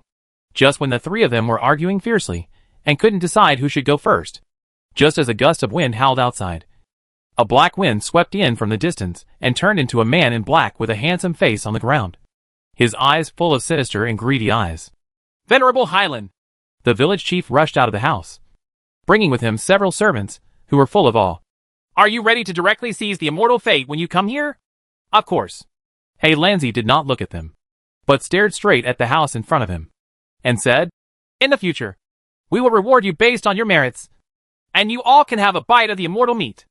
Ah! Everyone in the back immediately knelt down and prostrated, shouting, Thank you for your great kindness, Your Majesty. Seeing that He Lanzi seemed to be about to take action directly, the village chief was a little worried and advised, Honorable sir, the little Taoist priest seems to have left some magical powers in the house before leaving, so he can see the situation here at any time. So what? Venerable Highland snorted coldly, then flipped his hands. Boom! I heard a burst of explosions, and the entire house in front exploded. A huge wave of air blew open the house, and a black wind was like a big hand, rolling out several people inside. During the flight out, several people shouted, What are you doing? Don't mess around. Do you know who my eldest disciple is? He is making a big fuss in the north to destroy Li Chu from the Golden State. What are you doing? Don't mess around. Do you know who my master is? Make a scene. What are you doing? Don't mess around. Do you know who my brother is? Wait, do you have to say this? I can't remember. The neat formation of the three people in front made the little koi feel deeply anxious. After a pause, when the black wind completely swept several people into the air, she blinked and asked softly, Do you know that I am making trouble for Li Chu? Hey Lanzi suspended a few people in the air, curled his lips evilly, and said with a smile, I didn't expect that immortality could be obtained so easily. Ha ha ha. Yuqian looked at him and said with a serious face, Young man, I know how you are feeling now. But I also ask you to understand my situation. I am going to massage the heart of Miss Chana right now. I am in a hurry. If you want to eat me, can you wait until I finish the massage? If you are really hungry, I can give you some pieces of foot leather to cushion you. What are you talking about? Wang Longqi suddenly glared. I didn't agree to give you the opportunity to give Miss Chana a massage. Why did I let you go? Du Lang didn't know whether to laugh or cry. The seventh young master is already here. So why don't you try to grab this thing? Snort. Yuqian suddenly snorted coldly. His eyes focused, and his aura of immortality emerged. There was a divine light in his eyes. When he looked at He Lanzi, he was a little afraid to look directly at her. I don't know what kind of monster you are, but I tell you, if you don't agree to my request, then the old Taoist priest said slowly in a sonorous voice, just pee in your crotch. All the meat you eat will be sexy. Okay, I really have it for you. Du Lang looked at Yuqian. Master, we can just do this kind of thing. If you threaten people, don't you think it's not embarrassing enough for you to die? Shut up, everyone. These people were talking so much and teasing each other that He Lanzi was a little distracted. He was afraid that he would accidentally stand and listen all day, in case something unexpected happened again. Don't try to delay time, he said coldly. I'm telling you, that little Taoist priest can't save himself now, and will definitely not be able to save you. Just wait obediently and become my meal. If there is, you can tell me your last words as soon as possible. If you dare to talk nonsense again, I will chop you all into mincemeat. The expressions of Yuqian and others suddenly became strange. And Wang Longqi even asked, Are you sure? What? Do you think I don't dare? He Lanzi felt the provocation and immediately raised his eyes. No, Wang Longqi shook his head. I mean, are you sure that Li Chu can't protect himself now? Are you questioning me? He Lanzi's voice deepened. But a few people didn't seem to be afraid at all. Du Lang pouted forward. Do you want to turn around? Don't do this with me, He Lanzi said disdainfully. You want to take advantage of me to turn around and escape. Do you have the ability? Don't have any delusions. Okay. Halfway through his words, he suddenly felt someone tapping his shoulder. I saw the old village chief standing next to me and whispering with a shivering look on his face. Your Majesty, why don't you look back first before you say harsh words? Venerable Highland felt a little bad and slowly turned around. Then he saw a handsome little Taoist priest in Taoist robes, who had appeared behind him at some point. He just stood there quietly, as if all the lights in the world converged into one. Kuranzi blinked. Li Chu blinked. Kuranzi's pupils dilated dozens of times. Why did you come out? He asked in disbelief. He just walked out. Li Chu thought this person was very strange. Impossible. The Tianyuan labyrinth is incomprehensible to the principles of heaven and earth. It is incomparably complicated. Old man Watian would have to walk for several days. How could you come out in such a short time? Venerable Highland refused to believe it. Maze, Li Chu said calmly. Wouldn't it be? Okay. To walk in a straight line. On the distant mountain peaks, a gust of north wind blew by, and Pianzi felt a chill down his spine. I was silently glad in my heart that fortunately it was my senior brother who went to arrest people just now, and not me. Master Zigung was sitting on the lotus platform. His expression neither sad nor happy, but there was fear in his eyes. Obviously, both the master and the disciple were frightened to a large extent. Just now, they saw an unforgettable scene in their lives. Facing the complicated and intricate Tianyuan maze, Li Chu raised his two fingers and walked forward. A sword was like a fire dragon, rumbling straight ahead and clearing the way. Li Chu was strolling behind, as calmly as going to the toilet in his own backyard. That's the Tianyuan maze, Zigung Jinren murmured. Yes. The walls of the maze are covered with Taoist talismans. How come they can be broken by just poking them? Pai Yinzi scratched his head, feeling something was wrong. Is there something wrong? He Lanzi looked at Li Chu, changed his previous cold attitude, looked around, squatted down, and desperately drew lines on the ground with his hands. Look! This is the Tianyuan labyrinth. This is this. This is this. This is this. He gradually started to cry a little. It's so complicated. How could you possibly walk out of it in a straight line? I don't believe it. Tell me what's wrong. Discuss the root. And you can pull it out. What are you doing with the sword? Don't do this. Take it back. Hey! Ah. Boom. A red dragon rolled across the ground, leaving only a faint wisp of gunpowder smoke. Chapter 492 Destroy the Balang Kingdom. A huge ink-colored lotus slowly unfolded, and a naked young man stepped out of it. He looked around and saw that he was already wearing a black robe. This man's face was as dark as water, and his eyes were sinister, mixed with fear and anger. Judging from his face, it was He Lanzi, a disciple of Zhigung Jinren. At this time, Zhigung Jinren was waiting on the shore in front of Lian Lake with another apprentice, Pai Yanzi, with the same gloomy expression. When Master saw Zhigung Jinren, He Lanzi called out in grievance. Yes. Zhigung Jinren nodded lightly. As the disciple, as the demon body of the ancient three-eyed magic orchid, the three natal seeds are very important. One of them is missing this time. It is really a disaster? Master, please make the decision for the disciple. He Lanzi knelt down. He said sadly on the ground. Master Zigong remained silent for a moment. Pai Yanzi on the side saw this and whispered. Senior brother, it would be great to be back. You didn't see how Li Chu broke through the Tianyuan maze. Such cultivation is really difficult. He Lanzi also heard the implication behind his words. Stop talking. It'll get annoying if you keep talking. The idea is tough, and Master is no match. What do you want Master to do for you? So Kuranzi quickly got up again. If he talks too much at this time, he will embarrass his master. Seeing the two apprentices standing aside obediently, Master Zigong raised his eyes with satisfaction and said slowly, Don't worry. I will never allow my apprentices to suffer. And I can't let go of people who are destined to be immortals. But that little Taoist priest is really powerful. We still have to take a long-term approach. Master said yes. He Lanzi responded. But after a pause, he still couldn't help but ask. But this time, the people who are destined to be immortal must be more careful. How should they act to get a chance next time? Senior brother, before you came back to life, I have already given advice to Master. Pai Yanzi said. Didn't we investigate earlier that their destination was Balang Country? We originally wanted to capture the immortals before they arrived at Balang Country. If Yuan Turan intercepts it, since it fails, it is better to lay out the plan in Balang Country. Bilangwa? He Lanzi pondered for a moment. Now that the Balang Kingdom is divided and the situation is complicated, it is possible to take advantage of the chaos to act. That's right. Zhigung Jinren said. I have decided for my master that you two brothers will still be fully responsible for this matter. All the forces of the strange demon sect in Balang Country will obey the control of you two. Do you still want me to go? He Lanzi seemed to be frightened, raised his head, and wanted to say something. Suddenly, I saw Master Zigong's eyes looking over at me. Why? Aren't you willing? No. No. No. He Lanzi quickly lowered his head and said, It's just that my disciple messed up this matter. I didn't expect that Master would still be willing to entrust me with such a heavy responsibility. I will do my best to live up to Master's trust. Very good. Zhigung Jinren nodded with satisfaction. But Kuranzi couldn't help but feel bitter in her heart. Why are you glaring at me? You are so powerful. Why are you glaring at a little Taoist priest? A sneeze.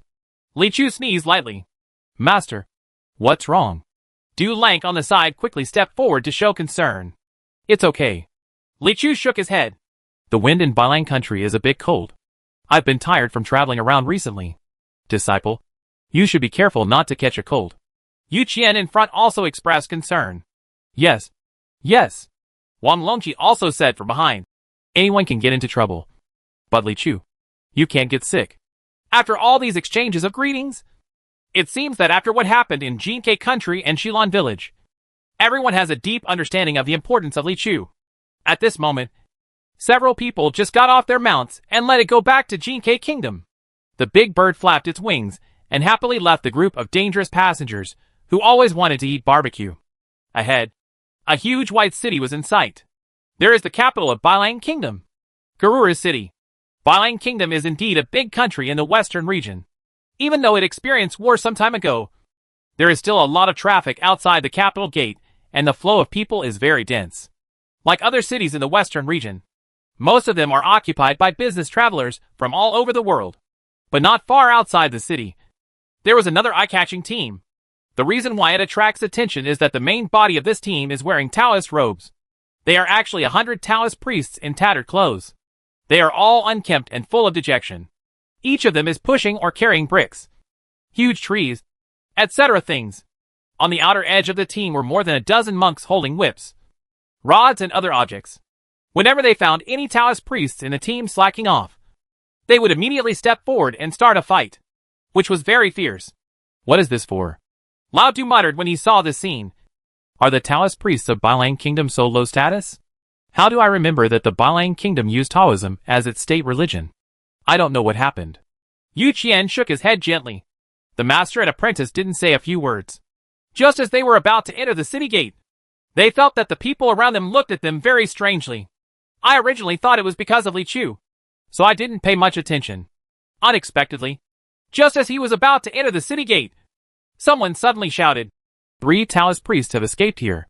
The soldiers at the city gate immediately noticed this, and suddenly a group of 20 or 30 soldiers rushed out and surrounded the master and disciples in a blink of an eye. In broad daylight, there is a Taoist priest who dares to walk openly on the street. Take it down. A leading general shouted.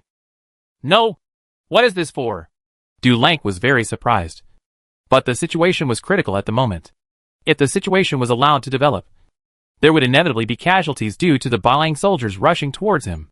So Lao Du promptly took out the edict given by Queen Mingyan and shouted loudly, "We are the envoys of Jinke Kingdom. We are here to meet the king of Bailang Kingdom. What do you want to do? Stop." The leading general raised his hand to stop the soldiers. At the same time, he glanced at the edict open in Lao Du's hand and glanced at it. Sure enough, it was the credential of the Jinke Kingdom. He pondered for a moment and said, "The yellow sand between Jinke country and this place is blocked, and there is no information. It is possible that we don't know the recent events in our country. In this case, you can follow me into the city."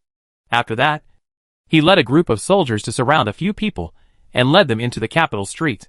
Along the way, the master and disciples looked around, and passers-by looked at him somewhat strangely. Yu Qian winked, and Lao Du stepped forward to inquire, "General, why do our Bailang Kingdom not allow Taoist priests to take to the streets?" "Because the monarch has ordered that all Taoist priests in Bailang country must be sent to prison as coolies to build the Star Pearl Tower.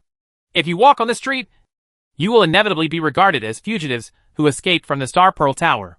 The general a little embarrassment can also be seen in his expression. "As for why we want to arrest the Taoist priest, that's a long story." Chapter 493. 2 or 3 things about Bailang country. These days, Bailang country is really turbulent. Everything started when the princess of Hulua dynasty got married. After that, several White Wolf kings who were planning to marry the princess died tragically for various reasons. It was not until the former Prime Minister Shi Long finally became the new master of Bailang Kingdom, and did not plan to marry the princess, that this dangerous trend was stopped. I won't go into details about the deaths of the previous White Wolf kings. In short, when the war finally subsided, the domestic situation was still turbulent. Although the new King Shi Long is based in the capital, and has won the support of most officials and subjects, the coalition forces from several countries he introduced are entrenched within the country's borders, and they are likely to be ready to cause another wave of trouble at any time. Anyone with a discerning eye knows that they just want to take advantage of Bailang's civil strife to gain as much benefit as possible. There are several flag-raising generals in the country who are dissatisfied with Shi Long's rule and are ready to support what they believe to be the orthodoxy of Bailang Kingdom. War breaks out again at any time, and the people in the country are panicked, with large numbers of people fleeing every day.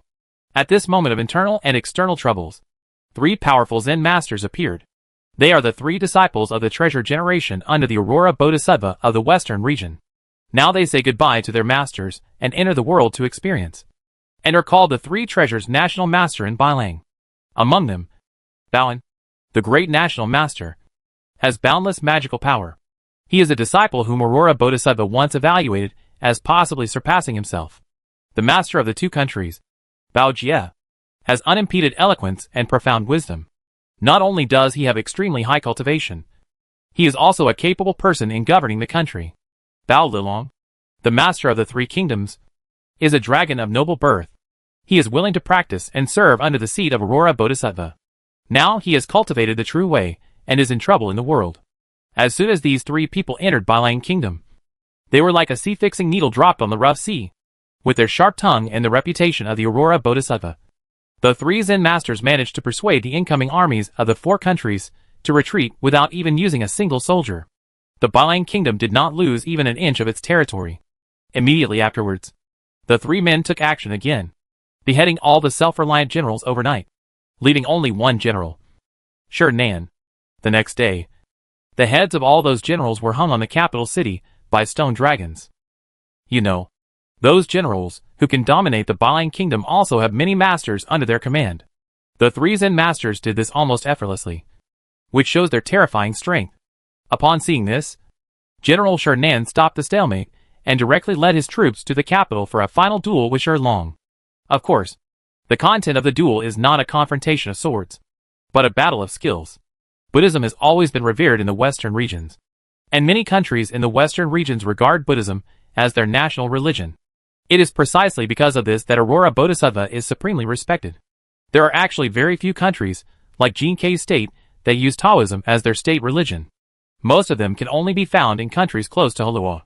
When the Balang Kingdom first rose, it had a rough background and was too aggressive in killing, and was not recognized by the Buddhist sects from all over the world. So it chose Taoism as its state religion. The former national preceptor had a good relationship with General Nan and supported him this time.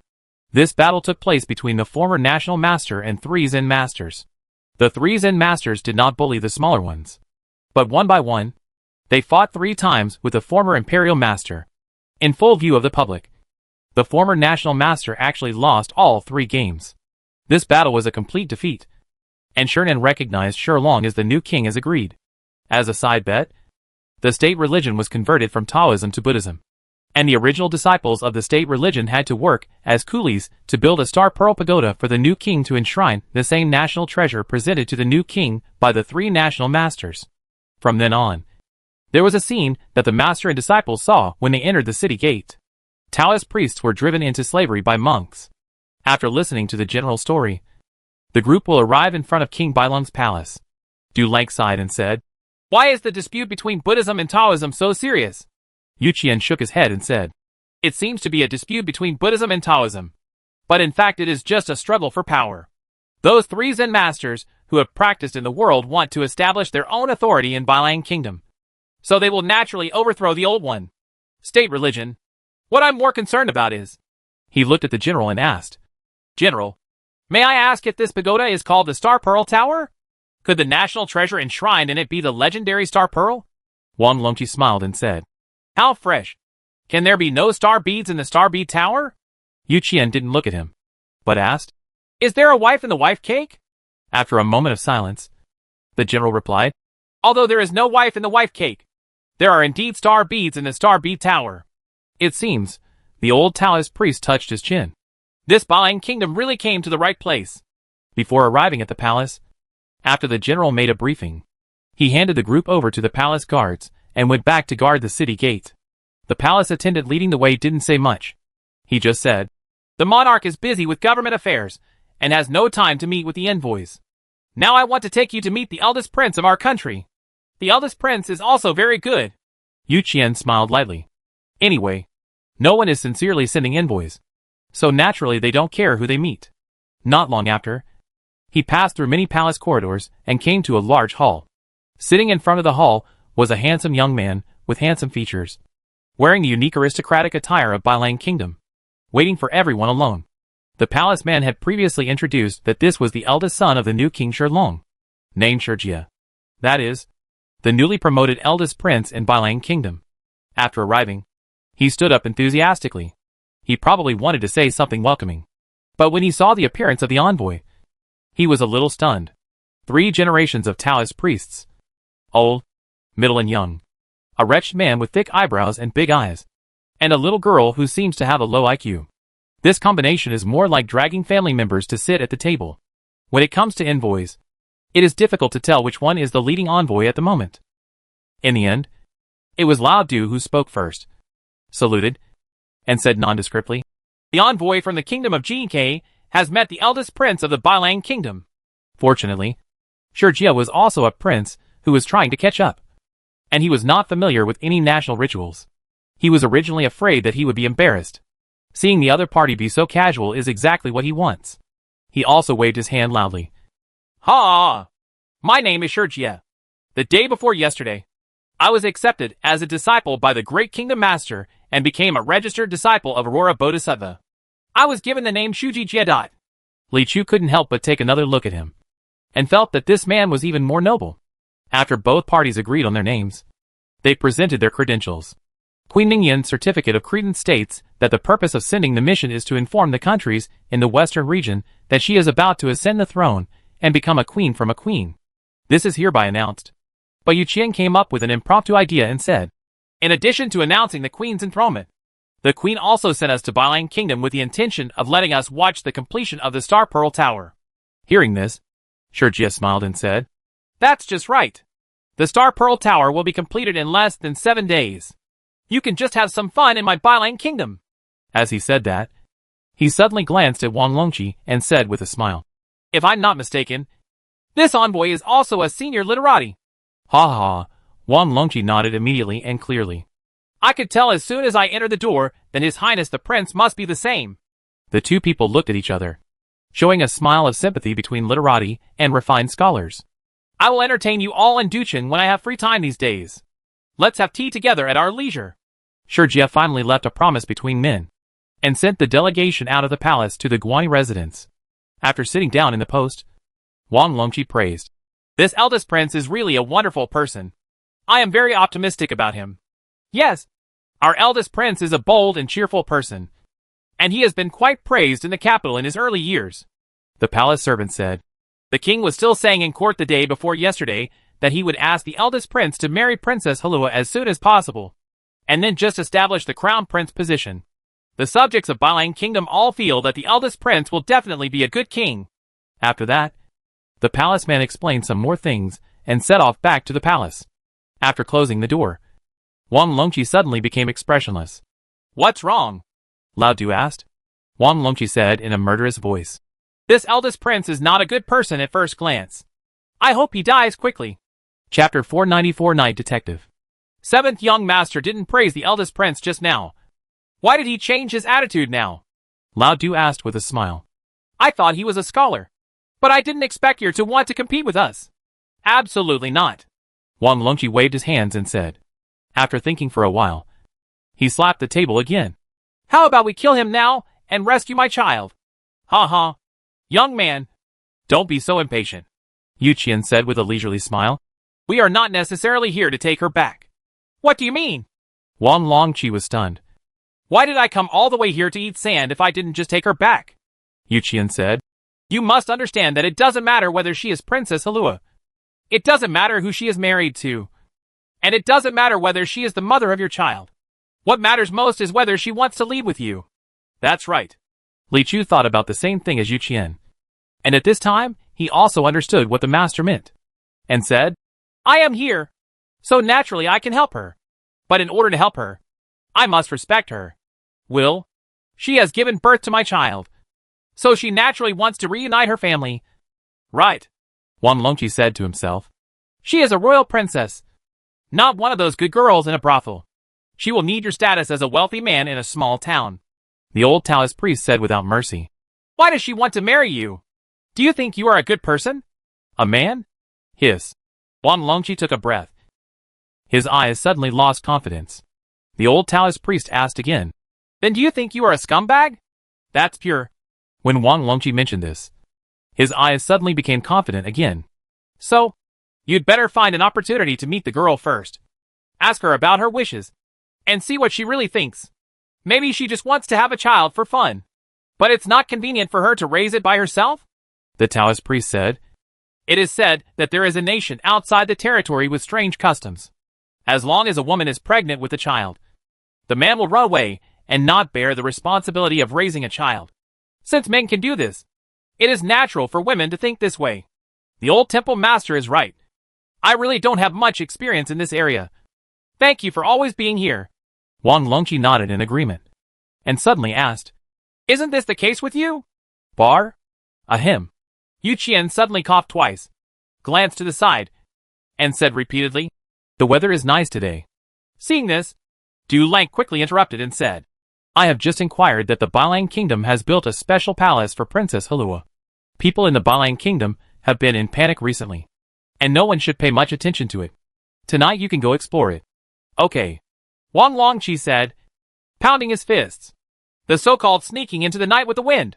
When the night wind blew through Bailang Kingdom, two figures quietly entered a palace in the capital. The dog is wandering, as expected by Du Lang, because the existence of Princess Halua is more like a mascot and has no practical significance. The Bailang Kingdom, which has been panicking recently, did not equip this palace with too many guards. In fact, after experiencing several turmoils this year, not many people in the country remember the existence of this princess. Du Lang carried Wang Longqi and climbed over the high wall gently and skillfully, passed through several garden corridors, dodged the patrolling soldiers, and arrived at the back of the princess's palace. Right here, the bedroom was illuminated by bright candlelight, and the figures inside were faintly visible. Sitting by the window was a graceful woman. That's my baby's mother. With this body shape, I won't admit it wrong, Wang Longqi said anxiously, wanting to rush up and push open the window. Seventh young master, calm down. Lao Du grabbed him and said in a lowered voice, there are others in the palace. If you go in at this time, it will be difficult for the princess to explain. Before he finished speaking, the sound of conversation came from the palace. Are you okay? This was a woman's voice. It's okay.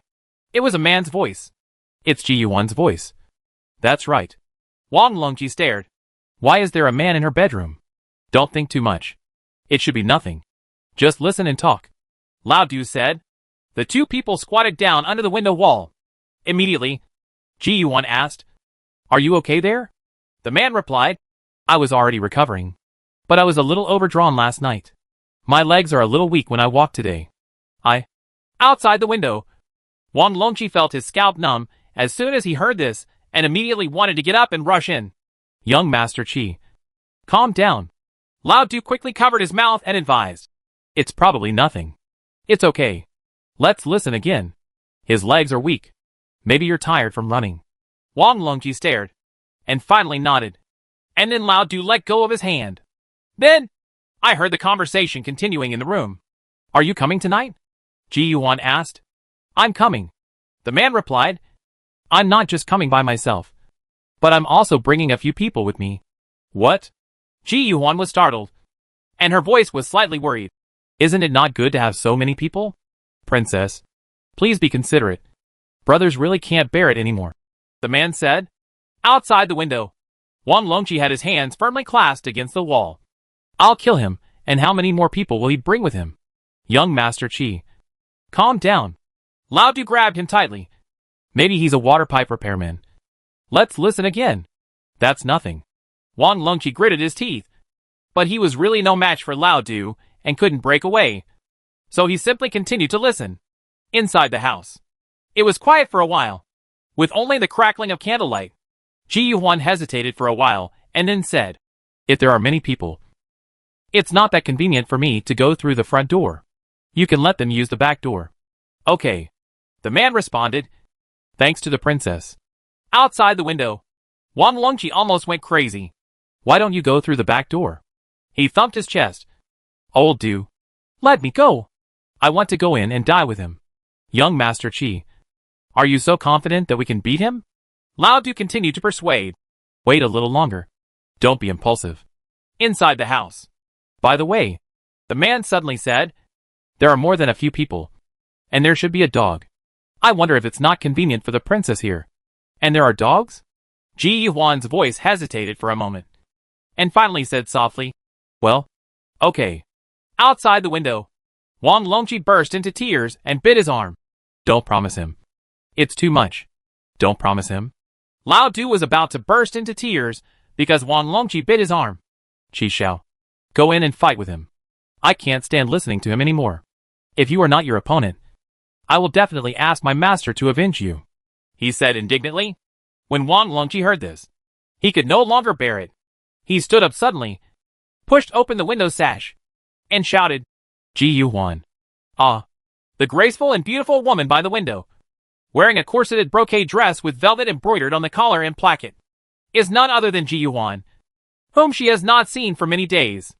Opposite her, At the bottom of the steps was a middle-aged Taoist priest with a gentle temperament. He looked about the same age as Lao Du, but his temperament was extraordinary, and their appearance was even more different. Seeing Wang Longqi suddenly appear, Ji Yuan opened her mouth in surprise. Her eyes flashed a few times, and after a while she shouted, "Ah Qi! I." Wang Longqi came in from the window, with tears in his eyes. "I ran all the way here, ate sand all the way to find you, and almost got killed by monsters. Why are you doing such a thing here? What's the matter?" Ji Yuan was stunned for a moment, but quickly came to his senses, looked around, closed the window sash, and said, "Let me introduce to you. This is the former national master of Bailang Kingdom, Yonglin Daolong. Hello." Although the middle-aged Taoist priest with extraordinary bearing didn't know what he was talking about, he still nodded slightly to the two of them. "Uh-huh. Taoist Yonglin. Right?" Wang Longqi took a deep breath and asked, "What were you talking about just now?" Ji Yuan thought for a while and said, "It's nothing to tell you. The situation in Bailang is complicated now. Taoist priest Yonglin was plotted by 3 monks before. He lost the battle and his realm fell. In order to save the disciples of the national religion in the capital, he overdraft if you lose your cultivation. You are in a very dangerous situation. It can be seen that the cultivation level of Taoist Yonglin is indeed not low. If it weren't for his injuries and damage to his cultivation, it would have been impossible for someone to come so close and not be noticed. When I was pregnant, Taoist Master Yonglin was the first to find out. He helped me hide it from Lord Bailang, and also helped me find excuses to stay in the palace and not go out. So I finally gave birth to the child and got away with it. It can be said that he is a great benefactor to me and my children. So after he lost power and was hunted by the current national master, I took him in. Now Taoist Master Yonglin wants to summon the original disciples of the national religion to plan to regain the orthodox position of Bailang Kingdom, and I am considering whether to help he." "Ah." After hearing what she said, Wang Longqi felt a little cognitively dislocated. He scratched his head and after a long while, he held back a sentence. "Where is the dog?" "It's the sacred beast of our national religion. A 3-eyed spirit dog," Taoist priest Yonglin said. "It was seriously injured in the battle to protect the religion. The believers couldn't bear to abandon it, so they took it with them to hide." Ji Yuan looked at Wang Longqi strangely. "Why are you so excited? What do you think it is?" "Ah. I thought it was the roaring sky dog." "Uh-huh. Ah ba. Wang Longqi didn't know what to say for a moment and began to make sounds of unknown meaning. Ji Yuan calmed down and asked, "Ah Qi, why are you here? Jiangnan is thousands of miles away from this place. I thought we would never see each other again in this life. You? How can I rest assured if you only bring the child back to me?" Wang Longqi sighed. "That's why I asked Li Chu to take me to the western regions." After a pause, he hesitated to say the next words. Ji Yuan showed a happy expression. "Taoist Master Li is here too?" She looked at Taoist Master Yonglin and said with a smile, "In this case, the state religion will be saved." Chapter 495. Did you just talk about Li Chu? Fighting? Li Chu looked at Wang Longqi, who had sunken eye sockets, bent waist, sallow complexion, but high energy in front of him. Somewhat puzzled, why did a request suddenly appear for him to go to the 3 national masters of Bailang Kingdom to fight? "Yes. Taoist Master Yonglin told me last night about the situation of Buddhism oppressing Taoism in Bailang. It really made the listeners sad and shed tears," Wang Longqi said. "So I told him on the spot that it doesn't matter. My brother Li Chu is also a Taoist priest. When Li Chu comes, the Bailang Kingdom will be at peace. When Li Chu comes, the state religion will be saved. The oppression of Taoism by Buddhism in Bailang is indeed a bit unreasonable." Li Chu nodded and said, "They could not help but feel sad when they saw the scene when they entered the city. If there is an opportunity, it is not impossible to help the Taoist priests in Bailang. Only, I'm not good at fighting." Li Chuzi said after thinking. "It's okay. The content of this fight can be negotiated by both parties. If you have any special skills, just tell us. It can be discussed."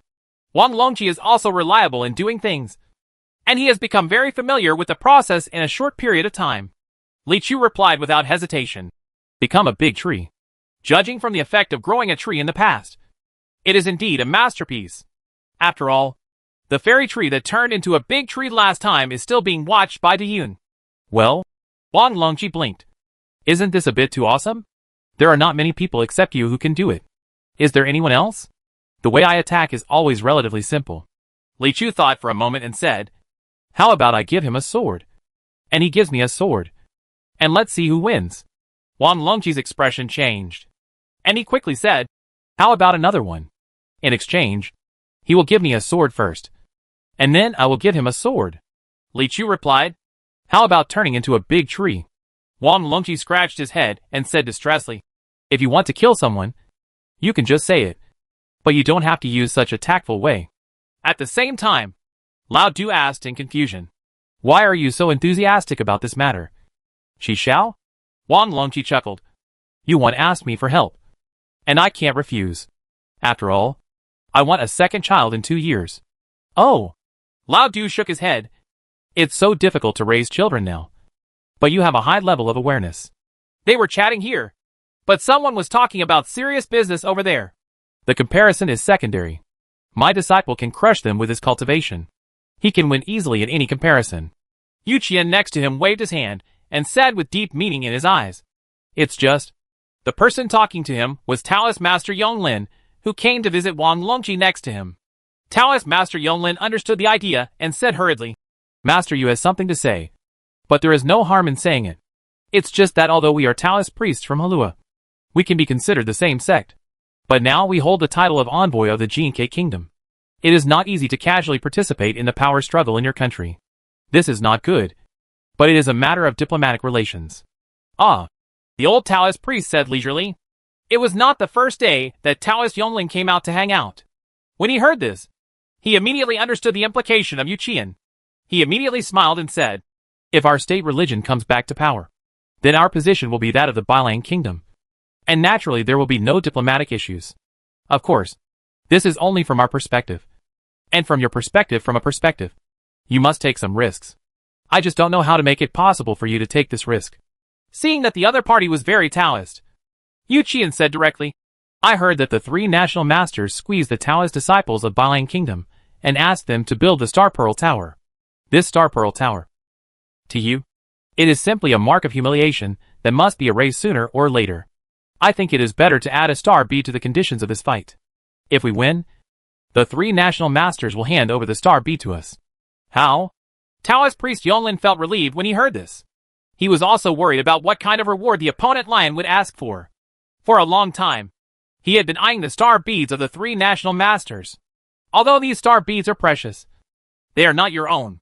There is nothing to feel bad about if you promise to give them 10,000. So he put on a troubled look and sighed. This is a sacred object of our country. But if this move can save the national religion from fire and water, it can only be taken away by Master Yu. Don't worry. Yu Qian's expression suddenly became lofty, and his head seemed to be shrouded in a layer of holy light. It is our duty to restore the glory of the Tao sect. We have been completely embarrassed by the alien demon sect. Kuranzi stood on a mountain peak, looking at the vague outline of the city in the distance, and let out a sigh. Senior brother, this is none of my business. I'm not from the strange demon sect. It's all my own shame that I've lost. Pai Yinzi said from behind. What? Are you proud? Hai Lanzi said angrily. Pai Yinzi murmured twice and said, Actually, there is no shame in asking outsiders for help. Grandma Liahua, as one of the 5 Dharma kings of the demon sect, didn't she also ask Master for help before? We asked them for help this time. But it's just a favor. Otherwise, how will the little Taoist deal with him? Hearing the words, little Taoist priest, the self-esteem in Hai Lanzi's eyes was obviously less, and the light of reason took over. Don't let the matter of the immortal fate leak out later. Just let those people help deal with the little Taoist priest temporarily. But you can't separate the immortal fate.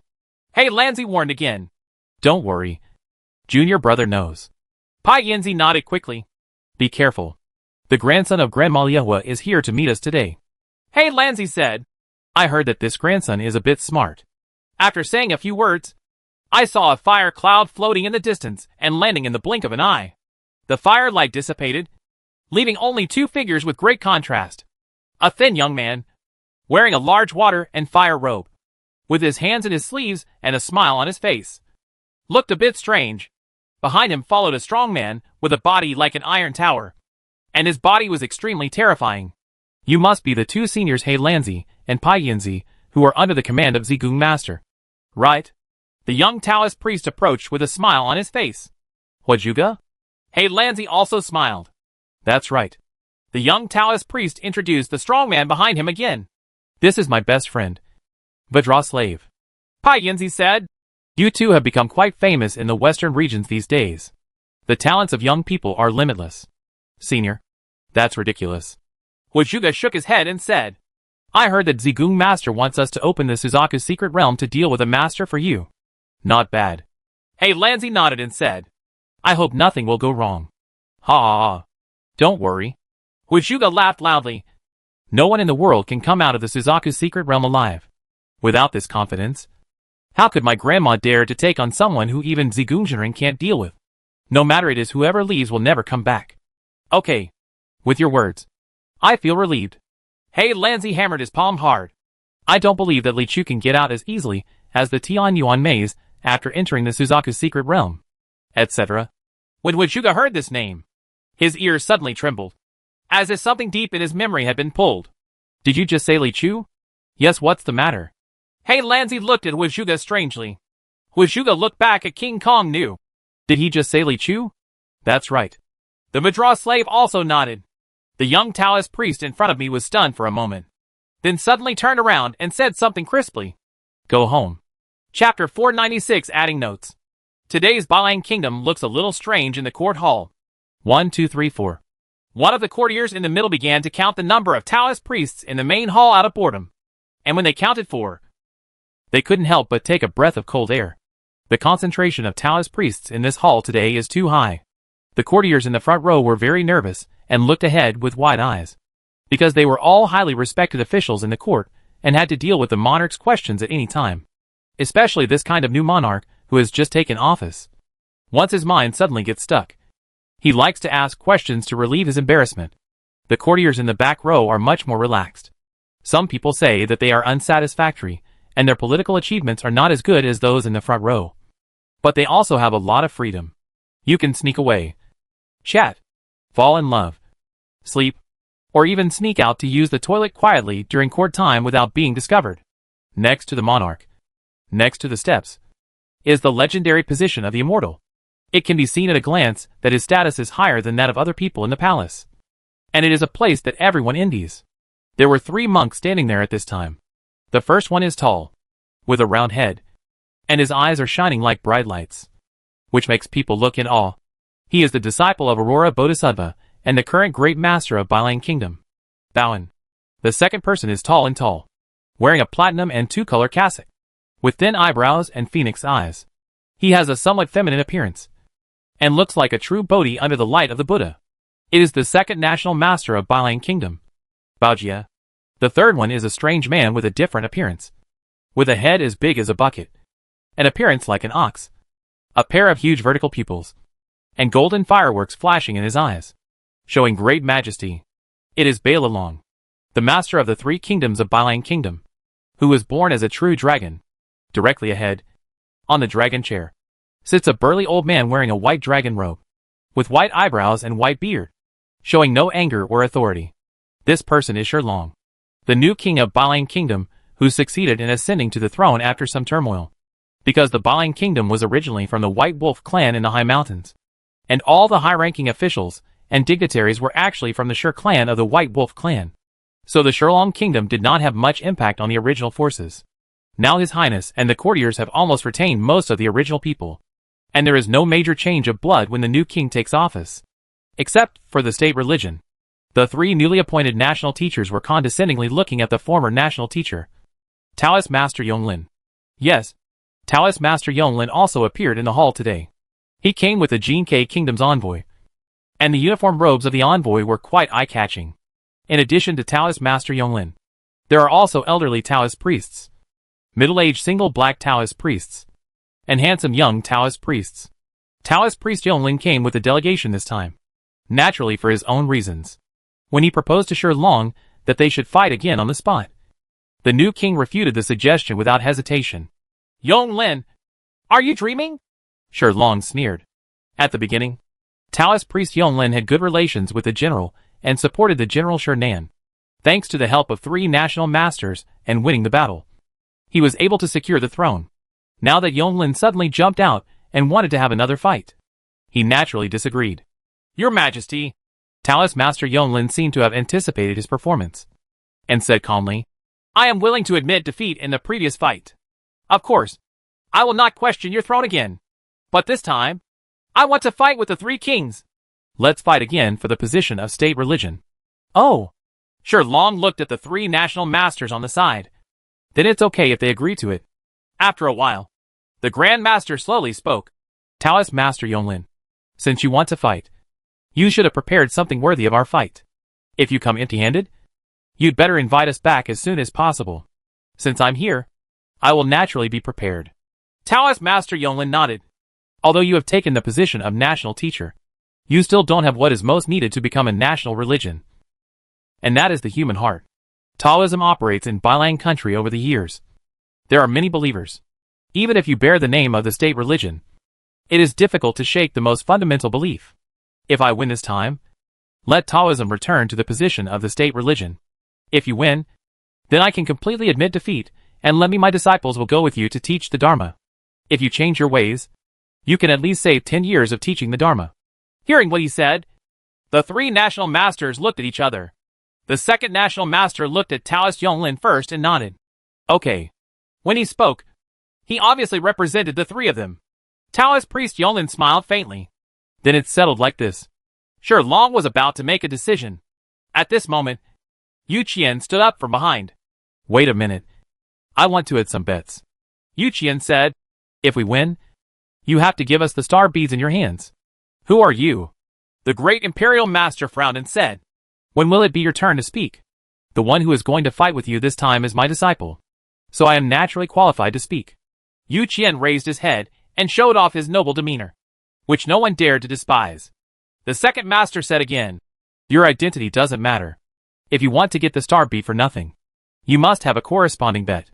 Otherwise, why should we bet against you? This, Yu Qian pondered for a moment, glanced at Taoist Yonglin next to him, and patted him on the shoulder. I will bet you with the life of the former imperial master. I heard that you have been secretly pursuing him these days. They must also regard him and his disciples as a thorn in their side. If we lose this time, we will directly let Taoist Yonglin commit suicide and apologize. Okay. The second master agreed without hesitation. Not bad. Refreshing. Yu Qian also smiled slightly, indicating that both parties had reached a happy deal. The two sides nodded to each other, expressing their recognition of the other's pride. Only Taoist Master Yonglin frowned, feeling that things were not simple. Hiss. He was about to say something out loud. Just then Wang Longqi jumped out. Wait a minute. I want to raise the bet too. Who are you? The Grand Master looked at this guy with thick eyebrows and big eyes and felt very strange. The person who wants to fight with you is my good brother. Wang Longqi raised his chest and said, I would like to add one more thing. If we win, you must allow me to take away Princess Gu1 of Halua for marriage. Such a big tone. What kind of bet do you have to dare to raise such a bet? The Grand Master asked. Wang Longqi pondered for a moment and patted Taoist Yonglin's right shoulder again. I bet with you the lives of Taoist Yonglin's family, young and old. If we win, you let me take away Princess Halua. If you win, I will let you eradicate him directly, and not even leave him a chance to take revenge. Okay. The second master nodded again in agreement. It's really refreshing. Wang Longqi also completed a pleasant transaction. He also showed the extraordinary pride of the children of the world. Only Taoist Master Yonglin, who was sandwiched between the two, showed a strange expression and whispered, You too? What? You want more pounds? Wang Longqi asked. Is there anything else I can add? Should the ashes of ancestors be pressed up? If he loses, give him rice to eat? Taoist priest Yonglin said speechlessly. I just want to say, is this appropriate? Wang Longqi asked with some surprise. We all took such a big risk to help you regain the position of the state religion. You won't disagree with this little thing, right? Qi. You can't say that. Yu Qian advised from the side. Taoist Master Yonglin, don't worry. We must be determined to win before we make this bet. After all, if you lose, you may just lose your whole family. It's just our lives. What we have lost is our Yunguan's face. Taoist Master Yonglin made two sounds, whether crying or laughing, and for a moment, it seemed as if he couldn't tell whether the person in front of him was an enemy or a friend. If I can invite to assistance, I will be like smoke from my ancestors' graves for 8 generations, and my merits will be as high as the heavens. Chapter 497, Alliance of Those Who Work Together. Huizhuge looked at Hilanzi with an unbelievable light in his eyes. The Li Chu you are talking about is Li with the surname Li. And Chu with the surname Chu. Right. Yes. It's Musie's Li. Liangmu's Chu. Right. Yes. Is the tree on top and the face on the bottom? I don't want to miss Li anymore. Are you from Jiangnan? Yes. A Taoist priest? Yes. Very handsome? Yes. More handsome than me? If you are 80 handsome, then he is at least 10,000. Hilanzi looked at Huizhuge and thought that this grandson must have suffered from the little Taoist priest. He sighed silently. Accept the reality. He should be the Li Chu you think of. Then you still want to deal with him? Huizhuge said angrily. Isn't this just asking for death? Paiyanzi looked at his grandson and said, It's time now. Let's not make fun of homophones. Right. Huizhuge said. Is there anyone with a more sinister homophone than you? Hilanzi said. But what you just said is that no one can escape from the Suzaku secret realm. What are you afraid of? I'm talking about normal. But that Li Chu. Huizhuge's eyes began to shake, as if he was caught in some terrible memories. It seems that you were also deeply hurt by him, Kuranzi said deeply. Then, he patted his chest and said, As a born holy creature, three-eyed Mullen, I have 3 natal seeds that are as important as life. They are the foundation for me to become an immortal and attain enlightenment in the future. It is this Li Chu who will carry my natal seeds throughout my life. One of the seeds was wiped out, turning me into a mutilated orchid. Not only did I lose 1 life, but I also have no hope of reaching the top in this life. Can you understand this deep hatred? Huizhuge raised his head and looked at him, his eyes flickering. Paiyanzi also patted his chest. I have a precious star bead that is my lifeblood, but it was taken away by Li Chu's conspiracy. A person has no lifeblood. Can you understand this kind of deep hatred and hatred? Ah. Huizhuge heard this and held his head in pain for a while, then stretched out his arms that had been covered by long sleeves. They were actually covered with ancient and mysterious scales. Terrible and terrifying. I originally had an intact Taoist body, but it was Li Chu who destroyed both my arms. Although my grandma asked Mr. Baishur to equip me with a pair of unicorn arms. Who knew that unicorn scales were so hard? Can you understand the deep hatred and hatred I feel when I use these hands for the first time? Hilanzi and Pianzi shuddered as they looked at the unicorn scales that were as sharp as knives. If castration is the greatest devastation to a man's spirit, Ling Qi is the devastation to his body. Then use these hands. It's simply a combination of castration and Ling Qi. Outrageous. Outrageous. After the 3 people took turns talking about their bloody feud with Li Chu, they immediately cried in each other's arms, as if they were sorry they had met each other late. Crying, Hilanzi raised his head, looked at the tall and slightly disobedient Vidra slave standing at one side, and asked, Why don't you get along? He and I don't have as much hatred as you do. I don't understand. King Kong's slave laughed sheepishly and scratched his head. Li Chu just killed my father. Oh. Kuranzi nodded, turned away, and continued crying. But as I cried, I came back to my senses and felt something was wrong. Paiyanzi and Hilanzi looked at Vidra's slave together. Huizhuge had no choice but to raise his head and explain. His father is the golden bodhisattva of the 5 Dharma kings of the demon sect. Because the child's brain was not very good as soon as he was born, his father gave him to Bai Shigong for treatment, and did not want to care about him anymore. Later, Mr. Baishar can't cure his brain, and we have been playing together since childhood. So we just took him to travel with me. So he doesn't know his father very well. Only with this explanation could the 2 people on the other side understand. It turns out that this little brother is not very smart. No. It turns out that he is not familiar with his father. Ha ha ha. Paiyanzi smiled awkwardly. So, Hilanzi clenched his fist heavily. We are all people who have a deep hatred for Li Chu. How can we give up easily? We must believe that there is a great way in heaven and earth. And there is no doubt that the best in the world is the best in the world. Don't blindly magnify the enemy. The Suzaku secret realm is a desperate situation for everyone. And as long as Li Chu is a human being, there will be no exception. That's right. Huizhuge seemed to be moved by his words, changed his mind, and nodded. As long as we find a way to introduce him to the Suzaku secret realm, I don't believe he will not die. Paiyanzi also extended his hand excitedly. Since we are all like-minded people, Why not form a small alliance today? Okay. Huizhuge also agreed. The alliance formed by the Avengers who work together. Why not call it? Several people were furious, raised their hands together, and said in unison, Alliance of those who work together. A sneeze. At this time, Li Chu still didn't know about the establishment of this alliance of concerted efforts against him. He was standing quietly in the main hall of Bai Lang Kingdom, and happened to sneeze, attracting some attention. So he simply took the opportunity to step forward and said, I. As soon as he opened his mouth, Taoist Master Yonglin looked at him with a pleading look. Ancestor, don't you also want to raise your bet? But before this gaze could reach Li Chu's eyes, he was intercepted by Wang Longqi. He looked back at Taoist Yonglin with thick eyebrows and big eyes. As a person who is fighting in the martial arts, isn't he qualified to raise the bet? Taoist Master Yonglin replied with his eyes. It's not that he's not qualified. It's that I have nothing to bet on. Now if I lose, I'll kill everyone. What else can I lose? Wang Longqi replied with his eyes. Didn't you just say that there are still ancestral graves? Taoist priest Yonglin looked horrified. Why do they want this thing? Wang Longqi replied calmly. Humph. The bet with us is not to see what they want, but to see what you have. Taoist priest Yonglin's eyes flashed with sadness. Help me. Help me. Help me. Fortunately, Li Chu did not raise his bet. As the main force in the battle, he just asked a question that he was more concerned about. So, may I ask, how is the content of this fight defined? He hoped to get a definite answer. You will give the question for the first game. We will give the question for the second game. And the monarch will give the question for the third game. How about that? Said the second master. Okay. The monarch over there, Shi Long, nodded. This is not unfair. And Li Chu can only nod in agreement. In this way, the two sides reached a consensus, and everyone in the Jinke Kingdom mission also returned home.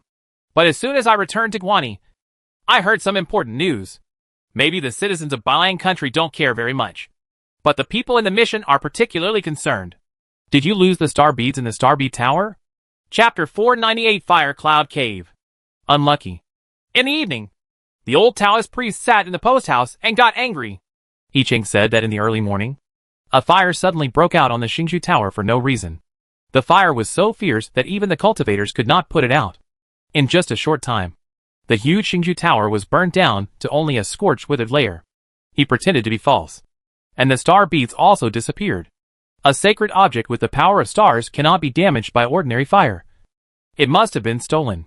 Wang Longqi repeated the information he had just found out. The Balang Kingdom's anti-theft agents are really careless. How can they just throw away such a big treasure? Yu Qian shook his head. It's really not the case. Wang Longqi said again. It is said that the three national masters jointly set up numerous restrictions and formations on the top of the Star Pearl Tower. And even the powerful ones were helpless when they came forward. I really don't know where the person who stole the Star Pearl is. Sacred? Yeah. I don't know who stole it. And it's even harder to trace it back. I don't know where the star bead is that I'm about to get it. Went to the Fire Cloud Cave. 800 miles to the southwest. Du Lang suddenly said. Huh? Wang Longqi looked at him strangely. How do you know? Because it's written in this letter. Lao Du handed over a note. Just now a child came to the gate of the Guani station. He said that someone handed it to him at the city gate and asked him to come to the Guani station and give it to him. A handsome Taoist brother. As soon as I heard that he must be the one for me, I accepted the letter. It's so shameless. Wang Longqi smacked his tongue and said, Which one can you relate to? Handsome or brother? No matter how you look at it, you are always an ugly black uncle. Right. Yu Qian also said, Children these days are really unreliable in doing things. And they actually gave it to you? Lao Du smiled charmingly. I bought him 12 bunches of candied haws. And he finally admitted that I was a handsome Taoist brother. The world is getting worse. The world is getting worse. Wang Longqi shook his head and sighed. Well, Li Chu said from the side. Aren't any of you curious about the content of the letter? Yes. Several people gathered around the note and read it again. 2/3 of the entire letter accuses Li Chu of how heinous and evil he is, including killing his parents and stealing people's arms. The last paragraph says that if you want to get the star bead, you have to go to the Fire Cloud Cave 800 miles away. Whether it comes or not is a puppy. It's so despicable. Du Lang said. It's obvious that we need the star beads. So he threatened us with other people's star beads. Master, This must be a trap. But you have to go for a walk. Li Chu stood up and said. Yes.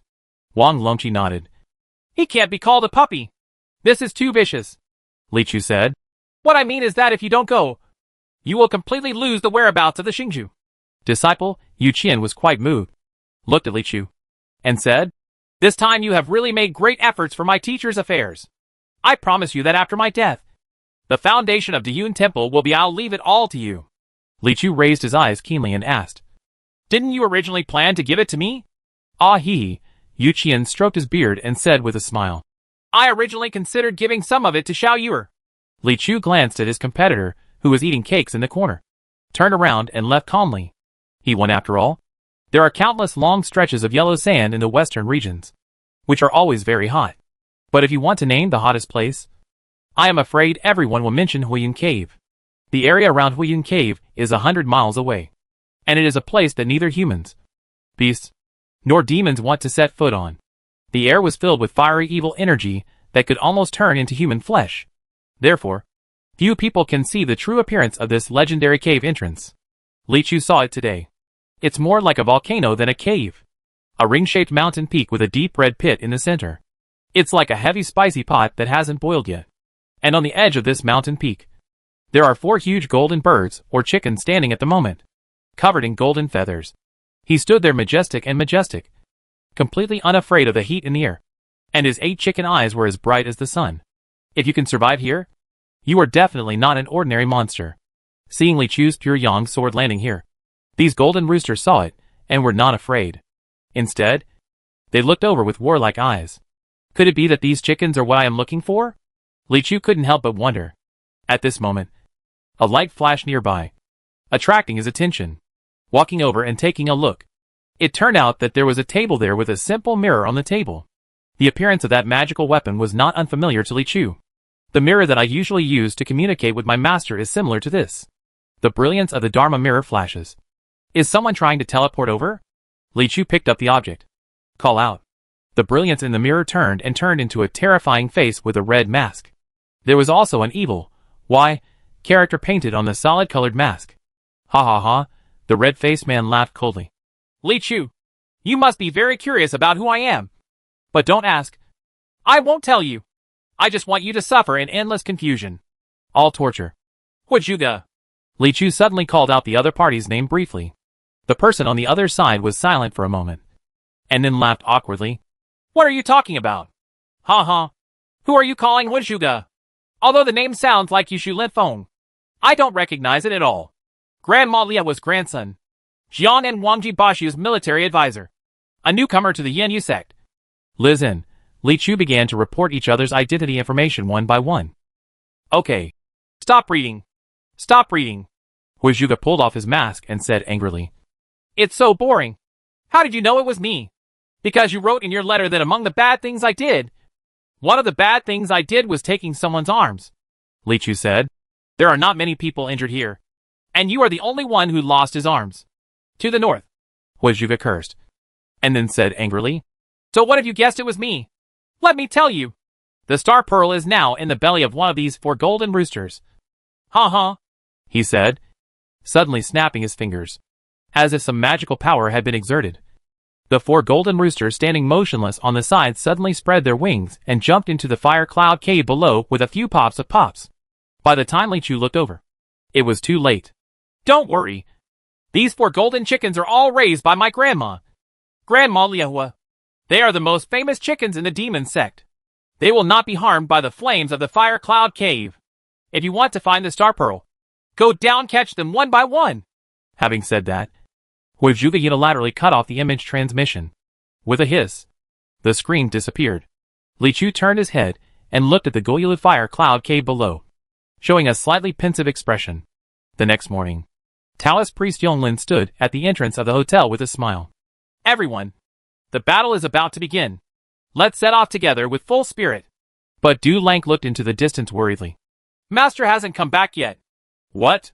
Taoist Master Yonglin's expression froze, and his face instantly turned pale. Oh, it's not a good thing. Yu Qian shook his head and said, If my disciple cannot come back to fight, then the face of Di Yongwen will be damaged. Yes, Then my child can't go home with me. Wang Longqi also looked melancholy. Hee hee. Taoist priest Yonglin suddenly smiled again. I'll kill both of your mothers. Chapter 499. Which one are you comparing to? It turns out that this fire cloud cave is actually the entrance to a secret realm. Below is a sea of flaming fire. Blazing fire clouds are surging in the sky. Flames are burning in the air. A huge small world. Boundless. The golden world of the golden bodhisattva was vast and pure before. But compared to this world of flames, it seemed that it could only be regarded as a small fuss. Heavenly fire. Earthly fire. And human fire seemed to be the legendary flaming H.L. Li Chu was in it, and did not move in a hurry. Instead, he looked up and down first and observed his surroundings. If you let go of the mind's eye technique, you can only feel the endless heat, and all the breath will be covered by the flames. It seems a little difficult to find chickens in such a harsh environment, but you have to find it after all. He wielded the pure yang sword and quickly shuttled through the fire clouds, looking for the 4 golden roosters that had just entered the fire cloud cave. The trouble with the secret realm is that although you come in from the same cave, the locations you appear in the secret realm are not necessarily similar.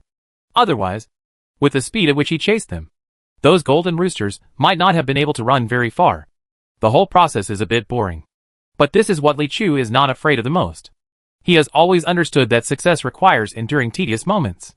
If we hadn't chopped down the lantern monsters again and again in Chilipo, we wouldn't be where we are today. If there is no reading practice day after day, how can we be the second in the province? Thinking of this, Li Chu frowned, unwilling to continue recalling the tragic failure. Anyway, men just have to be able to endure loneliness, resist temptation, and be able to find the right one. His wandering thoughts did not stop him from scanning the surroundings with his eyes. After an unknown amount of time, he finally saw a golden color in the sea of fire. Got you, Li Chu secretly thought in his heart. And the pure yang sword's edge turned, and he rushed over. Over there, the huge golden rooster was soaring in the sea of fire, and he noticed Li Chu immediately. After all, the pair of shining rooster eyes were not covered. Seeing the little Taoist priest flying toward him on a flying fireball, the golden rooster immediately burst out with strong fighting spirit, spread its wings, and shined brightly. Call out. In an instant, countless golden awns rose from under its wings, as if a sun sprang out of thin air. And those golden awns were not empty light, but had substantial and powerful piercing power. Each one was no less than the handle of a god in the world. Soldier, Huishuda said that this was the best chicken raised by Grandma Liuhua. And it was indeed true. What Li Chu didn't know was that the Hua family had raised this golden rooster for generations, with the original purpose of letting them enter the secret realm of the Suzaku to fight with the Suzaku. How can a chicken that can fight with a red bird be an ordinary bird? Facing the golden rooster as powerful as Chuang, Li Chu had only one action, which was to jump. With this jump, his body flew into the air, avoiding direct contact with the countless golden lights. The flying fire meteor formed by the pure yang sword continued to move forward, and instantly hit the rising sun. Boom!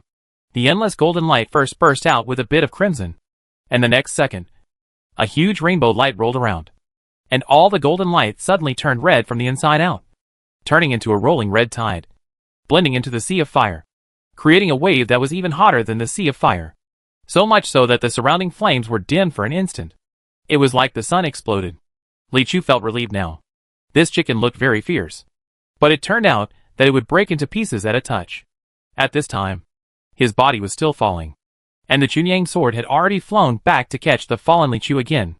The entire movement is done in one go, in the blink of an eye. Unfortunately, nothing dropped. If the star bead is in the belly, it will never be damaged by an attack of this level, and it should be able to explode. In fact, Li Chu was not sure whether Huizhuge really fed the star beads to one of the golden roosters, but he always came to take a look. He couldn't help but think that it would be great if he brought the little koi here. If so, it will definitely fall off 100%. However, in this environment, there is no guarantee that she will not turn into a grilled fish when she comes down. The explosion gradually dissipated, and the surrounding area became calm again. Li Chu was about to continue searching, when he suddenly felt an unusual aura. Rumble. The surrounding sea of fire suddenly rolled violently, and an extremely powerful tide rolled in from the distance, carrying the power of destroying the world.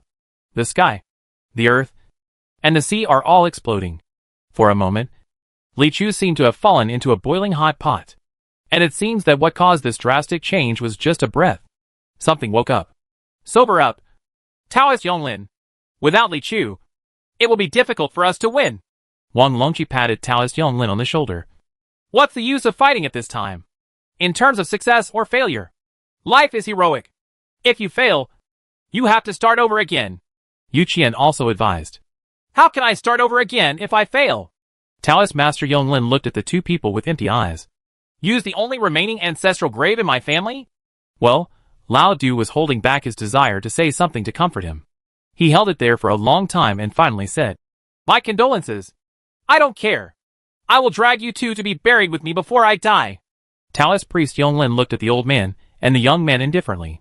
Young people, don't be so pessimistic.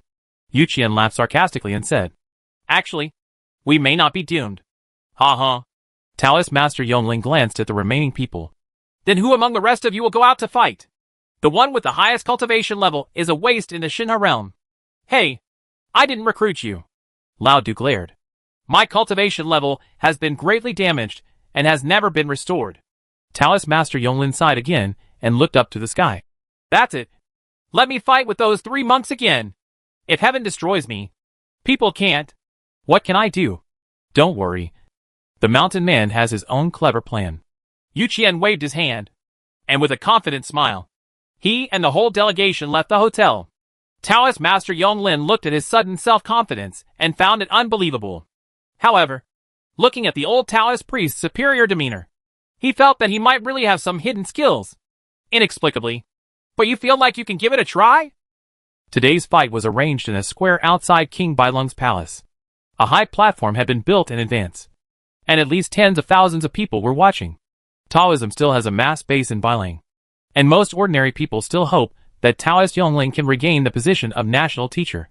And most of them come here to cheer him up. On the opposite side, most of the people gathered at the 3 imperial preceptors' offices were their recent disciples.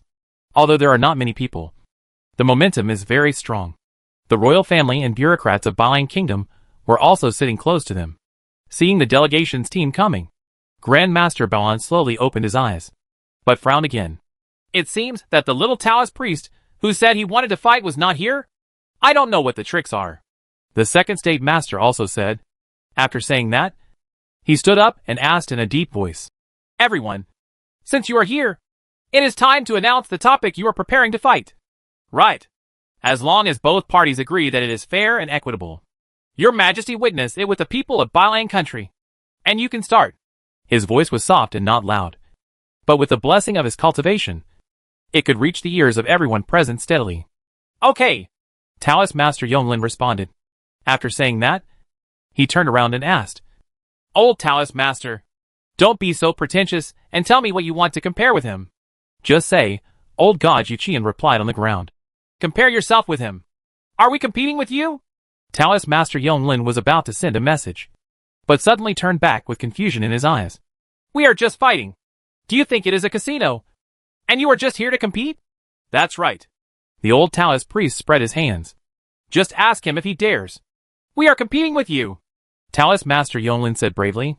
After hearing these words, the great imperial master suddenly took half a step back, as if someone had discovered some tragic fact, and suddenly felt weak at his feet. After thinking for a while, he asked again, Where do you want to compare the size? Chapter 500 Born with a Bad Temper. Isn't this a fool? The master of the 3 kingdoms, Bao Lilong, suddenly slapped his thigh from behind. This old boy has something. And they discovered my only shortcoming. Before he finished speaking, the great imperial master in front suddenly turned his head, with a fierce glare in his eyes. What did you say? How do you know where my shortcomings are? You can't hide the look in someone's eyes that wants to kill you. Hey! The master of the 3 kingdoms suddenly took a breath of air. He never thought that he had spilled the beans in a moment of impatience. He scratched his head and gritted his teeth for a long time and said, Okay. Actually, someone spread the word when we were studying in the mountains. Every time you urinate, your fellow disciples will secretly watch you for so many years. But no one can see clearly. It's too much. I'm hiding far away. And you still want to do it. The Grand Master's right hand could no longer hold back and began to grasp the void. Master Sangua's neck felt cold, and he quickly said, Not only did I see it, but there are 2 more. Before he could finish his words, Master Ergwa's quick eyes and hands covered his mouth, and then said, "Don't listen to third brother's nonsense. Brother, don't be afraid. I have a solution." "What?" The anger in the Grand Master's eyes suddenly turned to the light of hope, because he knew that this second brother never said anything that was uncertain. So his voice was trembling a little. "Speak quickly," I heard the second National Master slowly say. "If they insist on comparing this size, then let's replace him with someone else. The third brother is quite talented in this area and is extremely majestic. So why not let the third brother compare?" "Ah, what you mean when you say there is a way is this?" The light in the Grand Master's eyes instantly went out again. "Otherwise? I'm just a monk. How can I cure this?" The second Master shook his head. "Yes, I am delusional." The Grand Master sighed. "Anyway, big brother, you don't have to think too much. We are all monks. So this thing is of no use in the first place," the second Master said with relief. The Grand Master's eyes were red. "Second brother, you don't understand. Some people become monks because they are no longer useful. And some people become monks because they are no longer useful."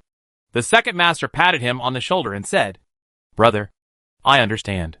The Master of the Three Kingdoms also came over and patted the eldest brother on the shoulder. "I understand too, eldest brother." The Grand Master glanced above him, then glanced below him, and said angrily, "You know nothing." Opposite, several members of the mission and Taoist Master Yonglin looked at the suddenly gloomy atmosphere here, and they all showed confused expressions for a moment. Question mark. What kind of show are these big bald guys doing there?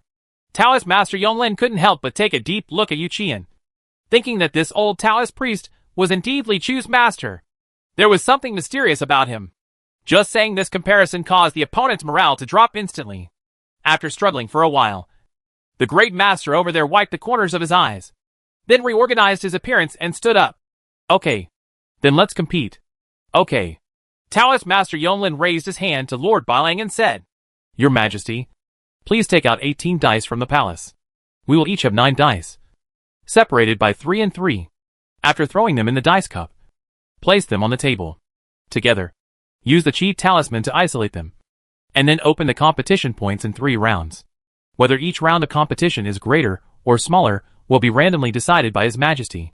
This way we can avoid someone using magical powers to cheat. And it is absolutely fair." The monarch looked at the Grand Master and said, "Is it okay?" It turns out, the Grand Imperial Master was a little distracted. Hearing this, he suddenly breathed a sigh of relief. "Are you talking about the size of a dice?" Taoist priest Yonglin looked at him strangely. "What do you think?" "Uh-huh." The Grand Master smiled. "I thought it was a pie gout competition." "Uh-huh." He smiled and wiped the cold sweat from his forehead. When Suzaku slowly woke up, he was angry. Born with a bad temper, he has a bad reputation all over the world. Among the 4 images, the most involved in the world is probably this mythical beast born in the fire. There have been many records in history where Suzaku destroyed a city with one breath. To it, it was just a breath of air. Isn't it normal to take a breath when I have trouble breathing? Especially in recent years, Suzaku has become increasingly uncomfortable, because it is a mythical beast born of flames. A family actually appeared in the world to compete with it.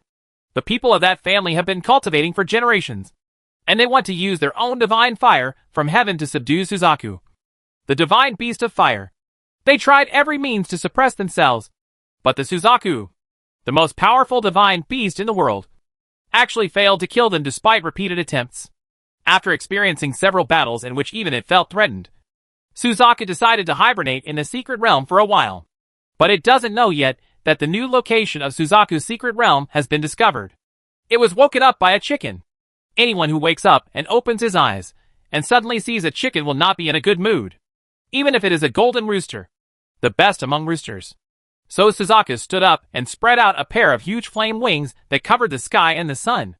The red gold Suzaku fire flowed around it, decorating the body full of divinity.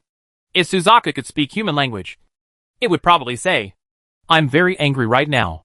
Then the chicken knelt down. That's right. He was forced to his knees by the pressure of the divine beast. That golden rooster with its golden body claimed to dare to fight the Suzaku. But that was only in a group, and it only had the will to fight without losing. In a one-on-one duel, facing the powerful Suzaku, it couldn't have any thoughts of blowing up its feathers. But can you get forgiveness by kneeling down? Obviously not. Boom. Suzaku didn't even look at it. But with a slight flutter of its wings, dozens of streams of fluid flowed out from the bird's feathers, like a meteor shower, and shot onto the golden rooster below. Kill! Boom, boom, boom, boom. This blow also shows that Suzaku has a fiery temper.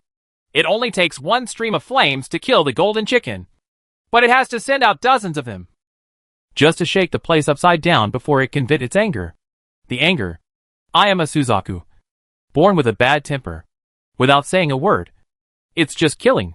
These dirty little things dared to enter his own secret realm.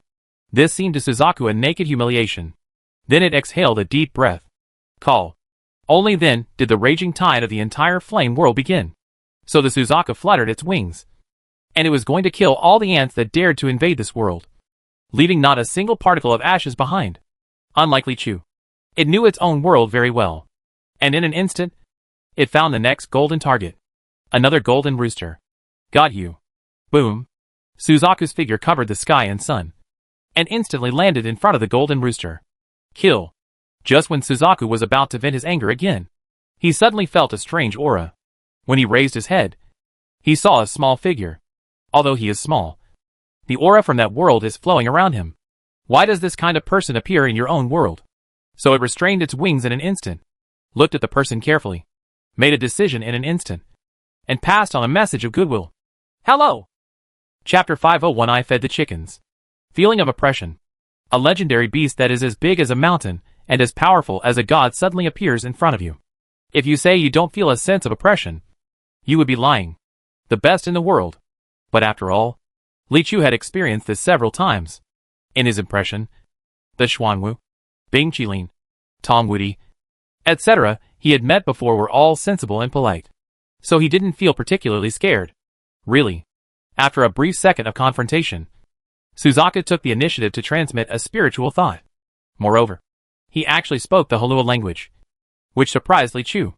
Is the whole world coming to learn Halua dialect?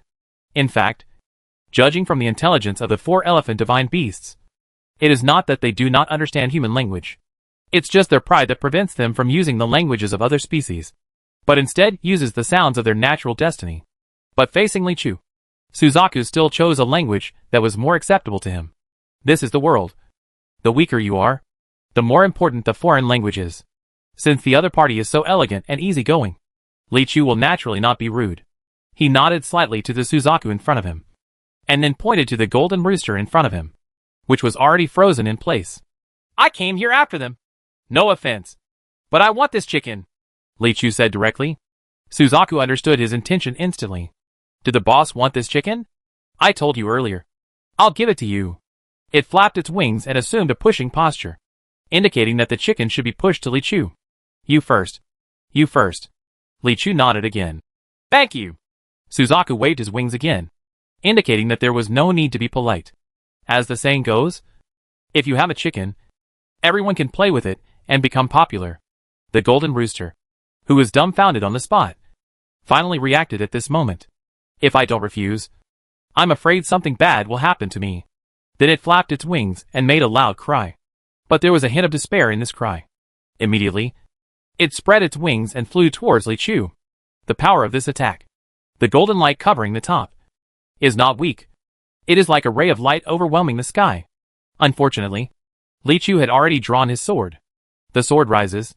A red dragon surged out, eclipsing the surrounding fire from heaven and earth. Boom. The golden rooster exploded and became a real cloud of rays of light falling. The sword falls. Not again? Lichu's eyes were slightly disappointed. This explosion rate is slightly low. Seeing such unhappy eyes, Suzaku's feathers stood up for no reason. After a pause, it suddenly raised one of its wings and pressed it towards Lichu. Lichu looked at its movements and was a little confused. It seemed that he wanted to stay calm where he was. Then the Suzaku spread its wings and flew away, disappearing into the endless flames. What's the meaning? Lichu was wondering. But he didn't have time to think too much. In just a few thoughts, he saw flames surging in the distance, and the huge figure of Suzaku came back again, and under its huge flowing flame wings, a pair of sharp claws are grabbing a fainted golden rooster. Suzaku came to Lichu, threw the captured golden rooster to the ground, and raised its wings again. This time Li Chu understood its meaning. Just one word. Please. Feather Emperor. Please take a seat. In another place in the western region, there was a village covered with skyfire flags. On the tallest tower in the village, a guest was welcomed. A young man wearing a large feather robe, with smooth skin and deep eyes, looked like a jade doll at first glance. But as soon as he moved, his eyes seemed to have thousands of stars flowing. The young man was sitting on a large chair. On the opposite side of the stairs stood a short old woman with white hair and a gold hairpin. The old woman was holding a fire-patterned crutch that was a head taller than her. At this time, he is bowing down. I have met Liehua. Get up quickly.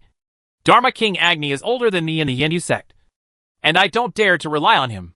The young man known as Yudi said leisurely, but his words were polite, and his attitude was not respectful. From the conversation between the two, it can be known that this old woman is Grandma Liehua, the oldest among the 5 Dharma kings of the demon sect. And this young man turned out to be the Yu Emperor of the demon sect, who had not appeared in the world for a long time. And he was born in an immortal form. Everyone in the Yenyu sect is always looking forward to Master Yudi's coming out of seclusion. Now that you have finally appeared, I can't help but be excited. Grandma Liehua looked up at Yuwashing. Master Yudi's demonic embryo transformation technique is a great achievement. Already? You can say it's done, or you can say it's not. Yuwash smiled slightly, his eyes twinkling. Huh? Grandma Liehua was suspicious. Before I went into seclusion, I just wanted to get out of seclusion and become the best in the world, so that I could fight with that boy Invincible. If I win, I will be the only one. Yuwashing said with a smile. But I suddenly discovered that even being the best in the world is not the end. As he said that, he turned over his hands and took out a bead with infinite stars.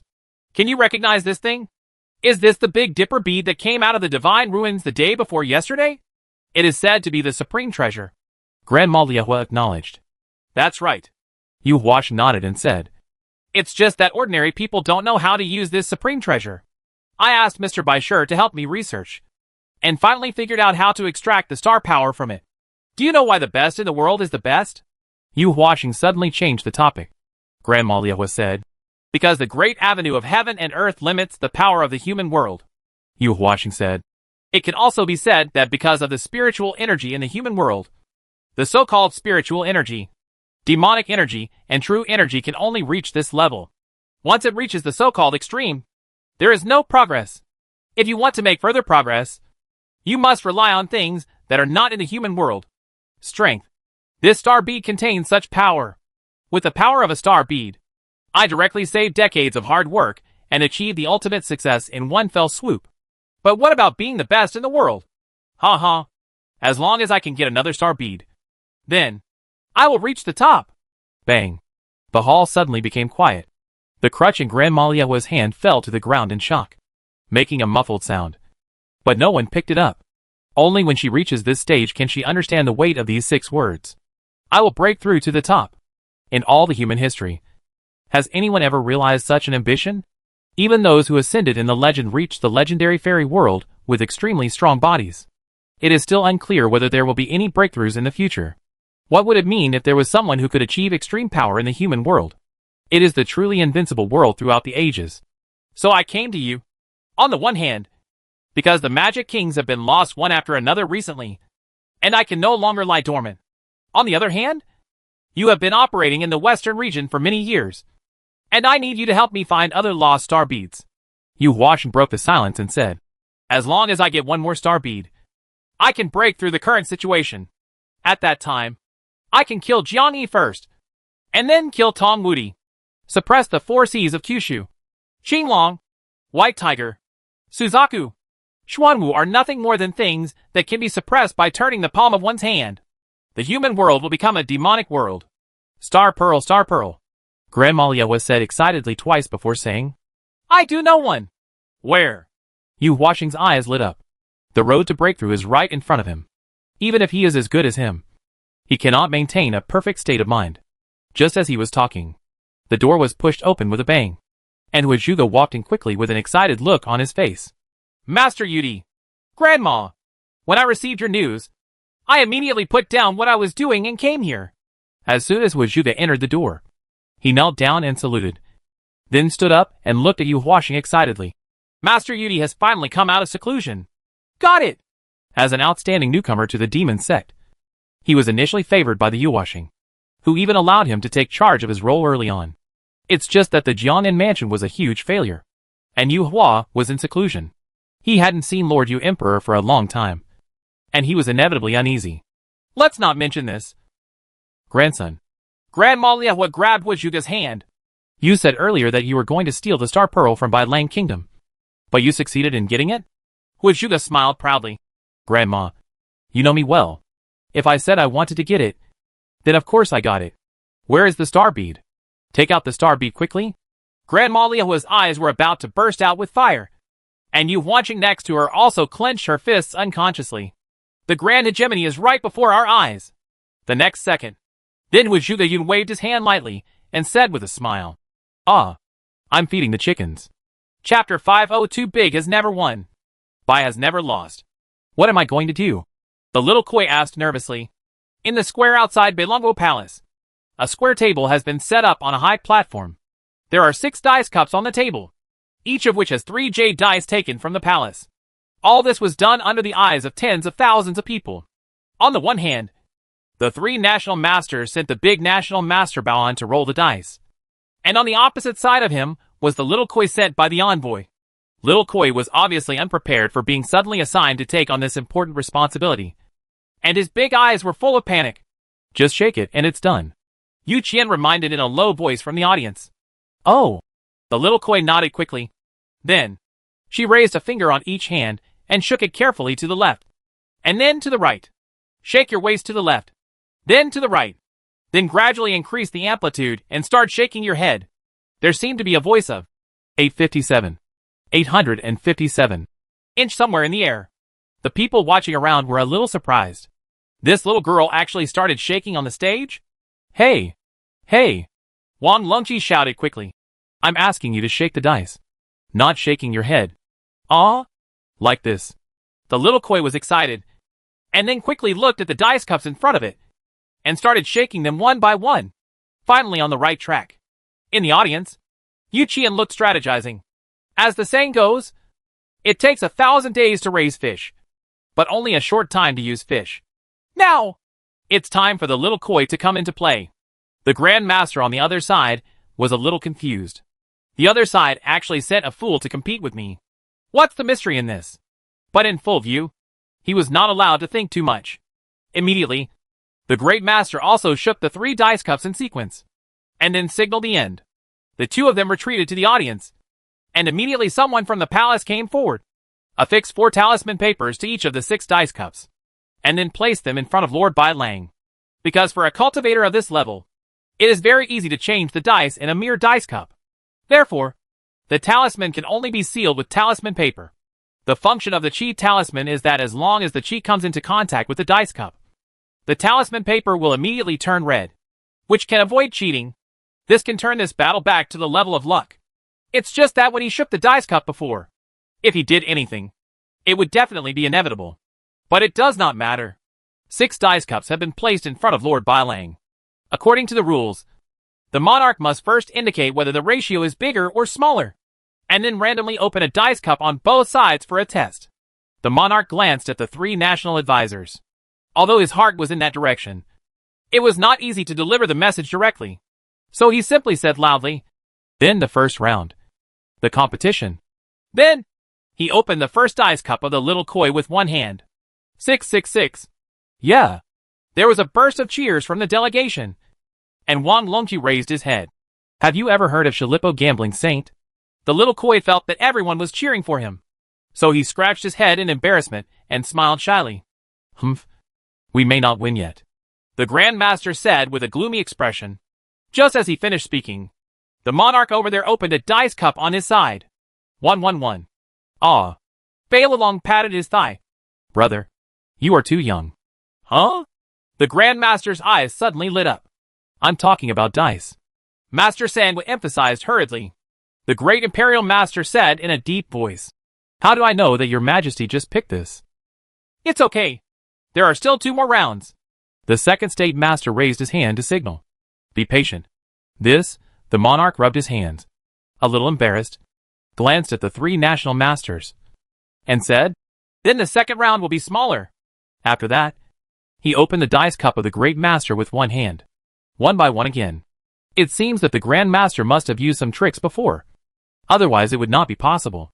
This time the Grand Master smiled. Later, the Master of the Three Kingdoms Bao Lilong also laughed. Compared with my eldest brother. Can you compare? Is there anyone younger than my eldest brother? Ha ha ha. The Grand Master's smile suddenly faded. But the mission did not panic at all. It seems that everyone has full confidence in Shalipo Gambling Saint. Sure enough, when the monarch opened the dice cup on the little koi's side, there was another. One by one. Tie. Ha ha. Naive. Old God Yuqian shook his head. Now, for the national division team. Even if they win in the third round, the best result is a tie. Lord Bailing actually felt a little nervous. He looked at the Grand Master, as if he wanted to ask whether he was older or younger. But before the two of them had any chance to communicate, Taoist Yonglin over there coughed heavily. Cough! Under the gaze of thousands of people, the monarch could not think any more and could only say, Then the third round is bigger. The Grand Master suddenly closed his eyes, opening the dice cup on his side. There was another. One by one. Over there, Bao Lilong said angrily. Hey, the eldest brother is really the one who has never won the competition and never lost the competition. The second national master over there hurriedly covered his mouth. Third brother, please shut up. Isn't it good to live? When the monarch opened the dice cup on the little koi's side, there was an uproar all around, and the Great Master's bald head even turned red, because Xiao Kui's side is not a big number, but 1, 2, 1 inch, which is only a little better than the big national master. Very ironic. Yuqian stroked his beard and said with a smile, It's just luck. As long as it's enough. Wow, you're so angry with me. Bao Lilong slapped the table, stepped forward and said, You guys are cheating. Hey, Master of the Three Kingdoms. Taoist Master Yonglin said, The previous rules were clearly stated and everything was done in accordance with the rules. How could there be any explanation from a cheater? Even if there is something wrong in it. This is a fight after all, not a casino. The Master of the Second Kingdom said, Third brother, come back. Don't be embarrassed. What should I do when I go back? Bao Lilong showed his fierce look. There is no one on the other side who can hit me. If I just kill them all right here, what can they do to me? He looked at the Grand Master.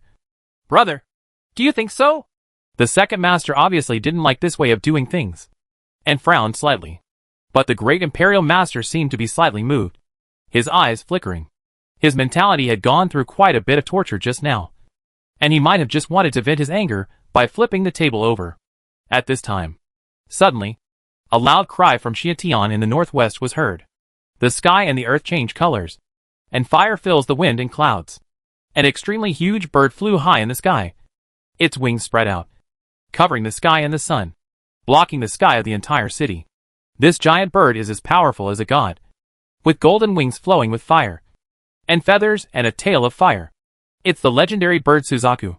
The saint appears on earth. It's Suzaku! The second state master was the first to react. It's over. The Master of the Three Kingdoms also murmured. He was also born as a divine beast, and he could best feel the supreme power of Suzaku. The suppression on his blood even made his legs weak in an instant, and he was frightened. The Grand Master did not make a sound and quietly prepared to escape in an instant. As for the people in the city, who can take care of it? In an instant, people were panicked, and despair briefly enveloped the entire capital city of Bailang Kingdom. Because everyone knows the legend that once the Suzaku appears, it will destroy the country and massacre the city. After all, this is the most vicious mythical beast among the 4 elephants, and it is born with a bad temper. But, the next moment, Suzaku did not make any aggressive behavior, but paused for a moment. Then, a cyan figure floated down on Suzaku's back. He is a little Taoist priest. This little Taoist priest was like an immortal descending from the mortal world, riding on a red bird. After floating to the ground, he raised his head and said softly to the sky, Thanks! Chapter 503 I'm here to find the chicken. Stop fighting! Stop fighting! Grandma! Bang! Bang! Bang! Boom!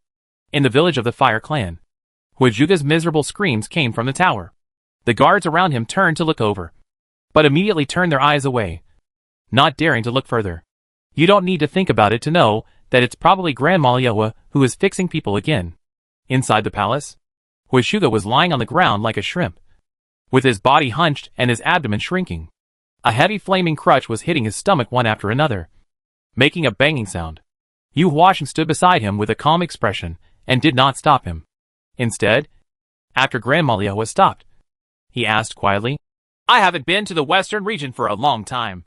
Has the breeding industry here developed to this extent? Hearing this, Grandma Liehua's anger surged up again. She raised her foot and kicked Huashuga directly into the air, hitting the wall behind. Grandmother. Huashuga got up with difficulty, vomiting blood and tears in his eyes. What's the reason?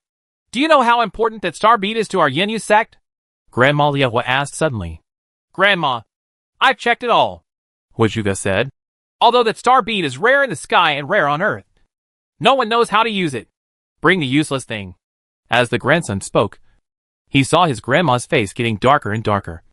And maybe she would be beaten again if she said 2 words. Then he realized that something was wrong, and his tone became weaker. Is it possible that the sect already knows how to use the star beads? Huashuga asked tentatively.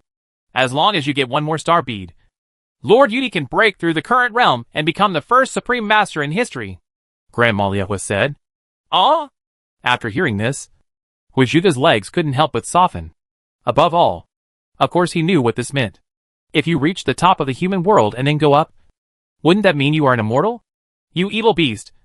You already have the star bead in your hands, but you actually handle it so casually.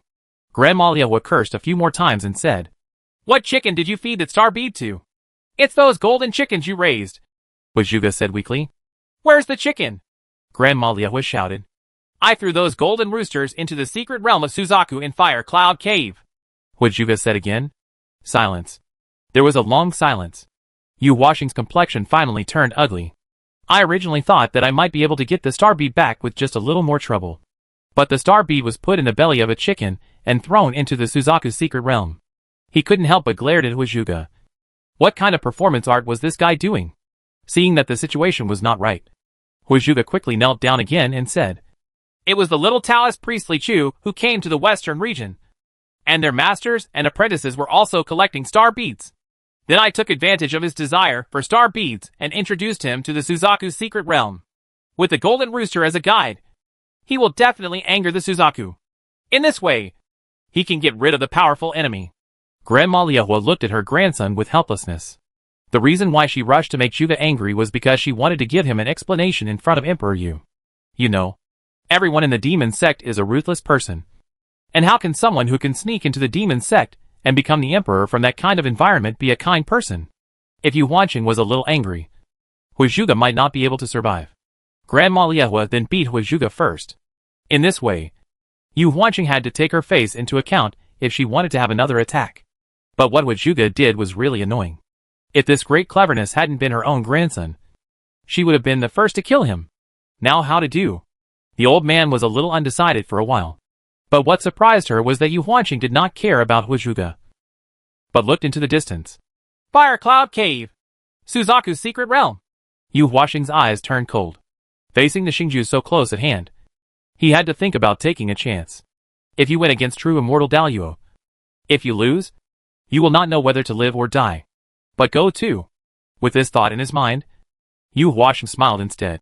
I'll go take a look before talking about it. While it's still early, maybe you can get the star bead back now. This is the best situation. Master Yu Emperor wants to go to the secret realm of Suzaku? Grandma Liehua said hurriedly. My Hua family has been fighting with Suzaku for many years, and we know his temper well. Why don't I lead my troops to help out? No need. Yu Huasheng waved his hand and stopped Grandma Liehua. As he took a step forward, his fighting spirit suddenly became high. Back then, Chun Fu Huang was able to suppress the 8 wild beasts in the universe with his supreme posture, and the 4 elephants bowed their heads. Then I might as well give it a try. When he took the second step, his voice still remained at the same place, but his figure was already on top of the clouds an unknown distance away. With just these words, Huashuga collapsed to the ground and almost fainted. The beating that Granny Liehua gave him before was not as uncomfortable as Yu Huasheng's fighting spirit at this moment. Not to mention him. Even Grandma Liehua felt suffocated with her level of cultivation. Call. 1 jump. The clouds and mountains are thousands of miles away. For the most powerful people in the world, this world is already too small. Although Yu Huaxing's words sounded nice. The main reason why he didn't let Grandma Liuwa come to help was not at all because he wanted to challenge Suzaku alone. But he was worried about Grandma Liuwa. Among the 5 Dharma kings, his most trusted one is Lord Songhai, an upstart whom he personally promoted. It's a pity that he was killed. The second closest confidant is the Murin king, because this person is a veteran who has supported him all the way to the throne of the demon sect. It's a pity that he was also killed. The third confidant is Jin Bodhisattva, because this person is the most reliable among the 5 Dharma kings. Yu Huaxing has always relied heavily on Jin Bodhisattva since he took office and developed a lot of tacit understanding. It's a pity that he was killed again. The fourth confidant is Mr. Baishur. He is one of those veteran figures whom he is not familiar with. But he knows that he has no ambitions, so he dares to use him if necessary. The fifth one who can be said to be the most distrustful is Grandma Liuwa, because the Hua family has lived in the western region for generations. It has cultivated great power. Grandma Liuwa was in a high and powerful position, but she never took the initiative to get closer to him. Normally, he wouldn't be afraid, but when he faced Suzaku at his peak, he would inevitably be a little surprised. If the Hua family forces were present at this time, it was still unclear whether they would help him or harm him. Simply, he might as well go to the Suzaku secret realm alone. Third step. He has already leaned into the fire cloud cave. This vast and endless world of flames began to boil again as he entered. Suzaku isn't here? Yu Huaxing was a little confused. And with a sweep of his consciousness, tens of thousands of people rolled through this world of flames in an instant. No! Just as I was about to search more carefully, I suddenly heard the roar of the wind and clouds. A huge pressure like a god descended here. Yu Huaxing was not afraid and turned around slowly. Sure enough, the owner of this place, Suzaku, came back. The huge firebird looked at the Yu Huaxing in front of him. His anger burst out uncontrollably, and he burst out with a loud Suzaku call. The sea of fire breaks apart? This cry also conveyed its intimidating divine thoughts. Who is coming? Yu Huaxing instantly felt that if he couldn't explain this sentence clearly, he would immediately face Suzaku's wrath. But even though he was the best in the world, he was not timid at all. He just stood quietly in the air. He held his head high and said confidently, I'm here for the chickens. Chapter 504 Bullying an Honest Bird? Suzaku was angry, even a little aggrieved. I don't know what ancient times have existed in the world. It is a derivative of the divine beast of heaven. It has always been domineering and notoriously bad-tempered. I am the only one who bullies others. How can others bully me? When the fire is on, go out and blow a breath, which is enough to kill the city and destroy the country. But today, I was sleeping and dreaming at home, and suddenly a chicken came and disturbed my dream. How can this thing come to your door? This little thing that can be solved in a few seconds is not bad. Then, there was the scary little Taoist priest who came looking for the chicken. That terrifying aura. Even though he acted recklessly in his secret realm, he tolerated it. In fact, he not only tolerated it, but also helped. Don't you want him to leave quickly? I endured the humiliation and personally sent him away far away, making sure that he would not come back. And then I felt relieved. I originally wanted to continue the good sleep I just had when I returned home. But who knew? Another one came? 1 or 2 of them came to my Suzaku secret realm to look for chickens. What kind of place do you think I am? Isn't this bullying an honest bird? If you follow others' methods of finding chickens, can you find someone who can hunt them? Thinking like this, Suzaku's wings stood up high. The golden flames turned upside down, and the flowing flames surged. Even though Yu Huaxing had never fought against an extremely powerful god, he should have been able to tell that it was about to take action. Although he didn't understand what was wrong with his words, and made Suzaku suddenly furious. Demon Security was not a soft persimmon either. If you want to fight, then fight. The ultimate battle in the world. Boom. Huayun Cave has a radius of hundreds of miles, and is a rarely visited place. At this moment, a violent vibration suddenly broke out. In an instant, thousands of sand and dust turned into powder. But in the Suzaku's secret realm, it was just a small collision. Normally, real confrontations with swords and guns rarely happen between two extremes. After all, each other can feel that the other has reached the top of this world, and is someone who has the strength to threaten them. In a battle, life or death is uncertain, so most of them will choose to take a step back from each other. Besides, there are no resources in the world that are worth fighting for. and there is rarely a need to fight for life or death. But today is an exception. Suzaku is one of the 4 elephants, whose temper is obviously bigger than his brain. As for Yu Huaxing, he is a newly promoted person, possessing high-spirited arrogance and fighting spirit.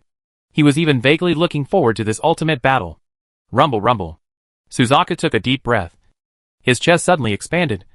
His tail feathers pointed upward like a heaven-defying sword and halberd, and the flames around him weakened. The next moment, Suzaku spit out a ball of fierce fairy fire from his mouth. That's right. The ordinary fire is transformed into immortal energy and then spit out, turning into a red-gold rainbow. Whenever there is even a trace of the flesh body, not even a pair of withered bones will be left, and it will turn into fly ash on the spot. But Yu Huaxing seemed to have encountered it. Call out. The fairy fire engulfed Yu Huaxing's body in a blink of an eye, and a faint black shadow in the red-gold flame seemed to disappear in an instant. But a figure had arrived on top of Suzaku's head at some point, with a black afterimage. Yu Huaxing's expression was indifferent, and he pressed down with one palm. Boom! A misty palm print suddenly covered the top of Suzaku's head. Suzaku's reaction was not unpleasant. The moment Yu Huaxing's figure appeared, he suddenly flapped his wings and rushed forward. But it was too big after all. So when the palm fell, it still hit its back. Bang! There seemed to be a wave of red gold fire all over Suzaku. Just when Yu Huaxing thought this hit, he suddenly felt that the wave of fire enveloped him and turned into a world of flames. Heaven turns into heaven. In the Suzaku's secret realm, a huge, almost physical fireball appeared.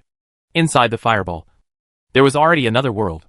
And Suzaku opened his mouth hugely, screamed loudly, and swallowed the fireball in one mouthful, along with everything in the small world. Great powers fight for the law. Earthly immortals fight for the great road.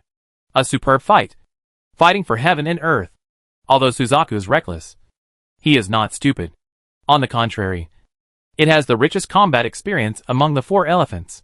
This move, which is almost a trap, actually trapped Yu Huaxing in the small world and annihilated it together. Bang! The war seemed to be over. But thousands of miles away, there were sudden waves on the comm tower, and a huge black hole suddenly appeared in the void, with heat waves rolling on the other side of the black hole. A figure emerged from it in a hurry and fell to the ground in an instant. The black hole disappeared immediately, not allowing a ray of fire to catch up. When he saw it clearly, Yu Huaxing was already standing there calmly. Only a small hole in the corner of his clothes exposed his embarrassment just now. Lord Yudi? Grandma Liehua and Huijuga were still waiting here.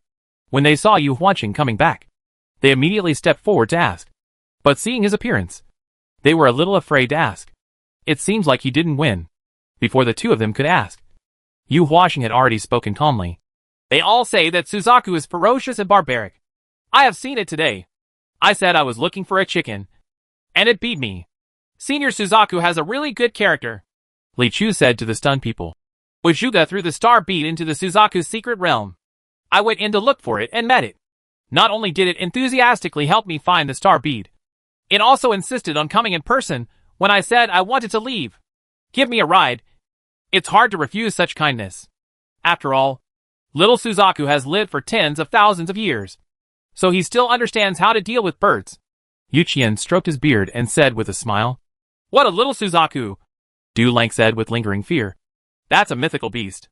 The moment the fire cloud passed by, I was almost scared to the point of peeing. Wang Longqi said expressionlessly, I won't say any more. Where can I change my pants? In fact, the coercion of the 4 symbols was simply not something a mortal could bear, and there was no shame in being frightened by Suzaku and pissing his pants. The tens of thousands of people present also thought so. After confirming that the scene had calmed down, the palace officials specifically announced that the fight would be postponed for half an hour to give everyone time to go home and change clothes, which was quite humane. The 3 national masters opposite were not that bad, but they were also murmuring in their hearts. This kid can actually arrive on the Suzaku.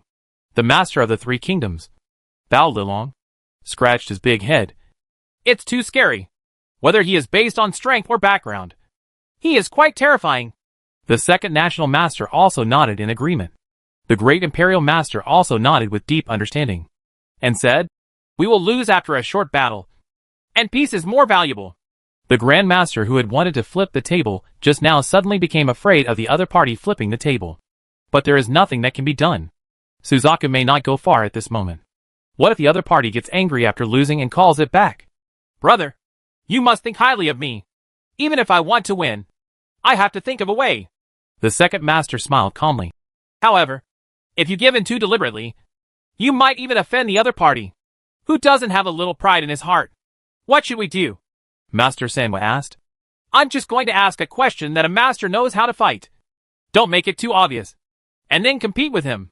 Then during the fight, if I use a flaw to pretend to lose, it will be considered a good relationship. The second kingdom master said. Okay. The master of the three kingdoms smiled and said. Let's do it this way. It's not easy to win, but it's not easy to lose. Isn't it? After another long while, the fighting started again. The national division team and the mission team sat on the stage again twice.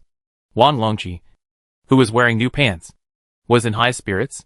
As soon as Li Chu arrived, the previous gloomy atmosphere here was swept away. Okay. After a short rest, the battle begins again. The palace man stepped forward and announced loudly. Now the three national masters will propose the question of the battle. A shout.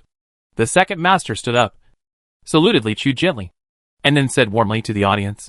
I want to compete with little Taoist Master Li, and my broken limbs will be reborn. As soon as these words came out, Taoist Master Yonglin was a little surprised.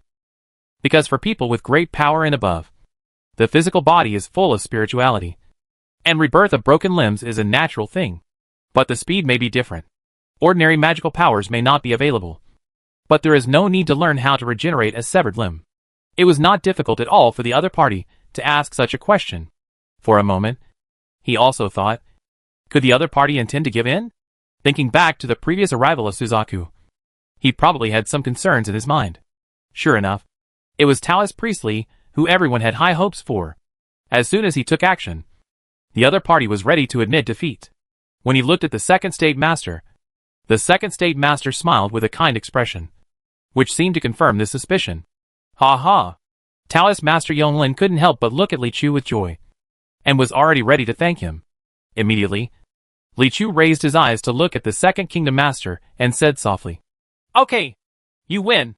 Chapter 505. The world is so big. Silence. Taoist priest Yonglin looked at Li Chu and couldn't say a word for a long time. I feel that Xia Chong is also silent for himself. Silence is the Balang kingdom today. What are you doing? Just a second ago, I thought that the lives of all the young people in my family were saved. But the other side was already deliberately killing them. It was really unexpected. Why did you just admit defeat? If you don't like me, you can say, isn't it too cruel to retaliate in this way? The ups and downs of life were so exciting that Taoist Master Yonglin seemed to have forgotten human language. He held it in for a long time before he finally uttered. Why? Facing Taoist Yonglin's heartbroken eyes and desperate questions, Li Chu felt quite guilty. But there was really nothing he could do. Great powers have the magical power to reshape their bodies. And he has heard a little bit about it. According to your own cultivation level and physical strength, normally, it should be okay. Rebirth of a severed limb is not something that should be expected. But they caught on to my weakness, Li Chu explained sheepishly. I don't know if it's possible to be reborn, but it's really impossible to lose a limb. That's right. Rebirth of a severed limb is simply unrealistic for Li Chu. The reason why he gave up was not because he was afraid of whether he could be reborn, but because he simply couldn't do it. He had used his sword energy to attack his physical body more than once before. Facts have proved that the physical body that has been trained in the iron cloth shirt and soaked with spiritual power day and night cannot be broken by his sword energy at all. Of course, Li Chu now has more powerful magical powers. If you use 10,000 sword ju to shoot at one point and carry out a continuous devastating blow, I don't know if it will hurt yourself. There is no way to try this thing. As far as ordinary cutting is concerned, he currently doesn't know of any magical blade in the world that can cut off his own limbs. After all, judging from past experience, my sword energy is already relatively strong in the world. But there is nothing I can do about it with my physical body. For a moment, it was so easy to cut off a limb. Taoist priest Yonglin looked at this reason that sounded a bit outrageous, but a bit scary when he thought about it carefully, and fell silent again. Wang Longqi stepped forward to comfort Taoist Yonglin at the right time, put his arms around his shoulders, and said, Don't cry and be sad. And don't give up. We still have a third round. Thank you for your comfort. Taoist Master Yonglin glanced back at him, and said sincerely, If I lose my life, You will be the first to be buried with me. The first 2 rounds unexpectedly ended in a draw under a rather tortuous and bizarre trend. The third round of fighting will be presented by King Bailang. This time, it is no longer controllable by both parties. The palace attendant quickly took out the topic that the monarch had already written and sealed, unfolded it, and said loudly, The topic for the third round of fighting is to see objects from 1,000 miles away. This, Taoist Master Yonglin turned pale when he heard this topic. What's wrong? Wang Longqi asked. On this topic, I lost to Bailalong in my third battle with him. Taoist Master Yonglin shook his head and said, He has a pair of natural dragon eyes that can see thousands of miles away. And my god, when consciousness extends to that distance, it is already extremely weak and eventually loses to him. Dragon eyes? Clairvoyance? Wang Longqi exclaimed. It's a bit powerful. He raised his eyes and looked across, only to find that Bailalong's expression was equally bad. What's wrong with this? Bailalong scratched his big head. I just said that I wanted to lose a game on purpose, so as not to become a grudge against this kid. You said this question came out of my hand.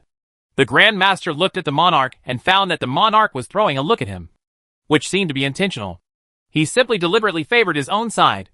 So he asked such a question when he knew that the third child had a divine dragon's purpose. This king. I really can't tell the difference between eyebrows and eyes. The Grand Master couldn't help but curse in his heart.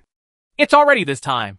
Aren't you afraid that he will call Suzaku over again, and Bailang will lose his temper? No. We have to get out of this fight quickly. We can't win again.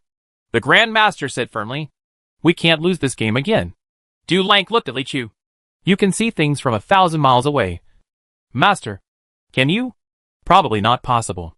Li Chu shook his head and said, My mental vision can only cover a radius of more than 100 miles now.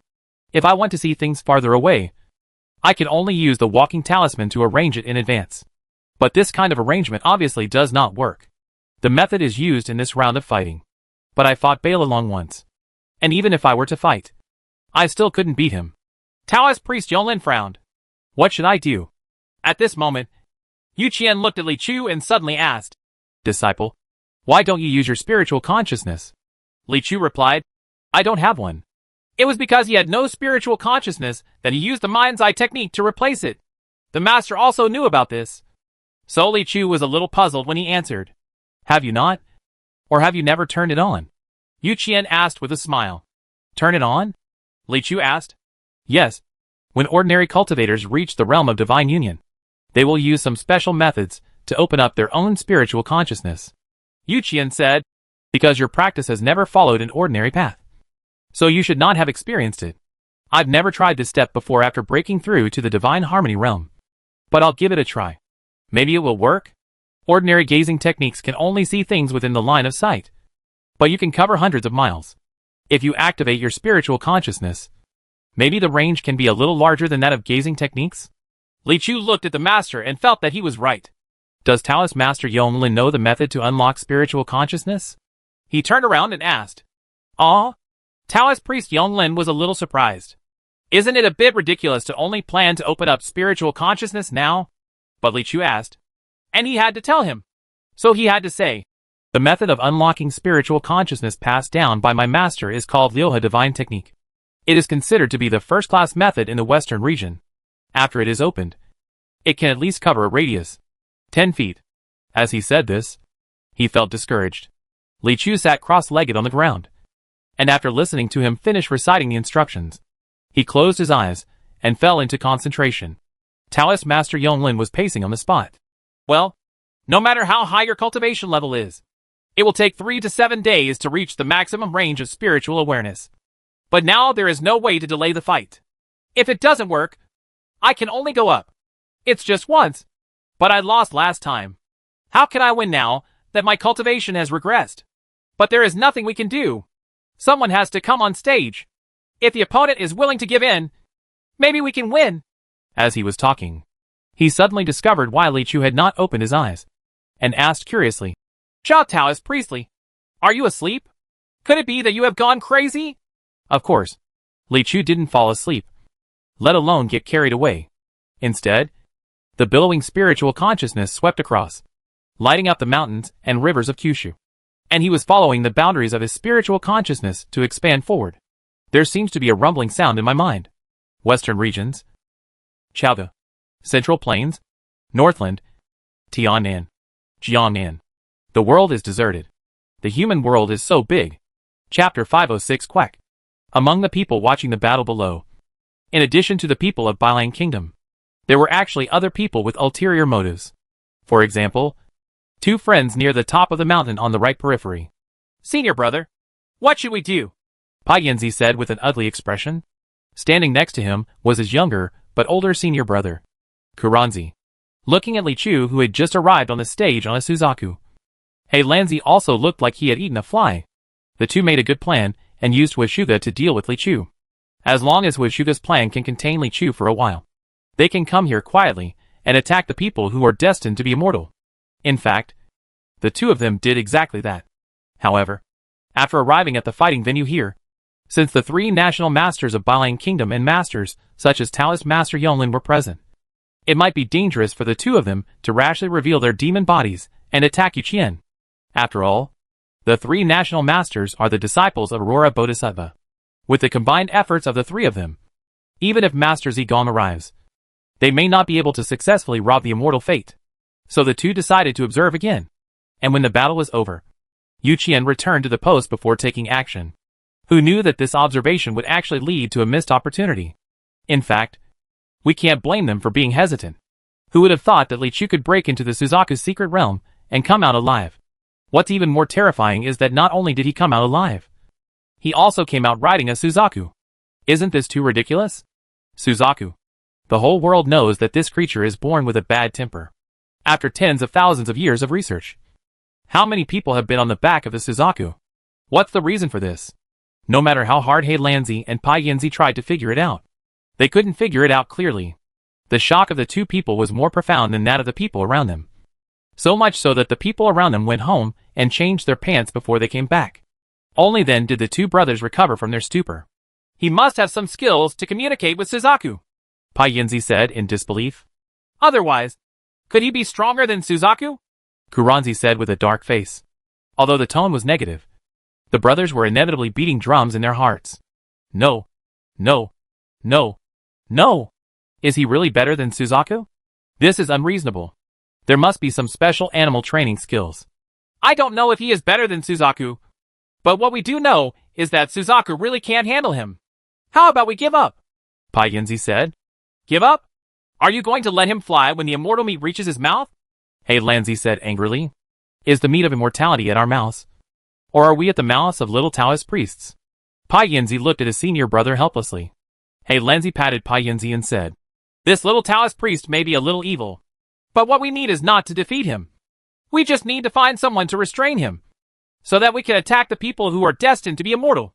Junior brother, what do you think? Think about it. Even if you can't find anyone in this world who can defeat him, can't you even find someone who can hold him back for a moment? Pai Yanzi looked straight at He Lanzi. The meaning in the eyes is probably, don't just talk about it. Go find it if you can. He Lanzi looked at Pai Yanzi and seemed to understand the meaning. He pointed at the three national masters on the stage. Aren't those ready-made candidates? Pai Yanzi had a look of disbelief. Brother, although my eyesight is not very good, I saw that when the little Taoist priest landed just now, these three guys were obviously about to kneel down. Do you expect them to restrain the little Taoist priest? Not very realistic, even if the three of them are incompetent. Don't forget who their master is? He Lanzi said with a sinister smile. They are the beloved disciples of Aurora Bodhisattva. Aurora Bodhisattva has boundless magical power and is in charge of the western region. There are also 4 elephants. The white tiger protects the Tao. Such a person can always fight with the little Taoist priest. Right. Senior brother wants to. Pai Yanzi understood. Through them, provoke a conflict between the little Taoist priest and Aurora Bodhisattva, and then take the opportunity to attack Xian Yuan? But this is not easy. Why is it so difficult? He Lanzi said with a smile. Isn't this a God-given opportunity now?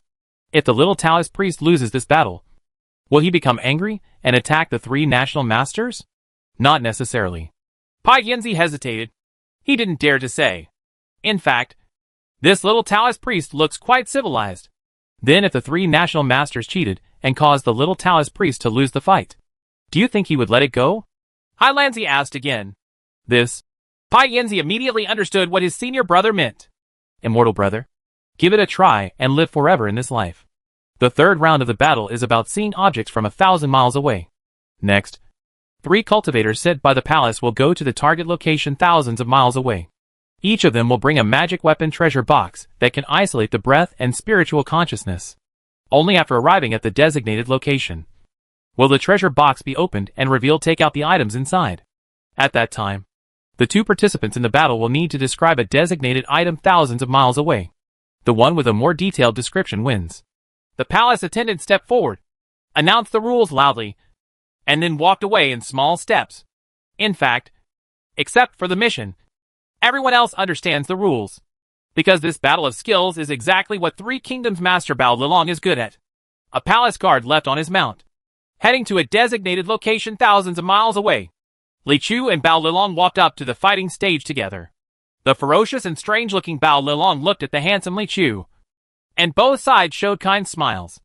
Not long after, news came back from the front, and the palace man stepped forward and announced, "Okay, the first item has arrived at the designated place. Baosong Mountain. Please use your magical powers to observe." Bao Lilong directly climbed up into the air and began to use his divine dragon eyes to look thousands of miles away. Li Chu glanced at the map, confirmed the location, closed his eyes where he was, and released his consciousness. Taoist priest Yonglin looked at Li Chu, who was catching up the ducks, and was a little nervous. "Immeasurable Heavenly Lord, please don't let anything go wrong. I beg you. I am willing to use an ancestral grave to replace Taoist priestly to win this battle."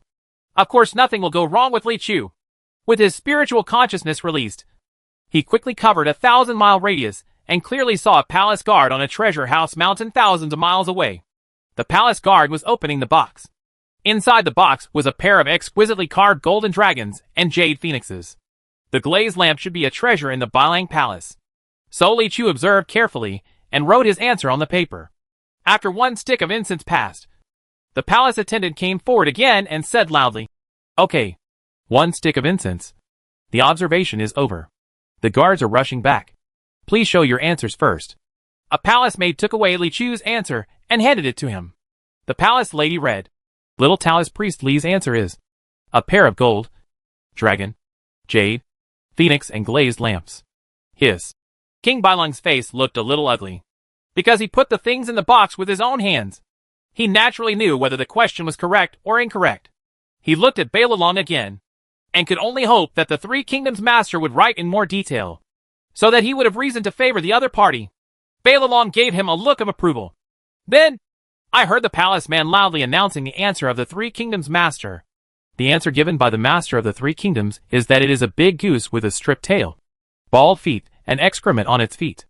As soon as this statement came out, there was some silence in the room. Bao Lilong turned around and gestured to the 2 senior brothers. Except for the 2 senior brothers, probably no one can understand this answer. Taoist priest Yonglin on the opposite side looked happy. It seemed that his guess was correct. The other party just wanted to lose. They didn't dare to defeat Taoist priest Shaoli. The answer of the Master of the 3 Kingdoms is obviously the correct answer, and I dare not touch it at all. No idiot would put something like this in a treasure chest. Right? Great. My family is saved. But besides saving his family, he was also worried that the wish he made with his ancestral grave would come true. Well, it's really hard to choose. There was a long silence, until the guard who went to Baosong Mountain came back and handed over the treasure box. The palace man stepped forward, opened the treasure box, and announced the final answer to the crowd around him. But before he could say anything, the moment he opened the treasure box, the whole place was in an uproar, because as soon as the box was opened, a particularly loud sound came from inside that made Taoist Yonglin instantly eclipse. Gaga. Chapter 507. Don't let me catch you. Taoist priest Yonglin looked up at the sky. I feel like my destiny is really full of twists and turns. In his previous decades of life, he had never imagined that there would be such a tangled moment. His ancestral grave and his family were actually placed at 2 ends of a seesaw. No matter which end was raised or which end fell, he would suffer severe psychological damage. The ancestral graves are whatever I want.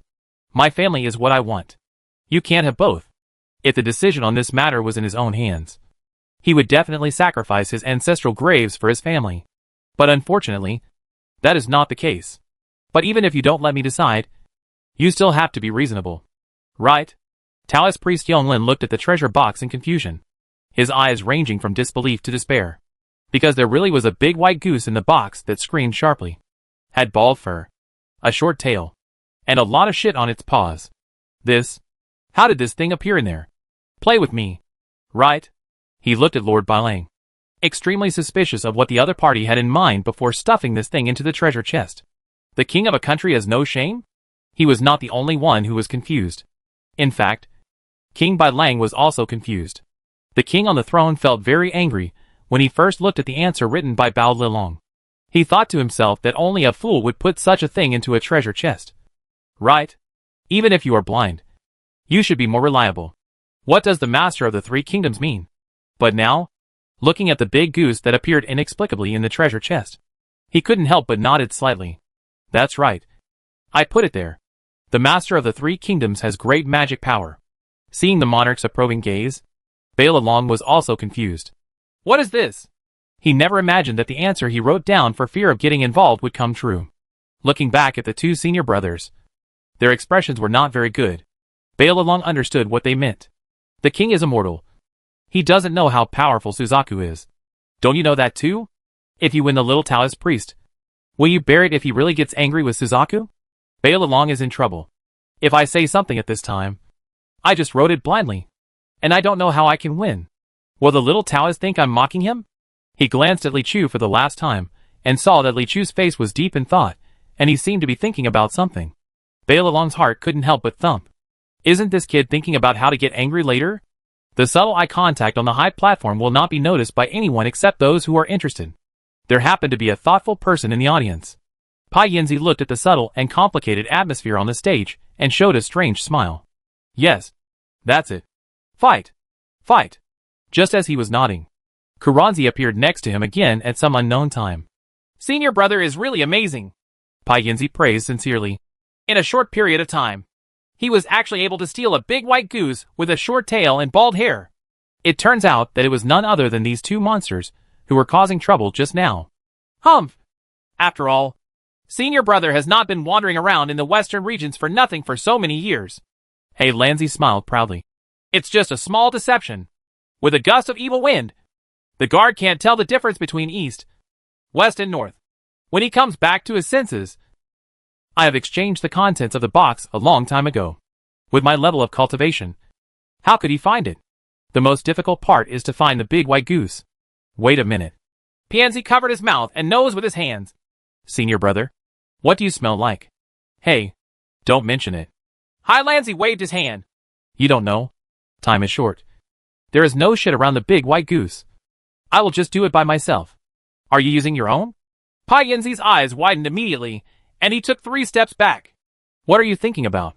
Hey Lanzi rolled his eyes and said, I forced its shit out myself. Maybe it got on my body accidentally. Oh, that's it. Pai Yinzi then leaned back.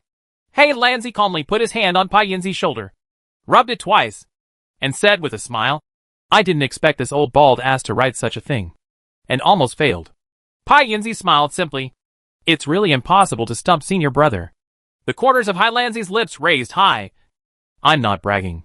In this 3-acre area of the western region, it is impossible to stump me. Before he finished speaking, the palace man stepped forward and announced loudly. In the first round, the Three Kingdoms division obviously won. The second round begins now. After that, the second guard took off into the sky on a bird. This time, his target location was the giant rock peak 1,300 miles away. Shortly after arriving, news came back. The battle scene was immediately announced, and the observation began.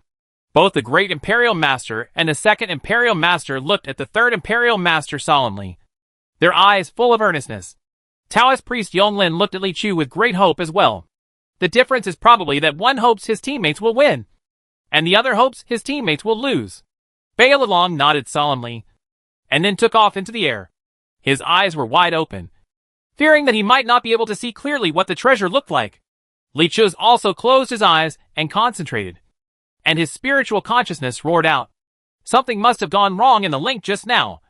So this time, he not only focused on observing the treasures on the boulder peak, but also spread his attention to the surrounding areas.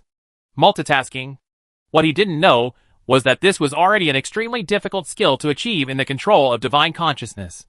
But he only opened his spiritual consciousness for a short moment, and was already able to use it skillfully. All of this is largely due to the large number of screen cuts when using line followers. It was not difficult for him to observe the treasure chest on a mountain peak 1,300 miles away. After the guard opened the box for just a moment, he could see clearly. Inside the treasure chest is a red agate the size of a fist. Its brilliance is looming, unlike anything ordinary. Opening his eyes, he wrote down his answer. Bailalong also wrote down the answer. After he finished writing this time, he confidently turned around and glanced at the two senior brothers to indicate that everything was safe. Immediately, the palace man announced loudly, Taoist priest Li's answer is a 6-inch luminous red agate. The little Taoist priest is probably right this time. Senior brother, I have to ask you to take action again. Pai Yinzi said. Hey Lanzi said. Don't worry. Just as he was about to say something arrogant, the palace man said again, the answer from the master of the three kingdoms is a colorful black pearl. Kuranzi's figure, which was about to take off, suddenly froze, looking a little embarrassed. Colorful black? It seems that just understanding this sentence is not a simple matter. Senior brother? Pai Yinzi blinked.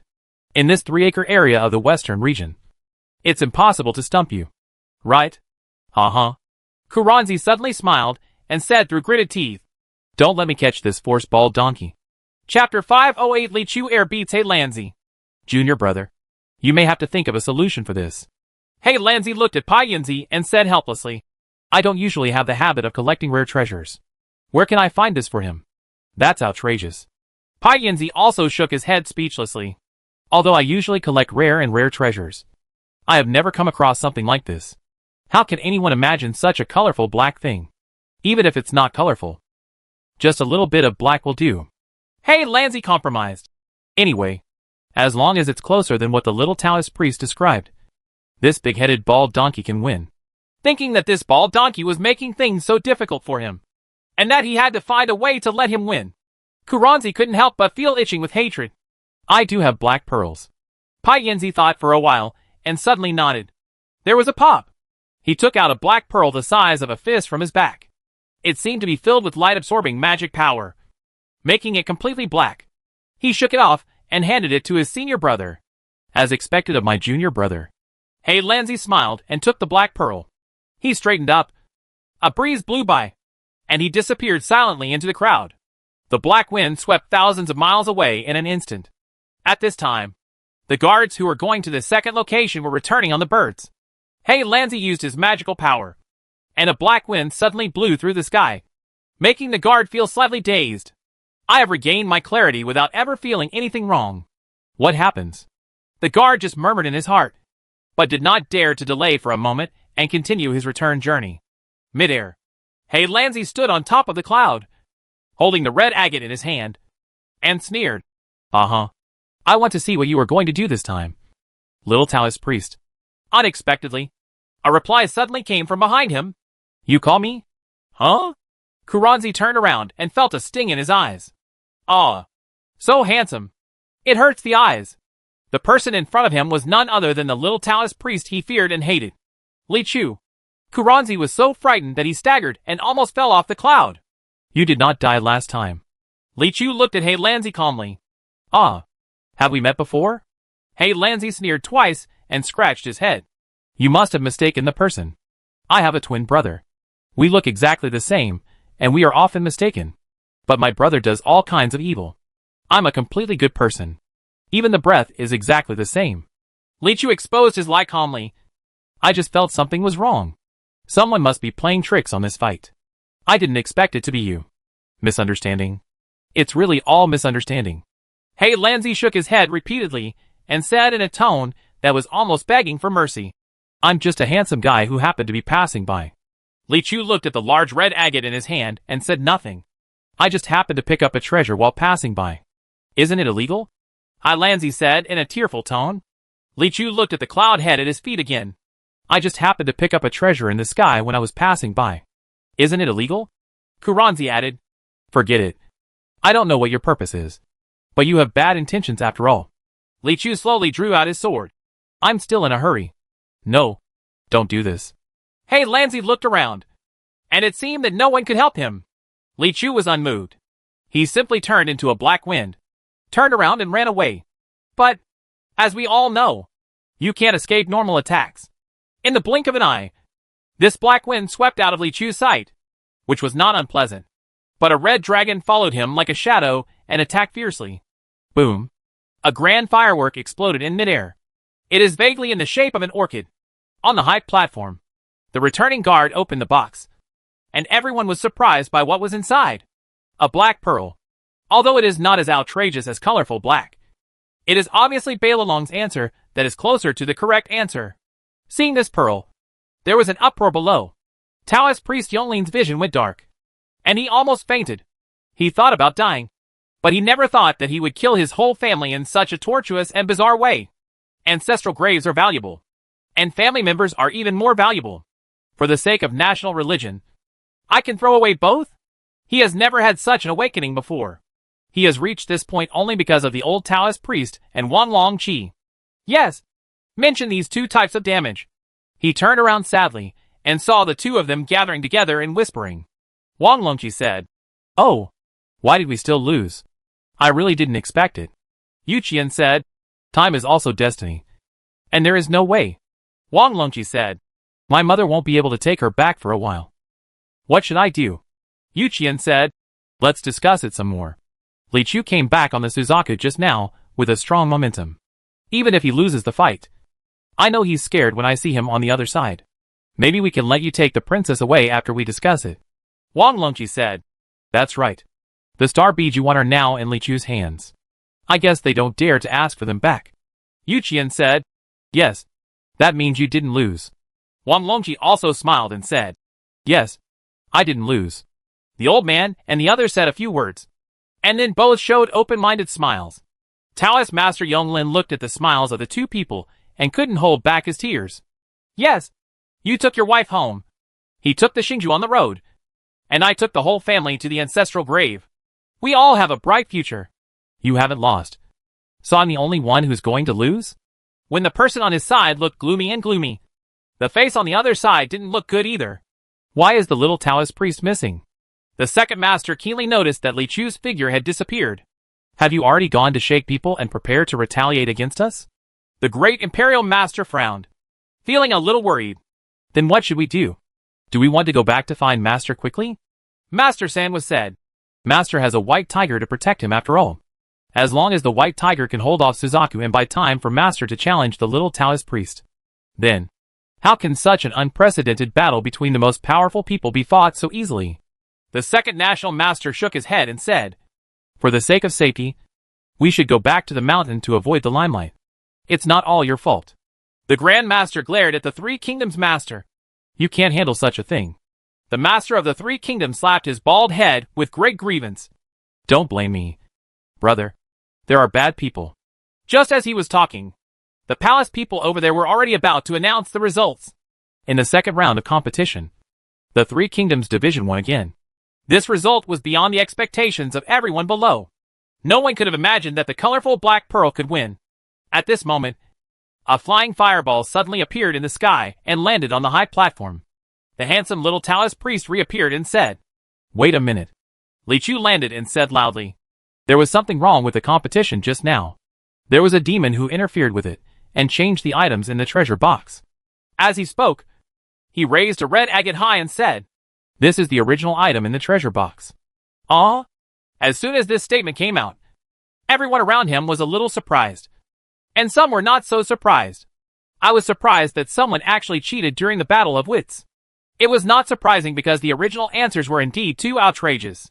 Lord Bai knew that what Li Chu said was right, but he was happy to see Beilalong win. So he frowned and said, "Who can prove what you said?" Before he finished speaking, he heard Beilalong over there jumping onto the high platform impatiently and saying, "I also think someone is obstructing this fight. There is indeed a problem." Huh? Lord Bailang looked at Beilalong strangely and winked at him. "Master of the Three Kingdoms, is there anything that this little Taoist priest said?" Beilalong nodded heavily and said loudly, "Yes," in a high-pitched tone. Chapter 509. No one understands Bai Lang country better than me. Do you believe in light? Now! Taoist Master Yonglin believes it. Li Chu is the light in his heart.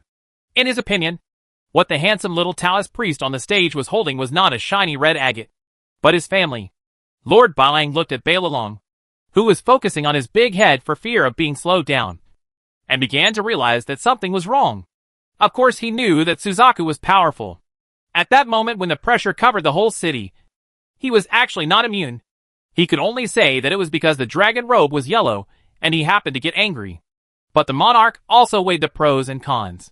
He knew that the three national masters were all beloved disciples of Aurora Bodhisattva. Aurora Bodhisattva had boundless magical power and was protected by a white tiger. There was no reason to be afraid of the little Taoist priest. If the second master heard his thoughts like this, he would probably have to explain it to him first. After all, the thinking of politicians and the thinking of practitioners are different. From the perspective of politicians, all actions are carefully considered. There is a behemoth of the same level as you standing behind me, so you don't dare to touch me. No matter what, you have to weigh the severity. But from the perspective of cultivators, especially in front of a supreme being like Suzaku, killing a few national masters is just a matter of a thought. Maybe if the tone doesn't go well with me, I'll kill him casually. At most, I'll apologize to your master after killing you. How can he still risk his life because of 3 dead people and the same supreme being? It is this difference in thinking that causes the monarch's approach to be completely different from that of several national teachers. But he is not really a fool after all. Hearing Beilalong say this, the monarch said hesitantly, "So this round of fighting is considered to be Xiao Taoist priest Li's victory?" "No." Beilalong suddenly shook his big head. "Huh?" Everyone's eyes gathered again. Just listen to Beilalong say firmly again. "In the first round, Taoist priest Xiao Li will win. I lost." Li Chu looked at him and felt that this big head was indeed a bit upright. So he cupped his hands and said, "Thank you. The master of the 3 kingdoms is really moral. It should be so." Beilalong looked upright. He even suddenly felt an unprecedented sense of accomplishment in his heart. He came from a rough background, and whenever he left the master seat, he was like a demon king. When had he ever behaved so well? When had you ever been praised like this? Thinking of this, Master Sen was showed a proud smile. "But if this happens," the monarch looked a little unhappy, "the national religion of our country, Bailang, needs to be changed again. Your Majesty." Taoist Master Yonglin finally calmed down his excitement, stepped forward and said, "I have been thinking for a long time just now. Buddhism and Taoism are all ways to persuade people to do good. Why do we have to fight to the death? As long as if the Taoist disciples are not oppressed, I am willing to let Buddhism and Bailang coexist with my Taoism. At that time, we will have healthy competition and take turns to be the state religion. Wouldn't it be beautiful?" "That's very good." The second state master also nodded and said, "The 2 religions can indeed compete in a healthy way. One religion serves as the ruling religion, and the other serves as the unofficial religion, supervising the quality of the ruling religion. There are always people supervising to prevent one family from doing so. Dominate. But in this case, how can we guarantee that it is all healthy competition?" The monarch pondered. "If the ruling church relies on its power to control the government when it is in power, the unofficial church has won the hearts of the people and wants to be in power. But the leader of the ruling church is unwilling to surrender. If you exercise power, trouble will ensue. So what should you do?" "Don't worry, Your Majesty." The great imperial master patted his chest. "No one knows Bailang Kingdom better than me." In fact, Taoist Master Yonglin's move was a smart move, because he knew clearly in his heart that his lucky victory was all due to Li Chu.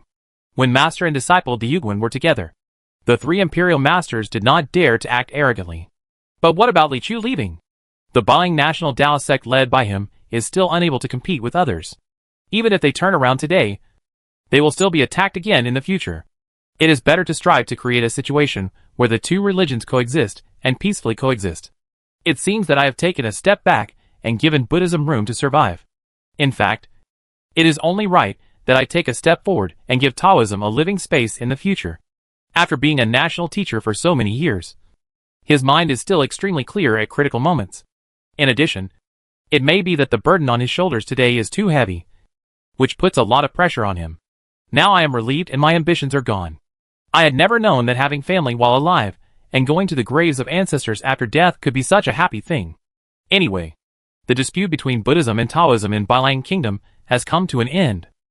But the storm didn't stop there. The so-called white tiger lurks on the lotus platform. And all dermas serve the aurora. The countries in the western region are complex and full of mountains. Since ancient times, no one force has been able to unify this land. If we want to elect a person with the highest status and greatest influence, it is definitely not the king of any country. The only candidate can only be that person. On Wanfa Mountain, in the ancient Lotus Temple, in front of the white tiger seat, is the Aurora Bodhisattva. Even the man surnamed Tong, who is said to be invincible in the world in the White Jade Palace on Kunlun Mountain, cannot compare with it. Because this is not entirely about power, but more about the power of faith. There is a little disturbance in Liantai Ancient Temple today, because a few days ago, the 3 senior brothers who had vowed to join the world and practice suddenly came back. He looked a little disgraced, and seemed to have suffered some setbacks. In ancient temples, this is not a rare thing. The 3 national masters did not talk nonsense with their brothers, but went straight to the small temple at the back of the ancient temple and stood quietly. Not long after, a handsome young man in brocade clothes, holding a black cat with 2 different colored pupils in his arms, came to the 3 of them and said softly, "3 senior brothers, I am bringing the master here." The 3 national masters saluted the person in front of them. "Master!" If you look closely, you will see that they are not saluting the young master, but the black cat in his arms. Anyone who knows a little bit about Wanfa Mountain actually knows that Aurora Bodhisattva has 2 cats. There is a big white cat named Baihu, which everyone knows. A little black cat named Shumi is slightly less famous. But many times, this little Sumero is the stand-in for Aurora Bodhisattva. The person who raised cats for him on the mountain was one of his most beloved disciples, Yisha, the 2nd prince from the Eternal City in the western region. If Li Chu were here, he should be able to recognize this person. When he was in Shenluo City, he had followed the principle of, "Don't overwhelm yourself if you have too many masters," and wanted to worship Li Chu as his master. In the ancient Liantai Temple, there are hundreds of disciples of Aurora Bodhisattva. But there are many types of disciples, and some are beloved disciples. For example, the 3 national masters are actually included in this category. Some are disciples who were taught by Aurora Bodhisattva since childhood, and Yisho is one of them. "Master, the disciples are here to inform you of news about a young Taoist priest from the south of the Yangtze River. My name is Li Chu." Upon hearing this name, his disciple Yisho, who was holding the cat in his arms, suddenly lit up. Chapter 510 Farewell. "Your Highness, this amulet took me a long time to write. If you wear it, it will keep you safe for 3 years." Taoist priest Yonglin smiled and handed over an amulet. "Thank you so much, Taoist Master Yonglin. The Taoist Master has always taken good care of me, and now he is so kind. Yuan really can't repay me." Opposite him was Ji Yuan, who was dressed in plain clothes. Now that she has experienced the wind and sand of the western region, she has lost the luxury and nobility of Shenluo City, and instead has a gentle flavor. She rolls up her sleeves and is still a bit virtuous. "Hey, princess, please don't say that," Taoist Yonglin said politely. "If it weren't for you, how could I have gotten to know Prince Wang and Taoist Shaoli? And how could I have found a chance to make a comeback in Bailang country? Princess and I, please stop talking about kindness. If Taoist Master is interested in the future, you can come to Halua to visit, and we will treat him well." Ji Yuan accepted the amulet and said a few words enthusiastically. At this time, everyone was standing in front of the gate of Bailang Kingdom City. When Li Chu and the others came, Taoist priests were not allowed to pass through this city gate, and there was a team building the Star Pearl Pagoda nearby. But now the monks and Taoists are in harmony. Although the Star Pearl Tower was built, the Star Pearl was gone. Fortunately, the severely weakened Bailang Kingdom finally ended its last dispute, and the people finally ushered in a peaceful and stable future. What's even more gratifying is that those who want star beads get star beads. Those who want a wife get a wife. And those who want a family keep their families. This trip to the star beads went quite smoothly. It seems that collecting 7 star beads is just around the corner. Yu Qian looked at Wang Longqi and said, "Ah Qi, are you really not going to continue with us? I'm not leaving. My luggage has been divided," Wang Longqi said with a smile. He was originally here to find a mother for his child. Now that he had found her, there was no reason to take any more risks. No matter how powerful Li Chu is, there will always be times when he can't keep an eye on him. And he has bumped into monsters a lot these days. He now has a family, and is no longer the young man he once was. "Everyone, But I heard Wang Longqi say loudly, It was a good meeting today, and we were very happy. We will meet again in the world someday, and we can have a drink and have a good time. Let's say goodbye. After that, he flicked his robe sleeves, took Ji Yuan's hand, and took off shoulder to shoulder with the big eagle. At that time, tomorrow was in the sky. The breeze was blowing the leaves, and the crows were chirping on the top of the trees. Lao Du couldn't bear it any longer, and a smile spread across his face. It is exactly. The autumn wind is clear. The autumn moon is bright. The fallen leaves gather and disperse, and the jackdaws roost again. After sending Wang Longqi away, Taoist Master Yonglin turned to Yu Qian and said, Master Yu, you asked me to inquire about the star pearl earlier, and I have already found it. It is 800 miles to the west of Bulao City. There was news about the star pearl earlier. If you go there, you should gain something. When Li Chu heard the name, his eyes moved slightly. Thoughtfully, previously in Shenluo City, he had quite an encounter with a brother and sister from the Eternal City. It should be a lot easier if you have an acquaintance on this trip. Just as I was thinking about it, I heard Taoist Master Yonglin say again, It's just that the situation in the Eternal City is complicated now. So you need to be more careful when you go there. Oh? Du Lank asked. No matter how complicated it is, can it be more chaotic than your Bailang kingdom? It's different. Taoist Master Yonglin was a little worried. No matter what happens to our Bailang kingdom, it is still an internal strife, and the foreign enemies have been eliminated. And in the Eternal City, because of the scandal caused by several sons fighting for the king, it attracted a lot of attention. As you all know, after the infiltration of the alien demon sect, the alien demon sect spreads poison in the western region and causes endless harm wherever it goes. With them there, even if the Eternal City is calm on the surface, the situation underwater will never be too good. Don't worry. With my disciple here, there's nothing to fear from the little demon. Yu Qian smiled and shook his head. The clouds were calm, and the wind was gentle. That's right. With my master here, there's nothing to fear from the little demon. Du Lank also smiled and shook his head, his voice calm and calm. Although the little koi didn't speak, he nodded again and again. Taoist priest Yonglin looked at the confident look of these two losers, then looked at Li Chu, and couldn't help sighing. As long as your thighs are strong enough, no matter how many gangsters there are, you will be invincible. Taoist priest Shaoli can be said to be a real god leading 4 pits. Now that Wang Longqi is gone, the burden on his shoulders must be a little lighter. Thinking of Wang Longqi, Taoist Master Yonglin suddenly turned his eyes to the direction he left, and a smirk suddenly appeared on his face. Unexpectedly, the amulet I gave Princess Yuan is actually the fierce girl's curse that I have poured my whole body into. As long as a man wants to undress her and do something inappropriate, there will be thunder from the sky and strike her down immediately. You're a bastard. Taoist Master Yonglin's face was solemn, but he snorted coldly in his heart. You too, old and young, almost got my whole family into trouble with your prank. Now that you have nothing to do, just pack your butt and leave. If I don't play a prank on you, wouldn't it make you feel very uncomfortable? Taoist Master Yu is so powerful that I don't dare to mess with you. I won't do it. Do you dare to provoke me? Chia! Oh, you can't laugh like that. It's unlucky. Hee hee hee. Hey. The sky was dark, and the rain was falling. The big eagle stopped on a hilltop and spread its wings to protect the two of them from the rain. Under the wings, Wang Longqi looked at the drizzle of rain and said to Ji Yuan on the side, Madam, I don't know what's wrong with the weather. Why did it suddenly start raining? It seems we have no choice but to take shelter here for a while. Ji Yuan looked at him with a bad smile on his face and said angrily, With such a little rain, this eagle will fly over in a while. If you insist on coming down, don't you have something good in mind? Ha ha ha, Wang Longqi said with a smile. It is said that a short farewell is better than a newlywed. We have been apart for so many days, and there are really countless weddings. The wedding night that has been left behind.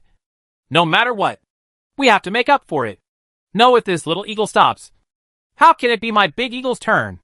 Don't even think about this place in the wilderness. Ji Yuan rolled her eyes at him and said, It's the wilderness that makes it exciting.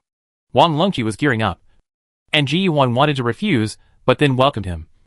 Just as he was about to get into a fight with thunder and fire, suddenly, I heard what sounded like thunder roaring in front of me. Wow! I opened this road and planted this tree. If you want to live forever, take off your clothes. With the sound of a gong, A leopard-headed monster wearing a red cloak swooped out, followed by 5 or 6 little monsters. Is there something wrong?